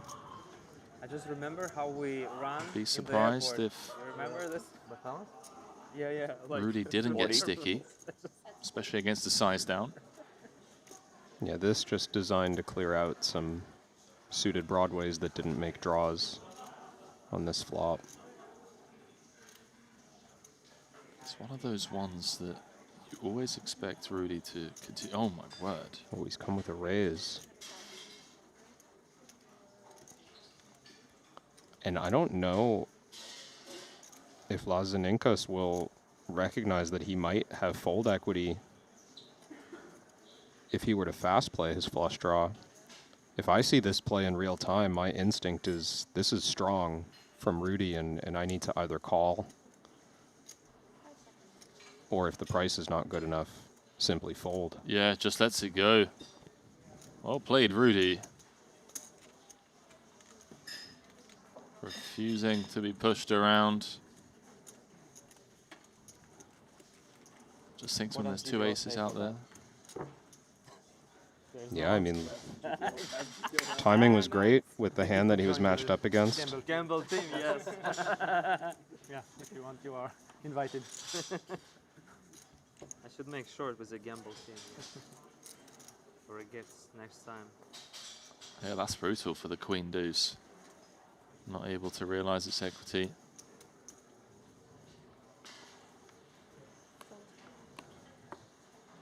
Rudy sending the message. He's not going to get pushed around. These GTO wizards. Starting with 170. What? Walk?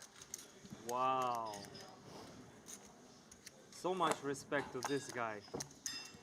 That's because it's a boss here, right? The boss.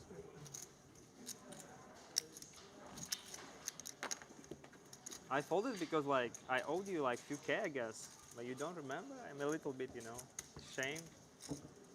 No, it's definitely not 2K. That's what you wanted to have. But I didn't trust you enough, so I said like, no, I don't have so much on me. No, I really didn't have, of course. He's like the Russian Nacho Barbero. Where was it even? Just can't switch him off. Filatov does not have a mute button. Where was it that you wanted? Shanghai. Right. I'd forgotten Because I had one day in Shanghai and no cash with me. to mention it when it was first in Nothing chat, is but working, so someone I called grab him you. Timu Cabral, which I got a good laugh out of. Par with my $100. But I think I like your comparison more. It's unfair to Filatov. He's been chatting with the best of them for years.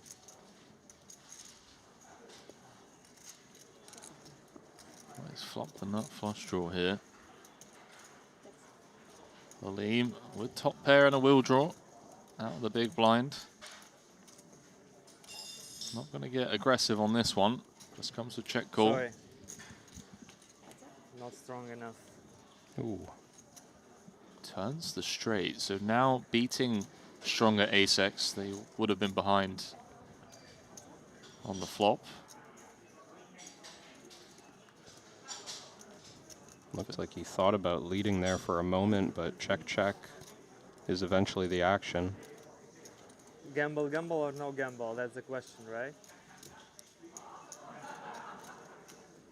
So now Filatov, of course, Gamble. yeah, beating other spades. Jack X with the Jack of spades that was bluffing. Yeah. Rivering. Pair of kings. No gamble, no gamble. I like that hand from both. I think Filatov is often going to run into Your river to pay Against you all in, bro. And Against this you all flush in draw. river. But king check. close. Spade, spade, spade.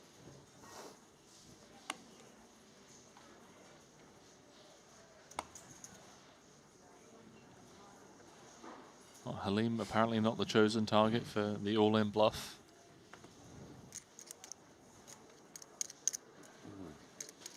Raise. Seems like a good instinct from Filatov based on, I mean, he hasn't seen the pocket nines that we saw, but a willingness to get after it with, you know, perhaps too many hands. These are not the people we want to get caught up in our blocker qualities against.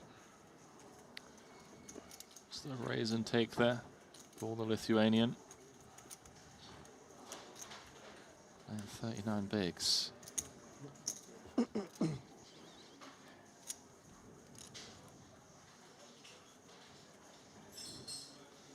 updates from the field.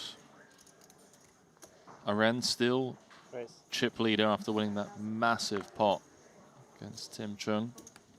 Aces against ace king.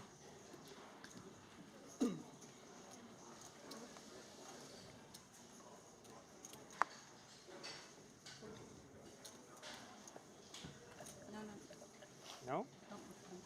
Are your guys still in? I was trying to get you banned. I see a couple in the top 10. He tried to mark my hand. He would be in trouble, but I wouldn't. 'Cause I would be too. For what? By the way, shout out to Suha in the chat, putting in a top 5 pick, Mark a hand? challenging our lineups. My hand. Nice. But I was Mueller, defense. Guerrero, Kenny, Liu Chunkeet, So and we Kahan both get Mokri. penalty?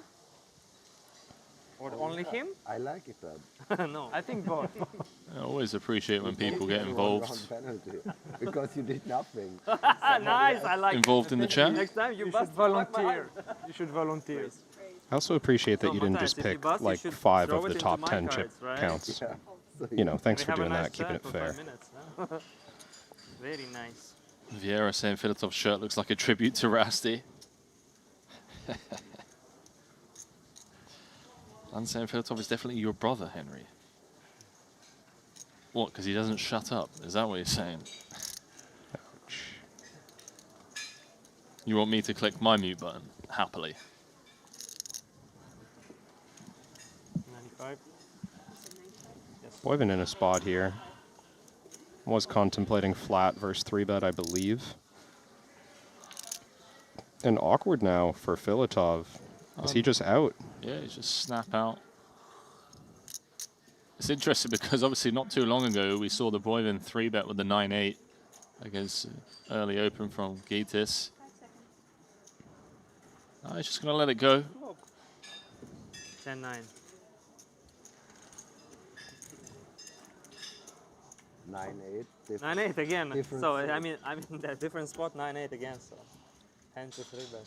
Half to 3 bet. Some respect there from both, but Spades, honestly yeah. just Spades is too strong. fringy I see a hands. flop with spades. But no 9-8, I guess. Clubs. I blocked 9-8, bro.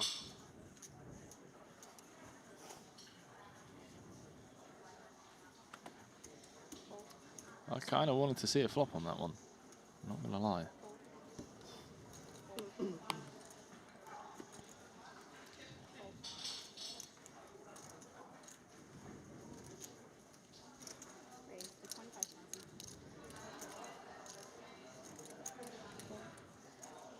It's a new sheriff in town.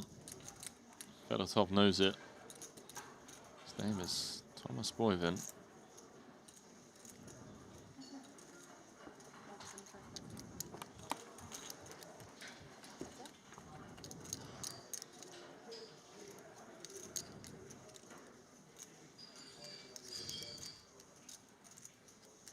Perhaps the cowboy Boris Kolev has other plans for the sheriff. Defends with the king 9, flops best on the king 5-4.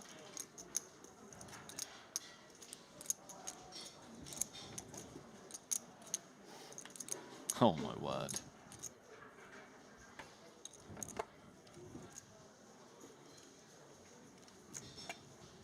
Woven on an absolute tear so far at this feature table. Flop check back, maybe a bit uncommon, but the right type of hand not to want to put money in on this flop. Marginal equity. Now on the turn, Boyven pretty comfortable just going big bet turn jam river if given the opportunity. Kolev's only got 20 blinds to start the hand. Yeah, that's exactly what he's done. 58K. We would just hear from most better aces pre-flop. Maybe a couple ace-8, ace-9 suited combos are here, but other than that, the ace-7's just the best hand. That's such a bad run out for Kolev. Yeah, it's going to be a little harder for Boyven to bluff at this spot when the queen falls on the river. Yeah, sounds like Queen Jack, Queen 10 river showdown, right? Yeah. Some of those gut shot type holdings. And these are the hands that are willing to check back the flop in the first place. Something like 9-8 or 10-8 might just bet the flop. So unless Boyven's finding a good chunk of those, 175. maybe Kolev can get away from this spot.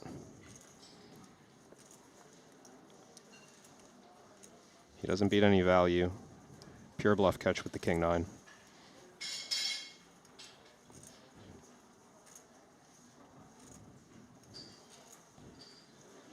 Boyven, I believe, announced 175, right?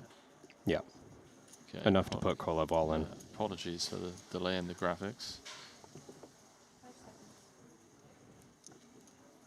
Kolev throwing out a time extension.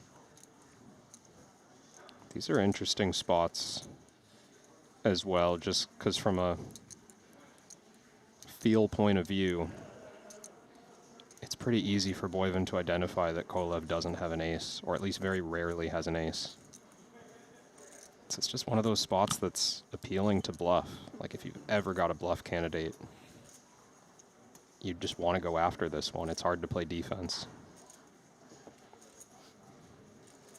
Kolev staring Boyven down, trying to pick up on something, anything. Thomas giving nothing away. As Kevin Rabichow said, Kolev with nothing but a bluff catcher as he flicks in the call. And Boyven gets paid up to 1.5 million. Good for 6 starting stacks. Moves up to second in chips overall. The man is on a mission.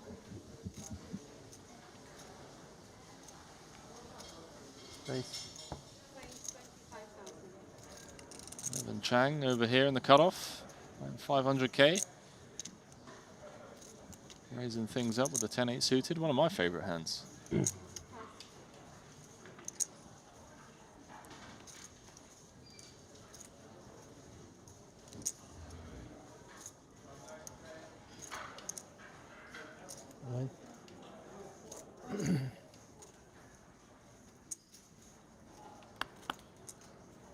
Did Javed just, hang on. Javed's just ripped it in. Yes, he has. From the small blind. Copies. And Win has a real one in the big blind. But facing 22 bigs, this is not comfortable. Oh, we're out here. We're out here today.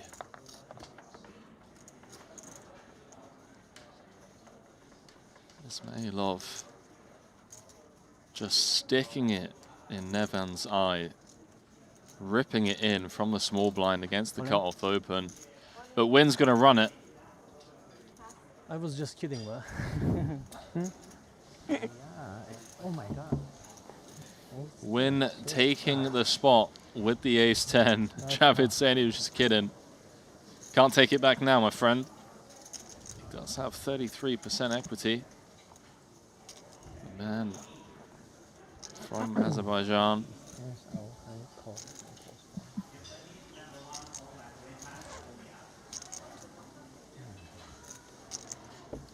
Here we go, 33% equity. Can he do the dirty on the ace-10? Not looking good on the Jack 9-3.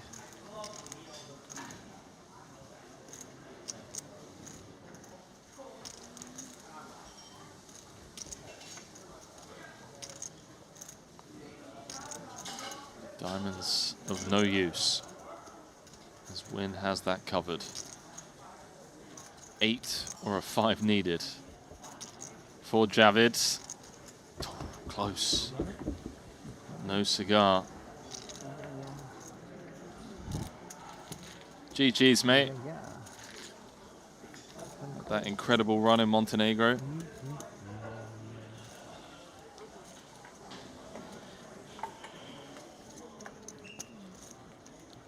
You can't behave yourself. I know. Came third in that 200k Invitational, 2.8 million. Good to see him back here in Jeju for some more Triton action.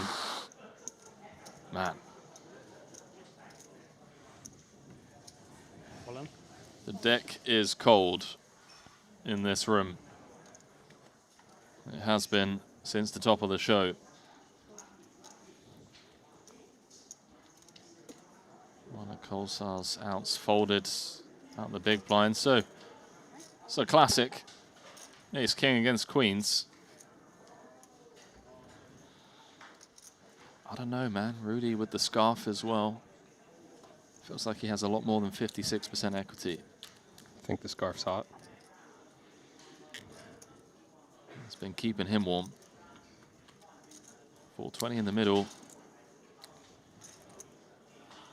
Things looking good so far for the Indonesian. Same story on the turn. Kolsar drawing to 5 outs, as we already know. One of his kings is dead.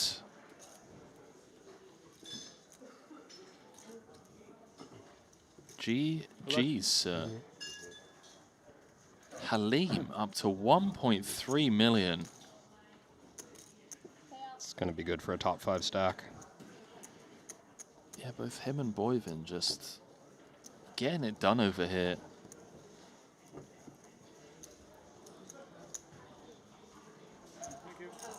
Got to win flips to win tournaments.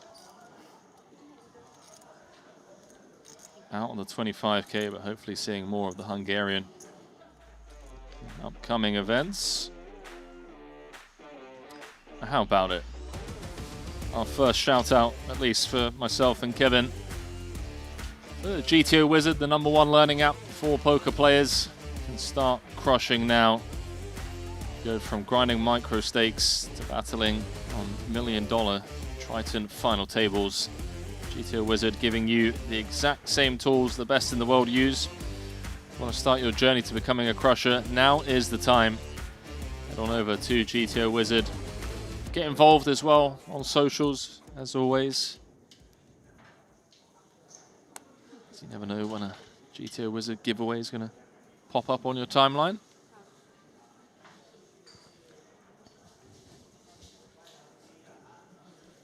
Oh yeah, they love giving away elite subs. It's no small prize. Race.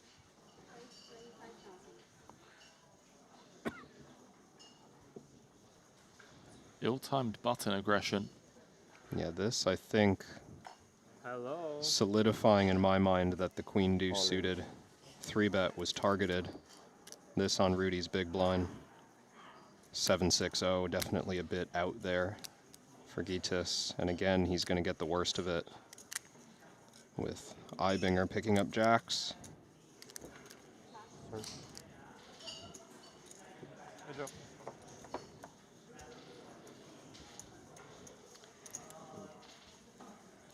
Ibinger staying alive. Been nursing the short stack.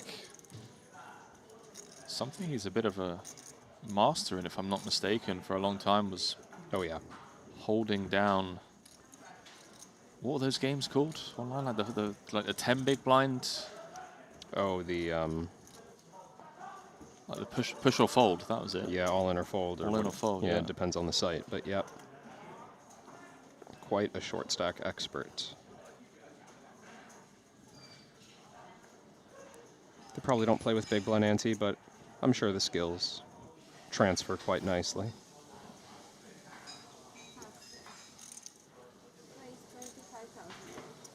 Oh, hello.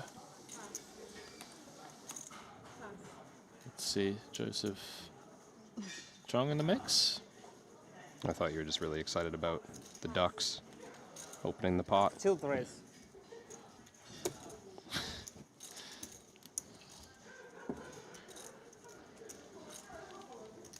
Image building with that very loose open.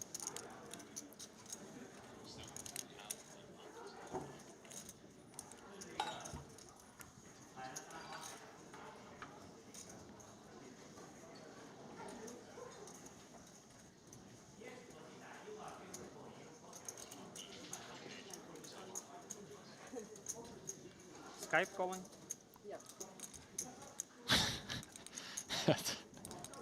We need to just get a highlight reel of this man. RIP Skype, by the way. Yeah. It's just Microsoft Teams or nothing now. Yeah. Man. What are all the scammers going to do now? Yeah, sometimes I still like misclick open the client and I just see, you know, all those 600 person chats that I'm in. I didn't even know it's still active. You can still see the I think it's just like like the a bug. archive of the last screen I had open or whatever. Rip. I haven't made that mistake. I mean, to be fair, I wasn't really using it, but yeah, what a throwback that was. I used to do all my coaching calls on Skype. Had some groups there. GG's. Currently cardless. Playing a mystery hand. 2 players. Believe it went limp check. Yeah. Blind Ace versus 8-3. blind. Boyvin with the perceived best range. Here we are. Reasonable floating hand. Yeah, here we go. For Han Shao. I 10-7 like of this. diamonds. Wrapped around that 8. Could get him in trouble here. Boyvin likely to check with this kind of hand strength. And I certainly am not one who floats the 10-7 of diamonds with the intent to show it down. You'd think there's a bluff attempt coming somewhere here, either now or later. Well, here we go. 60,000 in the middle. He's going to fire out a bet of 35k. And that 35,000 is going to be going straight into Boyvin's stack. As the rich get richer.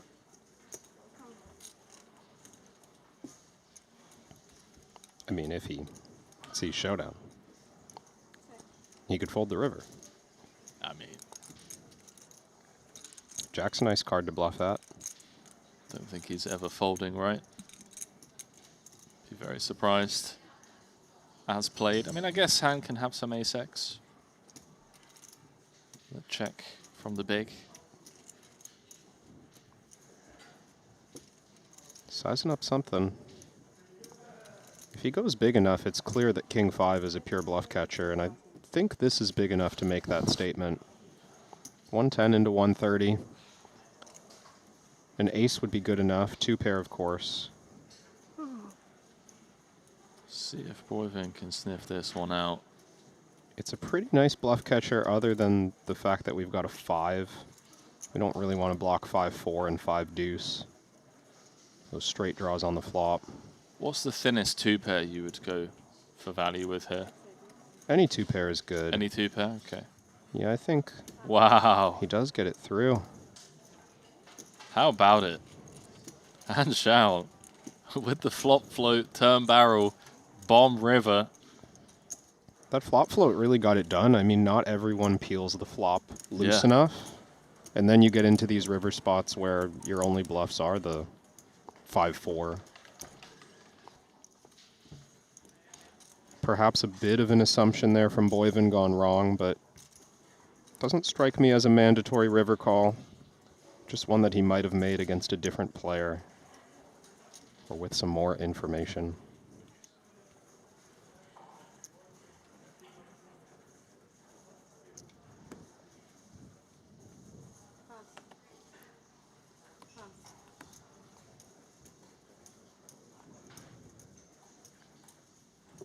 Sixes for Ibinger. Go gamble.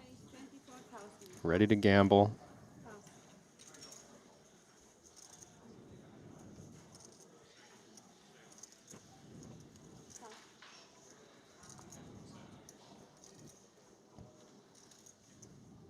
Filatov happy to pay and see a flop with a suited jack. Play fast, play fast. Okay. Maybe trying to glean a little information. Check. Fast. You said fast. You take 5 seconds for a check. Ibinger ready for it. Throws the needle Filatov's way while he checks behind. And this? You know, the 2-6 is a pretty good bluff catcher in this spot. And a board that Filatov... he could get in trouble on this river. Just the type of spot you want to attack out of the big blind. The 9 completes a straight on the river. Spicy run out. But when Ibinger hits a set, he's just not folding. I don't think it matters what size Filatov comes with here. Ever raising is the question in my mind. 85 might be small enough that that's what Matthias is thinking about, because I don't think it's folding that he's thinking about. Just going to call. Better safe than sorry.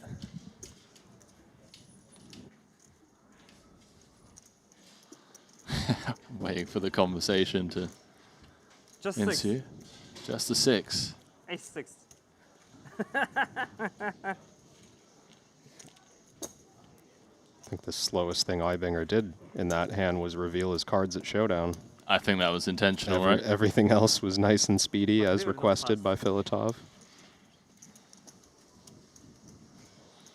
That was a fun hand. Considering being greedy.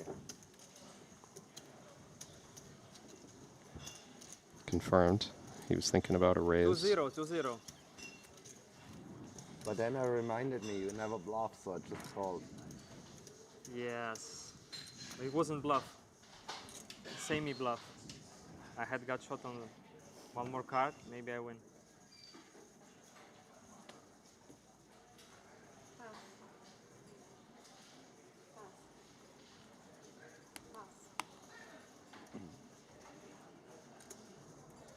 Boivin back in the saddle. This time from the cutoff. Is this as low as he goes? Ace-6-0. Well, it depends if you're calling Ace-5-0 lower than Ace-6. No, you know what I mean. Like Ace-5 is generally a better hand. Yeah, I think it's as low. Bottom of the opens, if he's playing standard. Top pair and an open ender for Joe Chong on the 7-6-5 mono. Not a board I'd expect a lot of aggression on from the opener. Even if we have aces on this flop, we're quite unhappy with the development. 4th spade rolling off on the turn. Chong continues to play fast. Boyven somewhat content to just try and get this one to showdown. They're going to chop. Should it go check, check? Does Chong have an advantage here is my question, Kev, but he's checked it on over. Kind of a funny spot as Boyven. I mean, it's not that credible once you've checked behind the turn that you've got the ace. But facing 3 checks, maybe you don't need it. Maybe just having the 10 of spades sometimes is good enough to put in a big bluff. No, he's just going to take half the pot.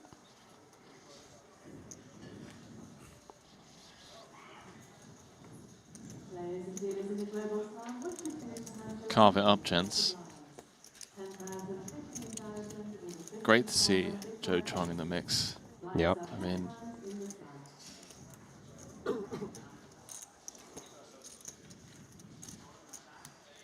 just goes to show back in the day, you know, some of those famous ESPN hands from the World Series, just how much they stick in the poker world's mind. Joe Chong, of course, making that deep run in the main event. What was that? 2000 and... What, I'm 30 years old. I want to say... I'm going to say 2009. What's your guess? Do you think it was later than that? Well, who was it who won it? It was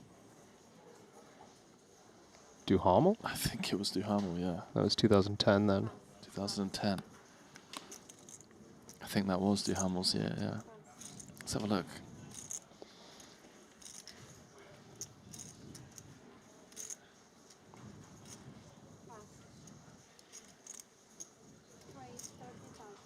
You know that for a fact, yeah? 2010.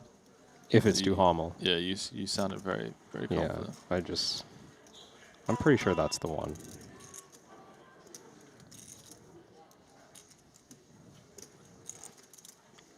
Yeah, seen Joe traveling the Asian tournament circuit for some time now. Been coming here since Jeju of 24.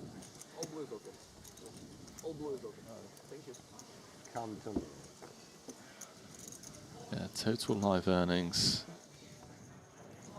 just shy of 20 million. Best live cash 4.1 million.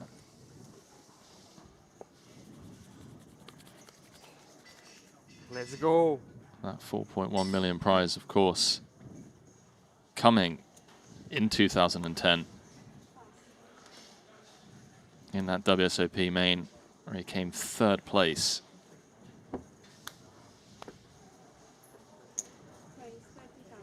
Yeah, Duhamel won that one. John Reisner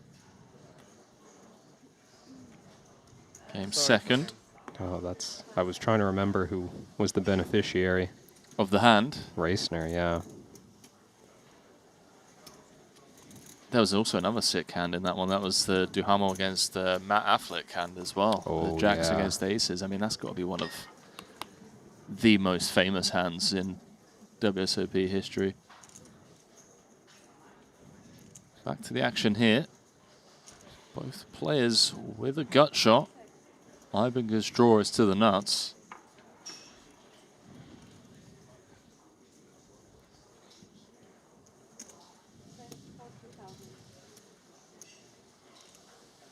Size up from Boyven.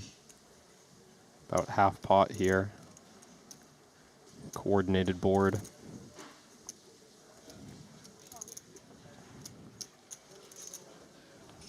Thought maybe we'd see some check raising from Ibinger, but he's satisfied to check call, and that is action.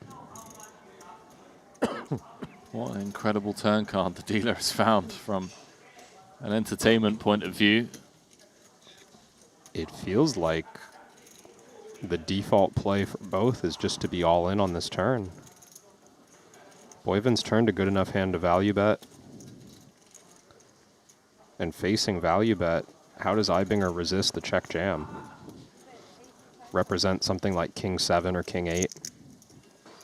Fold out Ace Queen. Ace 10.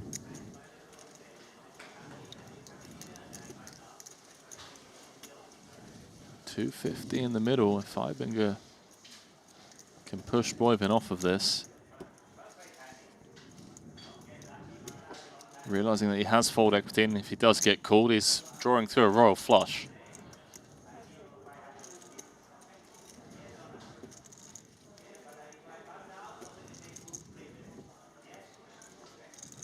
Highbinger's going to think this through.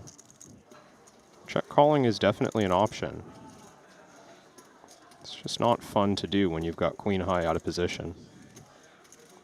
And pile of equity. All in. There's the jam. As expected. He's not happy about it, but I think he recognizes the mandatory nature of this hand. You've got a gut shot. You've got the card that Matthias is representing. Pays it off. Casino Royale. 8. Gamble, gamble. 891,000 chip pot. If Boivin can hold here, which he will 2/3 of the time, it's going to move up to second in chips overall. And he holds.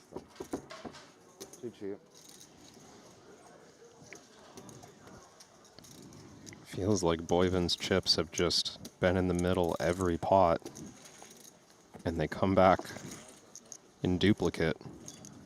Most of the time that has been the case. Moves up to second in chips. Eibinger out the door.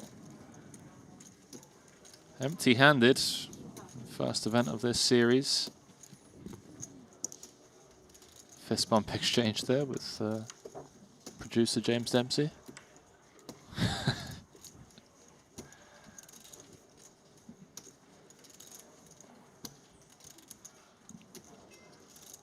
So waiting for the confirmation on payouts. The team working on that one. 140 players left in the field. 311 entries. I'd expect, what, 47 places paid, something like that? 47, 48?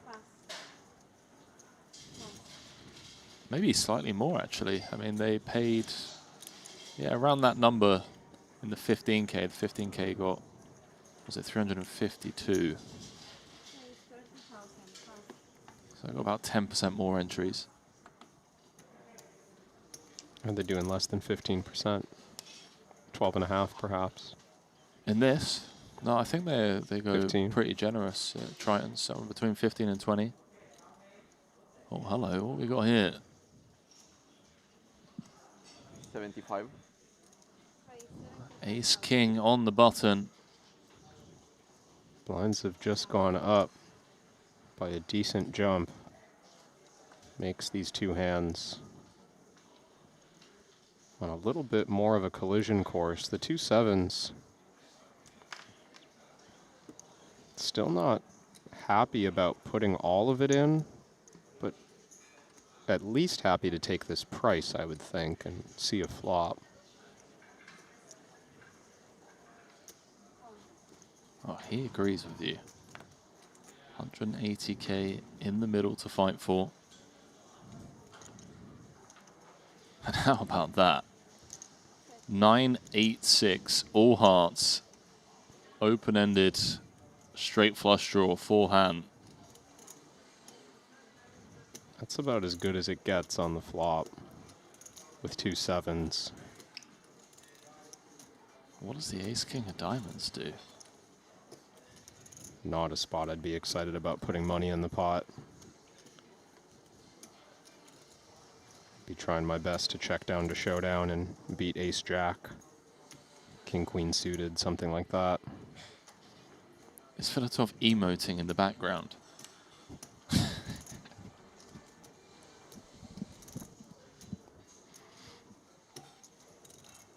Honshao recognizes the strength of this hand now in the face of a check back. He's going to go for value and probably just generate an immediate fold. Don't really see the hope for Ace King on an all-heart board. We have to specifically put our opponent on something like Jack 10 suited or Queen Jack suited. Ace of Hearts, Jack, something like that. Yeah, not a fun spot for the Ace King. Things really not been going his way since that ill-timed aggression with the Queen Deuce. I say ill-timed. Flopped the flush draw, but... Oh man, Rudy Halim wasn't going to allow him to realize his equity.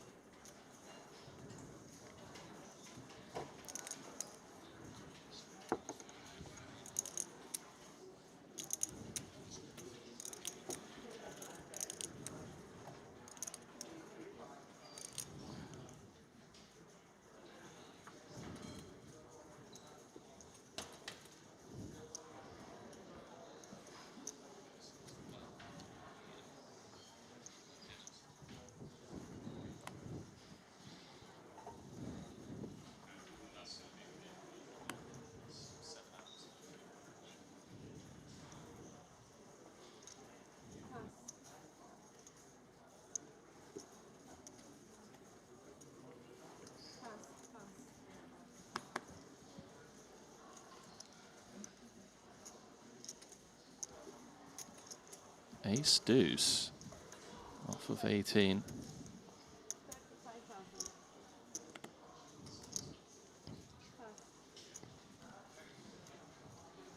Yeah, Joe getting out there a little bit. Thought the Ace 6 off was the bottom for Boyvin. He's in here with the Ace Deuce off. Really going to go set mining. Peng Chen taking the jam spot. Clear one with the Ace Jack offsuit. Less than 20 blinds. Not so clear what to do with pocket fours. I'm telling you now, Halim, if he calls, is not losing this flip with that scarf. It's... I have to agree.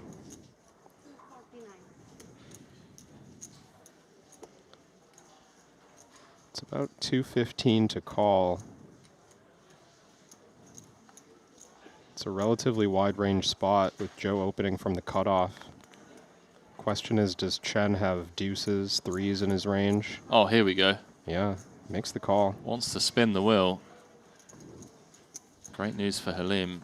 Has more than 53% equity due to the fact that one of Chen's outs mucked. Raise, call, all in.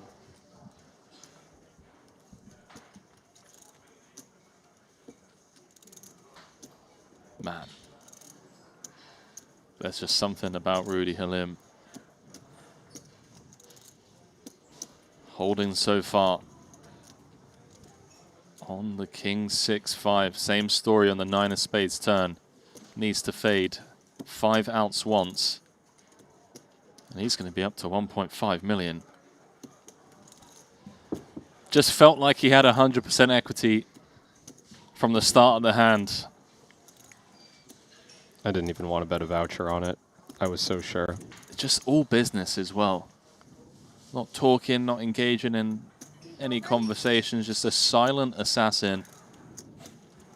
And 1.5 milli. Not getting pushed around by the GTO elite. Been playing his own style, getting it done.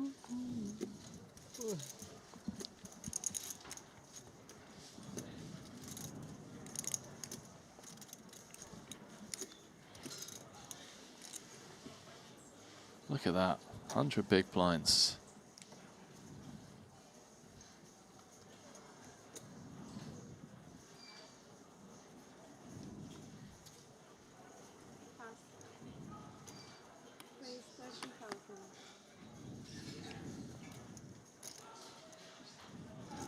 Alan?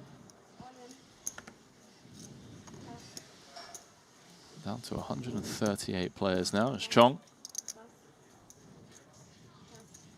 Takes the spot. No action for him. Playing 20 bigs. King. 8. Very good hand. Too scared to gamble. Same.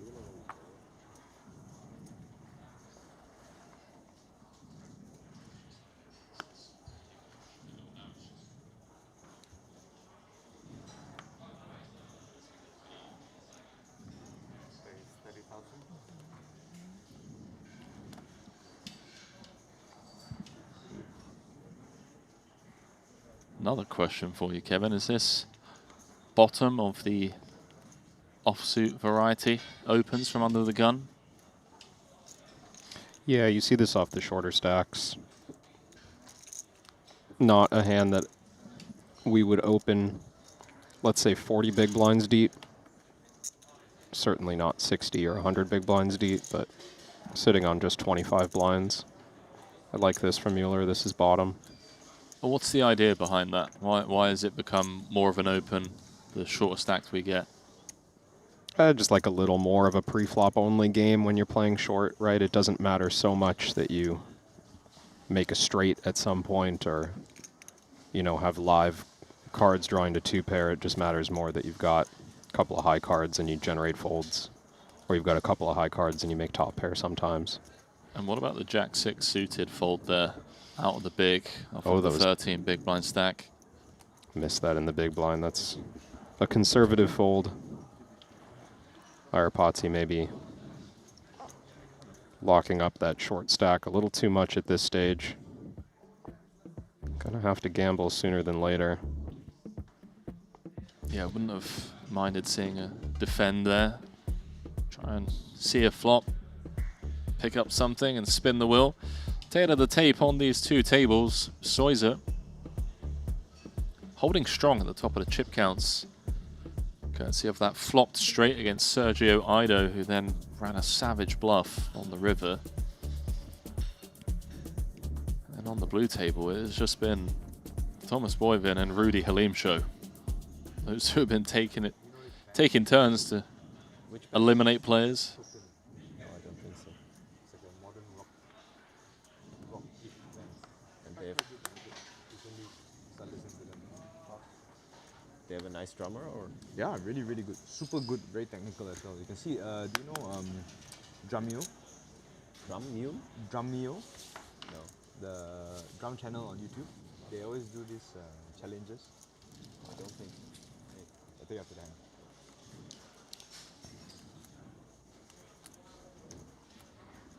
Murli Manukaran. Just 13 bigs. Top of range though. Just north of min being requested.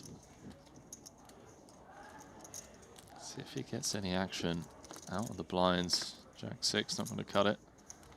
This one a downgrade. Oh my.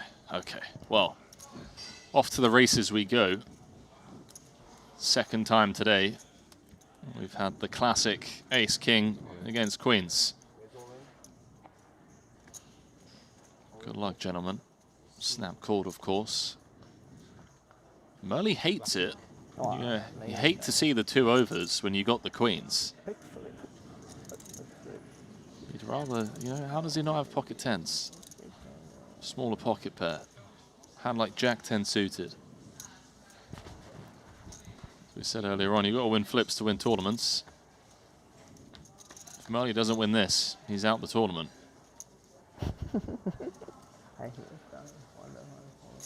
Wow, what a slow roll from the deck. The 5 deuce being exposed, the ace of spades getting stuck behind. 2 outs once for Murli. Needs some lady luck.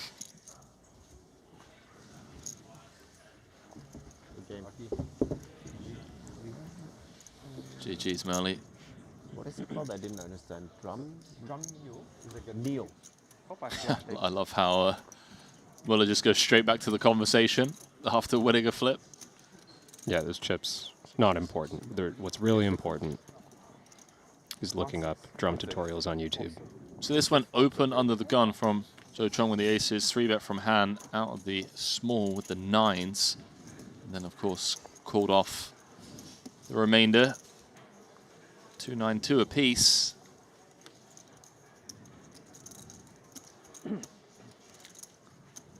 And again, 2 outs once. Same story over here.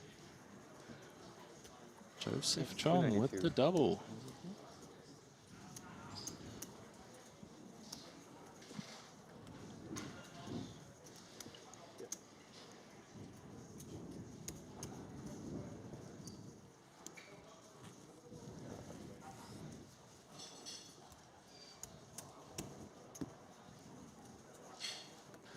Where do you think Joe Chong would rank percentile-wise Very good player. of players that have played the most live poker tournaments? Almost world champ. Shit. Like the guy And grinds, man. it feels like he's up there. Like you. USA Tour, Asian Tour. Oh yes, reigning, defending. Longevity-wise as well. Yeah, I mean, minimum 15 years of it. More, yeah, more. Undisputed. Undisputed. So we agree he's in the top 1%. But I think he has to be. Is he even higher? Neat team or gamble team? I would say even higher. Ah.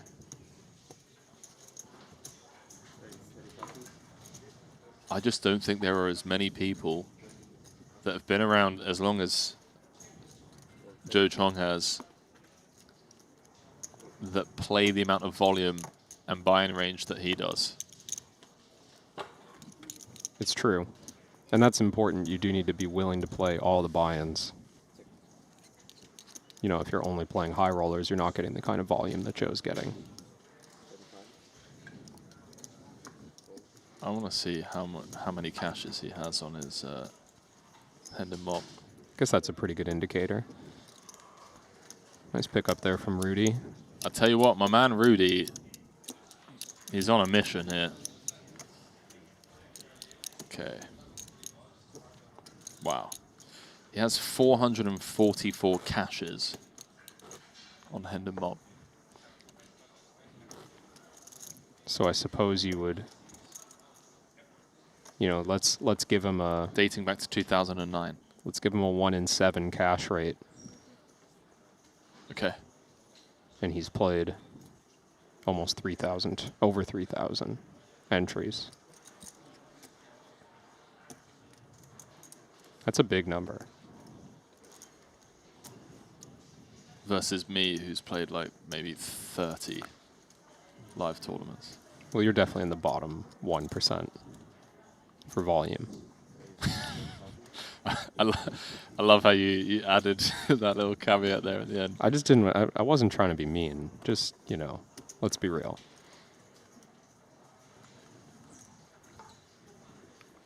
Wow, there must be a ranking here. There are some there's like some circuit grinders. Like if you start including all the events that are just one day, you know. Wait, hang on. There's a number of caches all-time leaderboard. Let's jump back to this hand quickly. Oh, there you go. 85k in the middle. Oh, hello. Little Queen Jack 7. Top and bottom. A Lithuanian.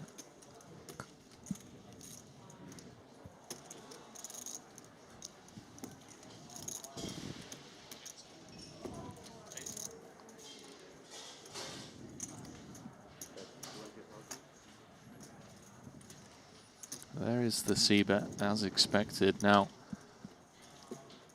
do we announce ourselves here with the top and bottom on the rainbow texture? We might want to, and I mean, playing so short, there's actually quite a lot of value to get from a jack. And when we don't have the jack in our hand, that's kind of ideal. Can also get value from ace-10, ace-king. Not to mention open-enders. Boy, even can get into trouble this hand, depending on the turn card.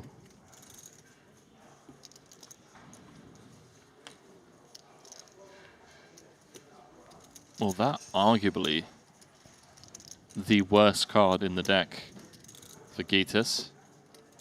Am I right in saying that? I mean, there's no reason to be concerned that we're losing. Of course it could happen, but you've got pot behind, you flop 2 pair. Now range-wise, Gitas will have queen 9 in his flop check raise. Those are hands that are worried. So, you know, this looks like a range play to me. To start checking on the ace and make the claim that you've got some sort of weak queen that's slowing down or some sort of bluff that's giving up. The only danger I see for Boyven is if he identifies Jack 10 as a bluff candidate and he tries to pressure Gitas off of a queen. Looks like he's giving himself that option. Perhaps for some rivers, but not all. But Gitas has a choice here. I mean, check jam very much on the table. Because of the sizing? Yeah, small sizing. Maybe we think this could be kings, ace 10, even king queen. Marginal hands that will pay off a jam. Yeah, he check shoves. I think Boyven was setting up some kind of attempt to bluff. Now maybe feels like he's just in an awkward equity spot, but I'd be surprised if he called this off. Well, it's 150k more. 157, 4-3-2 in the middle. Does he ever put Gitas on a hand like 10-9 suited, 10-8 suited, 9-8 suited? It's of course possible, but just this very specific number of combos, like they would have to have diamonds. But then he can just have queen 7 off. You know, he can have queen jack off. There's this multitude of 2 pairs. Kevin, back to this conversation. I'm down a bit of a rabbit hole here. Most live caches, at least according to Hender Mob, the history of the game is man from your country, fellow countryman, Alan Engel, also known as Ari. Oh, yeah. 736 live results. I can't even explain to you how many live tournaments this guy has won. I mean, I'm scrolling and scrolling and scrolling down the list of first places, including a Aussie Millions victory back in 2016. Also includes a World Series of Poker bracelet. You cannot just rely your entire life on that. Sorry, hand, you know? not just the one, by the way. Jack 4, you play or I play? Both. I set the trend and you copy paste. Oh shit. You lost it? Or actually, someone else set the trend. Yeah. There we go. Thanks for that. Producer James Dempsey just pointing out, sorry, that is 611 live caches just because of some of the online results that are included, but still, I mean, that is just insane. Does that mean he's just like playing like a live tournament every day? Well, that's what I'm thinking is, like, when you live in Vegas or, you know, somewhere that has the multitude of tournament series that Vegas has, you can just play all these events that are over in like 8 hours. Dude, his first live win came in March of 2007 in a $300 circuit event in Atlantic City for $63,000. A $300 tournament for $63,000. That's a lot of buy-ins. That is just incredible. Well, 6 is just folding to the C bet on the Queen 4-3. Bit tight for my liking, but was the correct fold.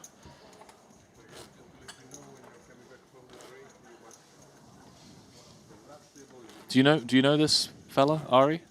Yeah. Yeah. Who doesn't? I mean, I don't know him personally.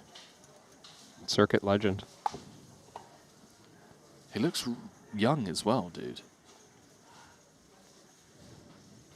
Just loves the game. Don't we all? That's why we're here. Oh, looks like Muller's been brought over from the other table to this table. As the field gets thinner. Down to 129 runners. The story remains the same at the top of the chip counts. It is Aaron Pajanyan. Muller's going to get introduced to my man Halim here. Rudy Halim. Yeah. Couple of cowboys out of the big. Goes somewhat small. Just 3x. And I'd like to see a flat here from Mueller. Ace-queen suited, plenty of equity against the biggest of hands. But it's pretty hard for 45 big blinds to go in the middle here and have ace-queen be the winner. So you're staying for APT? Are you? Me too, I think. What are you gonna do until then? I think 2 or 3 days play online. Well, smart decision to not get overly aggro Play from here. with the ace queen.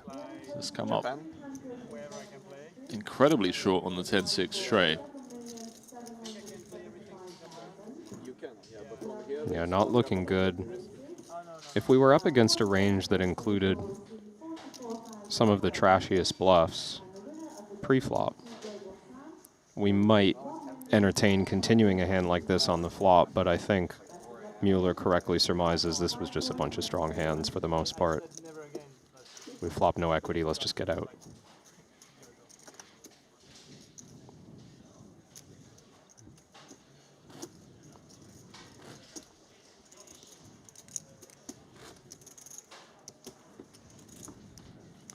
I'm starting a Rudy Halim fan club. So we just heard the prize pool announced in the background, just waiting for them to update the app. Get confirmation. 1.5 million will be going to the champion.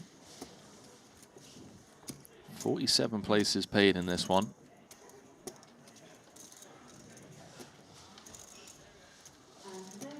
What's that, like 40% of the field? Remaining field, that is. Yeah, about there, maybe a bit less. Still quite a ways to go for these players.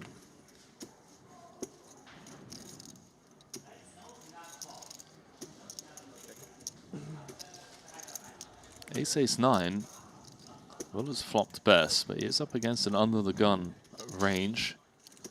Boyvin is firing out a C-bet. 25k into 85.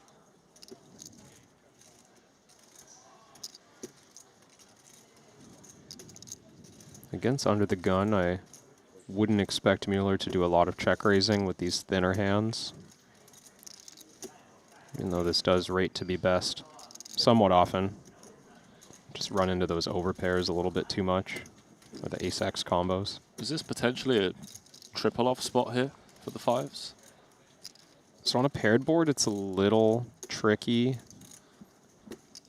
I think fives just has too much showdown value when it's ace-ace-9. If the board was like ace-9-7, you know, like just more ways for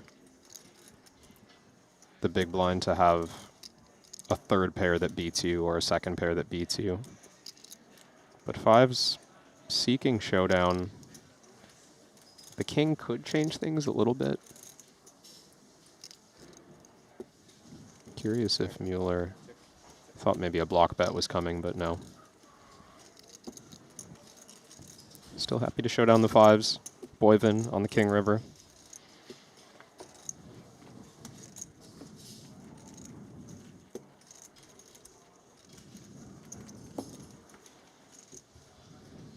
How's your team doing, Kev?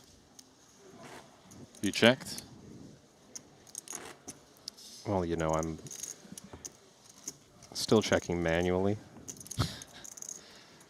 So I can't say that I know with certainty. All of my guys are still in. But as I scan, I see I've still got Bryn Kenny sitting in 12th. Okay. I've got Justin Saliba sat in 10th. Still scanning. I've got Punat, 36th. Okay, it's doing better than my second ranked player. Mine's Ponakov's in 39th. Oh boy, I'm still scrolling.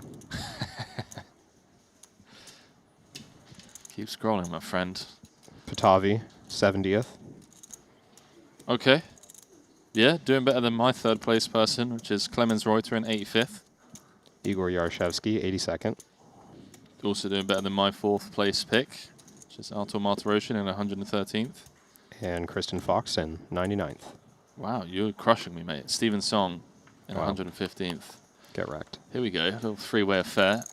No case ace, but it is top pair, top kicker for Joe Chong, who's in a bad way against Gitas pre-flop.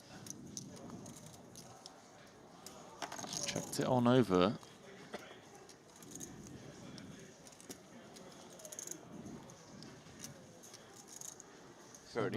Yeah, the Lithuanian's going to fire out a bet here.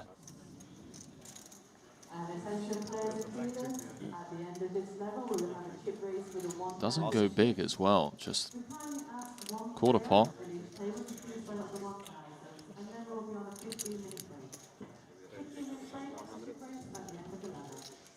John just immediately announcing himself happy to stack off here. Comes with the check raise to 100,000, wants to end this hand. We'll play for it all.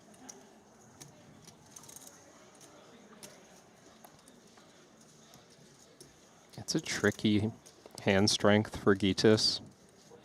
I like that he got away from it.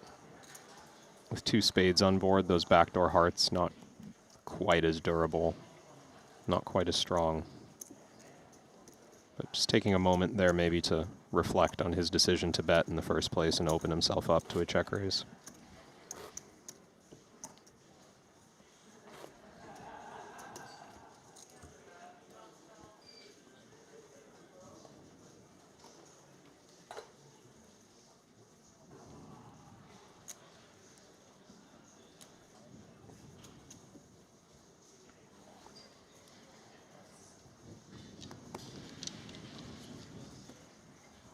John back in the driver's seat.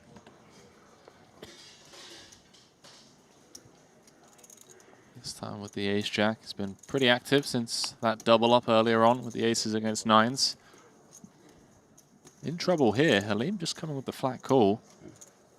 Muller on the button. Another ace on ace on ace violence. This time a lot stronger than the previous hand.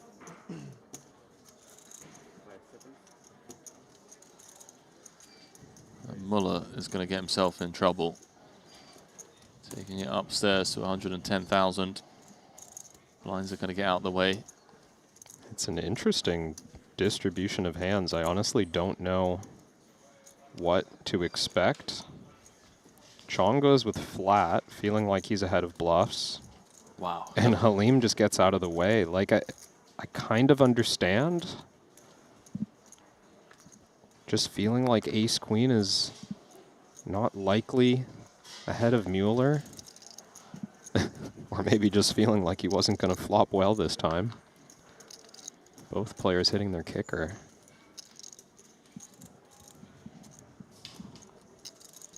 $295 in the middle.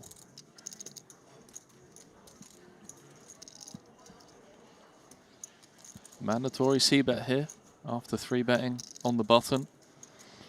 I think no. This flat from Chong frightens me a bit. He opened +1, called a 3-bet ahead of a flat. You know, to the players at the table, Rudy's image might seem a little bit loose and out of line. We've just seen him getting dealt strong hands He's quite just often. been solid. Yeah, it's been really solid. So we know he's not out of line, but the perception might be, I'm getting loose calls. Ace-jack suited is too much to fold. Oh. This is kind of gross for Mueller. King-queen suited, a very real possibility. Yeah, nut 10. Do you think he calls this off here? You mentioned the king-queen. Is there ever an ace-queen in there? Do we always hear from ace-king pre-flop? I think we always hear from ace-king pre-flop. I don't know if ace-queen offsuit would jam here. It doesn't feel like enough equity. Most players, I think, would peel and, you know, try to bluff the river unimproved or something like that. But Mueller also has to decide if Chong is wide enough to have 9-8 suited. If he has any offsuit jacks, I doubt it. So he only has suited jacks. It's a legitimately tough spot if you just think your opponent's range is ace-jack suited, king-jack suited, and king-queen suited.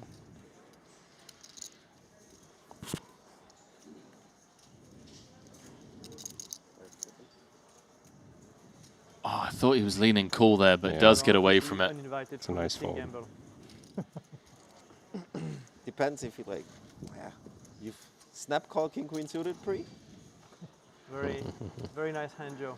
Thank you. You are invited in the team gamble. No. No? Team gamble? He's team gamble. I don't know. He says. I'm bullet 3. Yeah. I'm anti-team gamble now. You're right, bro. You're right. We believe in you. Ace-7. That's how team gamble starts. So it's started? Rick? No more? We come back here or they move us back? There we go. We go middle roll, end of the room. Okay. Players are heading on the last break of the evening. Man, what a fun day of poker it's been already. I mean, would you expect anything less from the opening event of the Triton Super High Roller Series? As we head into the last break. And we didn't get a glimpse as we welcome you back to the break desk. Kevin Ramage alongside myself, Henry Kilbane. Just looking at the app, we'll obviously introduce the upcoming feature tables when we return from break. But I just want to talk about Filatov being the chattiest person, I think maybe second only to Nacho Barbero. And the deck really cooperating with us in the form of just pre-flop collisions. It was just carnage. Yeah, absolutely. And, you know, Filatov was stealing the show at the start of the frame, but then just hands inevitably took our attention watching Rudy Halim and watching Thomas Boyven just collect pot after pot, eliminate player after player. Yep. I mean, they're both sitting in the top 5 now. Excuse me, Thomas in 7th, but still on huge stacks as a result of all the big pots we saw. Yeah, massive payday in the opening event here, 1.5 million in 25K. It's yeah, well, it's the Triton Super High Roller Series. We're stepping away for 10 minutes. Don't go anywhere when we come back. Be playing down to the end of day 1. We'll see you very shortly.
I've played against the best, I've won on the biggest stage. But what if I told you, it's not just about luck or talent. It's about using the right tools. GTO Wizard is the fastest and most efficient way to study any spot in poker. This is how you level up your game. This is how you unlock your potential. Don't get left behind. Get GTO Wizard today. Beat the best, crush the rest.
There was a Listen, I've seen you on the tennis court. Not too bad. Win with the Cowboys in the small blind. Race. Raise to 30,000. Oh my word. What are these two hands? Blind v blind. Win with the 3x. Fedotov with ace queen. In the big blind. Gonna raise it up. Doesn't feel like he's going to lose this all in with that shirt. Just doesn't look like someone who's going to get coolered and go home early. Money always going in, is that what you're saying? It feels like it. I mean, Win has options. 225. His hand is strong enough to trap. Here's another option. He finds non-all-in 4-bet, almost half his stack. Anatoly knows this is bad news. But he's got a huge hand. All in. Play all in. Good luck, gents. You want it to call? Shut down. Just a casual 950k pot.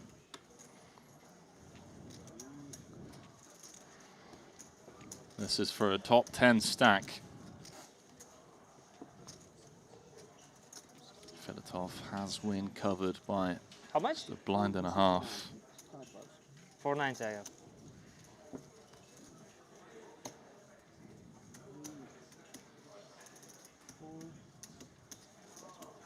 The good news is, for another 26k, whoever loses this hand still has time to re-enter. Kevin's read is that the shirt is a guaranteed victory for the ace queen of hearts. And it's looking likely after the ace jack 5 has rolled off. Diamonds running would do the trick for Win.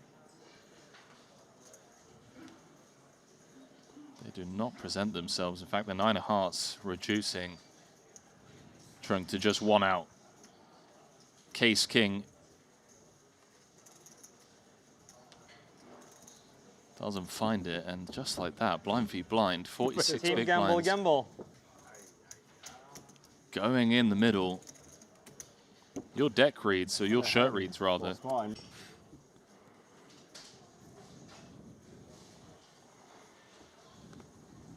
This guy win all money, you see? Maybe everyone wins all the Calculation every pot. GTO and or GMO, I don't know how to say this. Is Fedotov claiming that he's, what did he say, a fish? Maybe recreational. Little gamble, not big gamble. Mini little. gamble, huh? Little gamble. Aye. Flop I don't know gamble. if I believe him. But maybe big gamble. Small. Oh my word. Check. It's so sick. Little gamble, calls for small cards as well. Don't think he was planning on smashing the flop. 10,000. How much you have behind?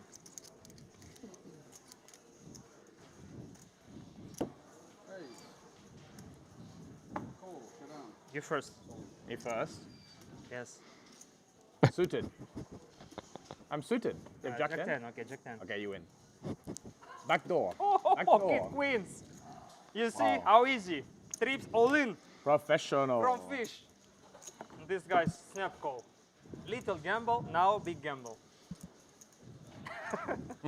Still re-entry. No worries. Good for prize pool. They're I know, both I win, I win. spamming emotes. Go win. Fedotop's like, you win. Bye bye, see you. If club, 10. If club. No club, okay. Maybe queen. 10 of clubs is reasonable. Queen of clubs. Club or a queen needed What do you think? for Josh Well, McCulley. Doesn't find it. Nearly. Good luck. Luck GG's, box. my friend. I like GG's. I like bad beats. When I do that. When I fucked up, no. Hate poker. What a right? hot start. You play the whole day. He got it. Ah, yeah, I had more now. I haven't given out any. No. Just hearing from But for producer him, you James. should there. Jimmy G's wife got second in the Triton 1 mystery bounty. Bro, I work with them. What Okay, you play from the beginning, right? Any big bounty pools in that one? How many boards? Oh, yeah, okay. 100k top bounty in that one. Unfortunately, it's like 17. 17. Do love a bounty. Should be on Cyprus. Play with El Padrón somewhere. Thank you. Below average. Yeah, below average. Looks like now that late reg is finished. Got more time banks being pulled out the bag and distributed around the room. Boyven with a well-timed small blind 3-bet in the sense that it would have worked against the initial raiser. It's with the Queen 10. I don't think he's going to get Wei Xiang to fold though out the big with the Ace Queen. Although there is always that kind of post-late reg closing, people fear busting out and not being able to re-enter straight away. Oh, I don't know. I'm the opposite. Yeah? It's like a relief, almost. It's like, oh, good. I don't have to actually get to stop for the night. Let's get out of here. Well, this is an awkward spot. Well, he has to call off now, right? There we go. He makes the call. It's to see that he's got 2 live cards. No respect, huh? 8 times. No respect. 40% equity for Boyven's 9-8 suited.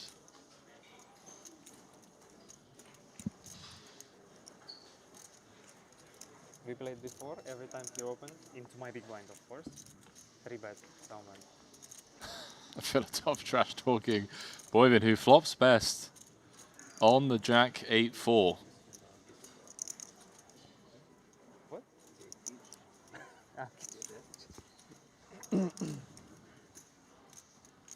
Boyven not entertained in the needles being thrown his way.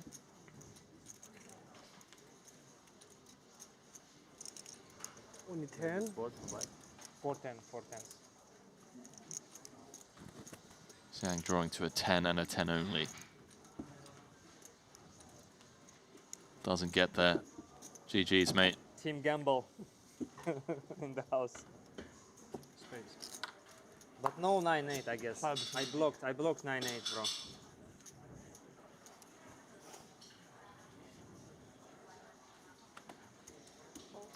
I kind of wanted to see it flop on that one. Not gonna lie.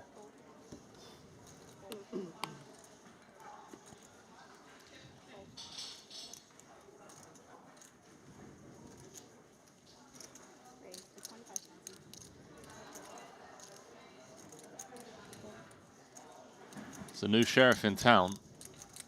Feathertop knows it. His name is Thomas Boyven.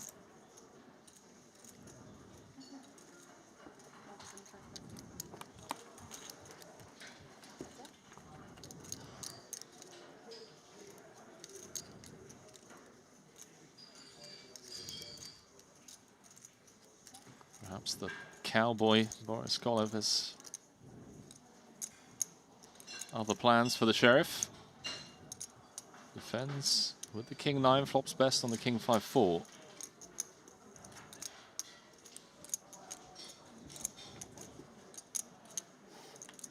Oh my word.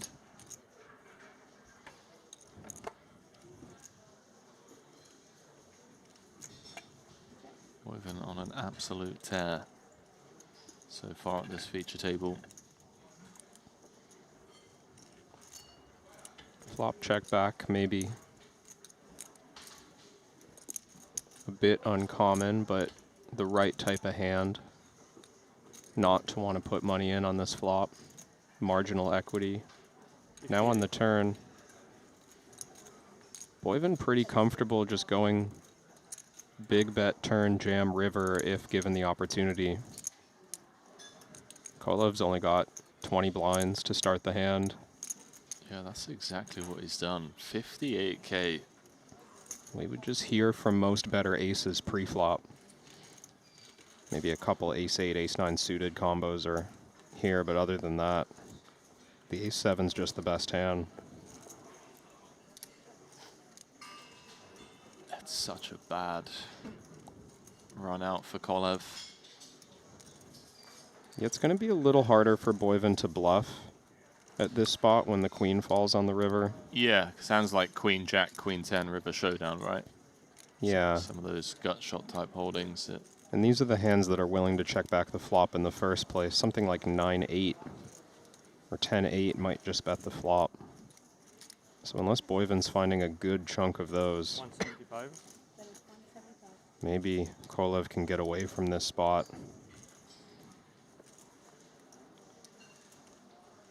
He doesn't beat any value. Pure bluff catch with the king-9.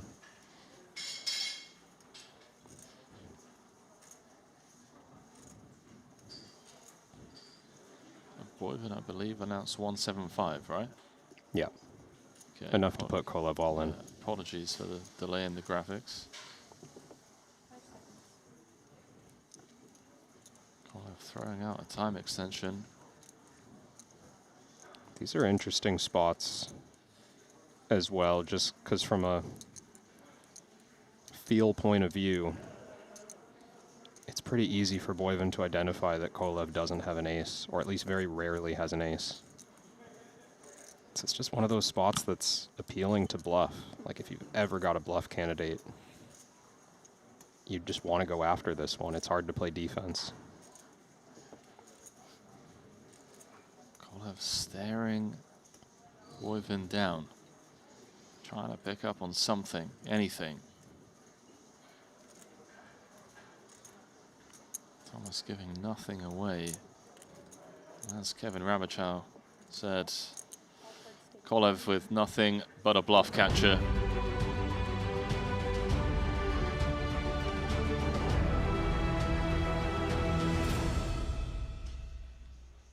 Well, what an incredible frame of poker that was for Thomas Boyven, who surged up the chip counts, currently sat 8th overall. We're down to 121 runners with 47 places paid, and this obviously won't be making it into the money tonight. That'll be coming in day 2 tomorrow. But what I will say is not only Thomas Boyven, but the entire day has just been cold deck. It's been a bloodbath. We just see a lot of pre-flop callers, a lot of post-flop callers as well. And it's Aren Bajanyan, currently chip leader courtesy of aces against ace king. And well, here's a look at our new feature table. Someone did say we need Ren Lin on the feature. Well, there he is on table 3, the likes of Hajiev and Reuter. And then over on table 5, I'll be honest with you, Kevin, not many names that I recognize there other than Vogelsang, and that just being a byproduct of where we are currently geographically located. Yeah, I'll shout out a couple of the Americans at that table who I recognize, Clement Dang and Frank Brannon, both at that table. Frank I've played with at some of the high rollers in the US, and Clement, I think he's shown what he can do here at a Triton already. I'm looking forward to watching more of that. Wicked. Let's throw it down to the main stage for the final time this evening. First day of this Triton Super High Roller Series, live from the Land and Casino, Jeju Shinhwa World. 25k WPT Global Slam. What a fun day it has been. 311 entries in this one.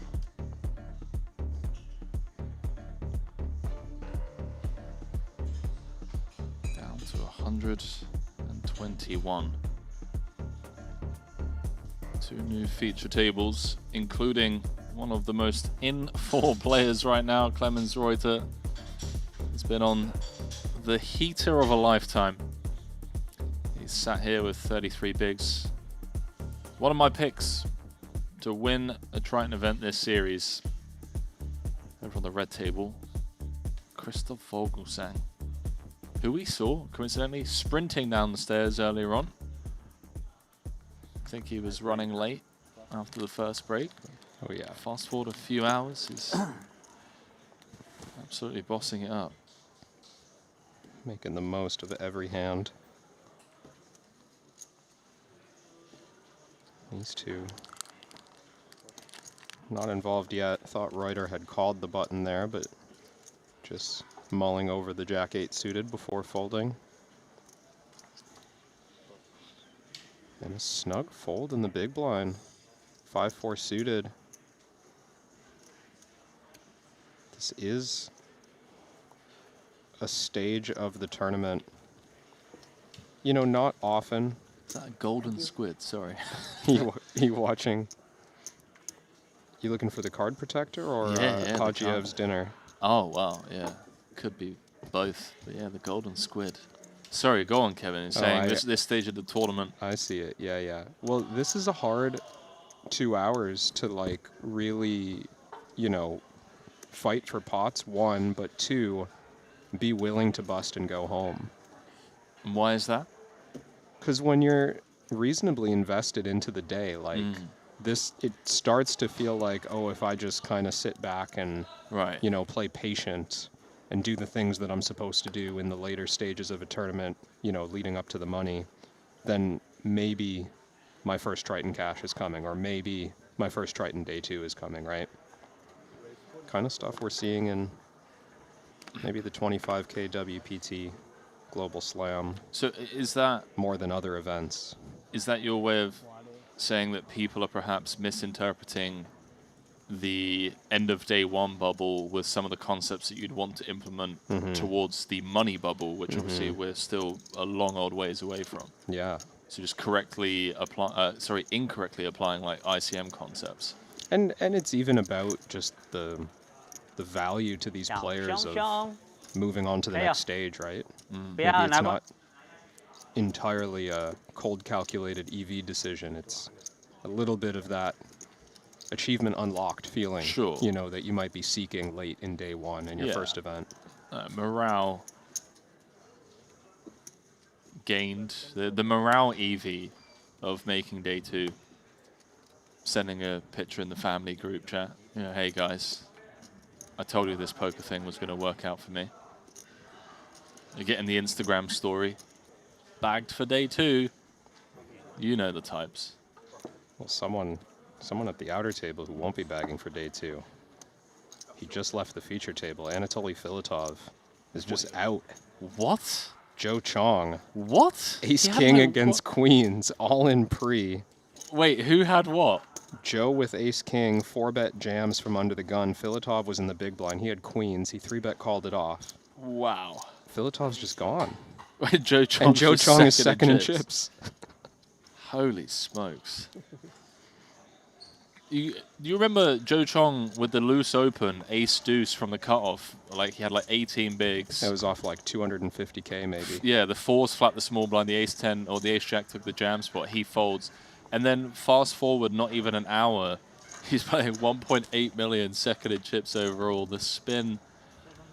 I mean, it's been 10 hands. Yeah, it's been fully activated.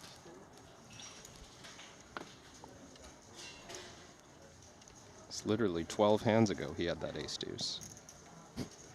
Wild.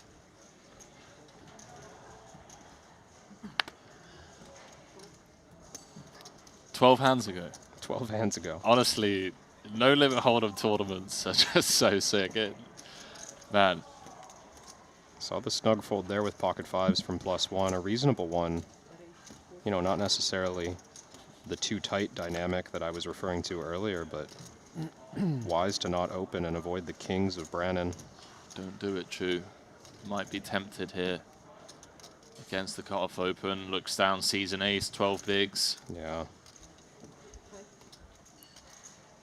And Frank doesn't have that many chips either. Might feel like he can get some strong folds. Does wisely pass. Well, tennis sparring partner, Vogelsang, also passing up on this one.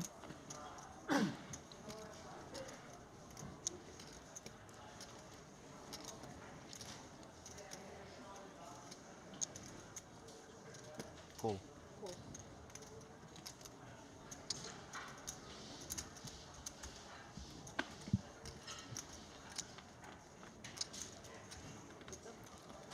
Can we get some more energy, more passion in the booth? I love it. Headed into the final frame of the day. How about this board for more energy? Bottom pair and a flush draw against the over pair. I think, and call me crazy, I think money's going in. Let's not get ahead of ourselves, Henry. There's a number of things that could happen other than the money going in. Like an asteroid hitting planet Earth. There could be. That would be one of the things that would stop money going in. 75. Yeah, there could be like an alert in the poker room. Okay, well, it needs to happen in the next 5 seconds. Brennan could flat. Why? Just why? I don't know. Bluffs? Just keep it like 7-8 of hearts. Yeah. Yeah, okay, fair.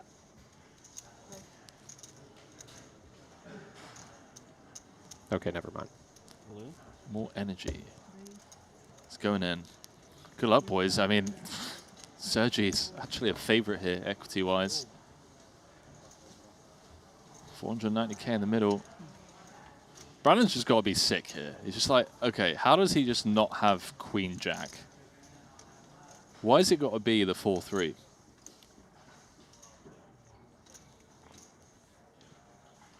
Feels like the 4-3. Oh, wow. I was about to say, it's just always going to get there. Double up for Sergi. Frank's Kings getting cracked. Still, that's 12 bigs. And the lifeline needs to just shake that one off. Forget about it. It's in the past. Move on. Just continue to play solid poker.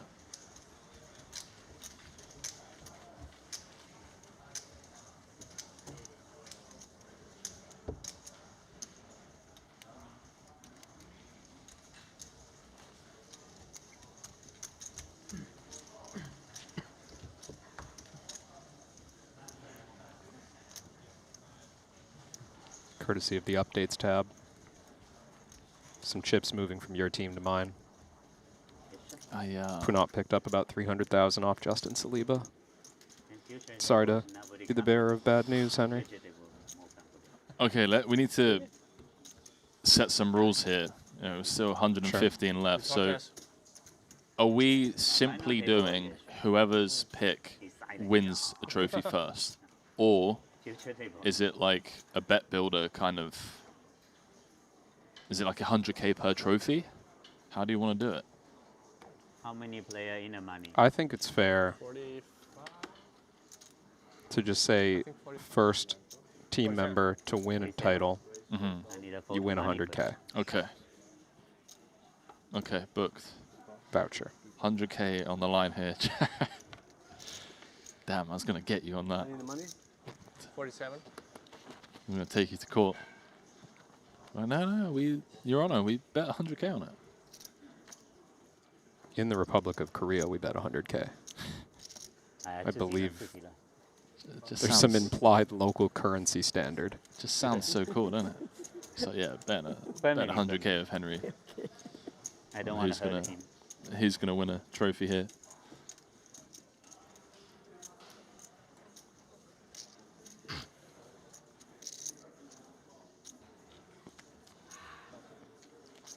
Wong Sum Lee back on the feature, defending his big blind.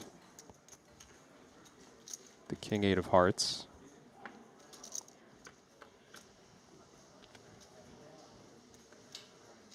Oh boy. The dealers and the poker gods have really not disappointed today. I don't think I've had a frame in the booth similar to this one. I mean, maybe it's just because we've been away for a while, but it feels like it's just been absolute carnage out there. I thought for a second there he'd grabbed a black chip. I thought money was about to fly into this pot, but just 25k in call. Certainly some cards that could slow things down. We'll add more outs to the equation for Wang Sum Lee. King 8-5 or a heart. It's not that exciting of a turn if you're Looking at Queen 10 suited, you're likely to have the best hand, but putting in another 700,000 doesn't sound thrilling right now. I'm sure Chen Zhang would be quite satisfied with just a flat here. A raise would be kind of gross.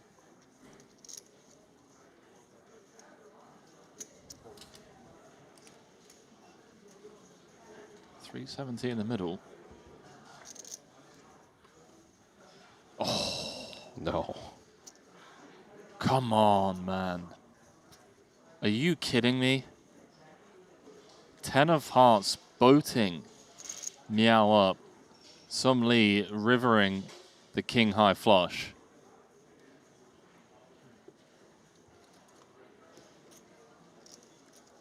I don't know if he goes broke though. Because once we lead for this amount, 130, and then face the inevitable request for more chips, whether it comes in the form of all of the betting tokens or not, remains to be seen, but safe to assume a raise is incoming. Yeah, and it's hard to get away from this hand. Is it, Kev? I mean, hear me out. +1 open. Bet flop, bet turn, jam river on a paired board. We've got the second nut flush against a range that can have 10s, queens, kings, ace. And most suited aces. Yeah, suited aces, exactly. It's true. We'll be clearly bluff catching. That's the price there. Yeah. Is that all of it? That is almost all of it. 525,000 is the request. It would leave Some Lee with just 65k back. He's gonna ask for the exact raise size. Oh, he's just gonna snap it off. Doesn't even use a time bank. It's a brutal river for Wong Sun Lee. It's going to be left with crumbs.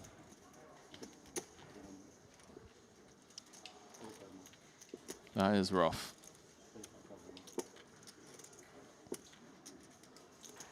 He's having such a fun time at the feature table earlier on, chatting with Jamil Wakil, keeping us entertained, being very honest about his poker as well. Played a lot of cash back in the days, but not too much tournament experience.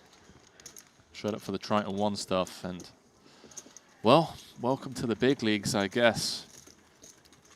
The coolers in Triton events, they sting a little bit more, Kevin, because of the price point. Yeah. You get cooler than a 500. Well, you know. Yeah. Live another day and move on to the next one, but once you hear the prize pool announced, if you're lucky enough to be in the room to the point where they announce that there's 1.5 up top, it stings.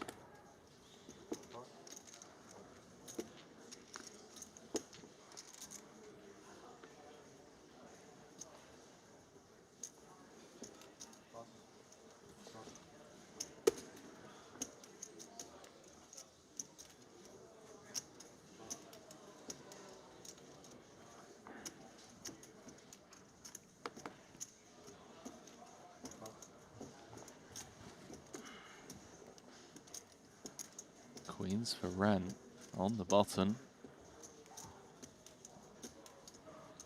12 big blinds and a dream. Does he just jam? No. Comes with call. Button limp. As tricky as it gets.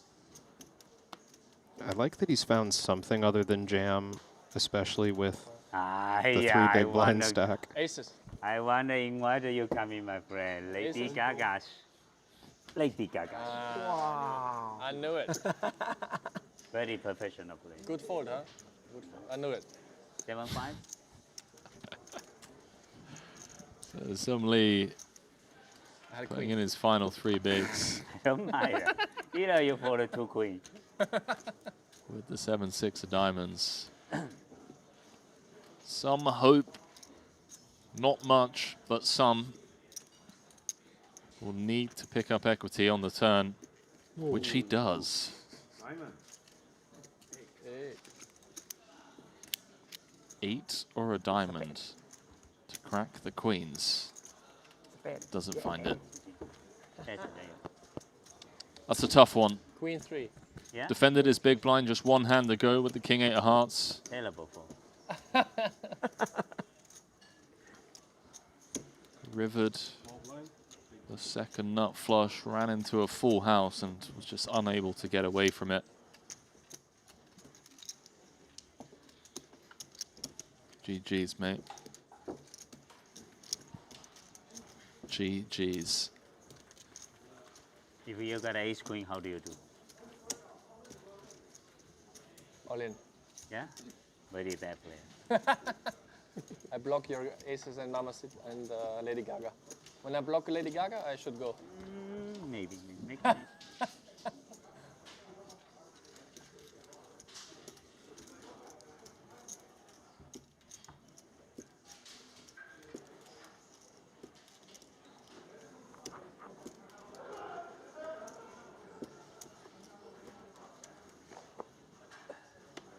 I don't know if I'm good enough to find the limp on the button there with the queens. So Ren just showing how much he had 3 big blinds, yeah.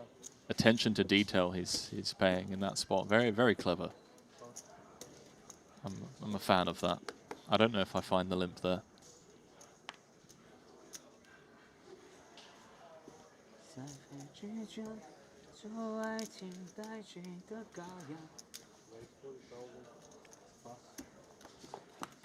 Renlin's got singing chips now.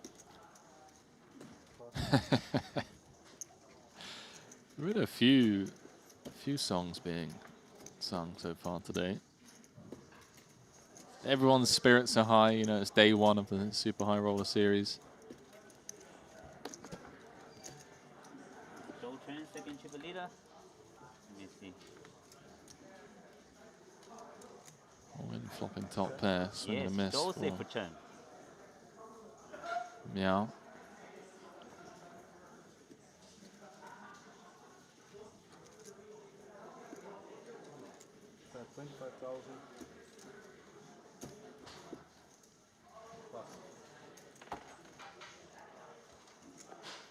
Button good.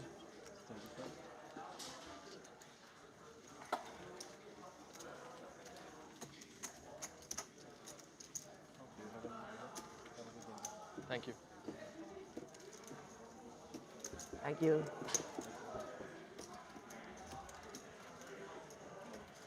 So, just a couple of levels left on the day. What a day it's been. 5 frames, 3 levels each frame, 311 runners in this opening event here in Jeju. No surprises at the massive turnout. Going to be paying around 45% or so of the remaining field. 110 left, 47 paid with 1.5 million up top. 25K. And I get back pocket queen. 3 times. With Jason Kung 3 times. 3 times. He hope us out with pocket queen. In 3 hands. Yeah. Every hand I got pocket queen. Now he lay back, come back, I got pocket queen, but I don't lay back. That's funny. That's unlikely. And also, I played. Every time he hold in was he all in. I played Lady Gaga the music. He listen, you know, I got one. He didn't believe you anymore. Need a water.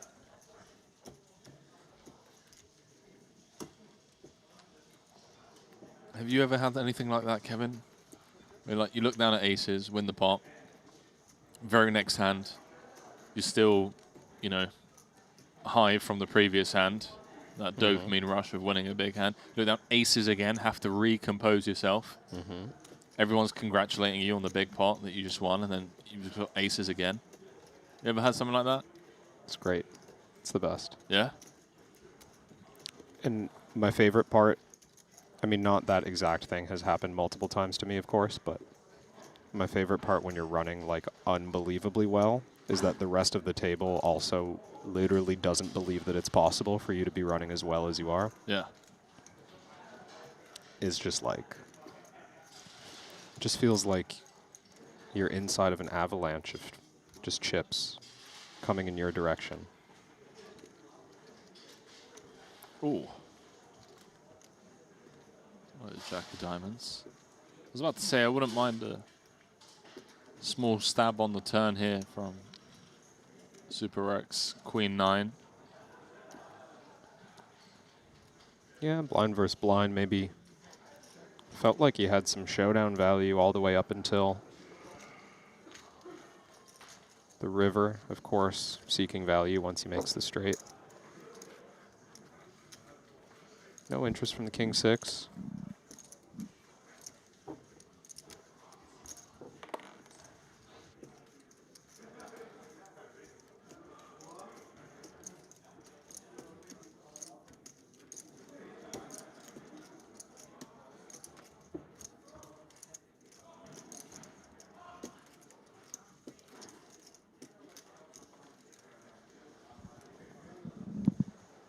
You think that man's ready? Multiple-time Triton champion Ramin Hajiev, #1 on Azerbaijan's all-time money list. Prepared for a 15-day grind.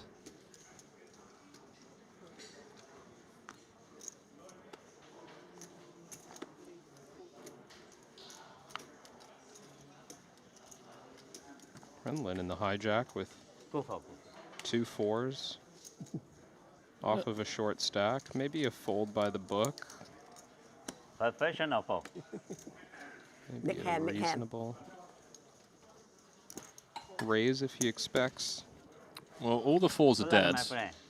You got a 2 outs. 100% sure.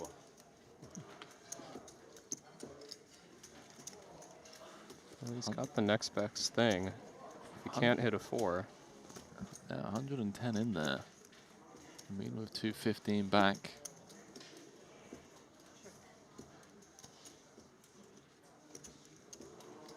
Is Ren just going to rip this in? No, he's going to check it back. Oh, they both turned the straight. I mean, Ren's is very disguised. You know, Super Ek with the ace-4. Probably regretting his decision right now. It's kind of a bad beat for Ramin to not have the winner somehow. Ren's loving this as well because he just expects Hajiev to stab at this board out of the big. Yeah, you bluff at this texture with almost anything against the hijack. They check behind the flop. Kind of feels like a bad beat for both, to be honest.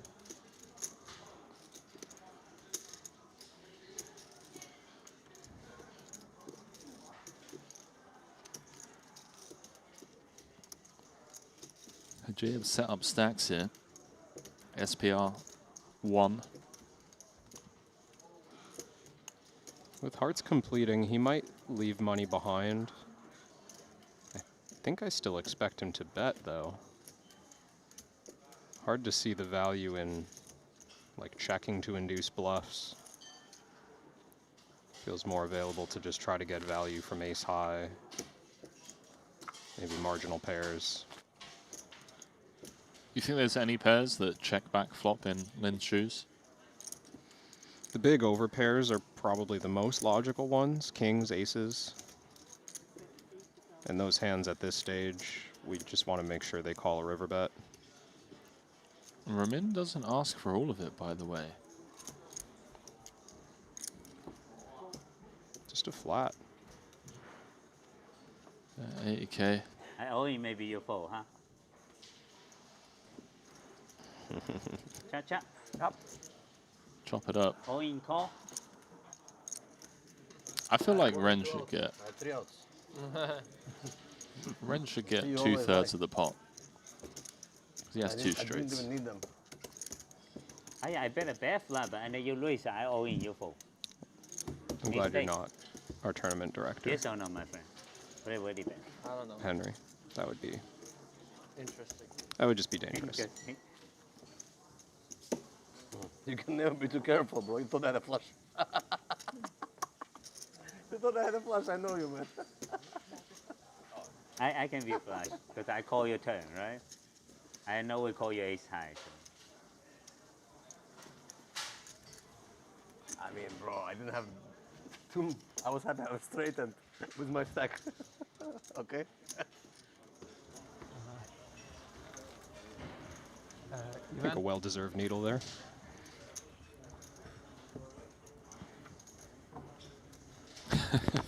Felt like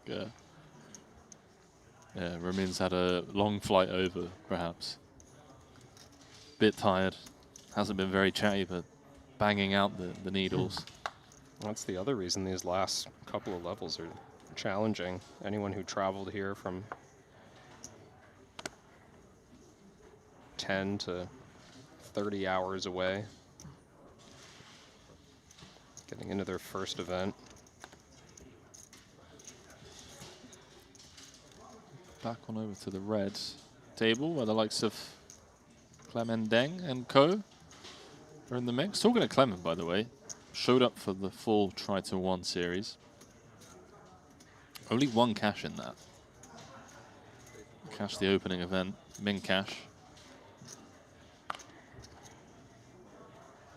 Still recall perhaps one of the most savage bluffs I've seen at a Triton event was by Clement in that 100k main last time we were here. Yeah. We got ourselves our second mystery hand of the day.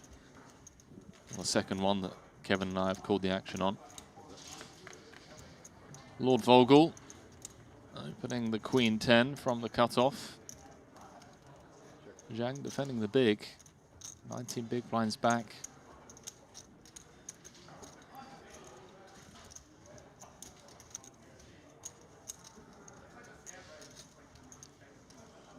Not the worst flop for Christoph to think about putting in a multi-street bluff. You've got a spade blocker. 2 overs. If you make top pair with either of your cards, you're going to get 3 streets of value quite often. Decent sized c-bet being called. Relatively quick call as well. 5 of spades. Finds its way to the turn. 2-10 in the middle. Type of turn card the big blind might traditionally lead on. Big advantage for the big blind on this kind of texture. All low cards, 3 of the same suit. Just going to make a lot of flushes, a lot of straights. I would expect Christoph to check behind for that reason. When Yang Zheng doesn't lead, you're just kind of worried that you're up against too strong of a range and you'd rather take your free card.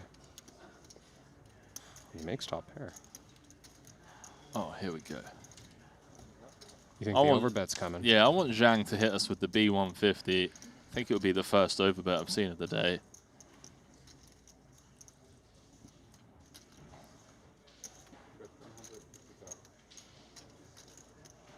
$150,000 is the request. 75% pot.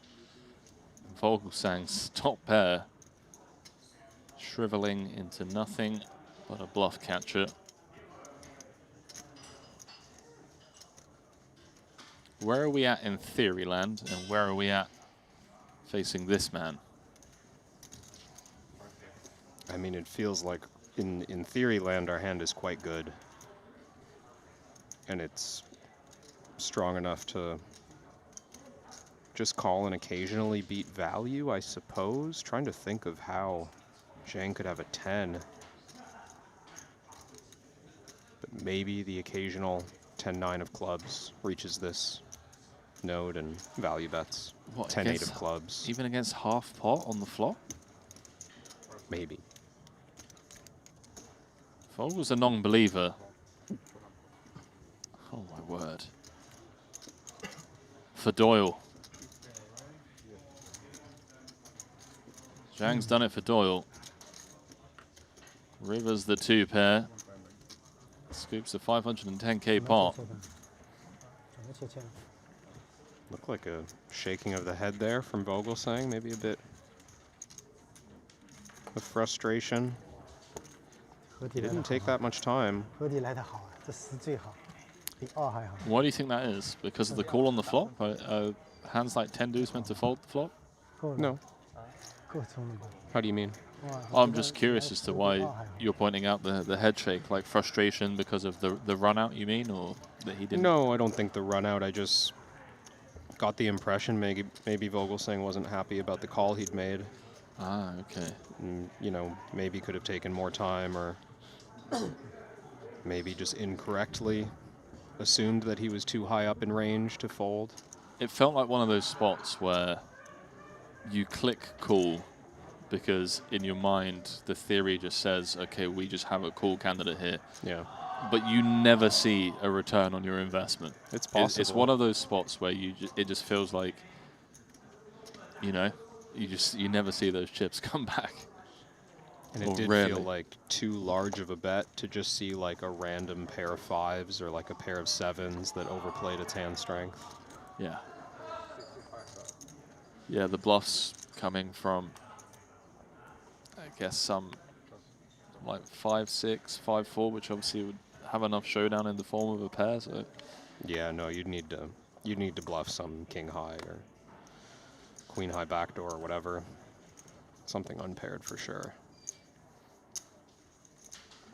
Started with a limp this hand. Guessing Vogelsang has a better feel of this table dynamic than we do, so. Yeah, seeing as we're coming in fresh. Not something you see all too often. The limp from under the gun. Here we are. Oh. Just. All right. What life.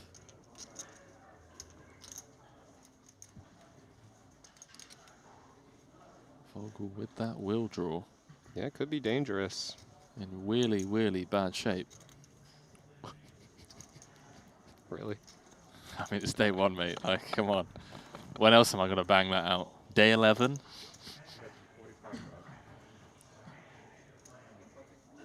Who's that guy from, he goes rabbit hunting? Elmer Fudd. Yeah. Yeah, that was... I'm sorry, chat. There's a lot of people at home eye-rolling right now and cringing. I'll save the dad jokes for day 14.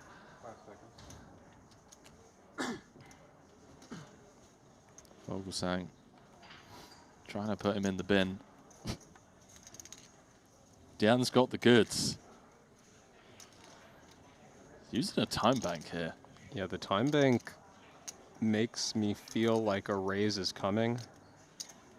And this is just an attempt to, you know, display the thought through coming up with a raise. It'd be a bit surprising to, well, here we are. Time bank flat. See if Vogelsang makes anything of that. What's your read in the on the time bank flat? To be honest, it's a bit deceiving, I think, to be this strong and go with time bank flat. I think it feels in the moment more like someone has a hand that's cuspy between folding and calling, and then they just kind of like work up the courage to stick around for one more street. So it doesn't surprise me if, yeah, Christoph is going to go for another. I mean, it could just be that he has ace-5 of spades, and it's a reasonable bluffing hand. Now the big exhale from Duan Bin. We're going to see something here. It's either going to be another call or it's going to be a raise. Wow, the tut as well. Yeah, I think on the flop this was a very good, like, a pretty nice reverse tell to burn a time bank and then flat. That one threw me. This, I think. I think he's overselling the theatrics now. It feels like a bit much on this street.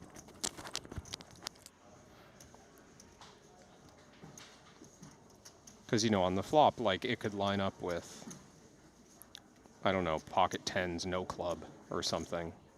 It could line up with. Oh no, not the min click. Ace-3 suited, you know.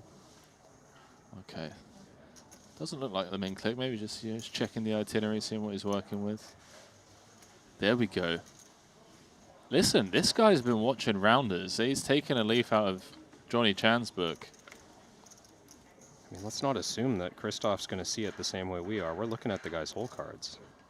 That's what I'm saying. Like, does Christoph empty the clip here? This went limp under the gun. Cool. So, like, now I'm thinking, okay, does the guy have, like, a medium strength hand? Something like Queen Jack offsuit that he wanted to see a flop with. Queen of clubs. On the turn, he turns like a pair of queens.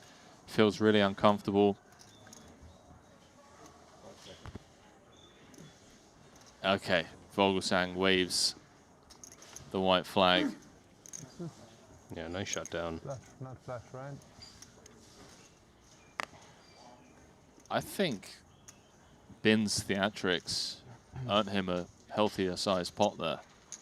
I think the flop may have worked. I mean, it's, you know, let's not again ignore the board is a pretty reasonable one for Christoph to just try to bluff. Yeah. With his hand. And on the river, it's a pretty reasonable one to give up.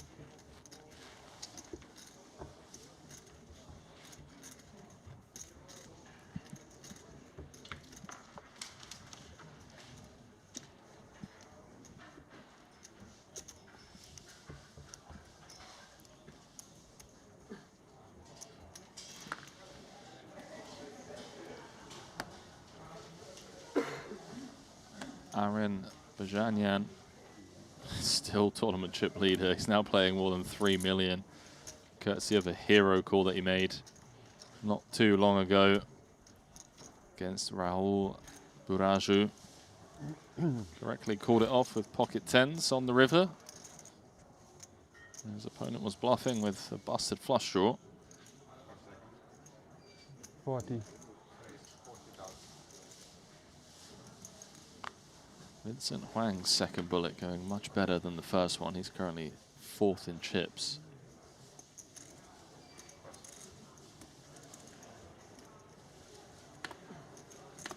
Two players remain.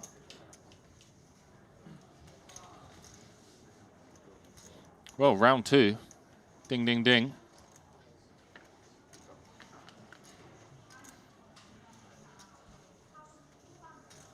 Advantage Vogelsang on the Queen 8-4. A couple of diamonds could potentially keep Bin interested.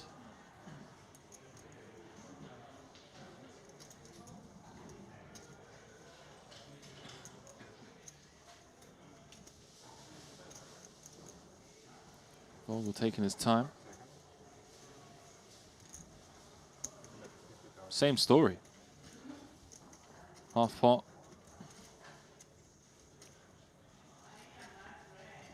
Duan not even interested in floating this one. Just comes with a check fold. Bit snug for my liking, but when you're playing against someone like Vogel who's going to make things really uncomfortable for you on later streets, can get behind it. Yeah, it was a somewhat early position open as well. You worry that your backdoor is covered. Or your ace is covered even. Yeah, you got to look after the back door. If it's covered, you got to cover your back door.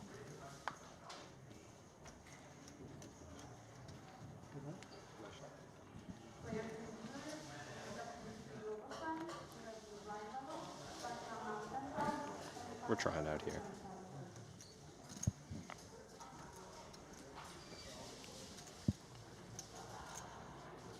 Not the chattiest of tables compared to the one we had earlier with Filatov and co.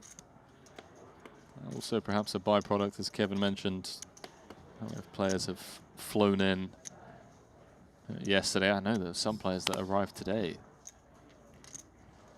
They've been on like a morning flight and then 10 hours into this tournament.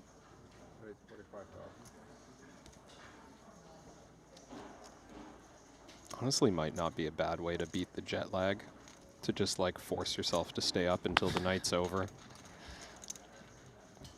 Arrive on whatever amount of sleep, play through the tournament day, and then crash at the end of the day. Yeah, I think arrive, shower, nap, or nap, shower, max late reg. That's probably the play. Maybe even don't shower, you know? Just like put your opponents off a little bit. Arrive, nap, go to the gym. Yeah, I like it. Play tennis in 30-degree Go humidity. chill in the sauna, then go to max late reg. And just walk straight into the poker room. And every time you raise, just very deliberately, like lift your arm up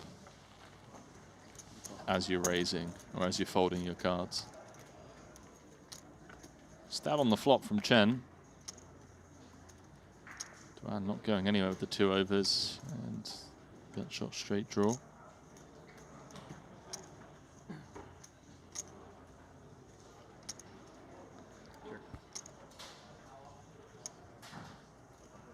Difficult to keep bluffing with this hand on a 7 turn.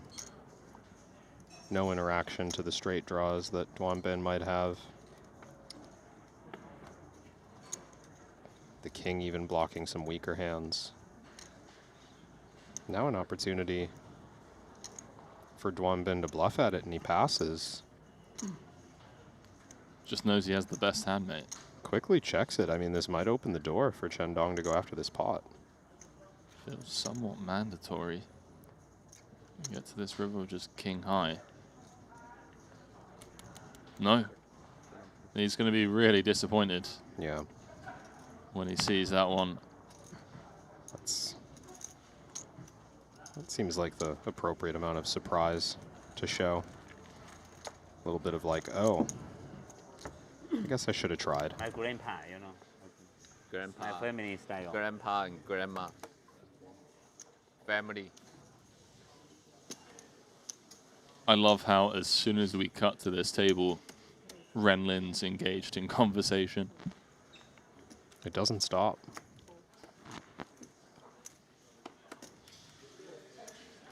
Johan Schultz Peterson. Someone you're familiar moved with? into the table. I am. Coinpoker.com. Interested in their strategy. Yeah. Cannot have both. That's a big fold. You want them all?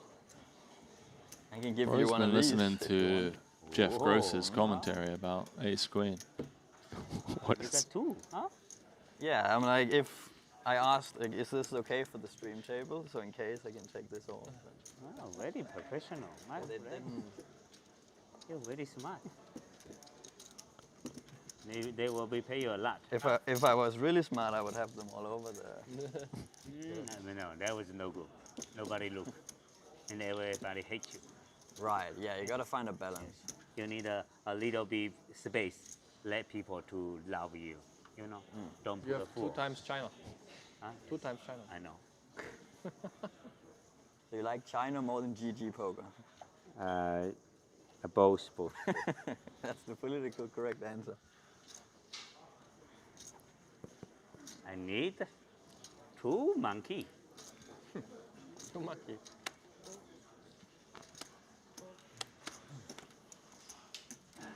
Some dicey questions being asked at the feature table. I don't know if that is the politically correct answer, if I'm being honest with you. I mean...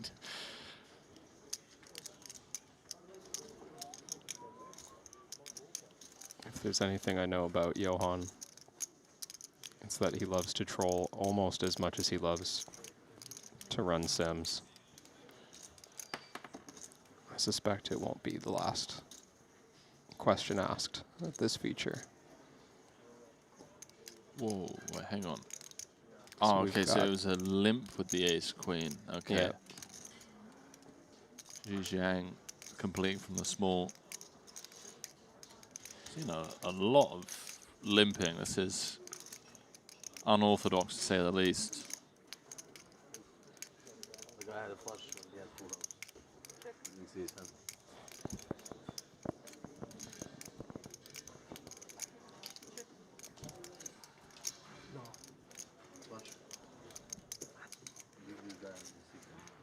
full house. Which flush? King high. King 8 of hearts. Sounds He like didn't, the guys. he didn't show down his hand, no. No. He called off, and he called off pretty quickly, I remember that. Yeah. I was wondering. No time bank. Good Yeah, memory. catching up on that full house against second nut flush. How to fold a flush? Never ever in my life. Have you ever folded a flush, Kevin? What if there's a trips on the board? I have. Man, I you wish play I'd short folded deck more also. of Short them. deck, it's full house. Huh? Short deck easy fold full house. Short deck never fold a flush. I doubt there's many people in the world who have Short deck flush you never lose. You only lose to flush. I once lost with a folded straight flush. like Yeah? Short deck? That's why flush only lose too to many flush. flushes. Only not enough. Go for it. Becomes very troublesome if you're unable to fold flushes in the game that I play. Very professional. 5-card PLO. Yeah. That's why I never play a game with more than 3 cards. Yeah, with enough time, you even start folding nut flushes on, 3 to a straight flush board. My grandpa never listen. Sounds terrible. Yeah, it's not fun. Although I think the language might be wrong. Grandpa never listen. Like it's not the. Is it still the nut flush? Well, okay, true. If but it's not yeah, the nuts. You know what I mean, like 7, 8, 9 of diamonds. You're pitching the ace high flush. Huh? Fair enough. Yes, I tell you, I always got Lady Gaga. Lady Gaga. TV show. Means enjoying the stream. Tail of the tape here. On the red table, Clement Deng is chip leader. Somewhat shorter stacked over there. He's over on the blue table. Meow is playing a very healthy 74 big blinds. On the outer tables, Aren still tournament chip leader, but he's lost some back, down to 2.5 million from his 3 million peak.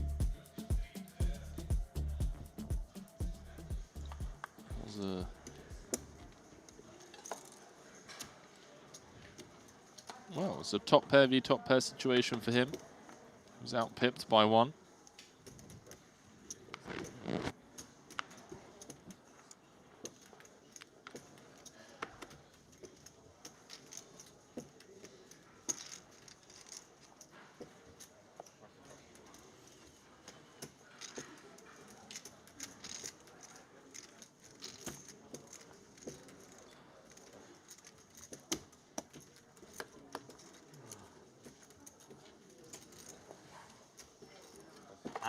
Is everybody follow me? My friend. We are friends, but we still need a gamble. Remember, we are friends. Yes, we're friends. No look. No look. No look fold. Thank you. I would have done the same. I know. But you never got that position.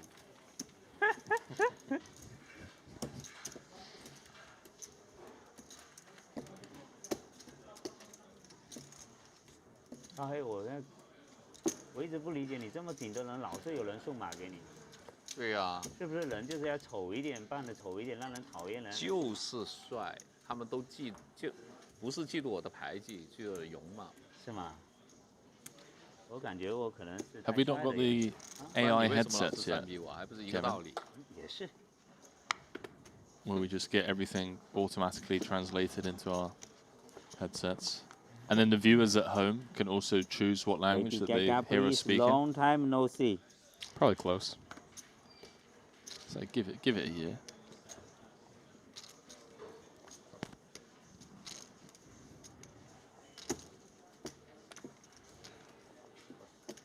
We play down level 15. Why no 16?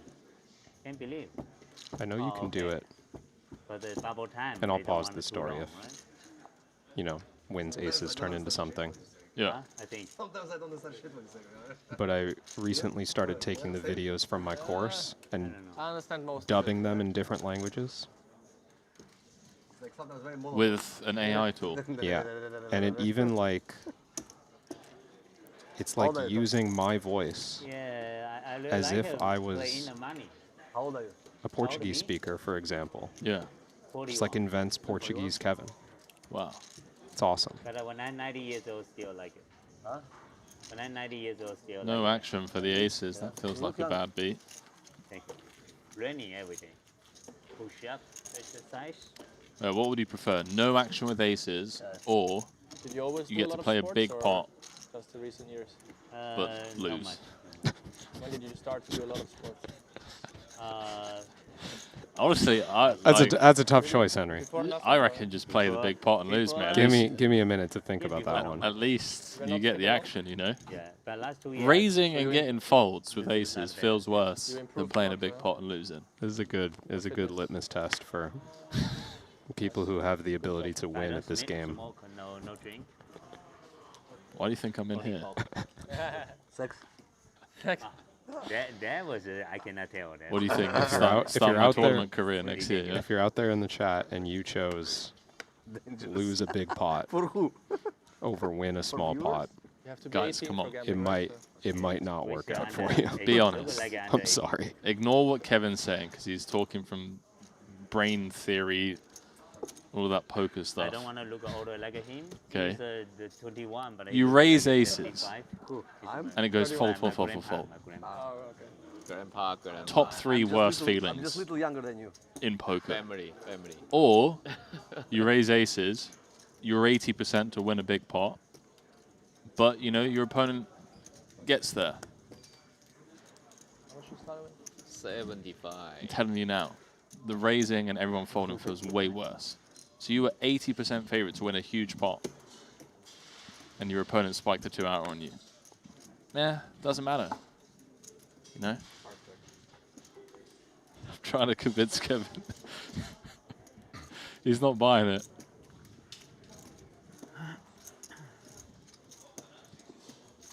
Ren Lin with a interesting min raise. 10 big blinds to start the hand. And a pretty strong one. Like, No show for the jet hand. Last time you will show for jet hand. This hand, what hand you have? How can you fold it? might have worked out really well there. I'm not sure that Clemens folds the 2 5s to an open shove. But he still has to fade the 8-6. Shen Zhang in the big blind. Clemens regretting his decision.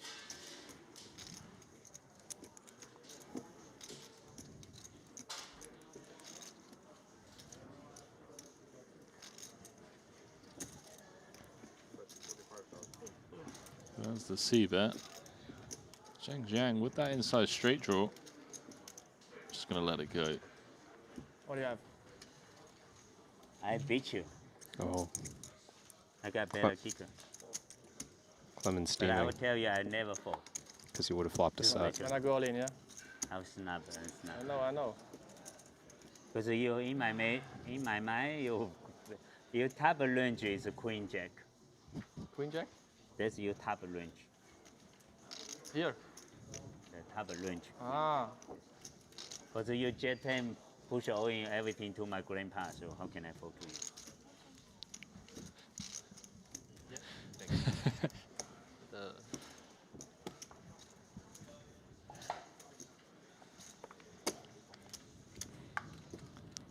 I mean, Ren opening off of, what was it, 12 bigs? 10. 10? Yeah. I can get behind the 5s fold. Unless we're results oriented, of course, which we're definitely not. Keyway table, we need a fold. Play like a professional.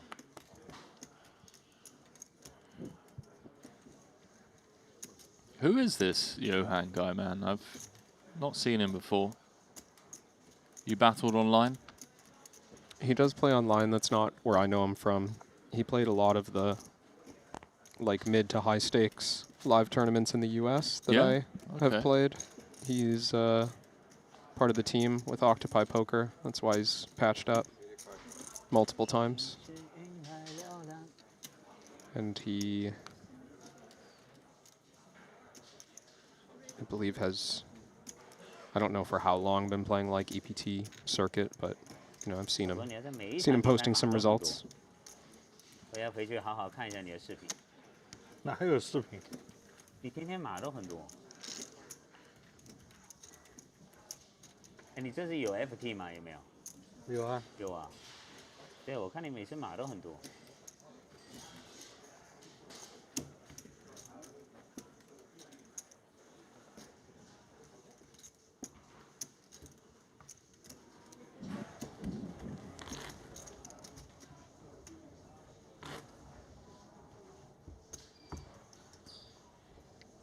I think he actually won one of the turbos during the Triton 1 series. The 5K Bounty Quattro.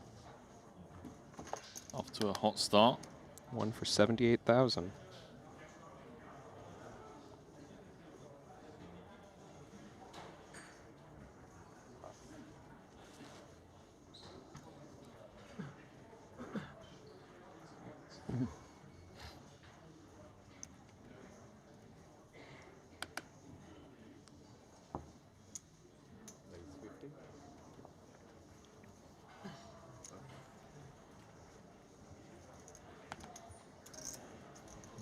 Hunsrud has moved up to third in chips, and the man that has been the chip leader for most of the day, Aran Janyan, is no longer at the top of the chip counts.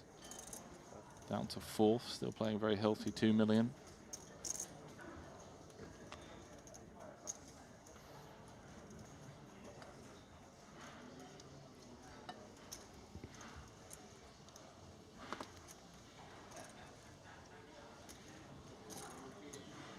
Updates from outer tables. Danilo Velasevic doubled up. Igor Yarashevsky doubling up. And then Danilo eliminated just a few seconds ago. His ace-9, no good.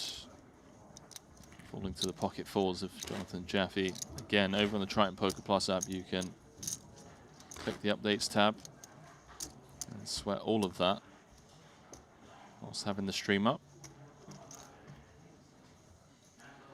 94 left, 47 paid.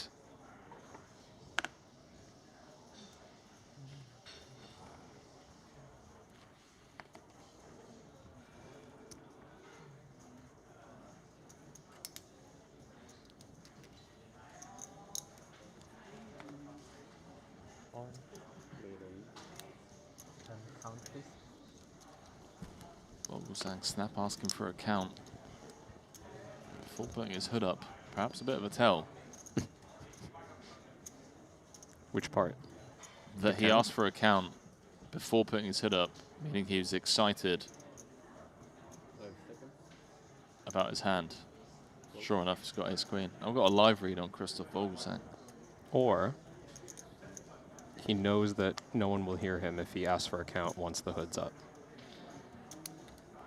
No, I prefer my theory. Go on, Chen. Just flick it in. If he could see these hands. Understandable fold. Hijack call from Vogelsang, quite strong. Vogelsang has Chu out-pipped by 1.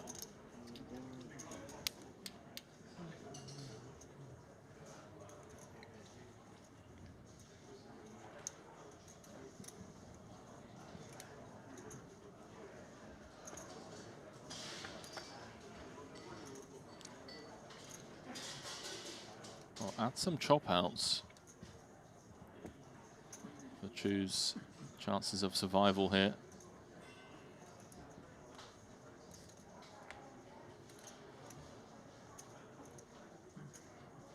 Add some more.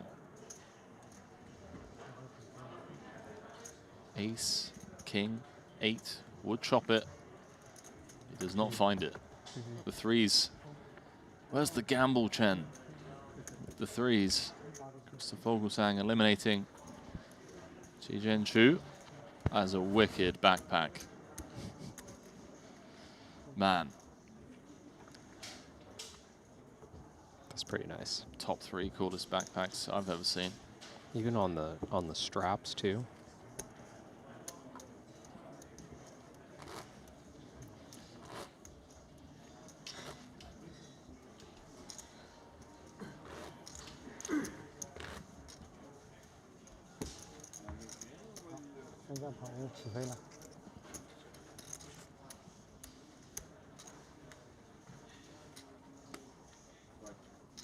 Was that Bowser from Mario Kart? I Yeah. think. Yeah? Be great if it came with like turtle shell lunch containers as well. You keep those inside and then there's just like a little flap that opens up. What about like a little banana pill as a card protector? Yeah. Or just throw it at your opponents whenever you're all in. You remember Kravets in Monte Carlo? You weren't in Monte Carlo. My bad. It wasn't intended as a needle, but Kravets had a F1 car, and every time he was all in, he kept sliding it towards in the middle. And he actually ended up making a deep run in the 200k invitation. I think he came 4th for like 1.8 million or something. Is that where the idea came from for the banana pill? No, what's the Jeju orange called? Not sure. He was putting the orange in the pot every time. Oh, was he? In the Jeju main. Likes keeping it fun. Chen ripping in his 8 bigs. Yeah, Frank gonna have to call it off after opening things up front with the ace-10. Couldn't hold earlier with the kings against the pair in the flush draw. Can he hold this time? Different scenario, all-in confrontation with the ace-10. Well, the answer currently is no on the jack 5-4, but the 3 diamonds and the overcard leaves him with 47% equity.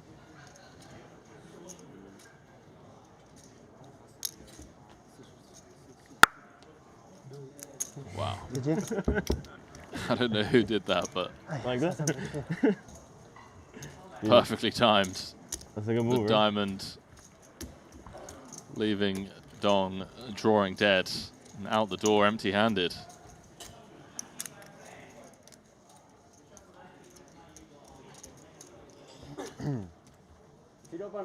Man, they're dropping like flies out there.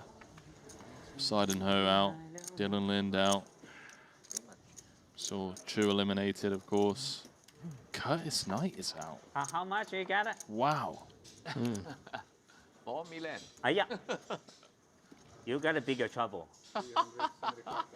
375? Under your pocket. Yeah, clap Lady Gaga and one more Lady Gaga. Lady and the gentleman. I actually miscounted. I thought I had less. I saw the deals. I saw the hand you folded though. A hand? Yeah. Yeah. Yeah. Because you like this. Good. But I was all in. No wonder you're all in, okay. Isn't it problematic when you don't? He said, Isn't it 看到我 fold 了 problematic? Because- 40.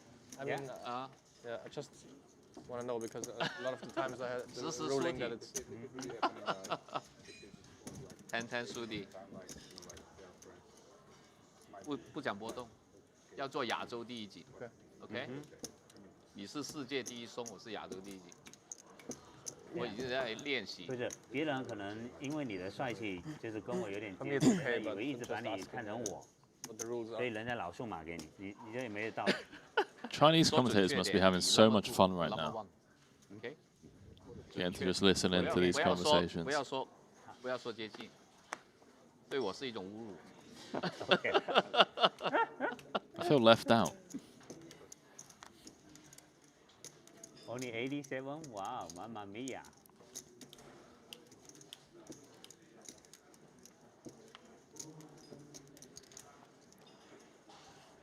Yeah, just heard that from Ren. We're down to 87 players. Just waiting for the graphic to catch up. That's how quickly they are being eliminated.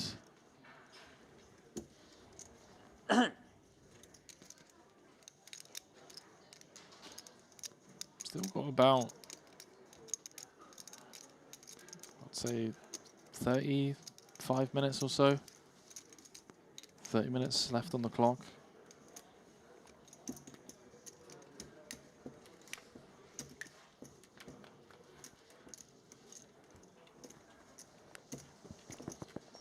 Which clock? The day one clock. Yeah. No, What there's clock? like, it's like 53 minutes. Is there really? Get excited, Henry.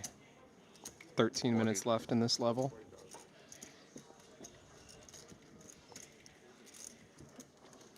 What did more I say? level. 35 minutes? Something like that. Yeah, but they stopped the clock at like 10 minutes. 10, 12 minutes in the last level, and then they draw. True. But yeah, no, you're right. You're right, I'm wrong. Ice Cold Spears and where's Nanonoko to translate? I know, this is why I prefer working with Randy. Ouch. It's one of the many benefits of having Nano around. 那个 rap， 每次结束都会说太这样，真的。没有吧？我去。 Who do you think's played more hands? 不跟你聊天了以后。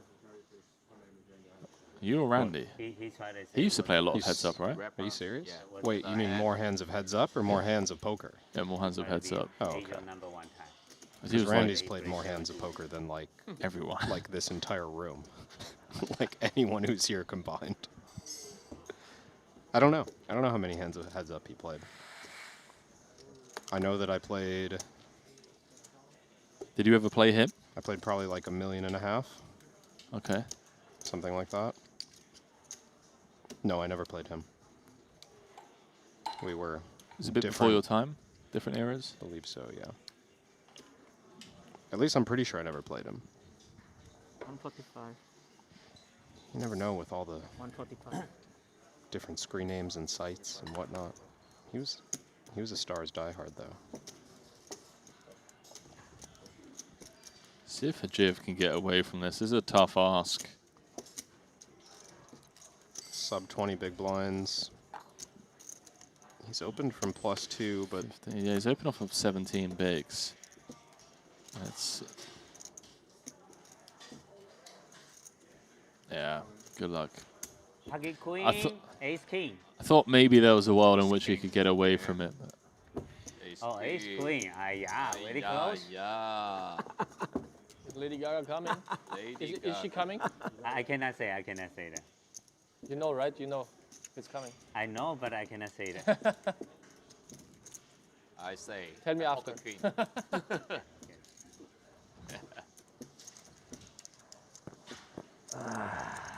Shove, I know there is king.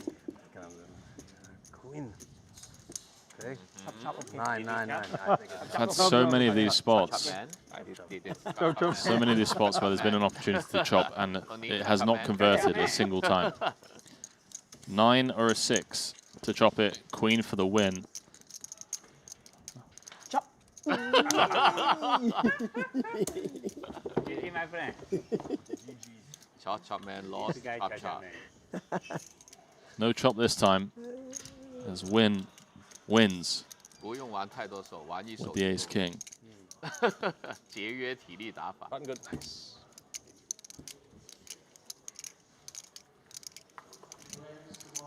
Well, playing a very healthy 50 big blind stack.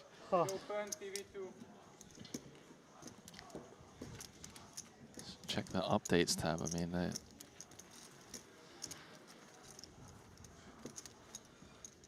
我们两个人的筹码会不会太接近？啊？我说跟 Really? 我们筹码会不会太接近？要不就 Just dropping like flies. 跟着在评分 ，OK？ 啊，他真的再靠近一点，那 Andy Wang out. 来吧。 Chen Dong, we saw. Roman Rabbits lost 68% of his stack to Bring Kenny. Now Ramin Hajiev 胡 out. 老师都起飞了，我不能不起飞啊。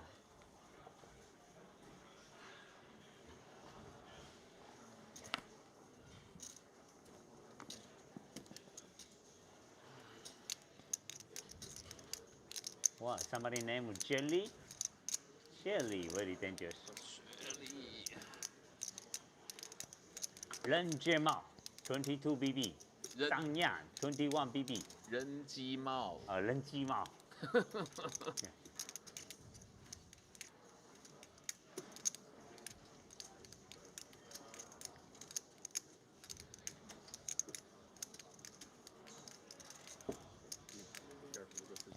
Yeah, sorry. I was trying to 天 kill his 浩 hand. 14 BB.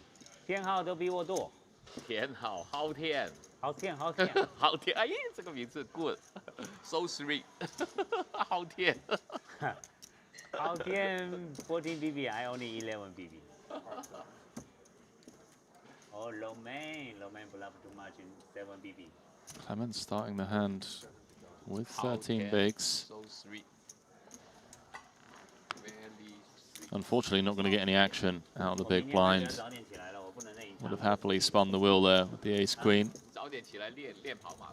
每天他妈的很晚来上桌转马，推乐也推不起，要早点起来。这个每天早上跑步的人，我晚起，我是每天下午跑步的人。OK， Make sense？ 那你还不如夜跑吧。Oh, give me to Lady Gaga, my friend. Okay, give me two ace. And the flop a queen, two. Queen, AA. Good. Love the energy at the table. Whoa. Guys are just having fun, enjoying the moment as we head towards the end of day one. Always a fun stage of the tournament. 哇哦，多好啊！还可以直播桌上吃。哦 ，sorry， 你的。Hey, I need a menu. What the? Good job. I need to order food too. Players sneaking in their late night food orders. Yeah, I'll be doing the same, man. What have you got eyed up over at Shanghai Bund?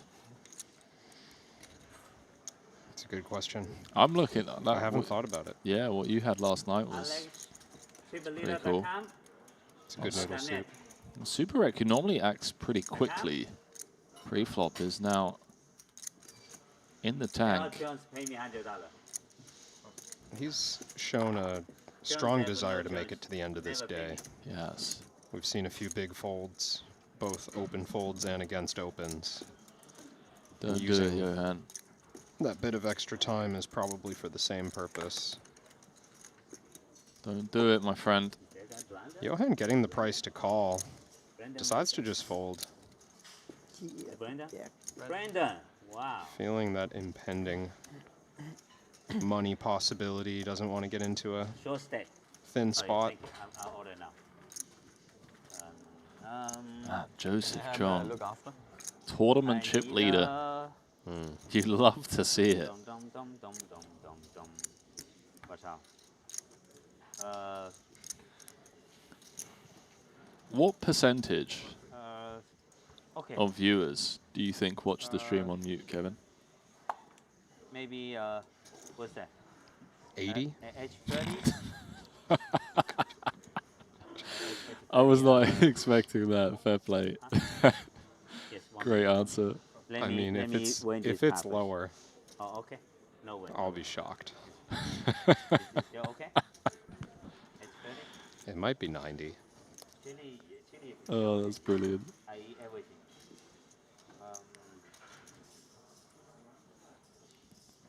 Don't tell our bosses.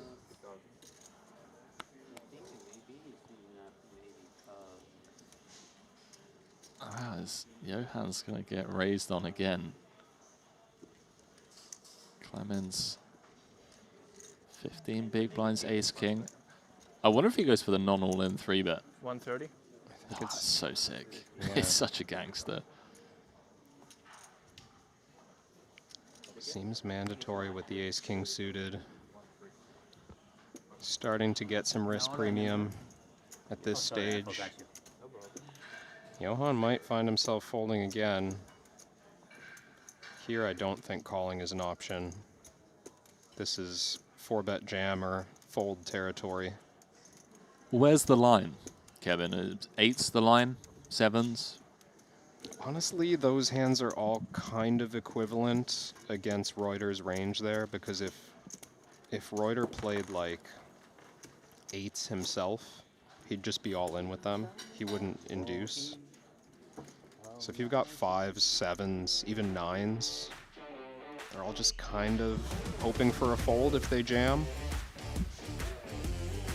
Perfect timing for Reuter to increase his stack as we head towards the end of day one, and perfect timing to give a shout out to the official timekeeping partner. And of course, talking about Jacob & Co.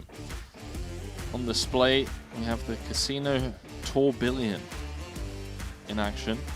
Marvel of modern engineering. Features a fully functional game of roulette on your wrist. This one is pretty good. It's been a while since I've seen it in person, but I remember KT Canapong, who sometimes frequents the Triton series, had one during the Cyprus stop, I want to say in 2023, and he was taking bets at the table.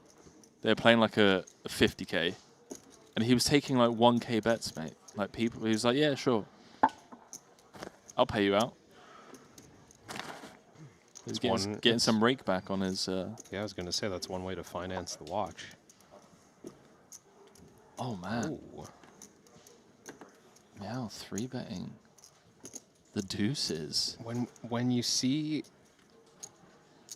the 3-bet with kings and then the snug fold with ace-4 suited, you're like, oh yeah, that makes sense.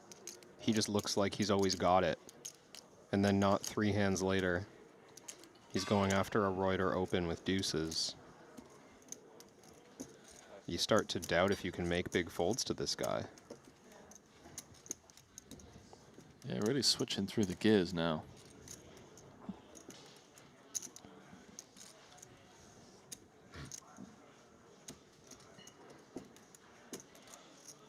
Perhaps recognizing the end of day one bubble is looming.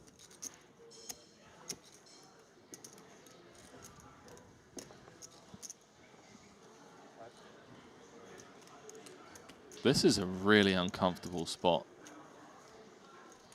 Yeah, ace-jack offsuit, just not the kind of hand that does well against tight ranges.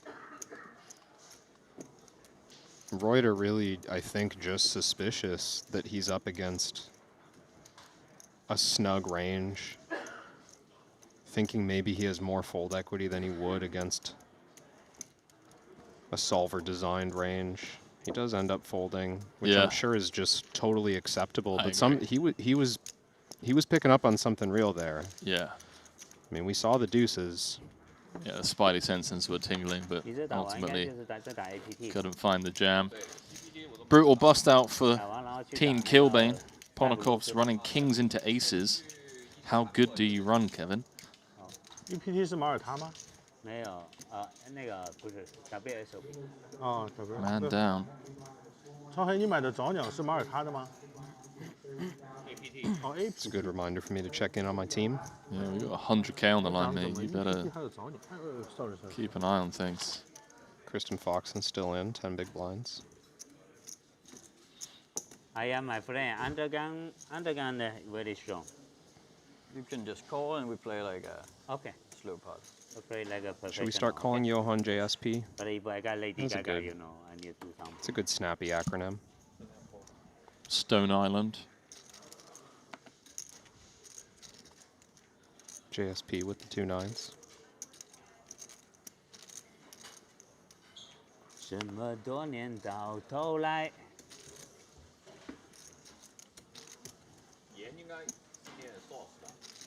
Short. Brenlin not going to get involved. Sauce 变成那个酱汁。 JSP, I like it.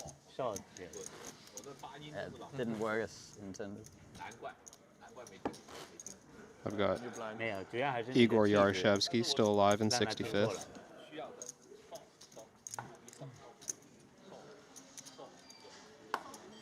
Yeah, so. So heading into the last level of the day. Bryn Kenny, average stack, 34th.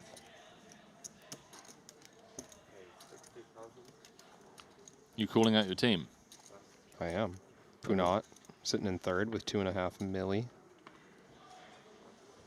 Is everyone still in? I must have lost somebody. Wow. Patavi, Right, I mate. think. I think I lost Patavi.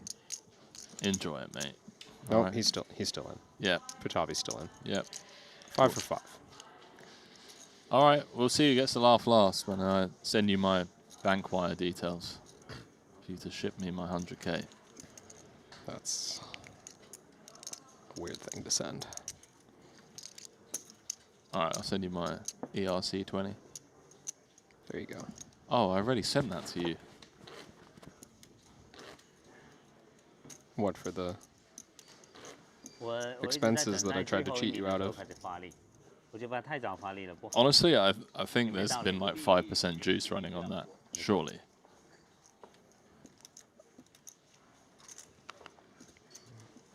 How much the stock market up since then? I'm still waiting for when I button, I will go crazy. No, I say the last chip, you know. I want Last to be the level last one. of play. 40-minute clock. I want to be the last one. Tony Lin, what's the position? I am number 79. One BB unlucky, too much. unlucky. 1 BB too much. Wow. Lady. Lady fold.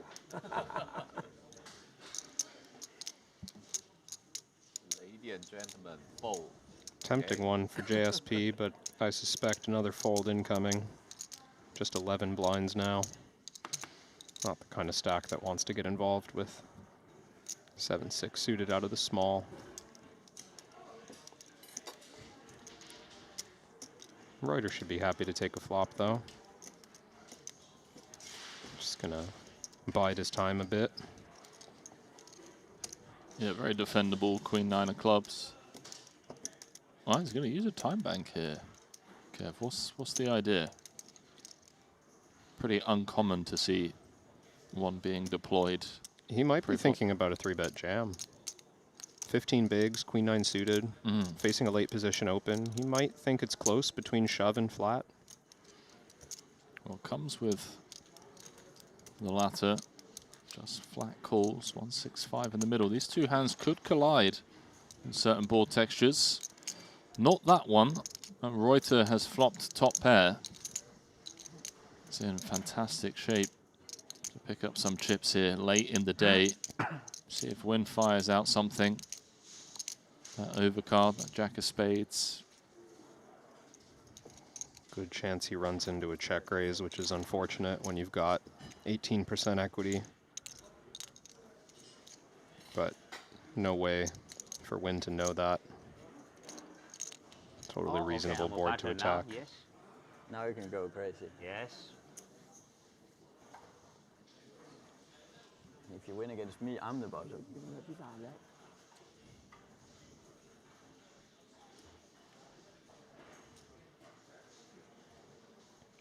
Reuter with 425 in his stack. 165.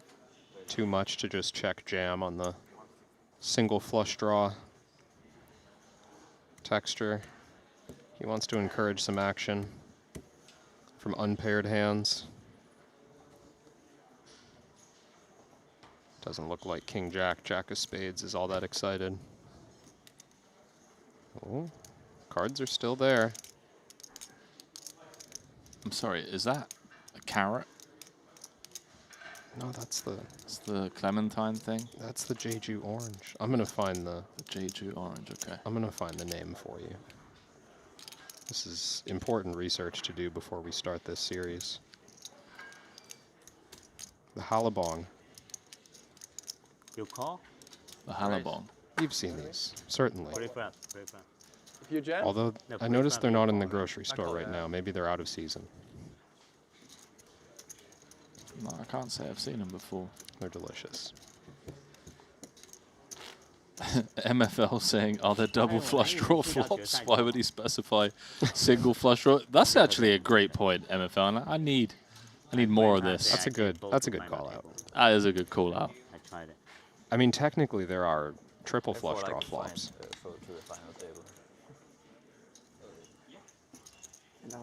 But if I'm using that logic, then I just called a single flush draw flop, or rather a double.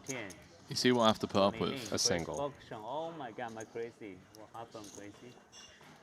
Should we start doing that? This Should is we what I start have to put up calling with, guys. two-tone flops double flush draw flops? Let's see if it sticks. Let's see if you get invited back. I'll give it a try. See if you get invited back to Triton. Hello, boss man. Here we go. Very good. Jimmy G is sitting down with his 1.8 million stack and wielding it. Hand one from +1. And Wynn's going to wag his finger right back in his face. Harder, please. Well, I did the same, so I don't deserve. Oh, okay. You gave me one.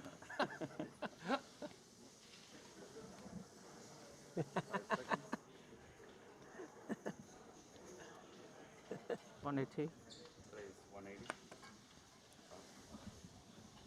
3-bet to 180. Yeah, I'm just going to take a 180, little bit of time Yeah, 180. before his 5 high hits the mark. Yeah. Oh, my power is very low.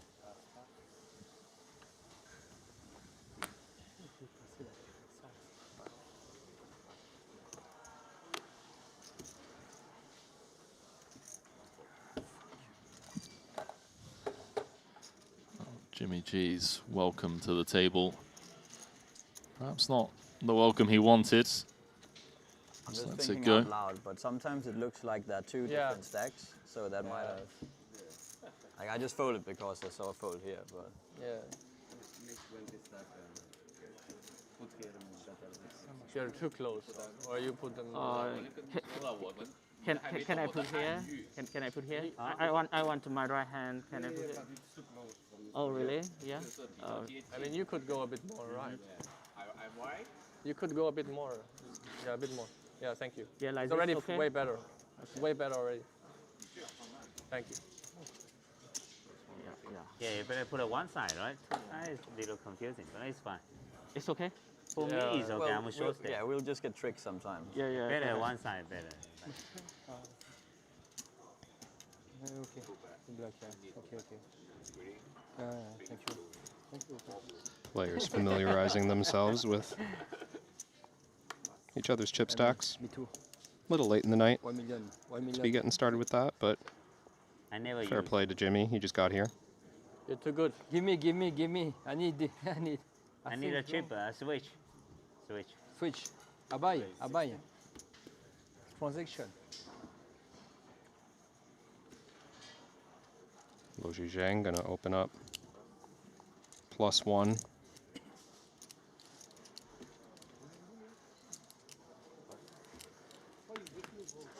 Why did you bluff me? Why you bluff me? Why last hand? Yeah. I saw on TV you bluff. Oh. Nah. Now. And we'll see Real time.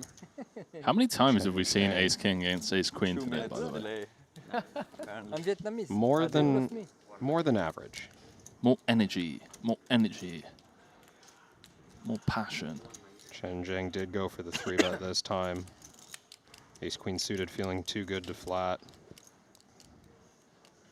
Does he have to call this off now? Once he's 3-bet to this size. Oh yeah. 23 big blinds in total, if Xi Zhang puts the rest in. So we haven't seen any chops, and I don't think we've seen the Ace Queen crack the Ace King yet. Not saying that's going to happen this hand, I'm just saying we haven't seen it yet. Mathematically, it has to happen sooner or later.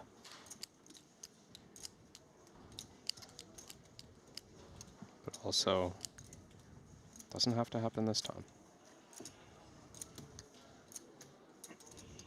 Well, he's put the rest in with 5K back.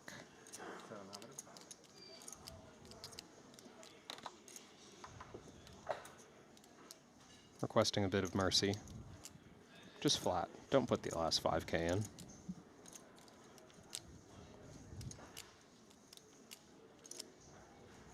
Oh, he lets it go. It's a good news. Wow. No Dida, no Dida, you win. No Dida. Saves himself. Dida, go home. Dida, boom, boom, boom, boom. Makes the correct fold in this instance. What go home? Dida is a snap. One chip. Snap. Dida, go. What's the queen? Dida. What is the queen in Chinese? Queen. Chun chun. 转转 Chun chun. 哎呀， Chun chun. 转转 Chun chun. Yeah. 谢谢 圈圈，转直直，直直傾傾，傾傾 yeah，實實，謝謝實實聽聽，謝謝 Okay, enough.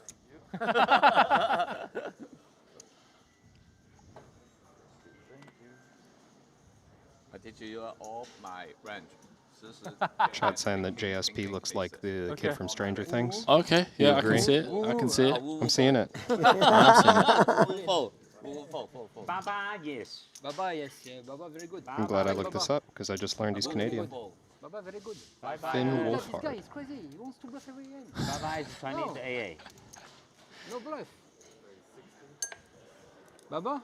Yeah, I like. I Baba, like Olin. Baba too. Baba Olin, huh?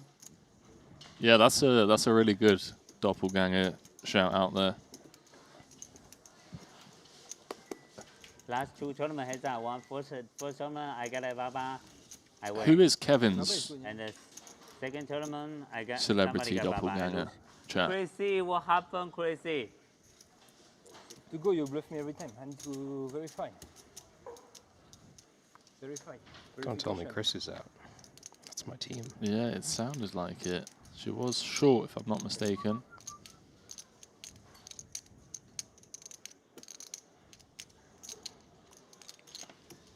You have a celebrity doppelganger, Henry? Someone you've been compared to? Yeah, I think there's like some German or Baby? Austrian footballer. I honestly can't remember the name. Good luck. I'm number one Thursday, so it's okay. And yeah, a Keep few a leader people like than pointed that him for out. future. And I think it might have been James actually that like pulled up the picture and he agreed and a few people agreed. I just had to kind of accept it. Brad Pitt, something, another name that people have thrown out. Got asked for an autograph in London the other day. Someone confused me for Ryan You ordered Gosling. like a long time before, right? And I ordered with broccoli, so it's actually really yours. They just, I don't know. Yeah, these things I happen, think but they look at it. I was like, yeah, sorry, mate. The reason. I understand why you got confused. You confused me with Ryan Gosling, but it's not me. I mean, I have some broccoli. So to give the cut to him. But I ordered stir fry. Stir fry? Yeah, I'm sorry if it's yours. Did they still want your autograph? I had to let him down gently that, you know. My VPIP like a 4%. I never do. I don't believe you. I know you. 30%. But I fall all in. Because you don't have There's shit the now. jam If you have shit, from you have JSP, 30%. 11 bigs. If I got cheaper, it's 99%. Yeah, 90%. 90%. Can do offshore open undergun, you see? Yeah, no, I know. I got it one time so crazy. I got 10 douche, offshore, I open undergun. I know. If he only bigger blind, he pre-ban me. Tom Hardy. And I Also full got ban confused with him once. 10 douche. 10 douche. I could see it, to be fair. I understand that one. Yeah. How deep? What about you? I usually just get the thing where someone's like, do I know you? How deep? I ban. I'll be like, no. And I'm like only 80% sure that they don't know me because I'm pretty bad with faces and names. 5-6. Just human interaction in general, but And turn douche. yeah, I'll just get like that. You look familiar. I'm pretty sure you know Would have me. been funny if you Like, had no. 5-6 suited. All right. Classical play. You were ahead of 5-6 suited. Then I Perfect timing to Lady Gaga. Showtime, lady and gentlemen. Yes, finally. walk away. Lady and gentlemen. Dun, dun, Oh.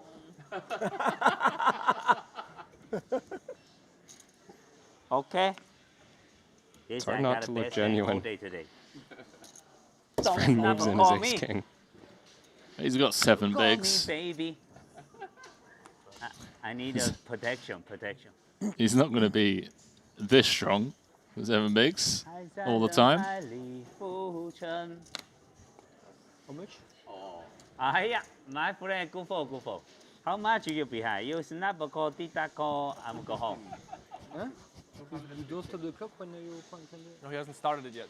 Huh? Okay. He hasn't started yet. 2:15. Go for. Huh? Huh. Go for. Jimmy might want to try and snap a silence. call, I'm go home. You tank a call, I think you mark is 3 out. Yes. Very professional. No future. 3 outs was correct. Yeah. Maybe pay me something. Oh, here we go. This is going in, surely. And this hand also has 3 outs, but it's far too good to fold.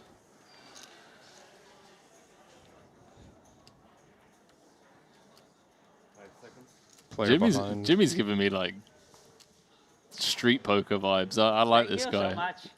Good luck. Thank you. Ace Jack, please. Oh my God. Who is the best? Tutu? Ace King. Ace Jack. I know you're Ace Jack.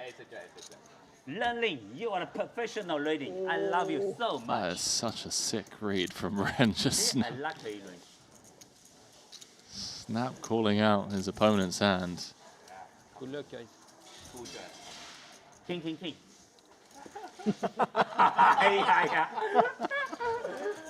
How many king at this deck?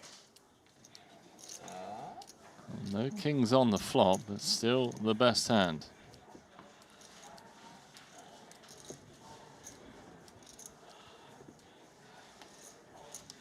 Story remains the same.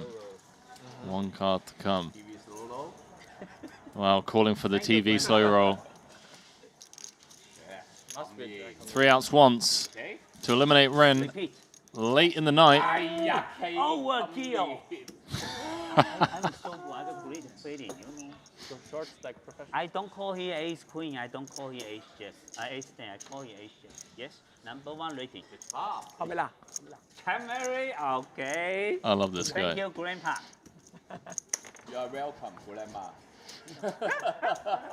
Lady Mama. Very dangerous. I tell you. That's why I fold. I fold You hold big end. You fold ace 6. I know. You're dangerous. They come here and then I don't want double up you. What do you? But he has ace jack. Ace jack is cooler. I tell you, you don't snap a call. Ace jack is king cooler. Ace jack cooler. No. Updates from the outer tables. Manuel Fritz, currently chip leader with 74 left. Joseph Chong in 2nd. Jonathan Jaffe up to 4th in chips. Put up Punchery in 5th. Soiser currently sat in 8th. Some of the big names from the top 10. Already order, even though I'm not super. Light is beautiful. Right. The area is beautiful. They do have a restaurant in there that's open for a while. Then my friend is beautiful I don't know too. if the menu is the same. I think most of it is. Yeah. Yeah, forgot about that. Go for. It's 24 steps. Professional for my friend. You from French? Don't sue me, but I think it's like French 4 is a.m. the best. It opens French at is 5 #1. a.m. or something. My grandpa need to double me one more time.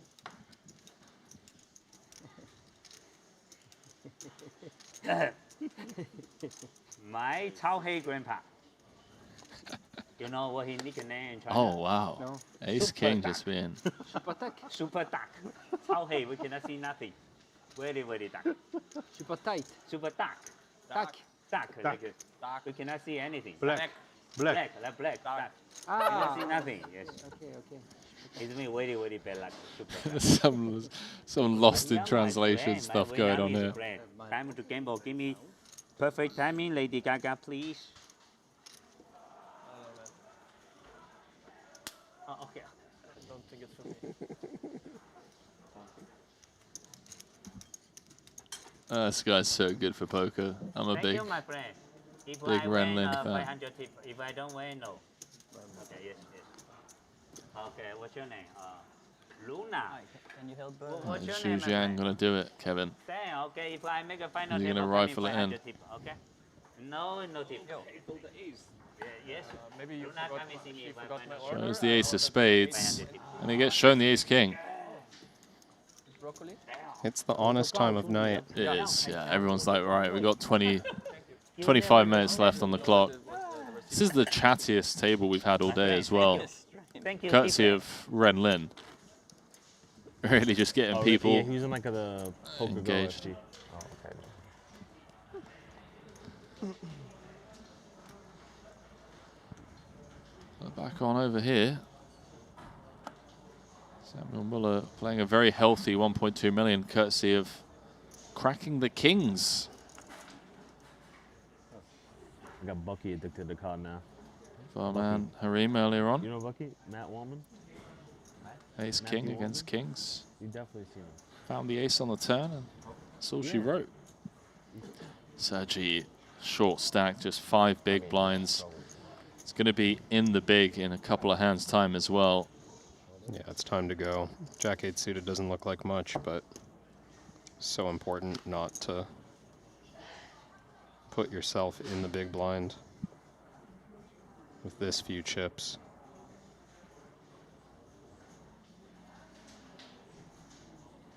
Clement's not going to go anywhere with the ace-10, just a question of how he proceeds.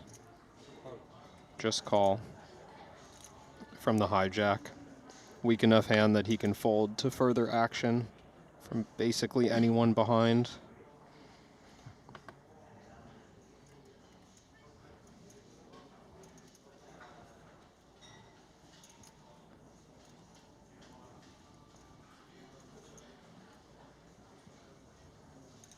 Everyone just taking their sweet time pre-flop now as the clock winds down towards the end of the day.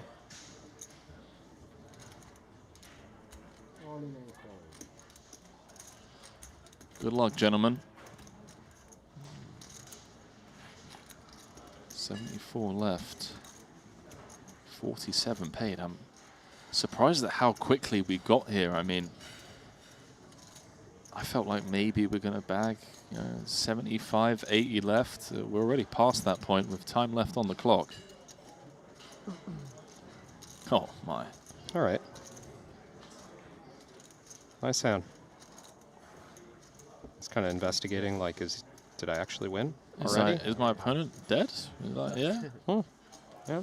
I got him addicted. I won. I brought my setup to Vegas. Two pair and flush. We were at the same type. Yeah, he was in type. People hating on the tank to fold trash hands. Not the case here, right, Kevin? This is purely for the benefit of maybe not being in the big blind again, or? Yeah. And I mean, it's obviously it would be better for everyone if nobody ever took time that they didn't need. I mean, time but is they've relative. done Anyways, right, Kevin? Like, what even is time? That's a whole nother. No, you're right. Let's have that conversation now. Right now? Yeah, this is. I mean, time doesn't exist. It's a man-made construct. Come on. It's true. Probably. I mean, like, something's happening. We're aging. Are we? Yes.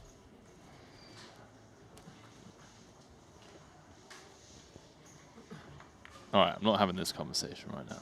We'll save it for day 8. We'll save it for day 8 of the series.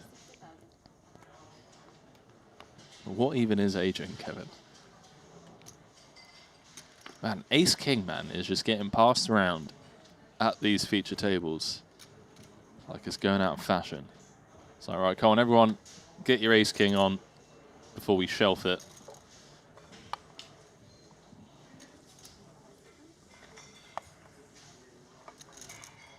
Oh, bit of a shaky hand there. Oh, and he's come with the misclick. As soon as he did it, he's realized. He's come with the misclick and the shaky hand. There's ever a time to read into someone perhaps being strong. Now would be the time. Yeah, it's funny, a lot of times you associate the shaky hand with like nervousness when bluffing. Oh, Duran just snapped calling. He's still got Christoph behind under the gun. This is such an awkward spot. I mean, Christoph never folding. He's getting 10-1 on a call. No, you take a flop and figure things out from there. Any No diamonds about, dealer? That's what Christoph's thinking.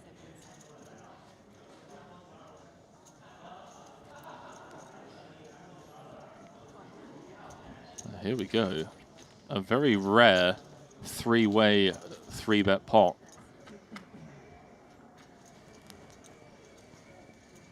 Christoph has flopped best.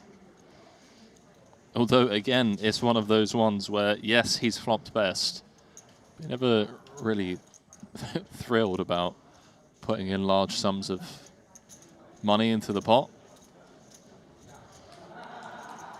And I'm curious to see how Zhang will approach this pot, because I think it's easy after you've made a mistake like this to just kind of check out of the hand and be like, okay, I messed this one up.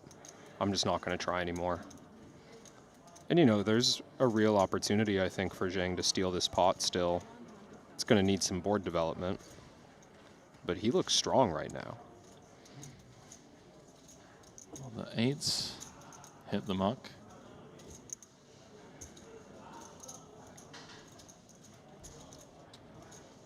How's the ace-9 feeling? Mandatory call one. We know that our opponent wanted to 3-bet pre to a larger size.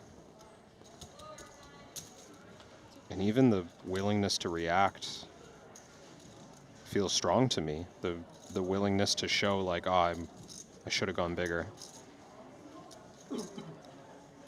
So I don't know, if Vogelsang faces a second barrel here, Zhang might just win this pot on the turn.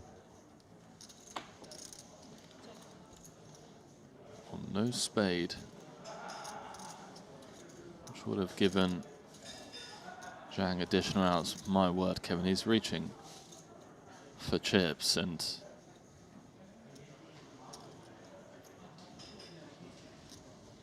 if he does find a barrel, no, he doesn't. Just shrinks back in his chair, checks it on over, and finds the King of Hearts. Well, I doubt Vogelsang loses any more on this river, but even after shutting down the turn, Zhang's found a way to win this pot. Spikes the 3 outer. Gonna cross the million chip mark.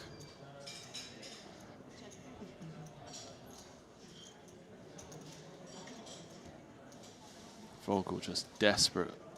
Try and get his ace-9 to showdown.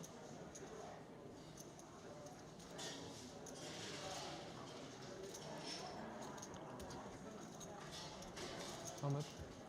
Some of each being sprinkled into the middle.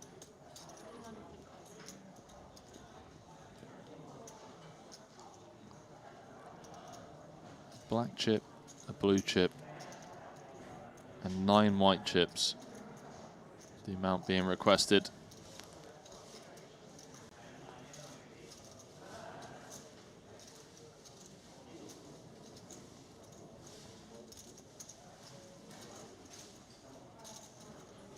Where do the bluffs come from, Kev? Tough to find. Yeah, Vogel agrees. Hence the ace-9 hitting the mark. Even ace-queen suited maybe doesn't. 3-bet pre and risk getting all in. And these live misclicks do happen when you're on the biggest stage in the poker world. Playing against some of the best players in the world as well. You know, the pressure really is on. Can always empathize with the live misclicks.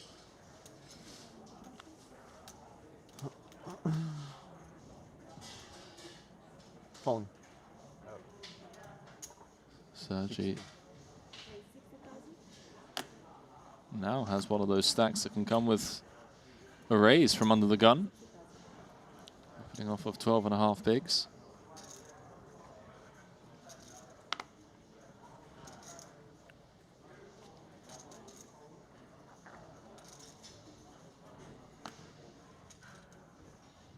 He's surprised. I'm saying where to enter that pot. Just evaluating his new situation.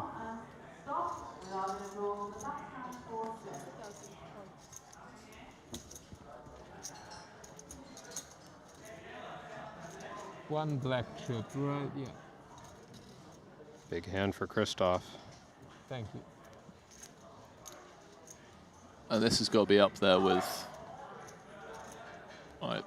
top 5 worst feelings in poker, where you almost got a light raise through. It's gone fold, fold, fold, fold, fold, folds all the way around to the big blind. And that thought crosses your mind like, yeah, got one through, everyone's folding. Or you're just going to see a flop.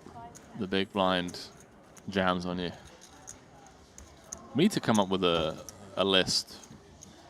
Yeah, is that a worse feeling than raising aces? We gotta make a repeat. And getting all folds? That's a really great. You're asking the right questions now, Kevin. I don't know. I think certainly it's worse than it's up there. Being all in with 80% equity and busting the tournament. Obviously. No, I didn't say busting the tournament. I just said losing a big pot. Losing a big pot. Don't change the narrative, please. I think what you said was you would rather bust the main on the FT bubble with 95% equity. That is true. I did say that. Then open raise aces and have the big blind fold. Those were my exact words.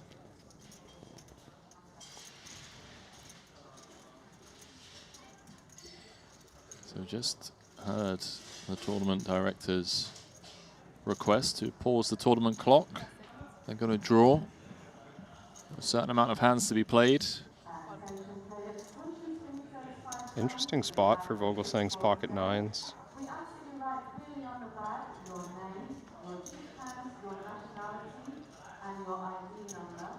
Samuel's opened the button to 2.3x.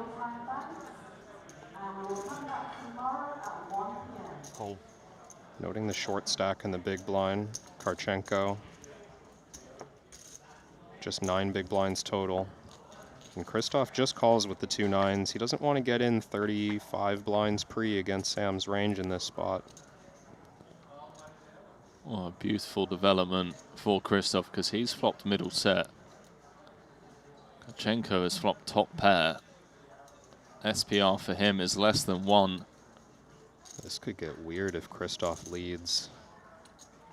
And I think it's on his mind on this kind of texture. You flat out of the small blind. It's the kind of board that interacts really well with your overall range. Looks like he checked though.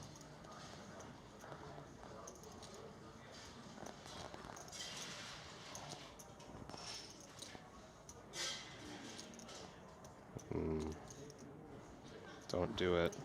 It's too late. He's done it.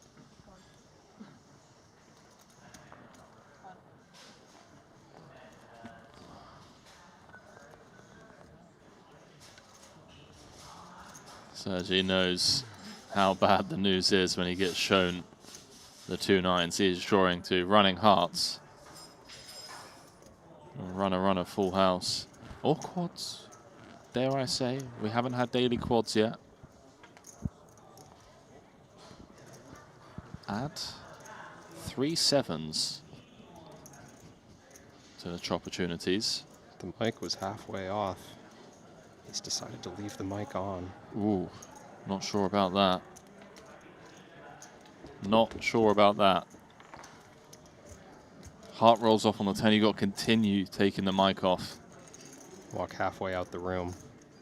Wait for someone to shout. Yeah, maybe even throw your arms up in the air. Give it a real sigh. That one does sting, though. Last couple of hands of the day. My grandpa. You're close to bagging and tagging. I don't know why he loved me so much, but he is my grandpa. It is tough.